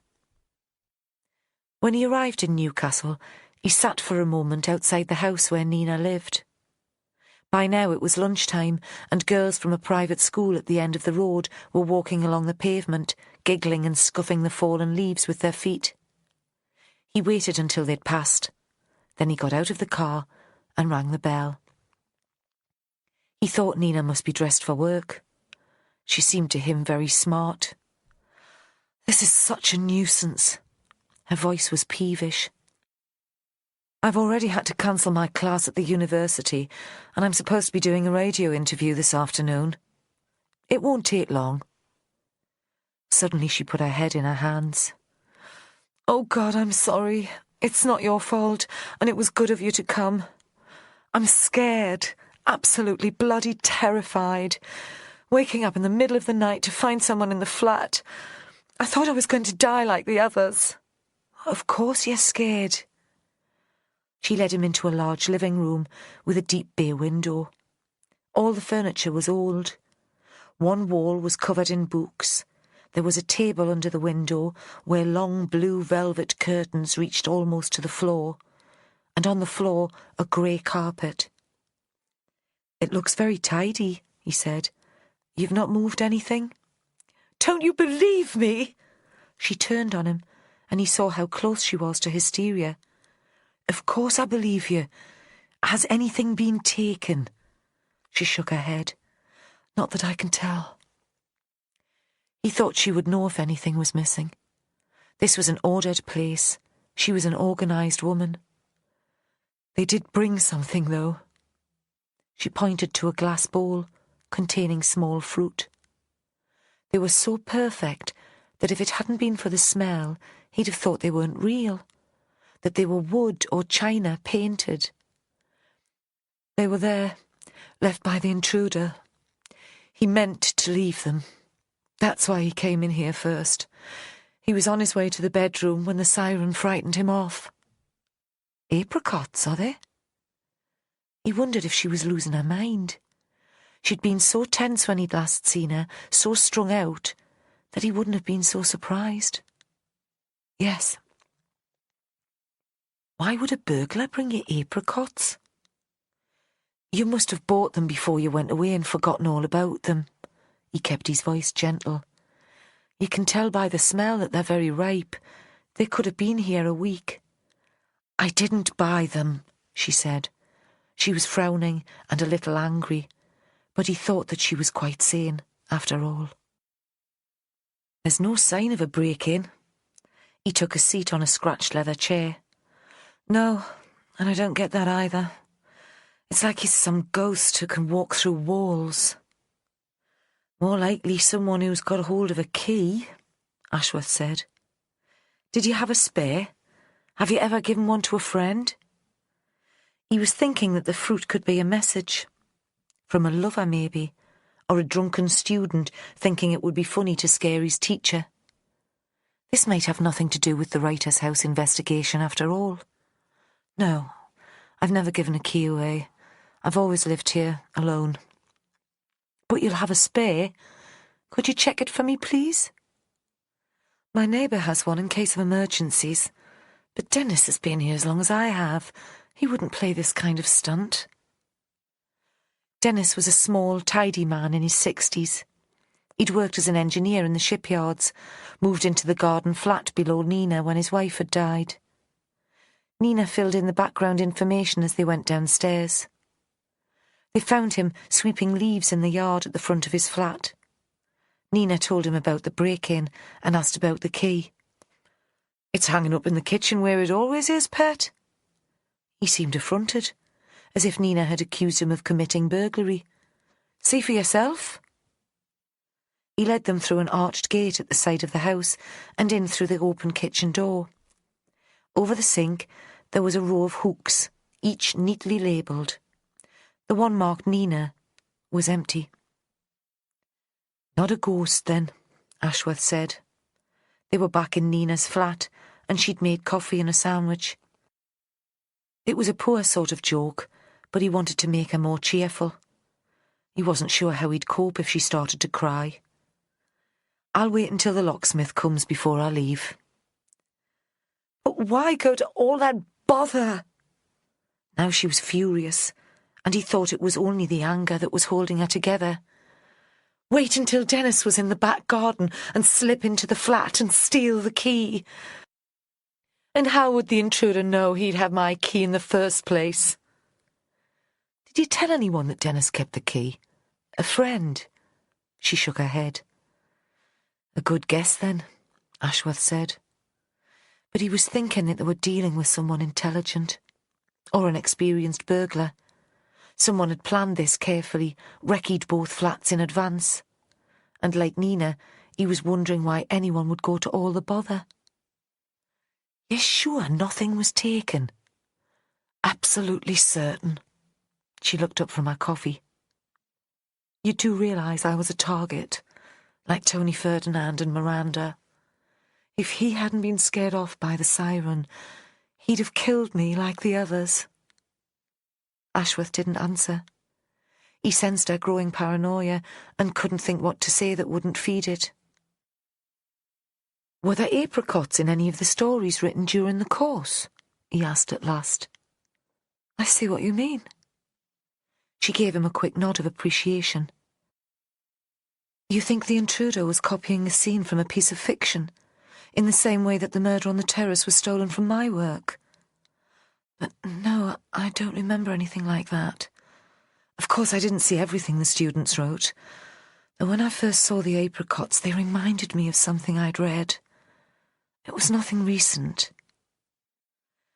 Where will I find that written material? Lenny sent me his novel as an email.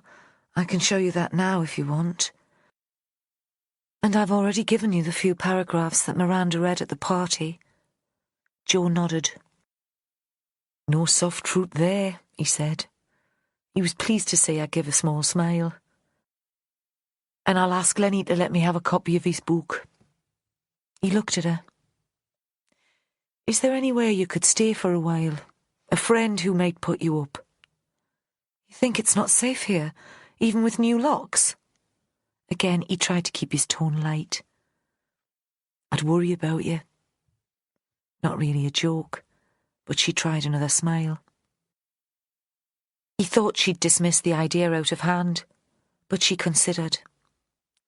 I'll ask Chrissy, my publisher. She has lots of room. She picked up her phone, but didn't dial immediately. I think someone was following me last night, she said. How do I know they won't follow me to North Farm? I checked the street before I came in, he said. There was nobody there. He stood in the road and waved her off. Now the children in the posh school were spilling out of the gates at the end of the day. A couple of small boys were playing conkers, swinging the nuts hard on long shoelaces. A few parents waited in smart vehicles to collect their children, but none of the cars pulled off when Nina did. Jo drove fast back to the police station. Holly was on her own in the office, eyes fixed on the computer monitor.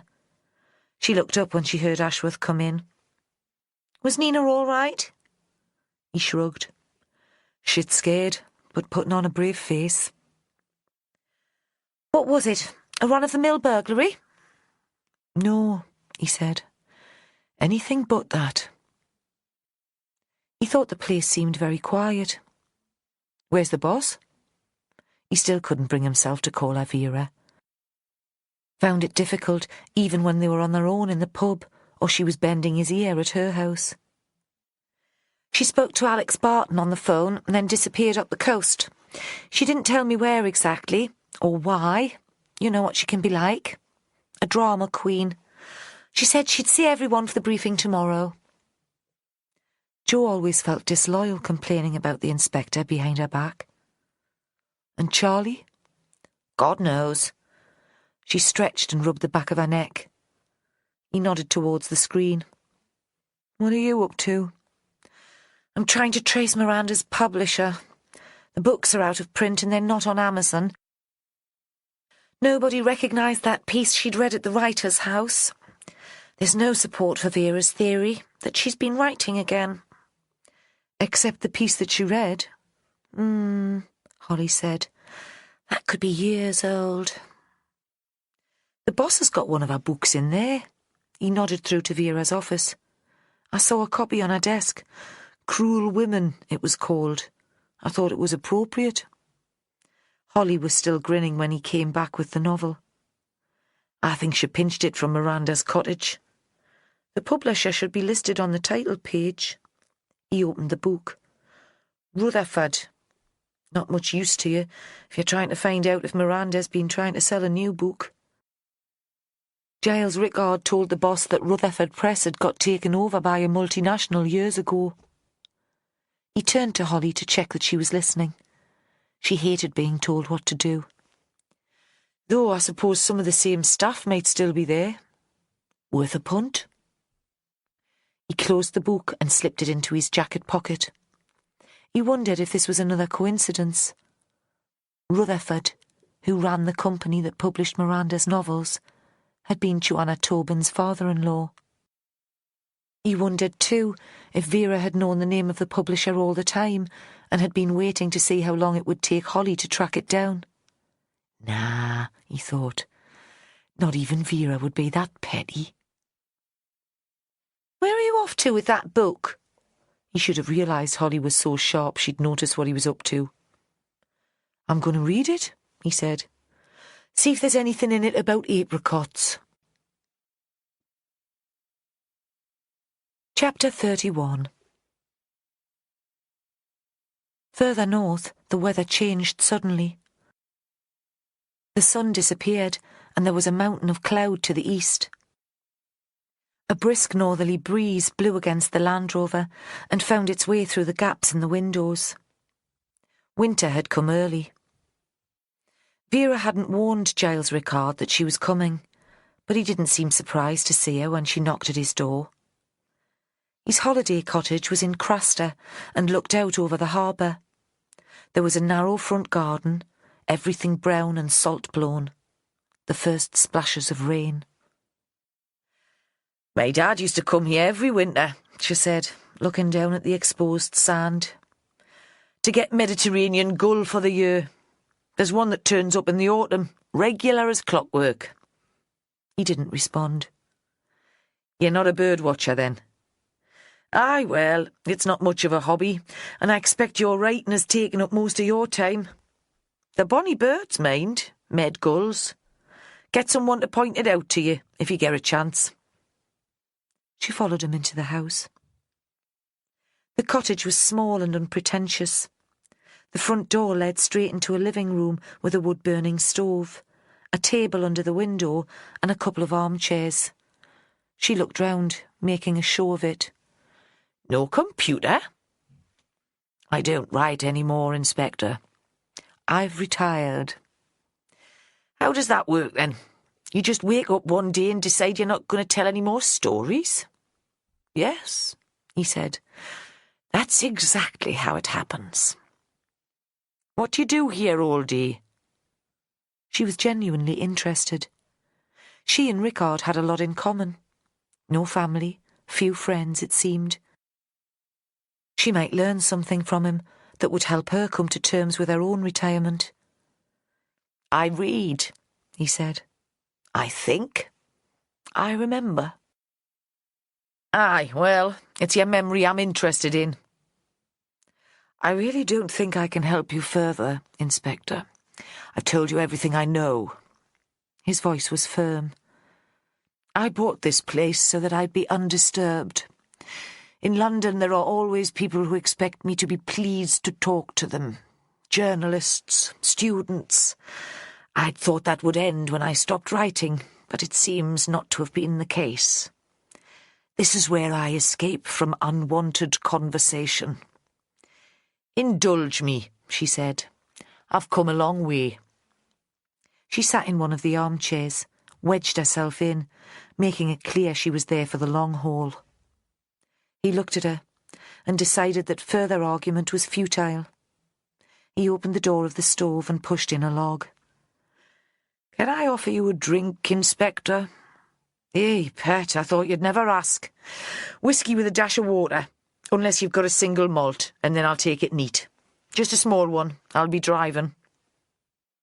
He poured whiskey for them both. No water. She saw that his hand was still and didn't tremble. His movements seemed stronger than they had in the writer's house. Perhaps he felt happier on home territory. He pulled a small table between them and set the drinks on it, then took the other armchair. It came to Vera that anyone looking in from the outside would see them as a couple, happily married for decades, sharing a drink before dinner in front of the stove. For a moment she imagined herself into the fiction. What would it have been like to have this domestic ritual, this comfortable silence? Boring, she decided. It would be bloody boring.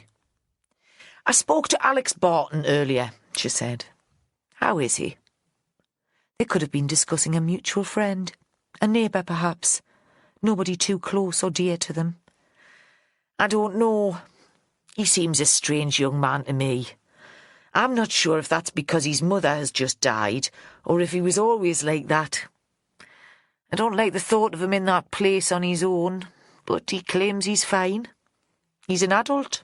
I can't force him to find some company, and I can't see him being happy away from the house. Seems to me he only ever leaves it to go to the shops. She turned slightly in her chair so that she was looking at Rickard. Before pouring the drinks, he'd switched on a wall light. Now he stared at the wood burner, and his face was in shadow. Some of us function better on our own, he said. You never fancied marriage? No. He paused and seemed entirely lost in thought. She might not have been there. Then he jerked back to the present and realised more was expected. There was somebody I was very fond of at one time, he said. It never worked out. Now I'm accustomed to being on my own. A gust of wind rattled the sash window. He got slowly to his feet and drew the curtains. Alex told me you'd turned down their offer to tutor at the writer's house at first. You changed your mind at the last minute. An old man's prerogative. But we've discussed this already, Inspector. I was intrigued when I saw that Joanna Tobin would be one of the students. So it had nothing to do with Paul Rutherford. He turned to face her. What are you saying, Inspector? We're both too old for games. What do you really want to know? Joanna tried a bit of blackmail, Vera said. At least your friend Rutherford called it blackmail. She said she was making a claim on what she was owed. I'm still not sure what that was about. Did he ask you to have a word with her? Scare her off, maybe? For a moment, Rickard didn't answer. He sat facing the stove, his chin on his chest. Good God, she thought. Perhaps he's dead. He's had a stroke or a heart attack. What do I do now? Mr. Rickard? He turned slowly to face her.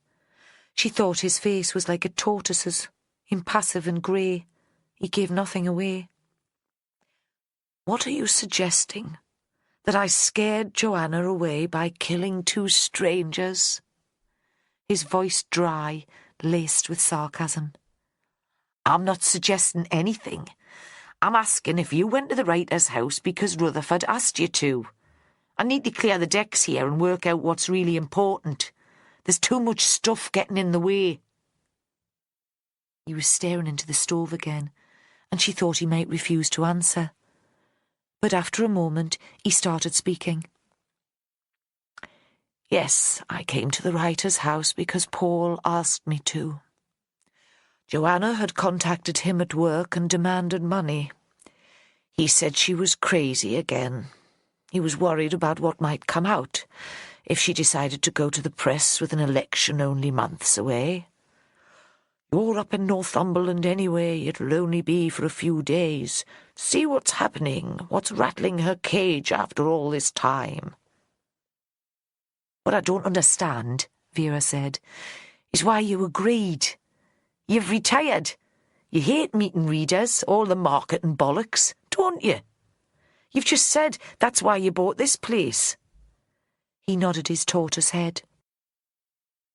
As you say, I hate the bollocks. So why didn't you tell Rutherford to deal with his own shit? Vera wondered why she felt the need to be crude. It wasn't like her. She could swear like a trooper in her own home, but she was professional enough when it came to work. Did she hope the coarse language would shake Rickard from his slow and solid resistance to her questions? He paused for a beat, and then he started talking. He didn't look at her, and the words came with difficulty. She saw he had never told anyone this before, and he wanted to be precise, to describe the situation accurately. Vera kept her mouth shut and listened. Paul Rutherford is the closest thing to a son I ever had. He shut his eyes for a moment and then opened them. I loved his father, not as a friend, or at least as a friend, but as much more than that too. He was my passion. Do you understand what I'm saying, Inspector? Vera nodded slowly. No comment needed. I think Roy realised, but he never said anything. I never made a move on him. I wouldn't have known where to start. It wasn't uncommon at school, crushes on other boys, on the younger teachers. But as an adult, I was lost, out of my depth. It was considered beyond the pale then, of course. But that wasn't what prevented me. He hesitated and put the following words in conceptual quotation marks. Exploring my sexuality. I was a coward, and I didn't want to stand out. And sexual experimentation was never really what it was about, despite my fantasies. Though I had fantasies that would have made your hair curl, and which certainly shocked me. It was about Roy. I wanted to be with him, to serve him. There was never anyone else. Physical contact has never been so important to me. I was happy to make do with the occasional touch, an arm around the shoulder, a handshake. He looked at her. She noticed that his glass was empty. I'm sure you think I'm foolish. He married, after all. He had a son. I think you're fortunate to have found someone you were able to love, He looked at her sharply. Did that never happen to you? There was a moment's silence. We're not talking about me, she said at last. I think you should value what you had. Yes, I suppose that I should. But now Roy's dead, and all I have left of him is Paul. I see his father sometimes in Paul's expression, the way he stands. Like an indulgent parent, I can deny Paul nothing. As I've said, I'm a foolish old man. Does he know how you felt about his father? Vera asked. No, I don't think so. Ricard was shocked. Do you think he guessed? Younger people are more sexually aware than old ones, and he seems to have been prepared to exploit your affection for his father. She swirled the remainder of her whisky in her glass. It was unlike her to have made it last so long. She thought this had been a peculiar encounter. She'd even been tempted to make a confession of her own. Just be careful what he's dragging you into, eh?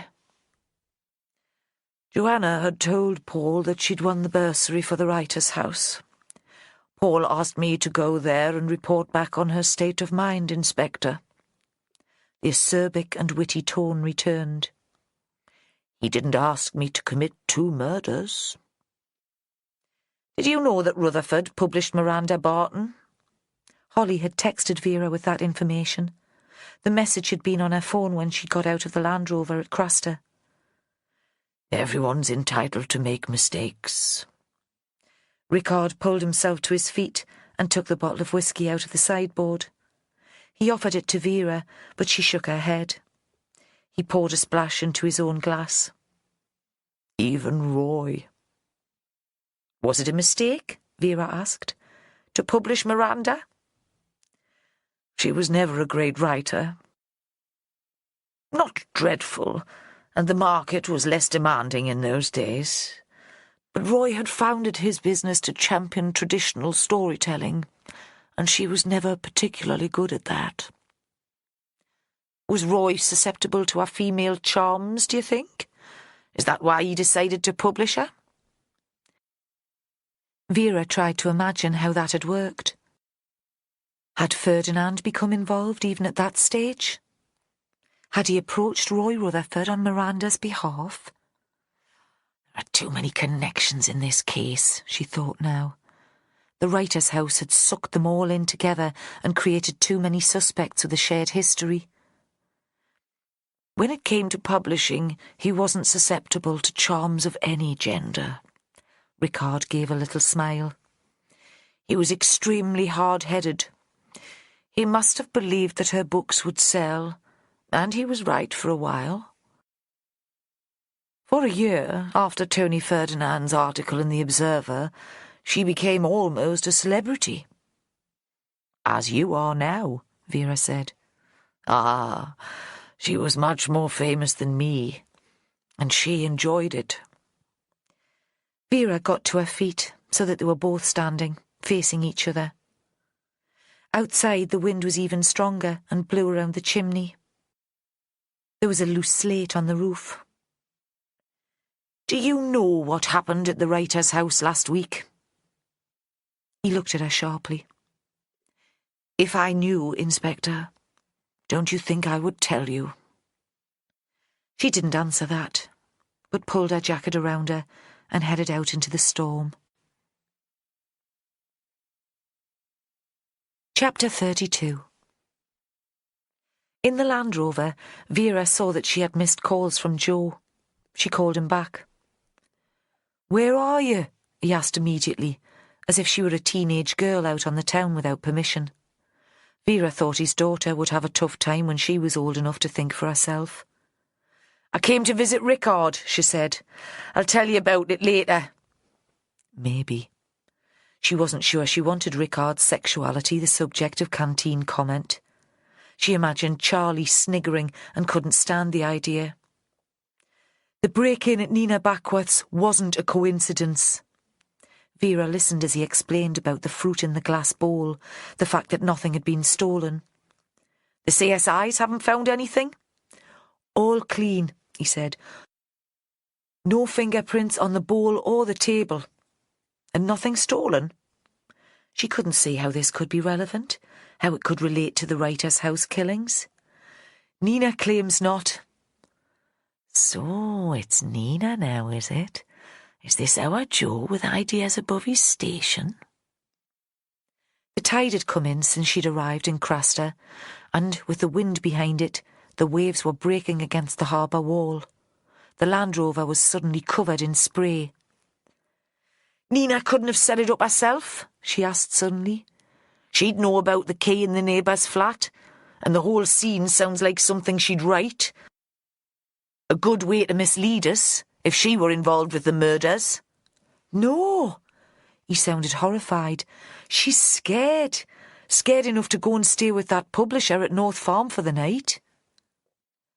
When she switched off the phone, Vera sat for a moment.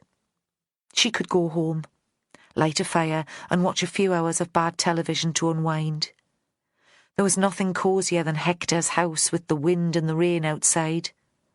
She could stick some washing in the machine and have a couple of drinks to help her sleep. Rickard's malt had given her the taste for it. But she didn't take the road inland towards the hills and home. She turned down the coast towards the writer's house.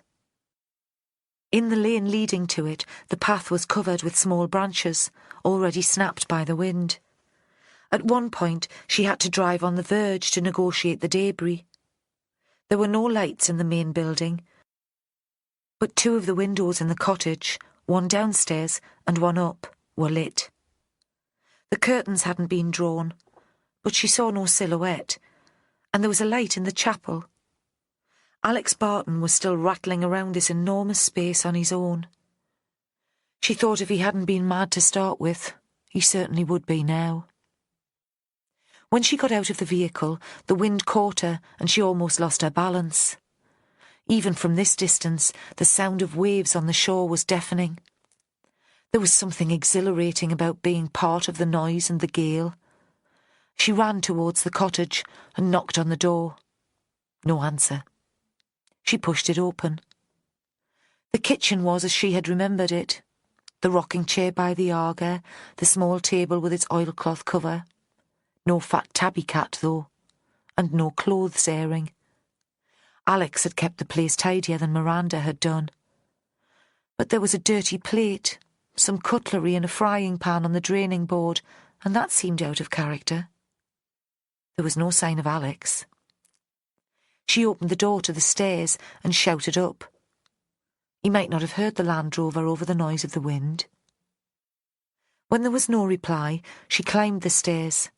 His place was as clean and impersonal as a room in a hotel. The bed was made. His computer was still switched on and had reverted to standby. A screensaver showing a mixing bowl and floating wooden spoons. Vera pressed a button and Alex's Facebook page appeared. The photo showed him in his chef's whites. A list of messages expressed condolence. Vera supposed there was no way of telling whether these were real friends or people he'd met through the internet. Virtual friends.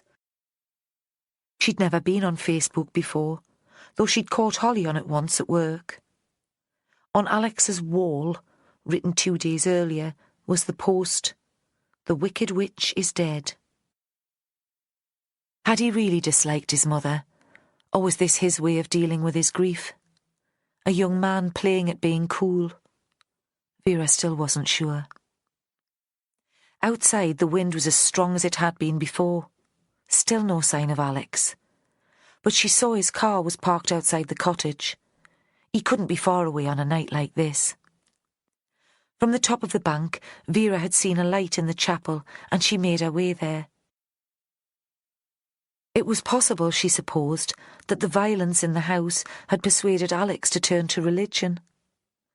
She'd always thought it would be comforting to have faith, had tried it in her youth because Hector had despised it, but had never found it possible to believe. Rationality had been the one perspective on which she and her father agreed. She pulled open the heavy door, remembered Alex bringing her here the morning following Tony Ferdinand's death, to set it up as an interview room. Inside there was one light, suspended from the high ceiling on a long chain. As she opened the door, the wind caught it and made it swing, scattering the light over the dark wood chairs, throwing moving shadows. Vera tried to remember that she was a rational woman. Still she couldn't see Alex. She called his name and her voice echoed around the space. There was an object lying on the stone floor in front of the table at the end of the nave. Not Alex. Too small for a grown man. And besides, it glittered, reflecting the swinging light. She walked towards it. The sound of her feet on the flags sounded very loud. She knelt to look at the object on the floor and felt suddenly sick, like some new PC, she thought, called to her first corpse. Pull yourself together, Vera. This is a crime scene and you don't want to throw up all over it. You'll never live it down. It was Miranda's tabby cat. As a way of focusing away from her nausea, Vera tried to remember its name. Ophelia, a stupid name. Why call a cat after a mad lass in a play? The animal looked fat and ridiculous, lying on its back. A kitchen knife had been stuck in its belly. Part of the blade was exposed, and that was reflecting in the hanging light. There wasn't much blood, but the guts were spilling out. She stood up and saw another corpse on the white table, this time tiny. A robin. No blood. She remembered the bird feeders outside the drawing room window of the big house, and Alex filling them with nuts and seeds. Had he been attracting the birds just to kill them? Or was stabbing the cat a kind of retribution because it had caught the robin? Mad either way. The chapel door banged and she stood up. What are you doing? Not her voice. The voice of Alex Barton, standing at the back of the nave. He looked wild and windswept, no coat, a thick jersey and baggy jeans, baseball boots on his feet. He stood blocking her exit from the building. We'll go back to the cottage, shall we? Vera said. I could murder a cup of tea. She thought she could make a phone call from there, get the mental health team out. He probably just needed a few nights in a psychiatric unit to sort him out. Unless he turned out to be a murderer. And now, alone with him, she didn't want to think that way. Didn't you see the cat? He demanded. He almost ran up the aisle towards her. Did you see what happened? Did you do that? She tried to keep the judgment out of her voice. She'd never liked cats much anyway. Tell me about it. No! He almost spat out the word in his frustration, his determination to make her understand. Of course it wasn't me. Somebody was in here. I heard them outside. When she didn't answer, he continued. Look at that bird. That has nothing to do with me. You know how I felt about them. And I hated the cat, but it reminded me of my mother. I needed to have it around. I wouldn't even have given it away to a good home. Vera saw that he was quite overwrought, on the edge of tears. She thought a couple of nights in hospital wouldn't do him any harm anyway.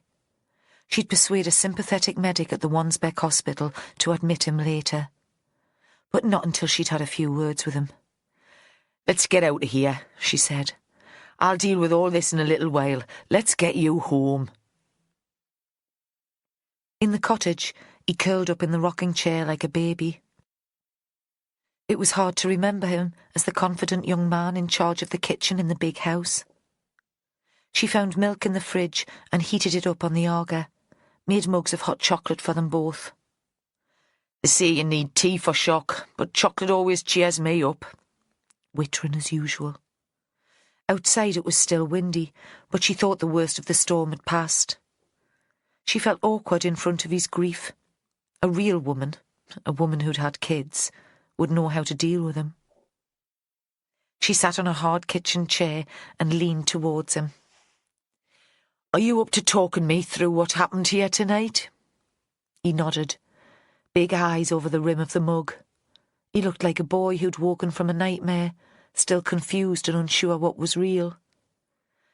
You made yourself something to eat, she said. He nodded again. An omelette, fried potatoes, broccoli. Then you went up to your room to use the computer. He didn't seem surprised or upset that she could guess his movements. I was just going to check my Facebook. I knew I wouldn't be long. I thought I could do the washing up afterwards. What happened then? She kept her voice gentle. She didn't want to scare him or stop the flow of the story. I heard a noise outside. A car? How else would an intruder get here? She tried to remember if she'd passed a vehicle in the lane. Certainly there'd been nothing coming the other way up the track. No, Alex said. Footsteps. And you could hear those over the noise of the wind? They were on the gravel path just beneath my window, and we don't have double glazing in the cottage. She nodded to show that she believed him and to encourage him to continue talking. But by the time I got up to look outside, there was nobody there. I thought I'd imagined it. It's easy to get spooked all by myself in this place. Of course, she said. Anybody would be. I shouldn't have let you stay here on your own. They sat for a minute in silence. She wiped the milk from around her mouth with the back of her hand. Where was the cat? She asked. Was it in the kitchen while you were eating? Cats seem to know when there's food about, don't they? She wanted to go out, he said. I opened the door for her to go into the garden. She hated the bad weather and I thought she'd be scratching to come back in straight away, but she didn't. And I went upstairs and thought I'd shout her in as soon as I came back down. I'm sorry I interrupted you. Vera sat back and waited for the rest of the story. I was still at the window, he said. I'd looked out and there was nobody there. Then a light came on in the chapel. My God, you must have been petrified. I was going to bolt all the doors and call the police, he said. That was the first plan. She thought he was beginning to recover from the shock. He uncurled his legs, seemed almost embarrassed by his previous outburst, sat upright, set the half-drunk mug of chocolate on the table with something like disdain. Too cool for chocolate, too. That would have been a sensible plan. But I couldn't do it, he said. I couldn't sit here, some sitting duck, helpless, waiting for the killer to come. Vera thought he'd seen too many horror movies, or he could tell a good story. He looked at her with something of the old competence. This was the man who had greeted her on her first visit to the writer's house. I had to do something. So you went into the chapel, she said. Outside the storm was so wild I could hardly think. It was brilliant, actually, liberating. It reminded me of when I was a boy and used to swim in the sea. Nothing but the noise of the surf. For a while I stopped being scared. After all, what did it matter? So you went into the chapel? She asked again. She preferred the quiet, scared Alex to the manic one. Yes. She thought she would have to prompt him, but he continued almost immediately. There was nobody there. The light was still on, and then I saw Ophelia. He looked up at her and gave a quick smile. That was what we called the cat. Mother's idea. He paused for a beat. I couldn't take it in. I couldn't believe anyone would do that. Like it was a sacrifice. And then there was the robin on the table. What did you do then? Vera had finished her drink. It was obvious that Alex didn't want his. She wondered if he'd notice if she took it. I couldn't stay there. I went outside screaming something like, "Where are you? Come out!" I ran around the house to the terrace, in case he was there. It was dark, Vera said. How could you see? I've lived here since I was 9. I could find my way round with my eyes closed, literally. And then? I stood for a moment on the terrace, letting the wind blow against me, listening to the sea. I wondered... What did you wonder? She took his mug and finished the drink, enjoyed it immensely, more than she had her own stolen pleasures. He looked up at her again. I wondered what it would be like to run down the path to the shore and run into the sea and keep on running until I drowned. Bloody cold, she said. That's what it would be like. I didn't do it. No, she said. You had more sense. I came back round to the yard and I saw the door of the chapel closing. That would have been me, she said. Her voice comfortable, ordinary. She thought he could do with more of the ordinary in his life. Yes, it was you. He curled his legs under him again and sat there in silence. He didn't object when Vera told him she'd like him to spend a few days in hospital. Shock does weird things to us. Perhaps he was relieved, after all, to have an excuse to leave the house. When the hospital car came to collect him, he was docile. He carried a small bag with a pair of pyjamas and a toothbrush inside it, and reminded her of an obedient child. Chapter 33. Joe Ashworth couldn't get worked up over a dead cat, or a dead bird. The inspector wanted him immediately to drive out there in the worst storm of the autumn. And for what? In these conditions it would be dangerous just getting to the end of the road. He explained all this to Vera Stanhope, keeping his voice reasonable. There was never any point in losing his temper with her. She liked it when she provoked a reaction. In the end, he came up with a lie. "Anyway, I can't drive. I've had a couple of drinks." Even she couldn't order him out after that. He wasn't sure what had kept him at home, because he would have enjoyed the drama of the drive through the windy night, being Vera's confidant and right at the heart of the case. That evening, he would even have been glad of an excuse to get out of the house. The wind always made the children wild, and the weather meant they'd been cooped up all day. Guilt, he thought. Nobody did guilt like good Catholics. Not that he had anything to feel guilty about, except a vague attraction to a female academic. All the same, he did his penance, cleared the dishes after supper, pulled apart the squabbling children, took on bath time single-handed, read each of the bedtime stories. When they were alone at last, he sat with his wife on the sofa, his arm around her shoulders, cuddling together like teenagers. Thought there was nobody in the world he would feel so at ease with. He couldn't imagine Nina Backworth watching old episodes of The Simpsons and laughing with him at the same jokes. Later he took Sal to bed and they made love. Afterwards he lay awake, listening to her breathing, loving her with all his heart and soul and pushing away the feeling that there should be more to life than this. In the morning he was first in the incident room for the briefing. Guilt again. Maybe he should have responded to Vera's call after all.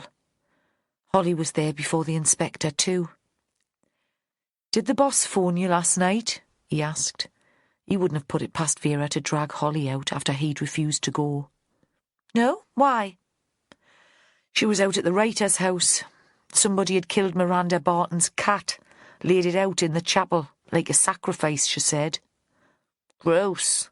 Holly wrinkled her nose, as if she were there in the chapel, with the smell of damp stones and dead cat in her nostrils. "Gross indeed." And there was Vera, breezy and energetic, as if she'd had 12 hours sleep, though she'd probably been up all night. Followed by Charlie, who looked as if he'd been up all night, though he'd probably fallen asleep in front of the television at 9 o'clock and had been pretty well comatose until about half an hour before. Vera stood in front of the whiteboard and pinned up a photo of the animal, a knife in its belly and the guts exposed. "Now, here's the big question. Has young Alex gone loop-the-loop and killed the poor beast himself, or is someone trying to scare the shit out of him? And if it's the latter, why?" She took another blown-up photo from her canvas bag and stuck it on the board too. "And if you've got a thing about cats, why kill a small, inoffensive bird too?" "It's like someone's sending us a sort of message," Holly said. "The apricots, the dead animals." "In the hanky at the Miranda Barton scene," Vera said. "Don't forget the hanky." "But nothing left with Ferdinand's body in the glass room, Jo said. Why was that different? There was something left, though, wasn't there? Jo thought he'd never seen Vera this hyper. She looked around at them and waved her arms. Come on, people, think about it. The knife, he said slowly. We always thought the knife was left to throw us off the scent and implicate Joanna Tobin. But it could have been a sign or a message as well as that. So what's going on here? Vera demanded. And who's behind it? Let's have a few ideas. Doesn't matter how daft they sound. Alex could have done it, Jo said slowly. He has a car and had access to Nina's address through the writer's house bookings. He's not stupid and could have worked out where our spare key would be. We don't know where he was the night before last. He could have been watching and waiting. He could have broken into our flat. Why would he do that, though? Holly asked. Jo thought she would have contradicted him, whatever he'd said. Before he could think up a cogent reply, Charlie broke in. Because he's a loony, like the boss said. If he killed his own mother, why would he think twice about sticking a knife into a cat? Or having a thing about expensive fruit? He's a cook, isn't he? And it's food, sort of related. He paused. And if we're talking about crazies, does anyone know what Joanna Tobin was up to that night? If you carry on talking like that, Charlie, I'll make sure you're sent on the next diversity awareness course. Jo could tell that Charlie was about to make another flippant remark when he realised that Vera wasn't joking. Another silence while she drummed her fingers on the desk and looked exasperated. Lenny Thomas has a conviction for burglary, Holly said. Her voice was tentative. She remembered the inspector's earlier pronouncements about jumping to conclusions. He might have played the trick with the key. Lenny doesn't have a car. Jo felt an irrational need to defend the man, just because he'd sat in his flat and drunk his tea, because his elderly neighbour liked him. He has friends, though. Holly's voice, bright and triumphant, cut into Jo's thoughts. Friends who also have convictions for burglary. Stop behaving like a bunch of bairns. Vera could have been a long-suffering parent. We're all supposed to be on the same side here. If it comes to that, I dare say Winterton would know a thing or two about breaking into houses. We need to know where he was the night someone got into Nina's place. And Chrissy Kerr, though I'm damned if I can come up with a motive for her. She's on the periphery of the case too. She looked at them. Good old-fashioned policing, eh? Let's ask some questions, check out the movements of our suspects. The boring stuff that leads to convictions. The boring stuff, Jo thought, that you've spent all your career avoiding. What about Jack Devaney? He said, partly to spite her. He wasn't on our original list of suspects, but we're all agreed that he could have been at the writer's house for the murders. Can we see him killing the cat and the bird, playing the stunt at Nina's place? Oh, aye, Vera said. I wouldn't put anything past our Jack if he thought he was protecting Joanna.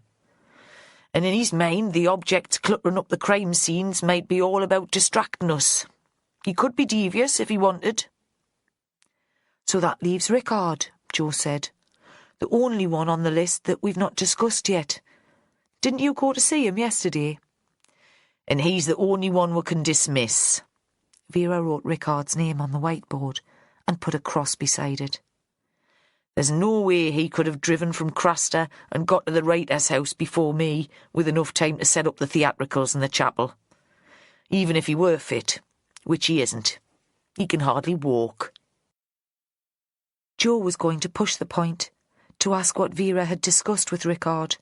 Why had she gone to see him anyway? But then she looked at him and he kept his mouth shut. He'd ask her later, when they were on their own. Are you saying we can dismiss Rickard from the murders too? Holly looked up from her notebook, kept her voice bland so that she wouldn't incur Vera's wrath by getting it wrong. I don't see how he could have done the stabbing, Vera said, with the arthritis in his hands. But maybe if he was angry enough or desperate enough... She broke off and looked at them. But that's speculation. So let's sort out the actions for the rest of the day. The greengrocers and the credit cards. Any news on that, Joe? Only negative. If anyone bought the apricots in Jesmond, they paid cash. Of course, Vera muttered almost to herself. They would. Our killer's too clever to be caught out like that. I don't think we're looking for what Charlie would call a loony. Not in the conventional sense, at least. So it's a question of driving round and asking who bought a big bag of apricots for cash. Flash a few photos around. Try the supermarkets too. Charlie, that sounds like one for you. Charlie nodded. Joe, you go out to Maya's farm and speak to Joanna and Jack. He looked up, surprised. You want me to go on me own? He thought Vera would want to be around too. It's all right, she said. They don't bite. He thought he wasn't so sure where Jack was concerned. And Holly, get on the phone to Cumbria. Get them to check out Mark Winterton's movements over the last few days. If they're arsey, refer them to me. Or if you fancy a trip out west, go and do the legwork yourself. Charlie looked up sharply. I've got contacts out west. I know you have, Vera said, and that's why I've asked Holly to do it. She smiled serenely in Joe's direction. We need to take care about apparent conflicts of interest. When Joe arrived, Jack was digging over part of the vegetable plot. The soil was wet and it must have been heavy going. A row of black sprout stalks had been flattened by the wind of the previous day. For a while Jack pretended that he hadn't noticed the detective's car on the track, though he must have seen it coming for miles. Then he looked up. Despite the raw weather, he'd worked up a sweat. Your boss is out, he said. It's you I've come to see, you and your Joanna. Jack weighed the spade in his hands, held it like a weapon, then made an effort to keep his temper. You'd better come in then. She's writing. He spoke the last word as if it were a strange and unnatural activity.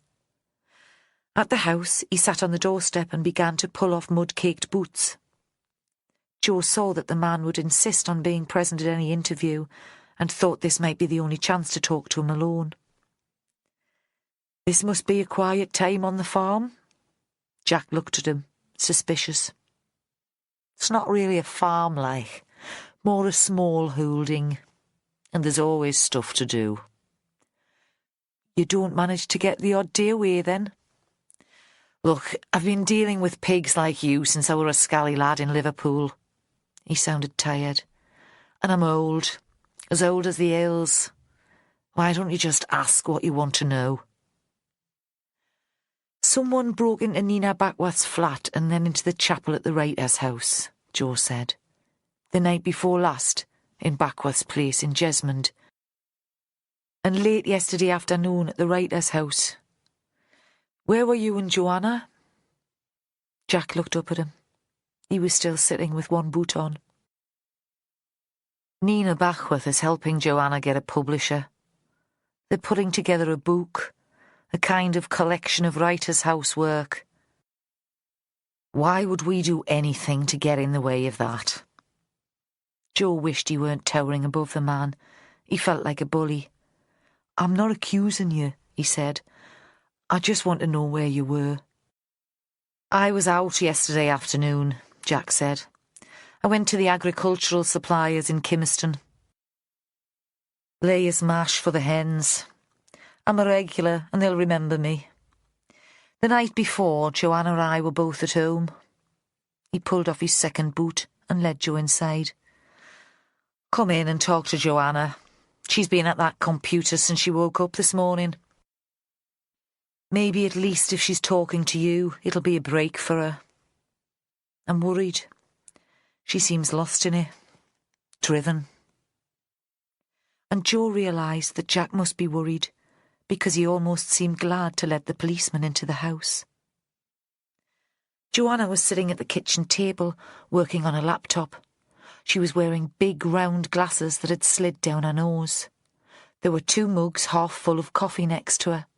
Both were obviously long cold. "Sergeant Ashworth has come to speak to us," Jack Devaney said. She glanced up, but Jo could tell she was miles away, caught up in her story. "I'll make some coffee, shall I?" Jack persisted. "Yes," but she frowned, looked at Jo. "Will you be long?" "Just a couple of questions." He sat at the table beside her. "I've got a deadline," she said. Her voice was excited. He thought she sounded unwell. Had she stopped taking her pills again?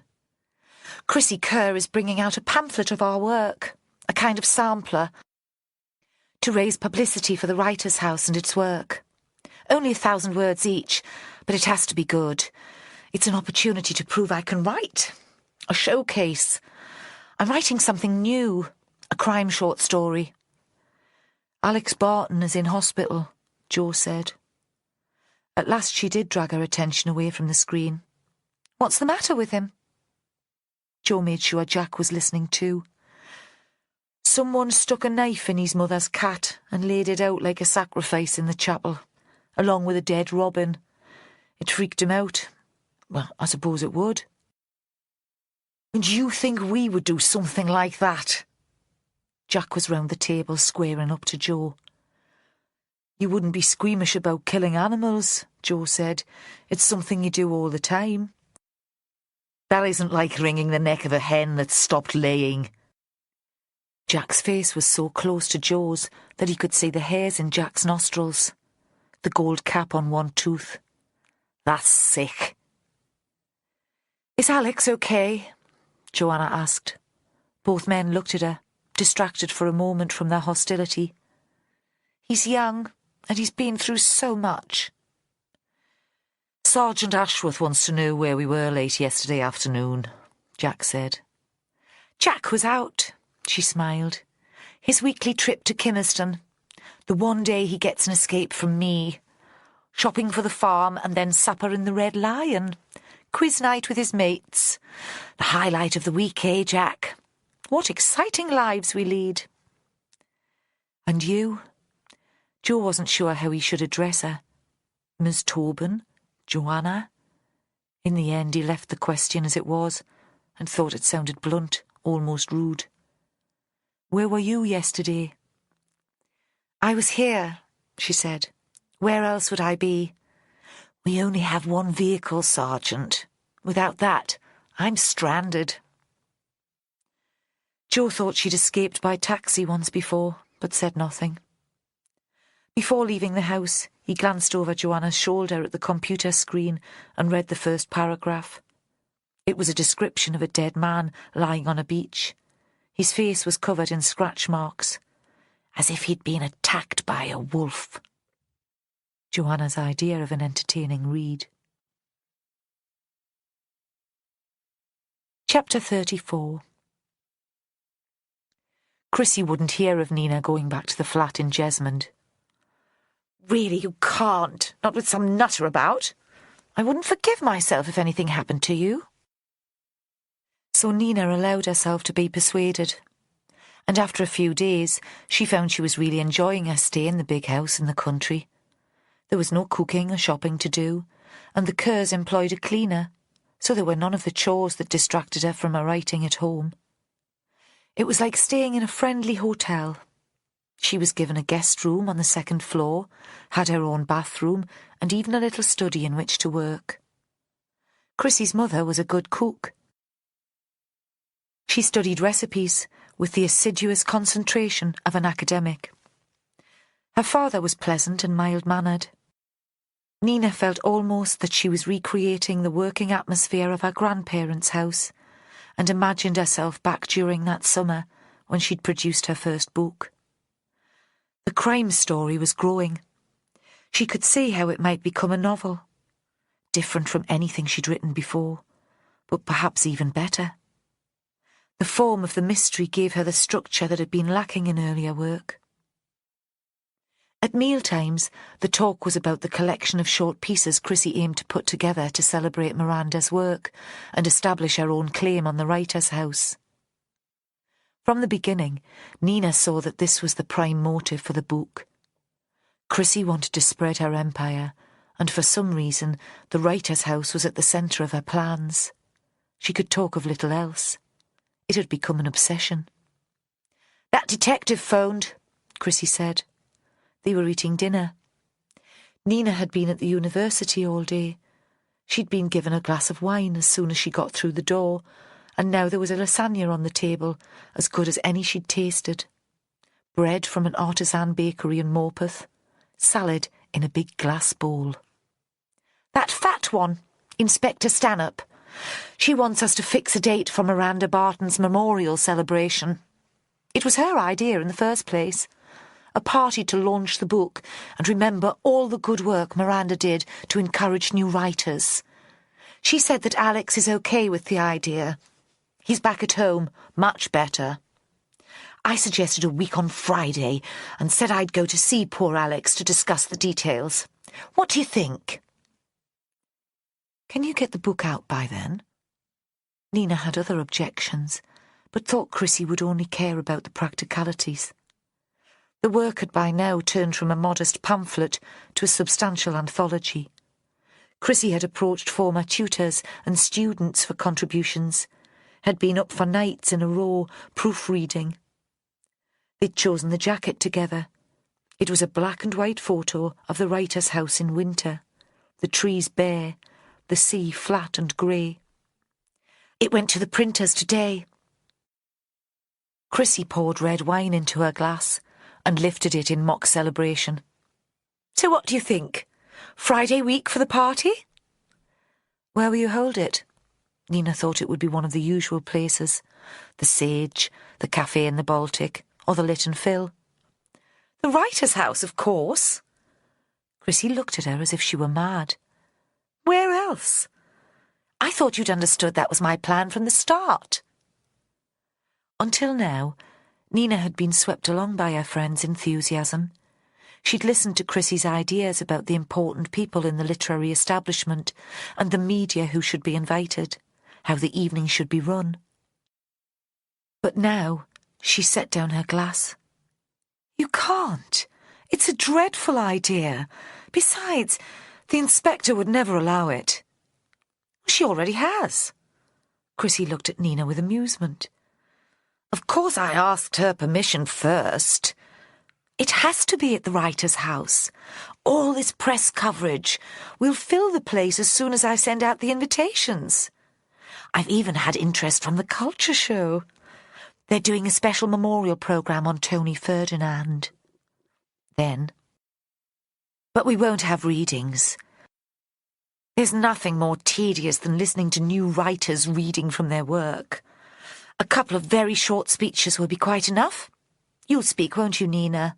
You'll tell them how important the writer's house is to literature in the North East." And Nina said yes, because she felt she had no alternative. How could she refuse Chrissy when she was sitting in this house, enjoying her parents' hospitality, when Chrissy had been the person to save her from joining the ranks of the great unpublished? But later, sitting in her room, plotting out the chapter she intended to write the next day, her unease about the whole event grew. 2 people had died. The killer had not been brought to justice. Chrissy's excitement, her zest for business and for making sales seemed inappropriate. Besides, Nina thought she never wanted to set foot in the writer's house again. In the days that followed, as the date for the party approached, her anxiety about the event increased. She didn't want to see the players in the drama. Lenny and Giles Rickard, Joanna and Jack, Mark Winterton and Alex Barton, they belonged elsewhere. Now they lived not in Cumbria or Red Row or Craster, but in her imagination. They provided the cruel fuel that fired her story. She hadn't created characters exactly like the real people, but the sense of menace that she remembered from her time in the house, the odd friction, All that was feeding into her book. All writers are parasites, she thought. She was anxious that if she met the real people, the magic would die and the heart of her story would disappear. But that's crazy. Are all writers mad too? The next day she had a free morning. She should be writing her students' assessments, but the weather was beautiful, sunny and clear, and she joined Chrissy as she took the family dog for a walk. This was a ritual and Chrissy's only exercise. She would take the animal on a circular trip along footpaths that crossed former North Farm land. It was hardly a mile, but Chrissy would return red-cheeked and out of breath, as if she had run it. In fact, it seemed she did walk very quickly, resenting perhaps the time away from her desk. And now Nina struggled to keep up with her. "Do you think it's a good idea to launch the book and the appeal so quickly?" Nina said. Another attempt to stop the juggernaut that seemed to be rolling towards the inevitable party. "Shouldn't we wait until the killer has been caught? It seems rather tasteless to go ahead now." Chrissy stopped in her tracks, bent to release the dog from her lead, and watched her gallop away. "Of course we must do it now," she said. "Absolutely." She turned to face Nina, and her eyes shone with excitement, almost, Nina thought, with a kind of madness. "These days there's no reason why all the major players within publishing should be based in London. I'd have to pay a fortune to get this quality and quantity of publicity, to get noticed. I heard this morning that the bookseller has agreed to do an article about North Farm. They're heading it, 'Regional Publishing, the Saviour of the Industry.' It's in your interest too, you know. You want to see your books in the high street shops, don't you? You want to give up work at the university to write full-time?" Nina had to agree that she did want both those things. As she marched in step with Chrissy along the edge of the newly ploughed field, it occurred to her that she was being manipulated by her editor in much the same way as Tony Ferdinand had tried to manipulate her in the seminar group all those years ago. The difference, she told herself, was that Chrissy had Nina's best interests at heart. One day, not long afterwards, walking out of her office in the university, she met Jo Ashworth. She'd had a supervision session with a mature student, a middle-aged woman with fixed ideas who should never have been accepted onto the course. Nina was so cross and frustrated that she almost walked past the detective. He was in the corridor, staring at a student notice board. There were old posters about elections for NUS officials and new ones advertising end-of-term parties and performances. Soon the undergraduates would be leaving and the place would be quieter. He turned so that she saw his face, and she stopped in her tracks. "Are you here to see me?" Then could have kicked herself. Why else would he be there? It made her sound ridiculous. "Is there news? Do you know who broke into my flat? Have you caught the killer?" "No," he said. She thought he looked older than she remembered, certainly more tired. "Have you got time for a coffee?" "Sure." She was in no hurry to get back to North Farm. Chrissy had threatened to drag her to the supermarket to buy wine for the writer's house party if she got back in time. And Chrissy, with her restless energy and constant enthusiasm for the project, was irritating her more each day. Nina took him to a small coffee shop in a back street between the university and the hospital. It was dark, like walking into a Victorian parlour at dusk. The place was run by an elderly man. He baked great cakes and scones, and the coffee was very good, but he had no sense of how to treat customers. Perhaps he had Asperger's syndrome, or some other condition that made him awkward in social situations. "What do you want?" he would ask very brusquely as soon as anyone walked in. He hated waiting to take an order. He loved to read, and it was as if the customer had wandered into his home and disturbed him in the middle of his book. But once served, the customer would be left alone, unbothered. They sat by the window. Outside, the streetlights came on suddenly. Already the shops in the main street at the end of the alley had Christmas displays in the windows. Nina smelled the chamomile tea as it was set before her, watched Ashworth drink his coffee as if he needed it to stay alive. Then he spread butter on a warm cheese scone and took a bite. She wondered when he had last eaten. "How can I help you?" Because Nina thought the man did want her help. He sat across the table from her, looking tentative and anxious, the scone poised near his mouth. "This do at the writer's house." "Yes." "How's it going to work, like?" "It'll be a party," she said. "Like a launch party, only for a group of authors instead of an individual. And the idea is to start a fund to keep Miranda's vision of the writer's house alive." Across the street, she saw a mother holding the hand of a little girl. The girl was skipping, almost dancing along the pavement. Nina imagined what it would feel like to be holding the hand, and thought that probably she'd never really know. "Have you talked to Alex about the idea?" Ashworth had swallowed the scone and had almost finished his coffee. He stared at her.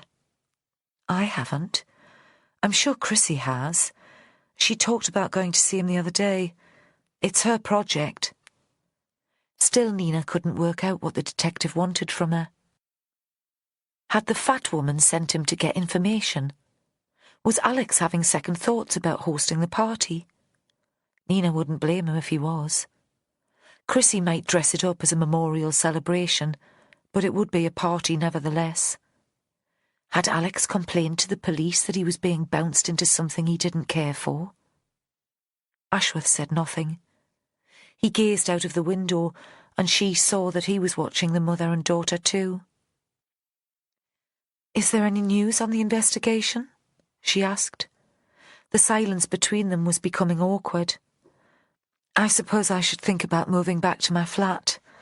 I can't hide out at North Farm forever." He turned towards her sharply. "Stay there for a little while longer. At least until after the event at the writer's house." "Why until then?" she demanded. "What difference would a book launch make?" "Probably nothing." He gave a strange little laugh. Nervousness? Or to cover the fact that he was lying to her? "We just hope that we'll have a result by then." "You're close then?" He looked at her as if he didn't quite understand, and she added, mimicking his words, "To getting a result." He didn't answer, and instead came back with a question of his own. "Who will be there from the Shortcuts course?" "Everyone who contributed to the anthology. Giles Rickard donated a special story. Mark Winterton has written a true crime piece. Lenny Thomas, Joanna Tobin, me. And Chrissy will be there, of course, even though she hasn't written anything for the book." "Is it important?" "Probably not." But it seemed to Nina that it was the most important thing in the world to him at the moment. "Why did you come to the university to find me?"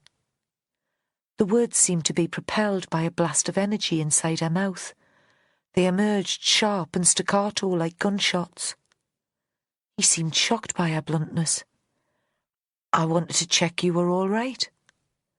"Did the inspector send you?" "No," he said. "I suggested it."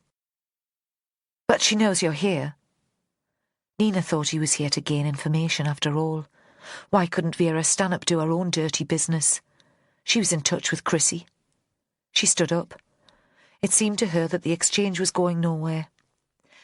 "I should be getting back to North Farm. I promised Chrissy I'd go shopping with her. Stuff for the memorial party." He got up, and they stood for a moment side by side. The elderly cafe owner continued to read his book, oblivious, it seemed, to any tension, though Nina could feel it, physically, like static electricity. Ashworth put a hand on her arm. "Take care," he said. "Yeah?" and he hurried off and was swallowed up by the Christmas shoppers. She stood for a moment, still unsure of the purpose of his visit. Had it all been about those last few words? Had he come into town just to warn her? Chapter 35.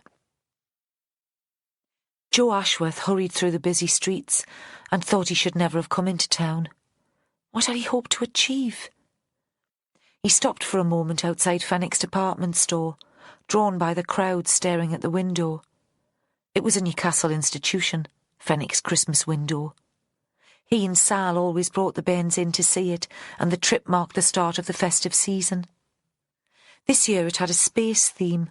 Mechanical astronauts bouncing on the moon, whirling stars, and a rocket that took off in one window and landed in another. Real sparks from the engine. Santa Claus and his reindeers all wearing space helmets. The kids would love it. But he was only distracted for a moment and pushed on, past the grandmothers with wide-eyed toddlers strapped into buggies, the street peddlers, the working people who'd sloped off early to avoid the rush. Usually he liked being in town, but now he felt hemmed in. He'd spent too long with Vera and her need for the hills. He'd paid the visit to Nina Backworth because Vera had asked him to. Just call in on your fancy friend in the university, a voice amused. Find out what she's up to, or what our publisher's up to. It's one way of making things happen. This party on the coast. Like a chemical reaction. Shake the bottle and wait for the fizz. Then she'd paused. I need to know that all the elements will be there, all the suspects. I don't want to contact the Kerr woman again. She already thinks I'm taking too much of an interest. But your Nina'll know. She's not my Nina, he'd wanted to say, but he knew that would only provoke another caustic comment. Instead, he'd fought back the only way he knew, by turning Vera's own words against her. I thought we were going to sort this one with traditional detective work, knocking on doors, talking to witnesses. Aye, well, she'd looked at him, frowning. That's getting us nowhere quickly, and you know me, patience was never one of me virtues. So he'd phoned the university and found out that Miss Backworth had tutorials all day, and had driven in immediately, knowing he might bottle it if he gave himself time to think. He'd replayed his last encounter with Nina in his head since the group from the writer's house had broken up. Lust that felt like adultery. How his colleagues would mock him if they knew. They took one-night stands and affairs in their stride, and he hadn't even touched the woman. He reached the multi-storey car park and tried to decide how he felt about Nina Backworth now. There'd been the sudden thrill of attraction when she'd come out of her office in the university, so upright, her body held straight by the tailored jacket, the narrow skirt, the black leather boots. And then what? Only an anxiety that he was making a fool of himself. She'd sat in the cafe, cool as ice, and he'd burbled questions that seemed to come from nowhere. His phone rang as he reached his car. Vera, of course, still impatient, still not trusting him to carry out the simplest of instructions. Yes? He stood leaning against a concrete pillar, looking down at the city. Well, she said, how did it go? They'll all be there. Rickard, Winterton, Thomas, Joanna Tobin, Chrissy Kerr. And your friend Nina? Of course, he said, though it was impossible to consider Nina a suspect. She'd been a victim. That's why she was camping out in a strange house, why she couldn't return to her own home. I'm going to the writer's house tomorrow morning, she said. I want to talk to Alex and get a feel for the place again. If you fancy coming. Sure. What are your plans for the rest of the afternoon? Why? Joe could tell from her voice that she had plans for him. He didn't say that it felt like evening to him, not afternoon, and that his shift was nearly over.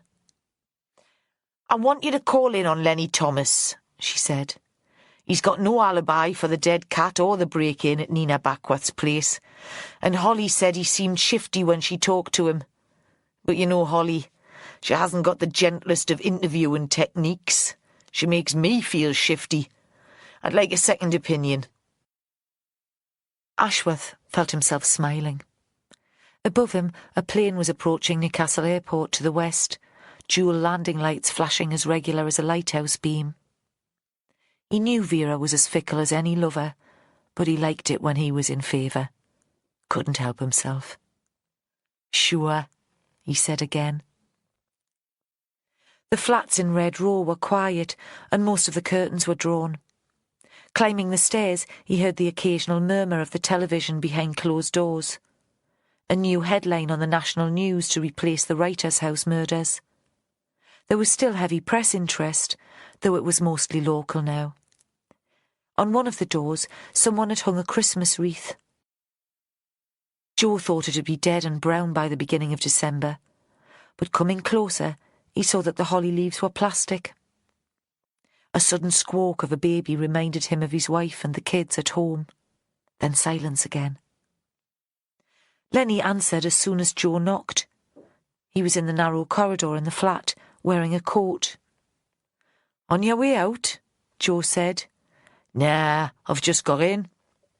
He stood for a moment, then his eyes slid away from Joe's face. Even Joe thought he looked shifty. "What is it?" "A couple of questions. You know how it is." "Not really." Lenny frowned, and Joe wondered what was bothering him. What was giving him the guilty conscience? Maybe he'd found another woman, and despite the divorce from Helen, he considered that a betrayal. Helen had said he was romantic, a dreamer. Like me, Joe thought, and then, for God's sake, man, you've got sex on the brain. "Shall we sit down?"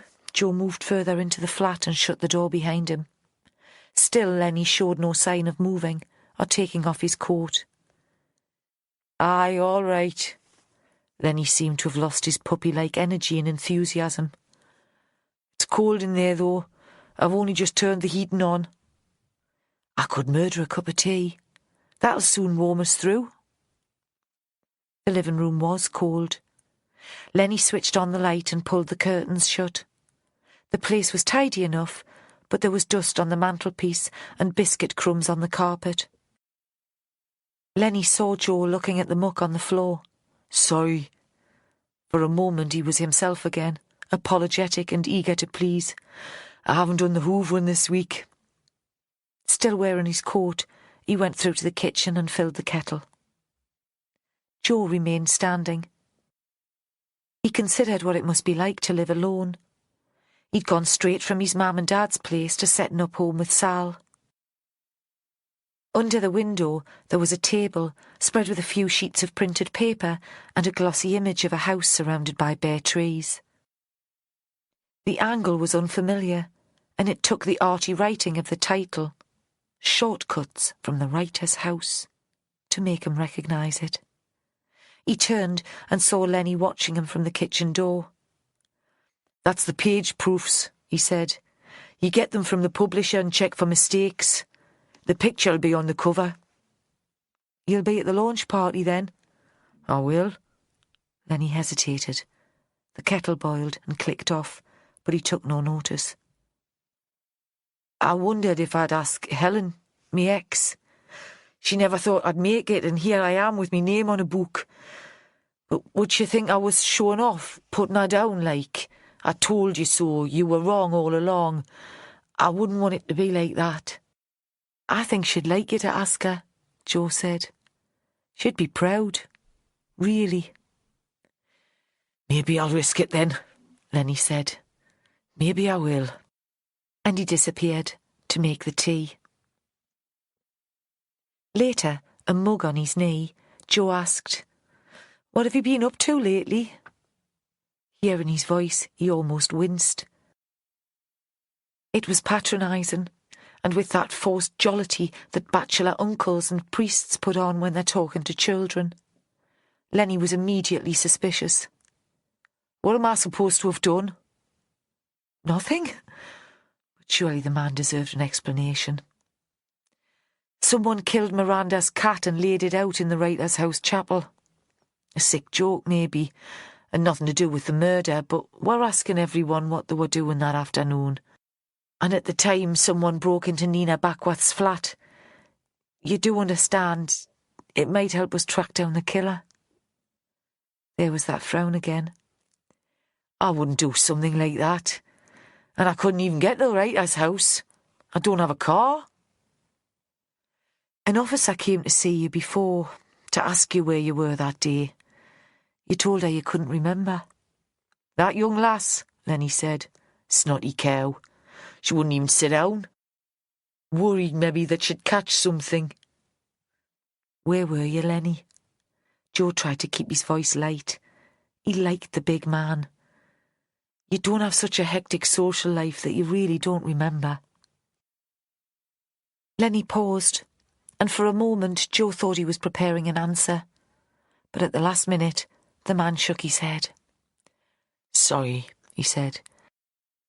When you're home all the time like me, one day seems just like another. He stood up. But I wouldn't do that. I wouldn't upset Nina or Alex. They're good people. Joe realised that Lenny hadn't answered the question. Perhaps he couldn't bring himself to lie. But he knew fine well where he was, those days of the bizarre happenings. He just wasn't seeing. Joe found a card in his pocket. This is me mobile number. Give me a ring if anything comes back to you. He could tell that forcing the issue now would just make Lenny more stubborn. Lenny left the card on the table where Joe had put it, but he nodded. Outside, Joe thought the day was turning into a disaster. One failure after another. He'd wanted to bring Vera good news to justify her faith in him. At the car, something made him turn back to look at the flats. He saw Lenny, holding the curtains a little apart, looking down at him. He wants to tell me, Joe thought. But he's scared.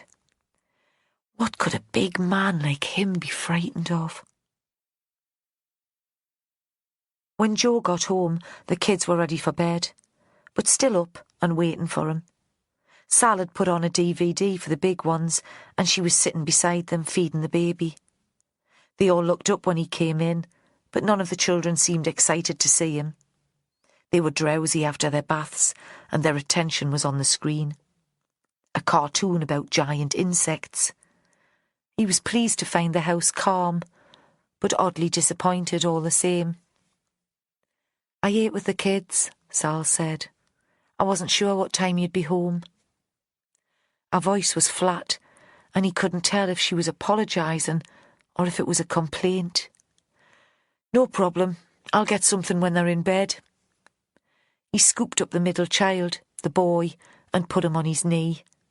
His thumb was in his mouth, and he was almost asleep. I need to spend more time with them when the investigation's over.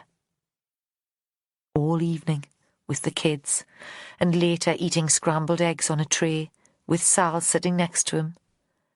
Joe felt that he was a peeping Tom, snooping on his own family. It was as if he was in the garden, peering in through the window. He wasn't part of it at all. Sal went to bed early, but he said he'd stay up for a bit. He was all wired up, and he'd only keep her awake too. You drink too much coffee? Our only comment. But he could tell she was hurt. He heard her upstairs, her footsteps on the bedroom floor, the flush of the toilet. Every sound a reproach. He'd been reading Miranda Barton's book, Cruel Women, and finding it heavy going. Too many words that he didn't understand, not very much happening. It was about a single mother making her way in London. The first chapter described the woman giving birth, and he thought she made a lot of fuss about something that Sal took in her stride. The rest of the novel followed her encounters with work colleagues and lovers. Even the sex scenes were boring. It was 11 o'clock, but there was only one chapter left. Joe read on. He wanted to be sure Sal was fast asleep before he went up. In this scene, Samantha, the businesswoman's central character, had just been rejected by a lover. The book ended with Samantha slumped on the floor. The conclusion was ambiguous. Perhaps she'd committed suicide, or perhaps she was just sleeping. To Joe, that felt like cheating. But despite that, Joe reread the final chapter, making sure he didn't skip a word. Not because the story held his attention. He couldn't for a moment believe in Samantha or her desperation, but because the setting of the final scene was so familiar. The encounter took place in the home of a friend, in a conservatory. The arrangement of the furniture and the plants, the colour of the new rug on the floor, the newspaper on the table. All these matched exactly the room in which Miranda had found Tony Ferdinand's body. And the position of Ferdinand's body, in a corner, had mirrored that of the fictional Samantha. Once again, it seemed a scene from a story had been brought to life. Joe's first impulse was to phone Vera Stanhope. Other detectives saw intricate complications in a case as distractions or put them down to coincidence. Vera was excited by them. She hated things to be too easy. Where was the challenge in that? Then he decided there was no rush. Let his boss have her beauty sleep. The notion of Vera and beauty in the same thought made him smile. And he was still smiling when he went upstairs. When he climbed into bed beside Sal and felt how warm and soft she was, he no longer felt like a stranger in his own house. Chapter 36. Of course I knew the book was important, Vera said. That's why I took it from Miranda's cottage. She didn't care if Joe believed her or not. His description of the final chapter of Cruel Women was firing sparks in her brain. Confusing sparks. She'd thought she was groping towards a solution. Did this new information confirm her theory, or would she have to think again? They were in Hector's Land Rover, breaking all the rules about officers using their own vehicles, but she had plans for later in the day and didn't want to be tied to a pool car. She looked at Joe, expecting him to challenge her, but he let the comment go. He probably realised that she'd have got round to reading Miranda's book in the end. She changed into four-wheel drive to go down a steep bank. In the night, there'd been hail and the roads were still greasy. So that's why Miranda was so hysterical when she found the professor's body, Vera said. It would have been like walking into one of her own books, or into a nightmare. Like Nina finding Miranda on the terrace and recognising her own short story. Vera looked at him sharply. She couldn't work out what was going on between Joe and the Backworth woman. This was something else that confused her. A month ago, she'd have bet her home on Joe Ashworth's fidelity. Now she wasn't so sure. And she'd never have thought he'd go for someone intellectual and skinny. Aye. They'd reached the bottom of the hill, and she changed gear again. Is that coincidence, do you think? Joe said. The writers discovering the bodies. Or did the killer organise it that way? Joanna could have found the first one. Vera thought she shouldn't have had to remind Joe of that. He was losing his focus on the case. And she was meant to. All that business with the different knives and the note. Miranda came along later and screamed the house down. I don't think that was intended. It wasn't grief that had caused the hysteria, Vera saw now, but shock because she recognised the scenario. She'd created it. And Miranda had recovered from that more quickly than anyone would have expected. It seemed she hadn't really cared for Tony Ferdinand at all. Why didn't she tell us that the scene came from her book? Joe frowned and looked like a school kid doing difficult sums. That's been bothering me since I read that last chapter. Perhaps she was worried that we'd see her as the killer. Vera paused. And then she decided she could use the situation to her advantage, if she worked out who was playing games with her stories. Blackmail. It's always seemed likely as a motive for the second murder.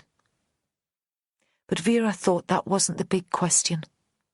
The big question was, why had the killer created the fictional scenes in the first place? A warped sense of fun? Or was there a greater significance? And you could ask the same questions about the objects he'd left behind. Now they'd reached the highest point of the road, and there was a view of the coast and the house below them. The earlier storm had stripped the trees of leaves, so the outline of the building was clearer than Vera had remembered. It was strange being back here with the place almost empty. No CSIs, no students. There's the only car in the visitors' car park. Alex had heard the Land Rover and came out of the cottage to meet them. He seemed calm enough, but slightly dazed. Vera thought he was probably still on tranquilizers. Or maybe it was losing a mother he'd never been close to. "I've just had Chrissy Kerr on the phone," Alex said, his voice distant and uninterested. "She seems to ring about 3 times a day. This time it was about what time the caterers can get here on Friday. I don't understand why it's such a big deal for her." "Oh, I do," Vera thought. "It's her big chance." "You're not doing the cooking yourself, then?" Joe was concerned for the young man. He probably thought Vera was a callous cow to allow the party to take place here. Vera saw that he wasn't sure what they were doing here now. Why was it so important for them to visit the writer's house? And she didn't know that she had an answer for him. "Chrissy asked me if I'd like to do the cooking," Alex said. "She told me that she'd pay the going rate. But I didn't think I could take it on. These days I wouldn't know where to start." "Are you sure you're up for the party?" Vera knew she was going through the motions, even as she put the question. She was desperate for the event to take place. Like Chrissy, she saw this as her last chance, her only opportunity to get this killer. How would she react if Alex said he wasn't sure, that the last thing he wanted was his home invaded by a bunch of strangers? But Alex reacted exactly as she'd hoped.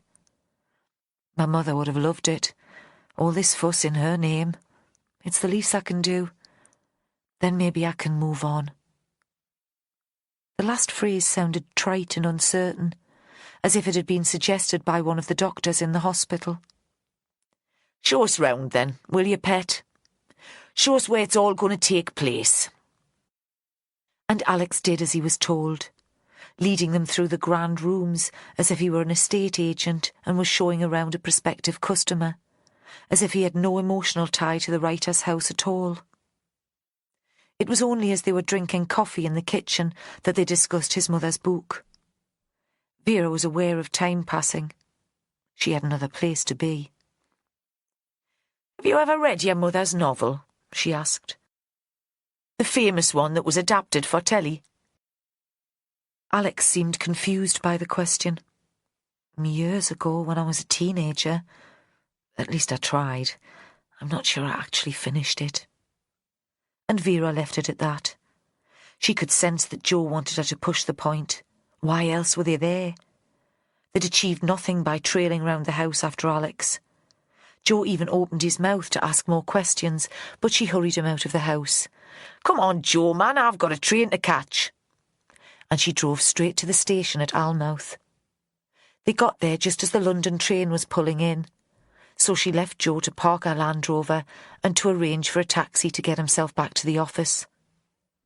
Looking out of the window as the train moved away from the station, she saw that he was still frowning. London. She could find her way round well enough. If Hector had taught her anything, it was to read a map. And the city didn't scare her. She knew you could get scary people anyway. She just didn't like it much. She didn't like any city. Even a visit to Newcastle was a bit of a chore, and she was glad when it was time for her to leave. First stop was St Ursula's College, a mellow red brick built around a North London square. The horse chestnut and plane trees had shed their leaves, and the late afternoon sun threw shadows of the branches onto the pavement. Vera had arranged to meet Sally Weldon there, and found the poet in a small office, sitting at her desk behind a pile of books. Vera had picked up a copy of her work from the independent bookshop in Kimmerston, had been surprised that she'd enjoyed it. Much of it concerned the domestic and was funny. One poem had moved her to tears. Sally was tiny, dark-haired and dark-eyed. From her voice, Vera had expected a larger woman, and it took a few seconds to reconcile her imagined picture with the reality. Vera had just introduced herself when a student knocked at the door, a young man with thick glasses and wild hair. "I'm busy, Ollie," Sally said. Her voice was amused and a little impatient. "I'm sure it can wait until the tutorial." He sighed and left the room, and she turned to Vera. "Sorry about that. Some of them are so intense. Occasionally I'm tempted to tell them to get a life so that they'll have something real to write about."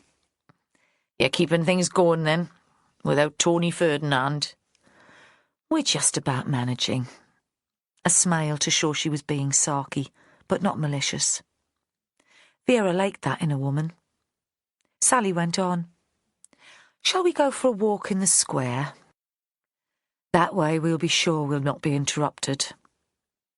They wandered across the road and found a bench to sit on. "I've been asked to take it on," Sally said, "to run the creative writing MA. Will you do it?" "I think I will, just for a limited time. It saps the energy, working with students. They suck the life from you. But I'll consider it as a sabbatical, a time away from my own writing. I'd like to change the ethos of the course, make it gentler and more positive. It'll be worthwhile, I think, if I can pull it off." She paused. "And, of course, it'll raise my profile, professionally." "What do you know about Tony Ferdinand's family?" Vera asked. "Did he talk about them?" "We haven't been able to trace anyone." "He doesn't have anyone. He was an only child, and his parents died ages ago. No wife." "No children?" Vera couldn't help herself. "If he had, he never acknowledged them." Sally gave a quick smile. "I told you, when he was mugged that time, I was his only visitor. Most of the writers and editors in London would recognise him, might even describe him as a friend, but there was nobody, really, that he was close to. Rather sad." "Where did the attack happen?" Vera didn't know where all this was going, or how it could be important. "Just about here." He was crossing the square on his way back to his flat.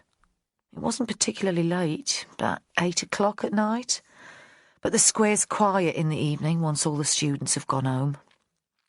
It was last February. Foggy.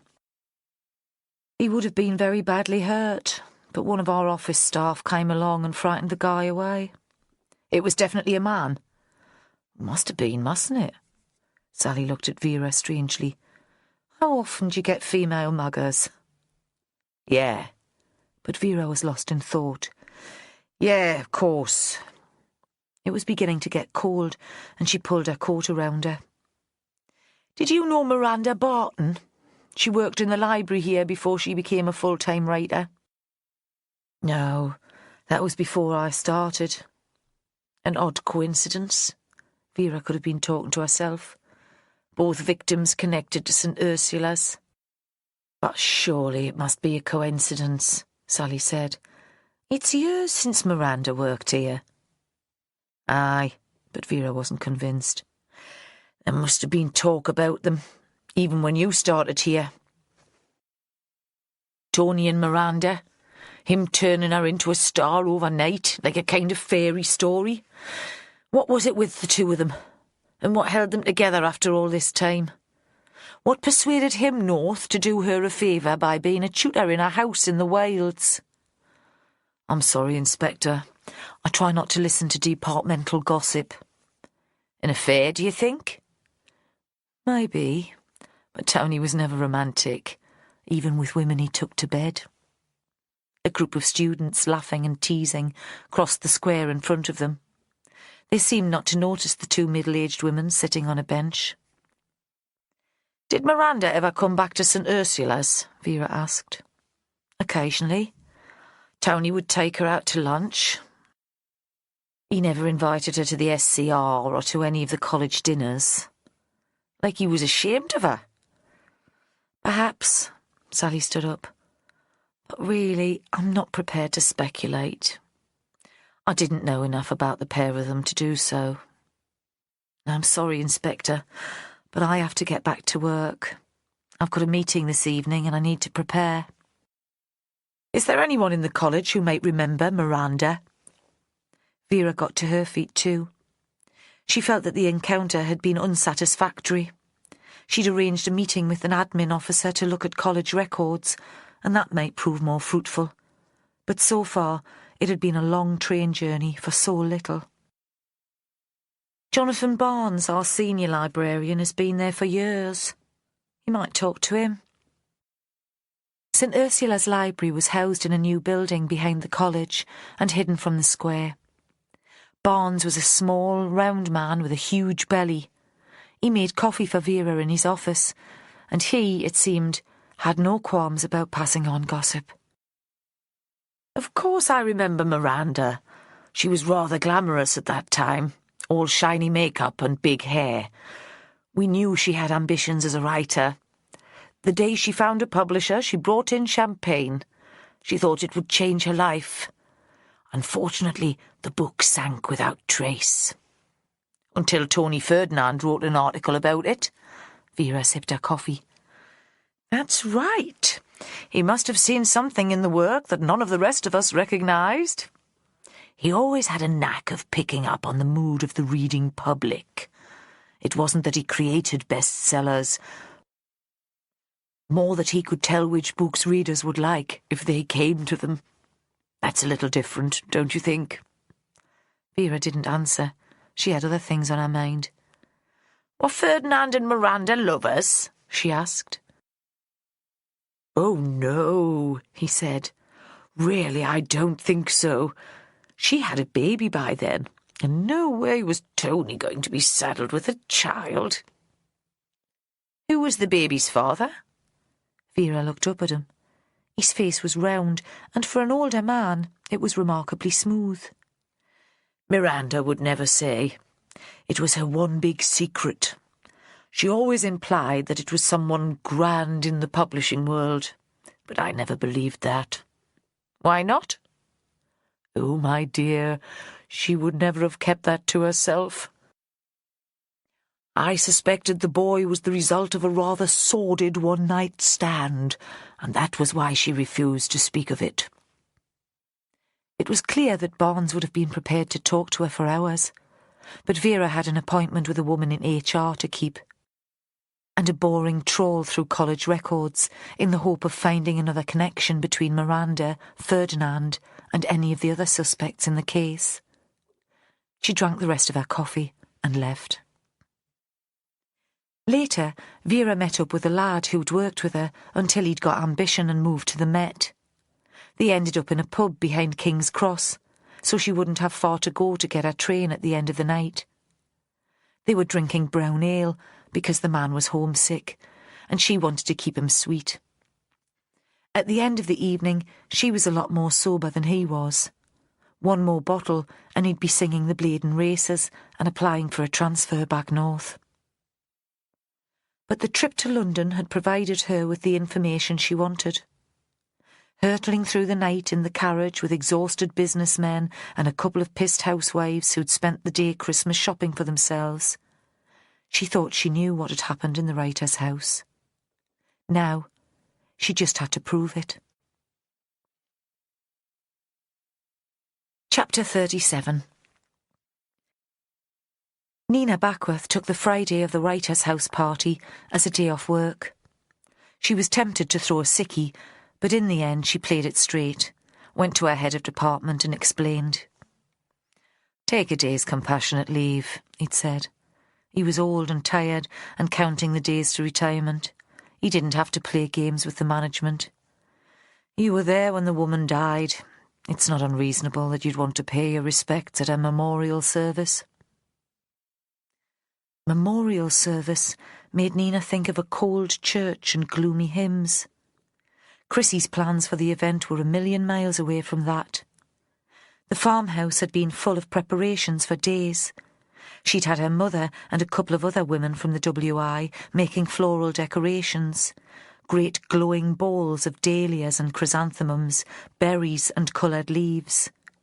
Very similar, Nina thought, to the flowers that had been in the writer's house on the evening of Miranda's death. The flower arrangements were already loaded in a van hired for the occasion. "Alex wants a celebration for his mother," Chrissy said. "We have to respect that, don't we?"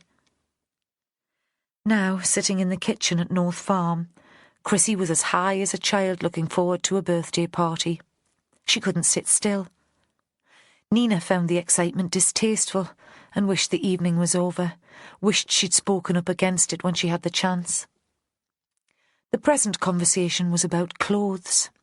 "What will you wear, Nina? Not black. Really, darling, I know it's your statement style, but please don't wear black tonight. It's so funereal." Nina thought funereal might be appropriate. But to her relief, Chrissy broke off to answer her mobile phone, and she was saved the need for an immediate answer. It was the producer of the local BBC news programme, confirming that he'd send out a reporter and a cameraman. As soon as the call was over, though, Chrissy persisted. "What about that red frock? The one you wore to the launch of the novel? Oh, it makes you look stunning." "I can't wear that dress. I had it on the night Miranda died." "Well, that makes it rather suitable then, doesn't it?" "No." Nina thought Chrissy must be mad, wondered if she'd already been drinking. "No, really. We're not trying to recreate that night, are we? You're not hoping for another murder?" "Of course not, darling. This is a party, a celebration." Nina thought it was time to move back to her flat in town. She wasn't made for communal living. This house in the country, with its shared meals and lack of privacy, was already starting to lose its attraction. She longed to be on her own. The possibility of an intruder suddenly seemed less threatening. Chrissy had arranged for a big taxi to pick up the contributors to the anthology and to take them back at the end of the event. She would have liked them to stay over in the writer's house, but Alex had refused to countenance that. He'd insisted that the party should start early in the evening and that everyone should be away from the place by 10. As if, Chrissy said later to Nina, reporting back on the conversation, he was a sort of male Cinderella and would turn into a pumpkin at the strike of the clock at midnight. Nina had decided she would take her own car. She felt the need of an escape route. She allowed the van driven by Chrissy's father, with Chrissy sitting beside him, to drive ahead of her, and was relieved when it disappeared from view and she felt at last that she was alone. She drove slowly, putting off the moment when she'd arrive and be drawn into discussions about canapes and the arrangement of chairs, when she'd have to fix a smile onto her lips and greet the other guests. She drove down the bank to the house in the last of the sunshine. The house itself was already in shadow, and for a moment she was tempted to turn the car round and drive away. Since finding the body on the terrace, the picture of Miranda's head, her throat slit across, had slipped into Nina's mind on occasions when she was least expecting it. Now the image returned, and terrified, she brought the car to a stop in the middle of the road. Only the caterer's van coming down the lane behind her, lights flashing and horn blaring, made her drive on. There was, after all, no turning back. Chrissy hurried out of the house to greet them. She was wearing a gold dress, knee-length, with a tight-fitting bodice and a wide skirt. Over it, an apron, so that she looked like a perfect housewife from a 1950s film. Nina forced herself to focus on the detail. She polished glasses and opened bottles, set copies of the anthology on tables in the entrance hall and drawing room, watched as Chrissy positioned the flowers to best effect. Chrissy was talking a lot, but the words washed over Nina, and only occasionally did the woman demand a response. Alex Barton was there too, but distant, as if he'd handed the house and its contents over to Chrissy for the night, as if he was perfectly happy to be an observer. Once, Nina looked over and caught his eye. He gave her a look that was at once conspiratorial and dismissive, as if to say, "You and I both know how unimportant all of this is." Soon it was almost dark, and Nina felt able to draw the curtains across the drawing-room windows that looked out onto the terrace. She'd been itching to do that since they'd arrived. Outside, a stray piece of police crime scene tape, one end trapped beneath the wrought iron table, blew and twisted in the breeze, like a blue and white kite tail. She shivered slightly, pulled together the velvet drapes, and told herself that the terrace could hold no fear for her now. She'd expected a police presence, Vera Stanhope, big and unmovable, and Joe Ashworth, and perhaps the sharp young woman who'd pretended to befriend her the night Miranda was killed. But there was no sign of them. Perhaps Chrissy had made it clear that they wouldn't be welcome. The guests began to arrive, hurrying across the cold space from the car park to the house, holding their coats around them, everyone a little tense and brittle, excited to be in this place that had headed up the news for the last couple of weeks. Many of the guests were acquaintances. Academics and poets, arts administrators and arts funders. Nina had met them on similar occasions, talked books and politics and publishers, usually standing, usually with a glass of white wine in her hand. Today, though, she was holding orange juice. All that kept her going was the knowledge that her little car was waiting outside and that she could escape whenever things became too heavy. Today the talk was of Miranda, of the importance of keeping the writer's house alive as a base for literary talent and encouragement. But Nina knew that few of them would have made the trek north from Newcastle if the place hadn't been made notorious by the murders. These calm men and women, with their references to high fiction and classical theatre, were inquisitive, as voyeuristic as readers of tabloid newspapers. Nina remembered Jack Devaney's outburst at their final dinner here, and could understand what had led to his outrage. She felt like shouting too and creating a scene. "You don't care about Miranda Barton. You don't even care about keeping this place going, though you have a vested interest, of course. You'll come along as tutors and advisors, promote your own work, and earn fees for the privilege. You just want to see where 2 murders took place." But she didn't have Jack's courage. So she stood with her back to the wall, watching and smiling. Chrissy was beginning to panic because the big taxi with the writers hadn't yet arrived. Mark Winterton was there. He'd driven from Cumbria and looked rather dashing, Nina thought, in a dark suit.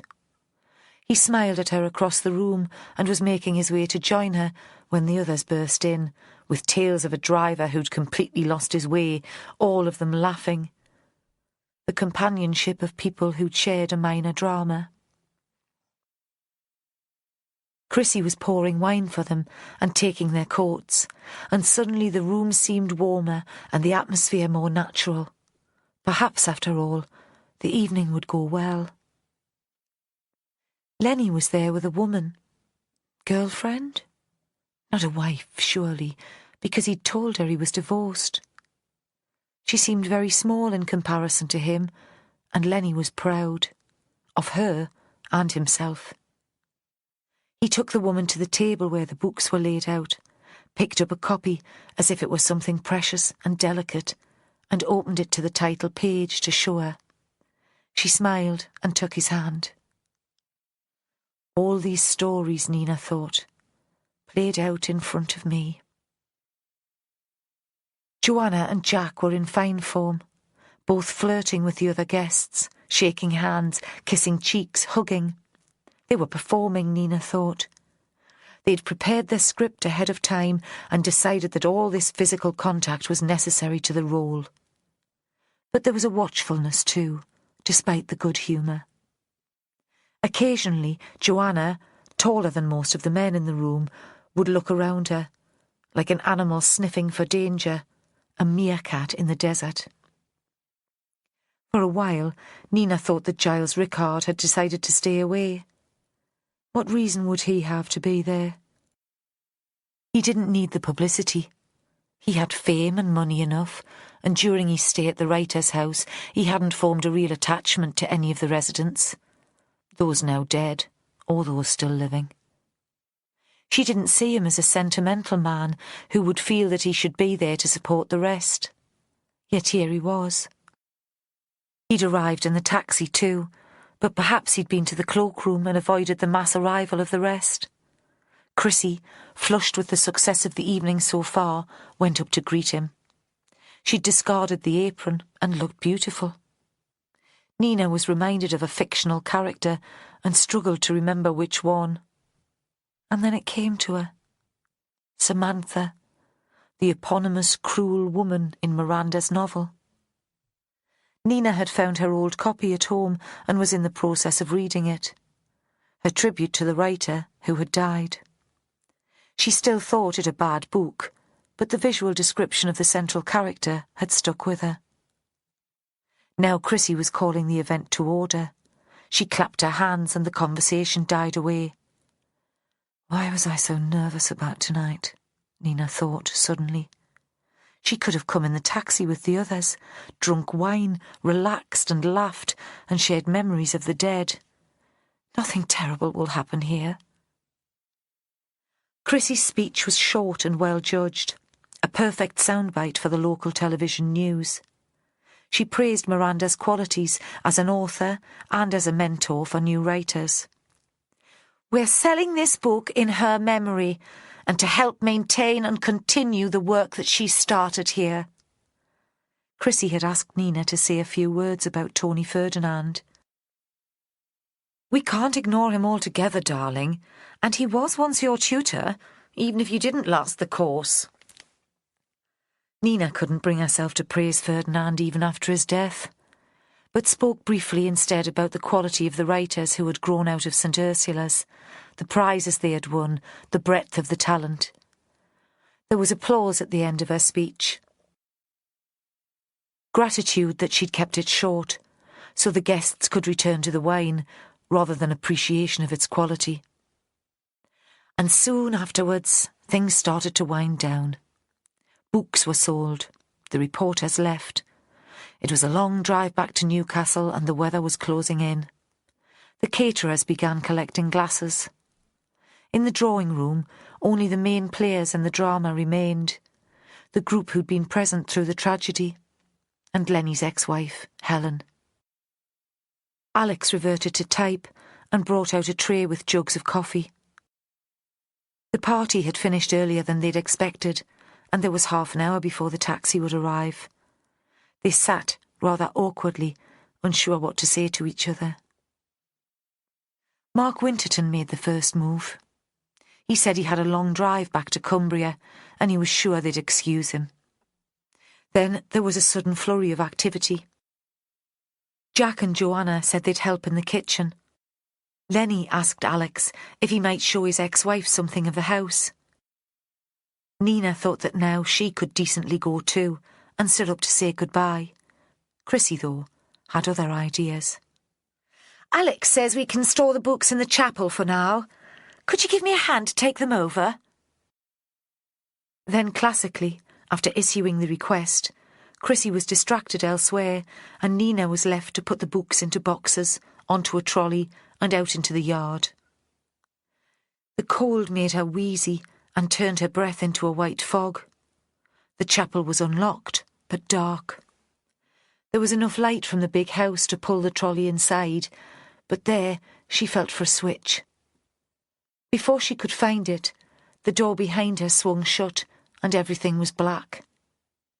She thought she heard a key turning in the lock and felt the first bubbles of panic. But perhaps her mind was playing tricks. Just a few yards away, the house was full of people. Chrissy knew she was here. She let go of the trolley and moved along the wall, still trying to find the switch. Then came the footsteps, slow and deliberate. They were behind her, cutting off her route to the door, and a sudden bright light as a torch shone directly into her face so that she could see nothing. And faint but distinctive, the smell of overripe apricots. "Chrissy, is that you?" Because who else could it be? Who else knew she'd be in the chapel? Nina told herself she was being ridiculous, that she was overreacting. Her imagination was creating the plot of an overblown horror novel, all weird noises and unexpected smells. This was her friend and publisher coming to help her with the books at last, or playing some tasteless prank. "Chrissy, shine the torch the other way, will you? You're blinding me." She stumbled on, but the footsteps got even closer, and still Nina couldn't see. The footsteps stopped, and the light went out. After the brightness, the dark was thick and deep. Nina listened. Nothing. Outside, the caterers must still be loading their van and laughing and shouting, but the walls of the chapel were too thick for her to hear. If she screamed, nobody would hear her either, and she had the sense that whoever was standing beside her on the stone floor wanted her to scream, so she kept silent, a small act of defiance, a stab at courage. The footsteps moved on, past her, towards the table that took the place of an altar. She didn't move. Not courage this time, but the understanding that it would be useless. The turned key hadn't been a creation of her wild imagination after all. There was a click that in the silence sounded as loud as a gunshot. Then music, recognisable from the first bars, a favourite of her mother's, sung to Nina as a lullaby. Lucy in the sky with diamonds. This time panic made Nina want to laugh. She felt a giggle rise inside her. If a student had presented a situation as melodramatic as this for her consideration, she'd have covered the writing with red ink. Tension should be created sparingly and with subtlety. The music stopped. There was another sound, of a match being struck. A flash of light so small and fleeting that all she could see was the hand holding the match and the wick of the candle towards which it was carried. Then a steadier beam as the candle was lit. This provided a narrow circle of illumination. A white cloth on the table, a glass bowl of apricots, a long, sharp knife. The impulse to laughter faded away. "This is ridiculous." She always had a tendency to be haughty when she was scared. "How can you hope to get away with this?" "You'd be surprised what one can get away with." The killer's voice was matter-of-fact. Mad. "And really, you know, it doesn't matter. I don't care about being caught. Not once you're dead." The hand appeared in the circle of light again and lifted the knife. This time Nina screamed. Chapter 38. Vera and Joe Ashworth arrived at the writer's house once the party was in full swing. By then, there were so many vehicles in the car park that theirs wouldn't be noticed. Joe had been fretting to go all day. "We could get there early, hide in an outbuilding or something." "Don't be daft," she'd said. "Holly had a quick look round earlier. We know what we're waiting for. My bladder won't stand long surveillances any more." I've never pissed in front of a subordinate yet, and I don't intend to start now. It's bad for discipline. He'd grinned, but she could tell he wasn't happy. There was something going on between him and the writer woman. The last thing she needed was emotion getting in the way and Joe going all chivalrous on her. That was why she hadn't entirely taken him into her confidence. She couldn't face the aggro. "What do we do now?" he said. They were still in her Land Rover. Vera had taken to driving it more often throughout this investigation. "The seats are higher up than in the pool cars," she'd said when Joe had queried its use. "We'll have a better view." Now he made to climb out of the passenger door. "We stay here," she said sharply, "and we wait. The hardest thing there is." "We can't protect them while we're sitting here." "And if we go inside, nothing will happen, and we'll never have a conviction." Vera turned so that she was looking at him. "Is that what you want? A double killer on the loose?" She'd driven to the far edge of the car park, so they had a view down over the courtyard. They could see the main house, all lit up, the Barton cottage in darkness, and the corner of the chapel. Vera reached for her bag and pulled out a flask of coffee, 2 plastic mugs, and a packet of shop-bought apple pies. "Don't say I never give you anything." "Won't the coffee make you wee?" "Cheeky monkey," she said, but her mouth was full of pie, and she wasn't sure he heard. As people began to leave, Vera could feel Joe becoming tenser by the minute. He watched the visitors' cars pull away, following them with his eyes up the track through the trees. The park emptied. Soon only a handful of vehicles were left. He rattled his fingers against the dashboard, a sign of his stress. "Take it easy, lad. Nothing was going to happen in front of an audience." A moment later, Vera's phone pinged, showing she had a text. She read it, without showing it to Joe. "From Joanna," she said. "Make contact on the inside. Looks as if we're on." She tried to keep the complacency out of her voice, but couldn't quite manage it. "Just as I expected."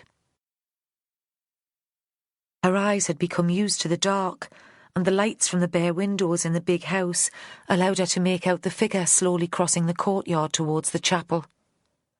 She nudged Joe and found herself whispering, despite the distance between them and the yard. "What did I tell you?" Felt the exhilaration of finding herself to be right. "Let's go then, before any damage gets done." "Not yet. Wait." And they waited. The caterers were loading their van, and each time one emerged from the kitchen, Joe seemed to become nervier, more wound up. The main door opened again, and this time Nina Backworth came out, struggling to pull something behind her. Vera had expected her, but would have recognised the silhouette anyway. No one else was so tall and slim. "What's going on there, then?" The words muttered to herself, then again to Joe. "Wait." The woman reached the chapel door and disappeared within. There was a light inside, and then darkness. With a sudden burst of activity, Vera fell out of the car and ran towards the chapel. Joe, having been told for so long to wait, took a while to realise what was happening. He was behind her out of the Land Rover and didn't catch up until she'd reached the building. Despite her size and her age, she'd covered the ground as quickly as him. Excitement and fear had sent her flying. The door was fastened by a latch. She pressed it and pushed, but nothing happened. It had been locked from inside. "I should have told Holly to take out the key. She'd never have thought of that for herself. My fault, then, if it all goes tits up." Joe Ashworth seemed to lose his reason. The tension of the wait in the Land Rover and his anxiety for the woman, the frustrations of the case, all came together, and he put his weight behind the door, swearing under his breath. Words she'd never heard him use before. She knew it would be no good. The chapel had been built to withstand the border reivers, the wild raiders from the north. One man wouldn't shift the door. The opaque glass in the windows glowed with a gentle light. Candles had been lit. Then a woman screamed. The thickness of the walls made the noise faint, but they could make out the terror in the voice. Joe battered on the door with his fists. "Police! Let us in!" He was yelling so loud that Vera thought his throat would be scratchy and sore in the morning. He'd not be able to speak for days. He turned to her, furious that she was so calm. "Isn't there another way in?" She shook her head. She couldn't bring herself to speak. No point in letting him see that she was as scared as he was.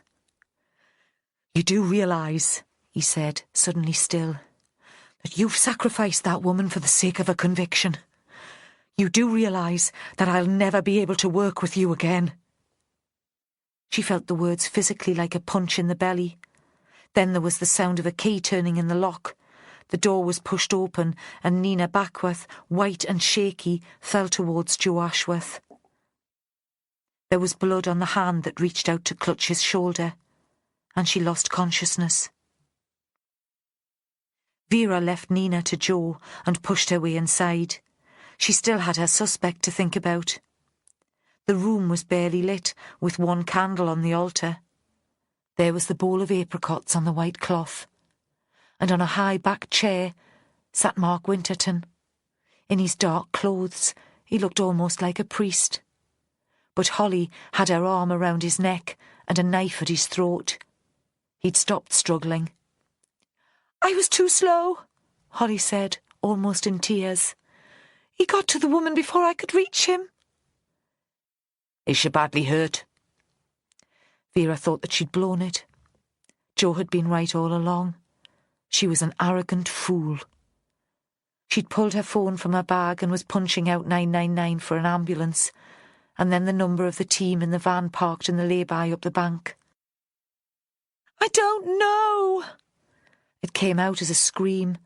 Then Holly was repeating the words. "He got to her before I could stop him." Vera's pulse was racing. Winterton was still, staring straight ahead of him. Holly set the knife on the table, and he allowed her to fasten his hands behind his back. Vera finished her call and turned to the young woman. Her voice was angry. She always needed to take it out on someone when she'd cocked up. "Why didn't you take the key out of the door? You always leave yourself a way of escape." She allowed a moment of silence filled with fury, and then brought her feelings under control. This wasn't Holly's fault. "Joe!" Her shout echoed round the bare chapel. "Talk to me, Joe! How is she?" But Joe didn't answer. Chapter 39. Early the following morning, they were in the police station. Vera and Joe, who hadn't had any sleep, Winterton and a solicitor who'd arrived from Carlisle. Vera wondered if this was the ex-wife's toy boy. The woman wouldn't want the publicity of a high-profile trial, and Vera thought that the solicitor was there to make them see Winterton as a man unfit to plead, rather than to put up any form of defence. Nina Backworth was in hospital, but she'd be allowed home later in the day. The knife had caught the fleshy part of her upper arm. Joe still hadn't talked to Vera. Since his refusal to answer in the chapel, he'd maintained a moody silence. She thought his feelings were mixed. Of course he was furious that the inspector had put Nina in danger, but he was even angrier that Holly had been the person to save her. Vera should have allowed him to be hiding in the chapel. He should have been the rescuer, the gallant knight. Winterton was dressed in a paper suit. He struggled to hold on to a tatter of dignity, but sitting beside his lawyer, he was falling apart. He curved his fingers so that his nails touched the table in front of him like claws. Vera leaned towards him. "Why don't you tell me about Lucy?" she said. "Your Lucy." "She was my youngest," he said. "My baby. He took off his glasses for a moment to wipe them on the synthetic fabric of the suit, and his eyes were unfocused and cloudy. A bright girl, Vera prompted. Everyone says how bright she was. She was always lost in a book, he nodded fiercely. Always telling stories. So that was why you enrolled in the English literature evening class when you retired? To connect with your daughter? Yes, he nodded again. My ex-wife could never understand that. She said I should move on. We all have our own ways of dealing with our grief. But what, Vera thought, would I know about grief? When Hector died, I felt like celebrating. Heartless cow that I am. Tell me about Lucy's death, she said. She was never very good at handling stress. Even Winterton's voice was different. He ran the words together. In the run-up to A-levels, Lucy had an episode. That's what the doctors called it. A stress-related psychotic episode. She had to go back and resit. Margaret, my ex-wife, couldn't understand. She always thrived on stress. But you did understand.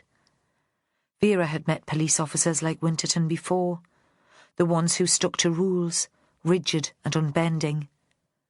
They were the people who were so anxious about getting things wrong that they let the system take decisions for them. They were the ones who had nervous breakdowns when the rules let them down. I didn't have the care of Lucy, he said. When Margaret left, she married again very quickly. They formed a new family.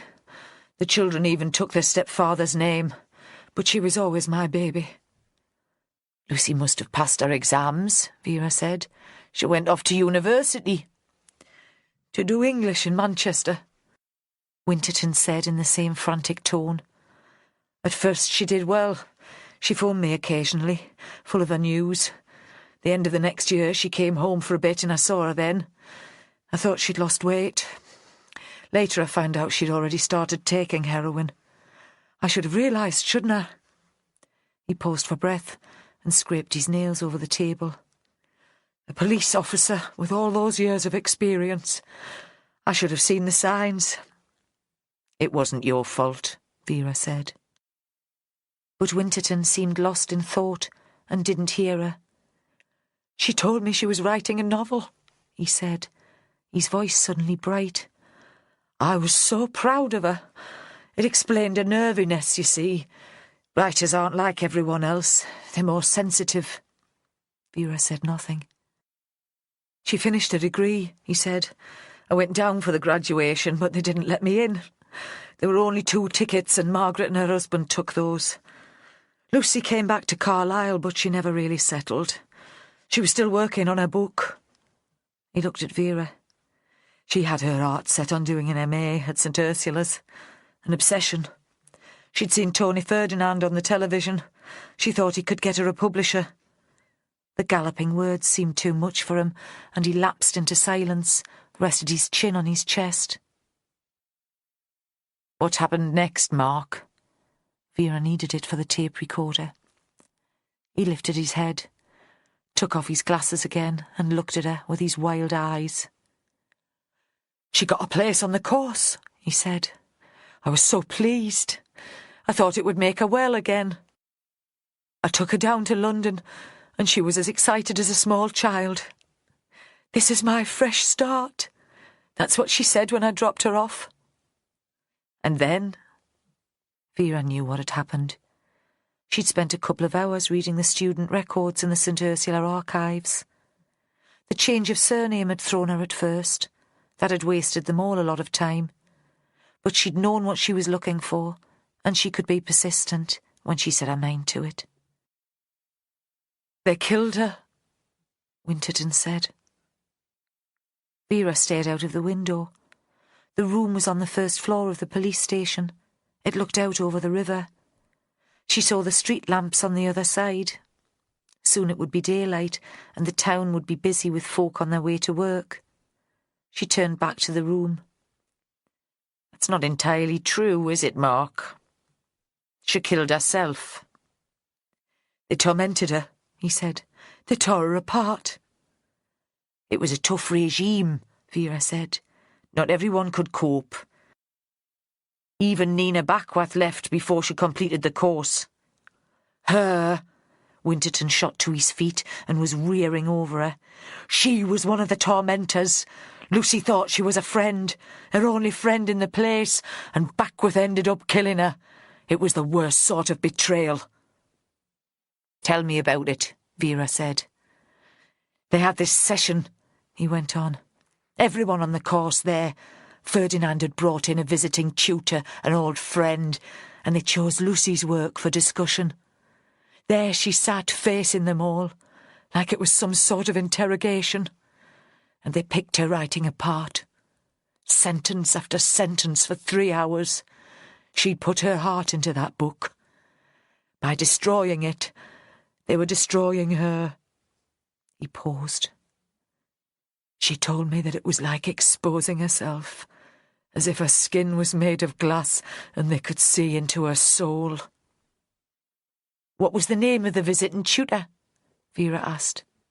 She knew fine well, but she needed it for the tape. Miranda Barton. He spat out the name. The great novelist, the cruelest woman.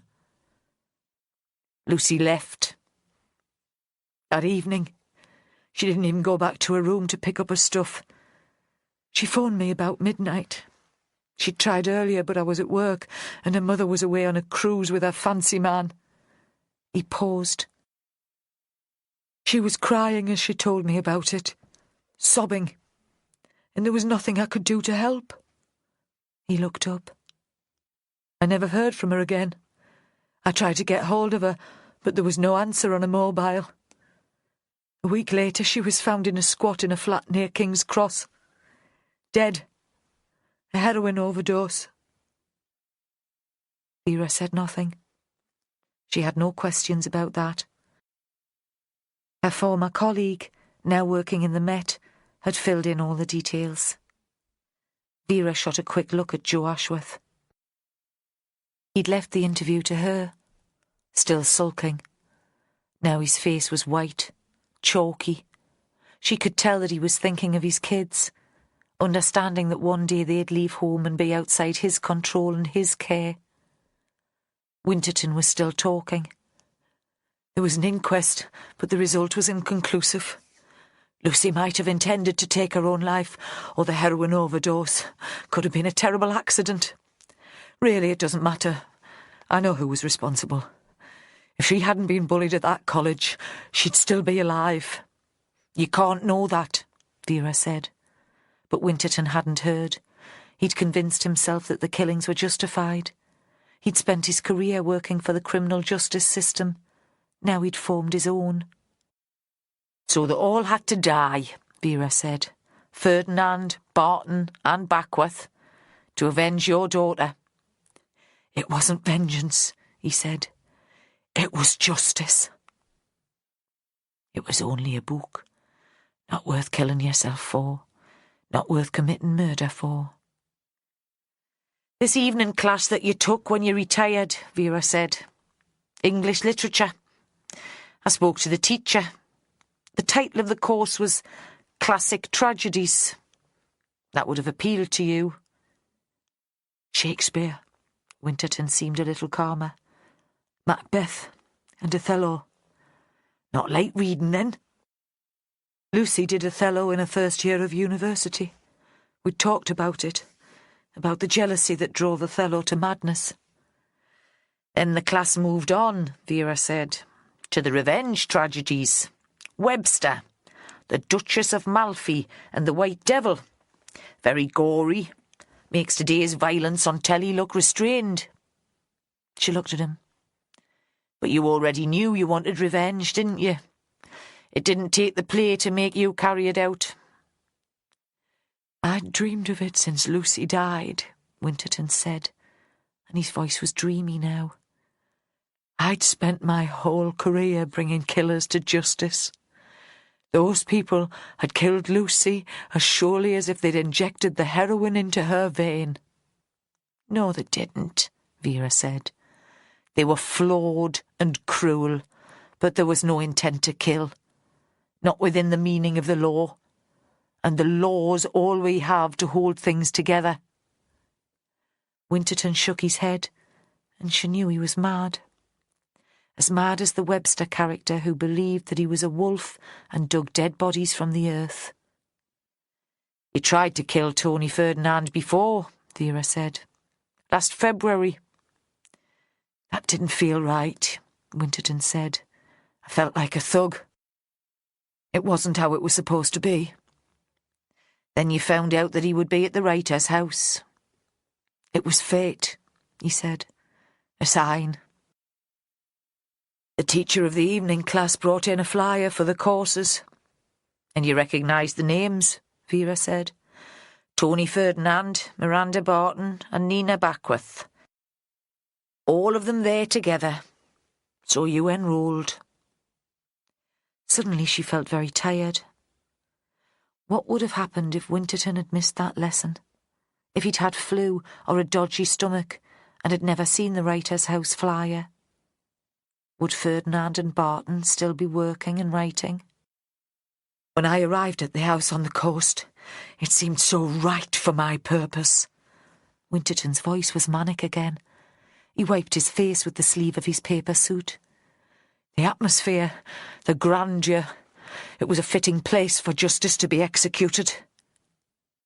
Vera looked at his face and saw there was no point arguing with him. Let him just bring his story to its conclusion. "You stole Nina Backworth's sleeping pills from her room and put them in Ferdinand's coffee at lunch. You knew he always sat in the glass room immediately after the meal. After you'd killed him, you set up the room to look like a scene from Miranda Barton's book." He nodded. "And I left the knife to buy me some time, but also as a sign of his guilt, like in Macbeth." "Ah, pet," she said, "the world couldn't read your signs and messages. I struggled, and I'm almost as daft as you are." He looked at her, but again she saw that he would only hear what he wanted to. "You played music," Vera said. "Lucy in the Sky with Diamonds." Was Ferdinand supposed to hear it? To remember and realise what he'd done? "It was her song," Winterton said. "It was for her." "You wrote the note for Joanna and hoped that she would pick up the knife." Let's move this on, Vera thought. Get it over with. The futility of his actions made her want to weep, and if she didn't get her breakfast soon, she'd faint. "Tell me about the handkerchief on the terrace after you killed Miranda," she said briskly. "Another play?" "Othello." Vera smiled as if she'd known all along. She thought Google was a wonderful thing. "Desdemona's hanky," she said. "White cloth embroidered with strawberries. And we thought it was a heart. Embroidery's not one of your talents, pet." The solicitor cleared his throat. They all looked at him. It would be his first utterance. "I don't quite understand the significance of the apricots," he said. Vera gave him a superior smile. "They feature in a play too," she said. "The Duchess of Malfi, a revenge tragedy. In The Dead Robins from the White Devil." Winterton lay back in his chair and closed his eyes, reciting, "Call for the robin redbreast and the wren, since o'er shady groves they hover, and with leaves and flowers do cover the friendless bodies of unburied men." He sat upright. "That's Cornelia mourning a dead child." The room was very quiet. Nobody knew what to say. Vera broke the silence. "You certainly gave Miranda a fright, killing Ferdinand in a scene from her most successful book. Very weird." "When I heard her screaming," Winterton said, "it was the happiest I'd been since Lucy died." "Well, everyone believed that Joanna killed Tony Ferdinand. Miranda could persuade herself that the scene was a coincidence," Vera went on. "It was only after Joanna was released from custody that she began to reconsider." "She was a stupid, greedy woman," Winterton said. She tried to blackmail you. She had grand ideas for the writer's house and her own work. Winterton looked disdainful. She needed money. She thought it was only Ferdinand I blamed for my daughter's death. And this time you used the scene from Nina Backworth's short story. Vera thought that by then his lust for revenge had taken over, though he'd held it together in public, slipping ideas to Jo about Miranda Barton having lost a daughter, sending them in quite the wrong direction. Winterton looked up. It seemed fitting, he said. He gave a little smile. They care so much about their fiction, after all. For Lucy, it was a matter of life and death. Vera said nothing. She looked at Jo to see if he had any further questions. He shook his head. On the other side of the table, Winterton was sitting upright and still. Now he didn't care at all what might happen to him. Vera thought it was time for breakfast. Maybe if she bought him a decent fry-up, Jo would forgive her. Chapter 40. Jo Ashworth caught up with Nina at her flat in Jesmond. He'd expected her to be with Chrissy Kerr at North Farm, thinking she'd want company after her ordeal with Winterton. But she was alone. She'd been sitting by the window looking out over the cemetery. Her arm was bandaged and she wore a red cardigan over her shoulder like a shawl. In the street outside, schoolgirls were making their way into the playground. "Perhaps you don't want to be disturbed," he said. "There's nothing that won't wait." "No, please, do come in." She made him coffee, and he sat beside her at the table.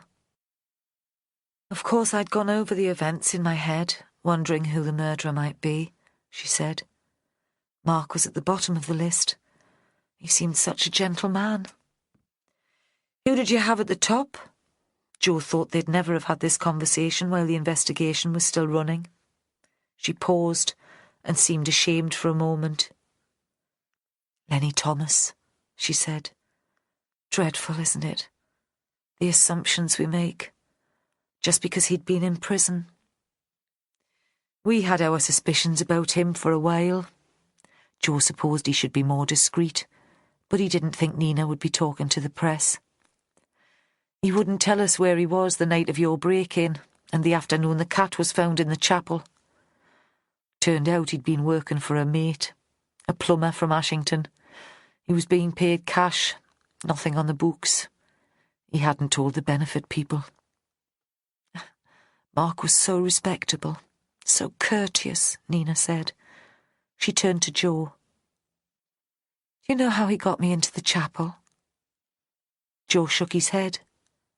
This was a comfortable room. It occurred to him that he'd never had this, a space of his own, quiet, peace. He'd never thought he needed it. "He told Chrissy that he thought he was in love with me. We all knew he was divorced. He'd been too shy to talk to me during the Writers' House course, but he said he didn't want to drive back to Cumbria without telling me how he felt. Chrissy knew he was an ex-detective and didn't think for a moment that he could be the killer. And she's such a bloody romantic, always playing matchmaker. So she set me up. She asked me to take the books into the chapel knowing he'd be there."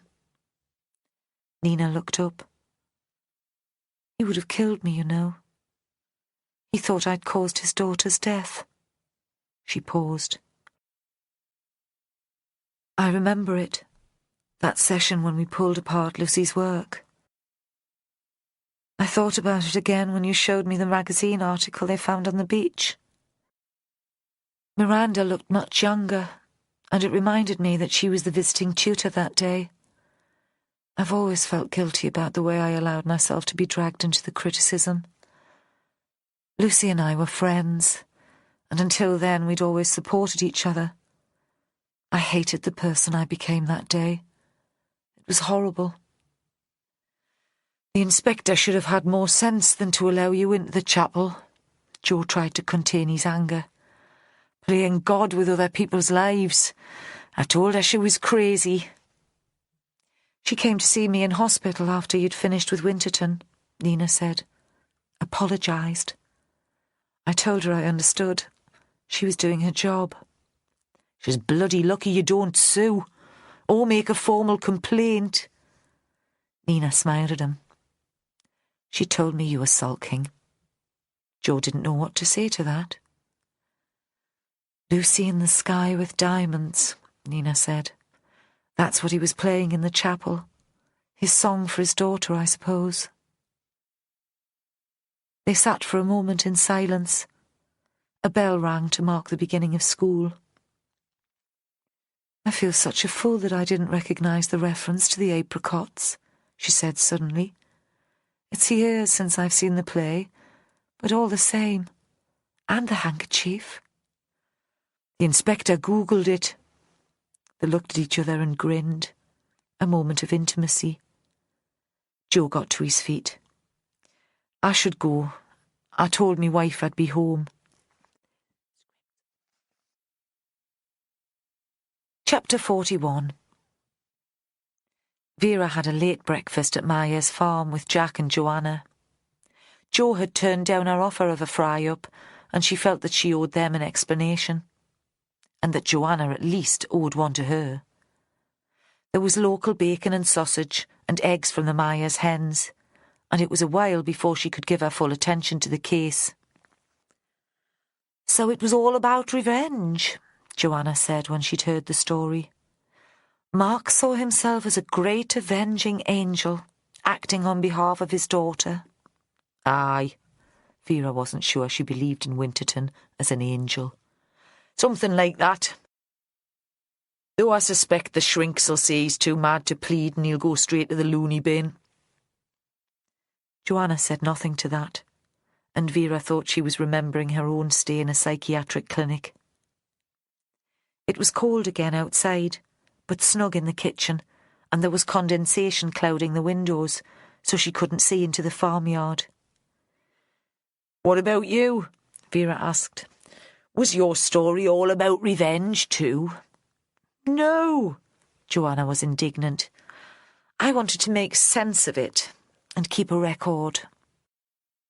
She's a great writer, Jack said. I've told her. If she keeps at it, she'll be rich and famous one day. She'll be keeping the pair of us. He reached out and touched the woman's hand, then got to his feet, went to the door and pulled on his boots. But I can't sit here gassing all day. I've got work to do. Vera waited until the door had closed behind him. The warm kitchen was making her feel as if she could fall asleep at any minute. Joanna seemed about to go back to work too. So what was going on? Vera asked. The demands for money, stopping your medication. What was all that about? I don't think, Joanna said, playing the grand lady again, that it's any of your business, V. It's not a police matter. I want to know. I can't stand unfinished business. Is it another man? Vera couldn't bear to see Jack hurt, and she couldn't bear the thought of him dripping around the place, disturbing her with his misery. No! Joanna threw back her head and laughed. What would I want with another man? I'm perfectly happy with the one I've got, and anyway, who else would have me? So what then? I can be as stubborn as you, lady. Perhaps Joanna realised that Vera wasn't going to give up. Or perhaps she wanted to discuss the idea, put it into words. I want a baby, she said, before it's too late. I can't be pregnant on the medication, and I thought I should have some financial security before bringing a child into the world. So I asked Paul for money. That's what it's all about. Does Jack know? No point telling Jack until I've made up my mind, Joanna said. He'll be so excited he won't be able to contain himself. He'll talk about nothing else. What's the next move? I've made an appointment with the doctor to talk through the options. Very sensible. You should be proud of me, V. Vera stood up and yawned. She needed a few hours' sleep before she went back to the station. Joanna followed her to the door. "What about you?" Joanna asked as they stood together, looking out down the valley. "Did you never want a child?" Pet, what sort of mother would I have made?" Vera stomped off towards her house. Both of them knew that wasn't any sort of answer to the question. You have been listening to The Glass Room. It was written by Anne Cleeves and read by Charlie Hardwick.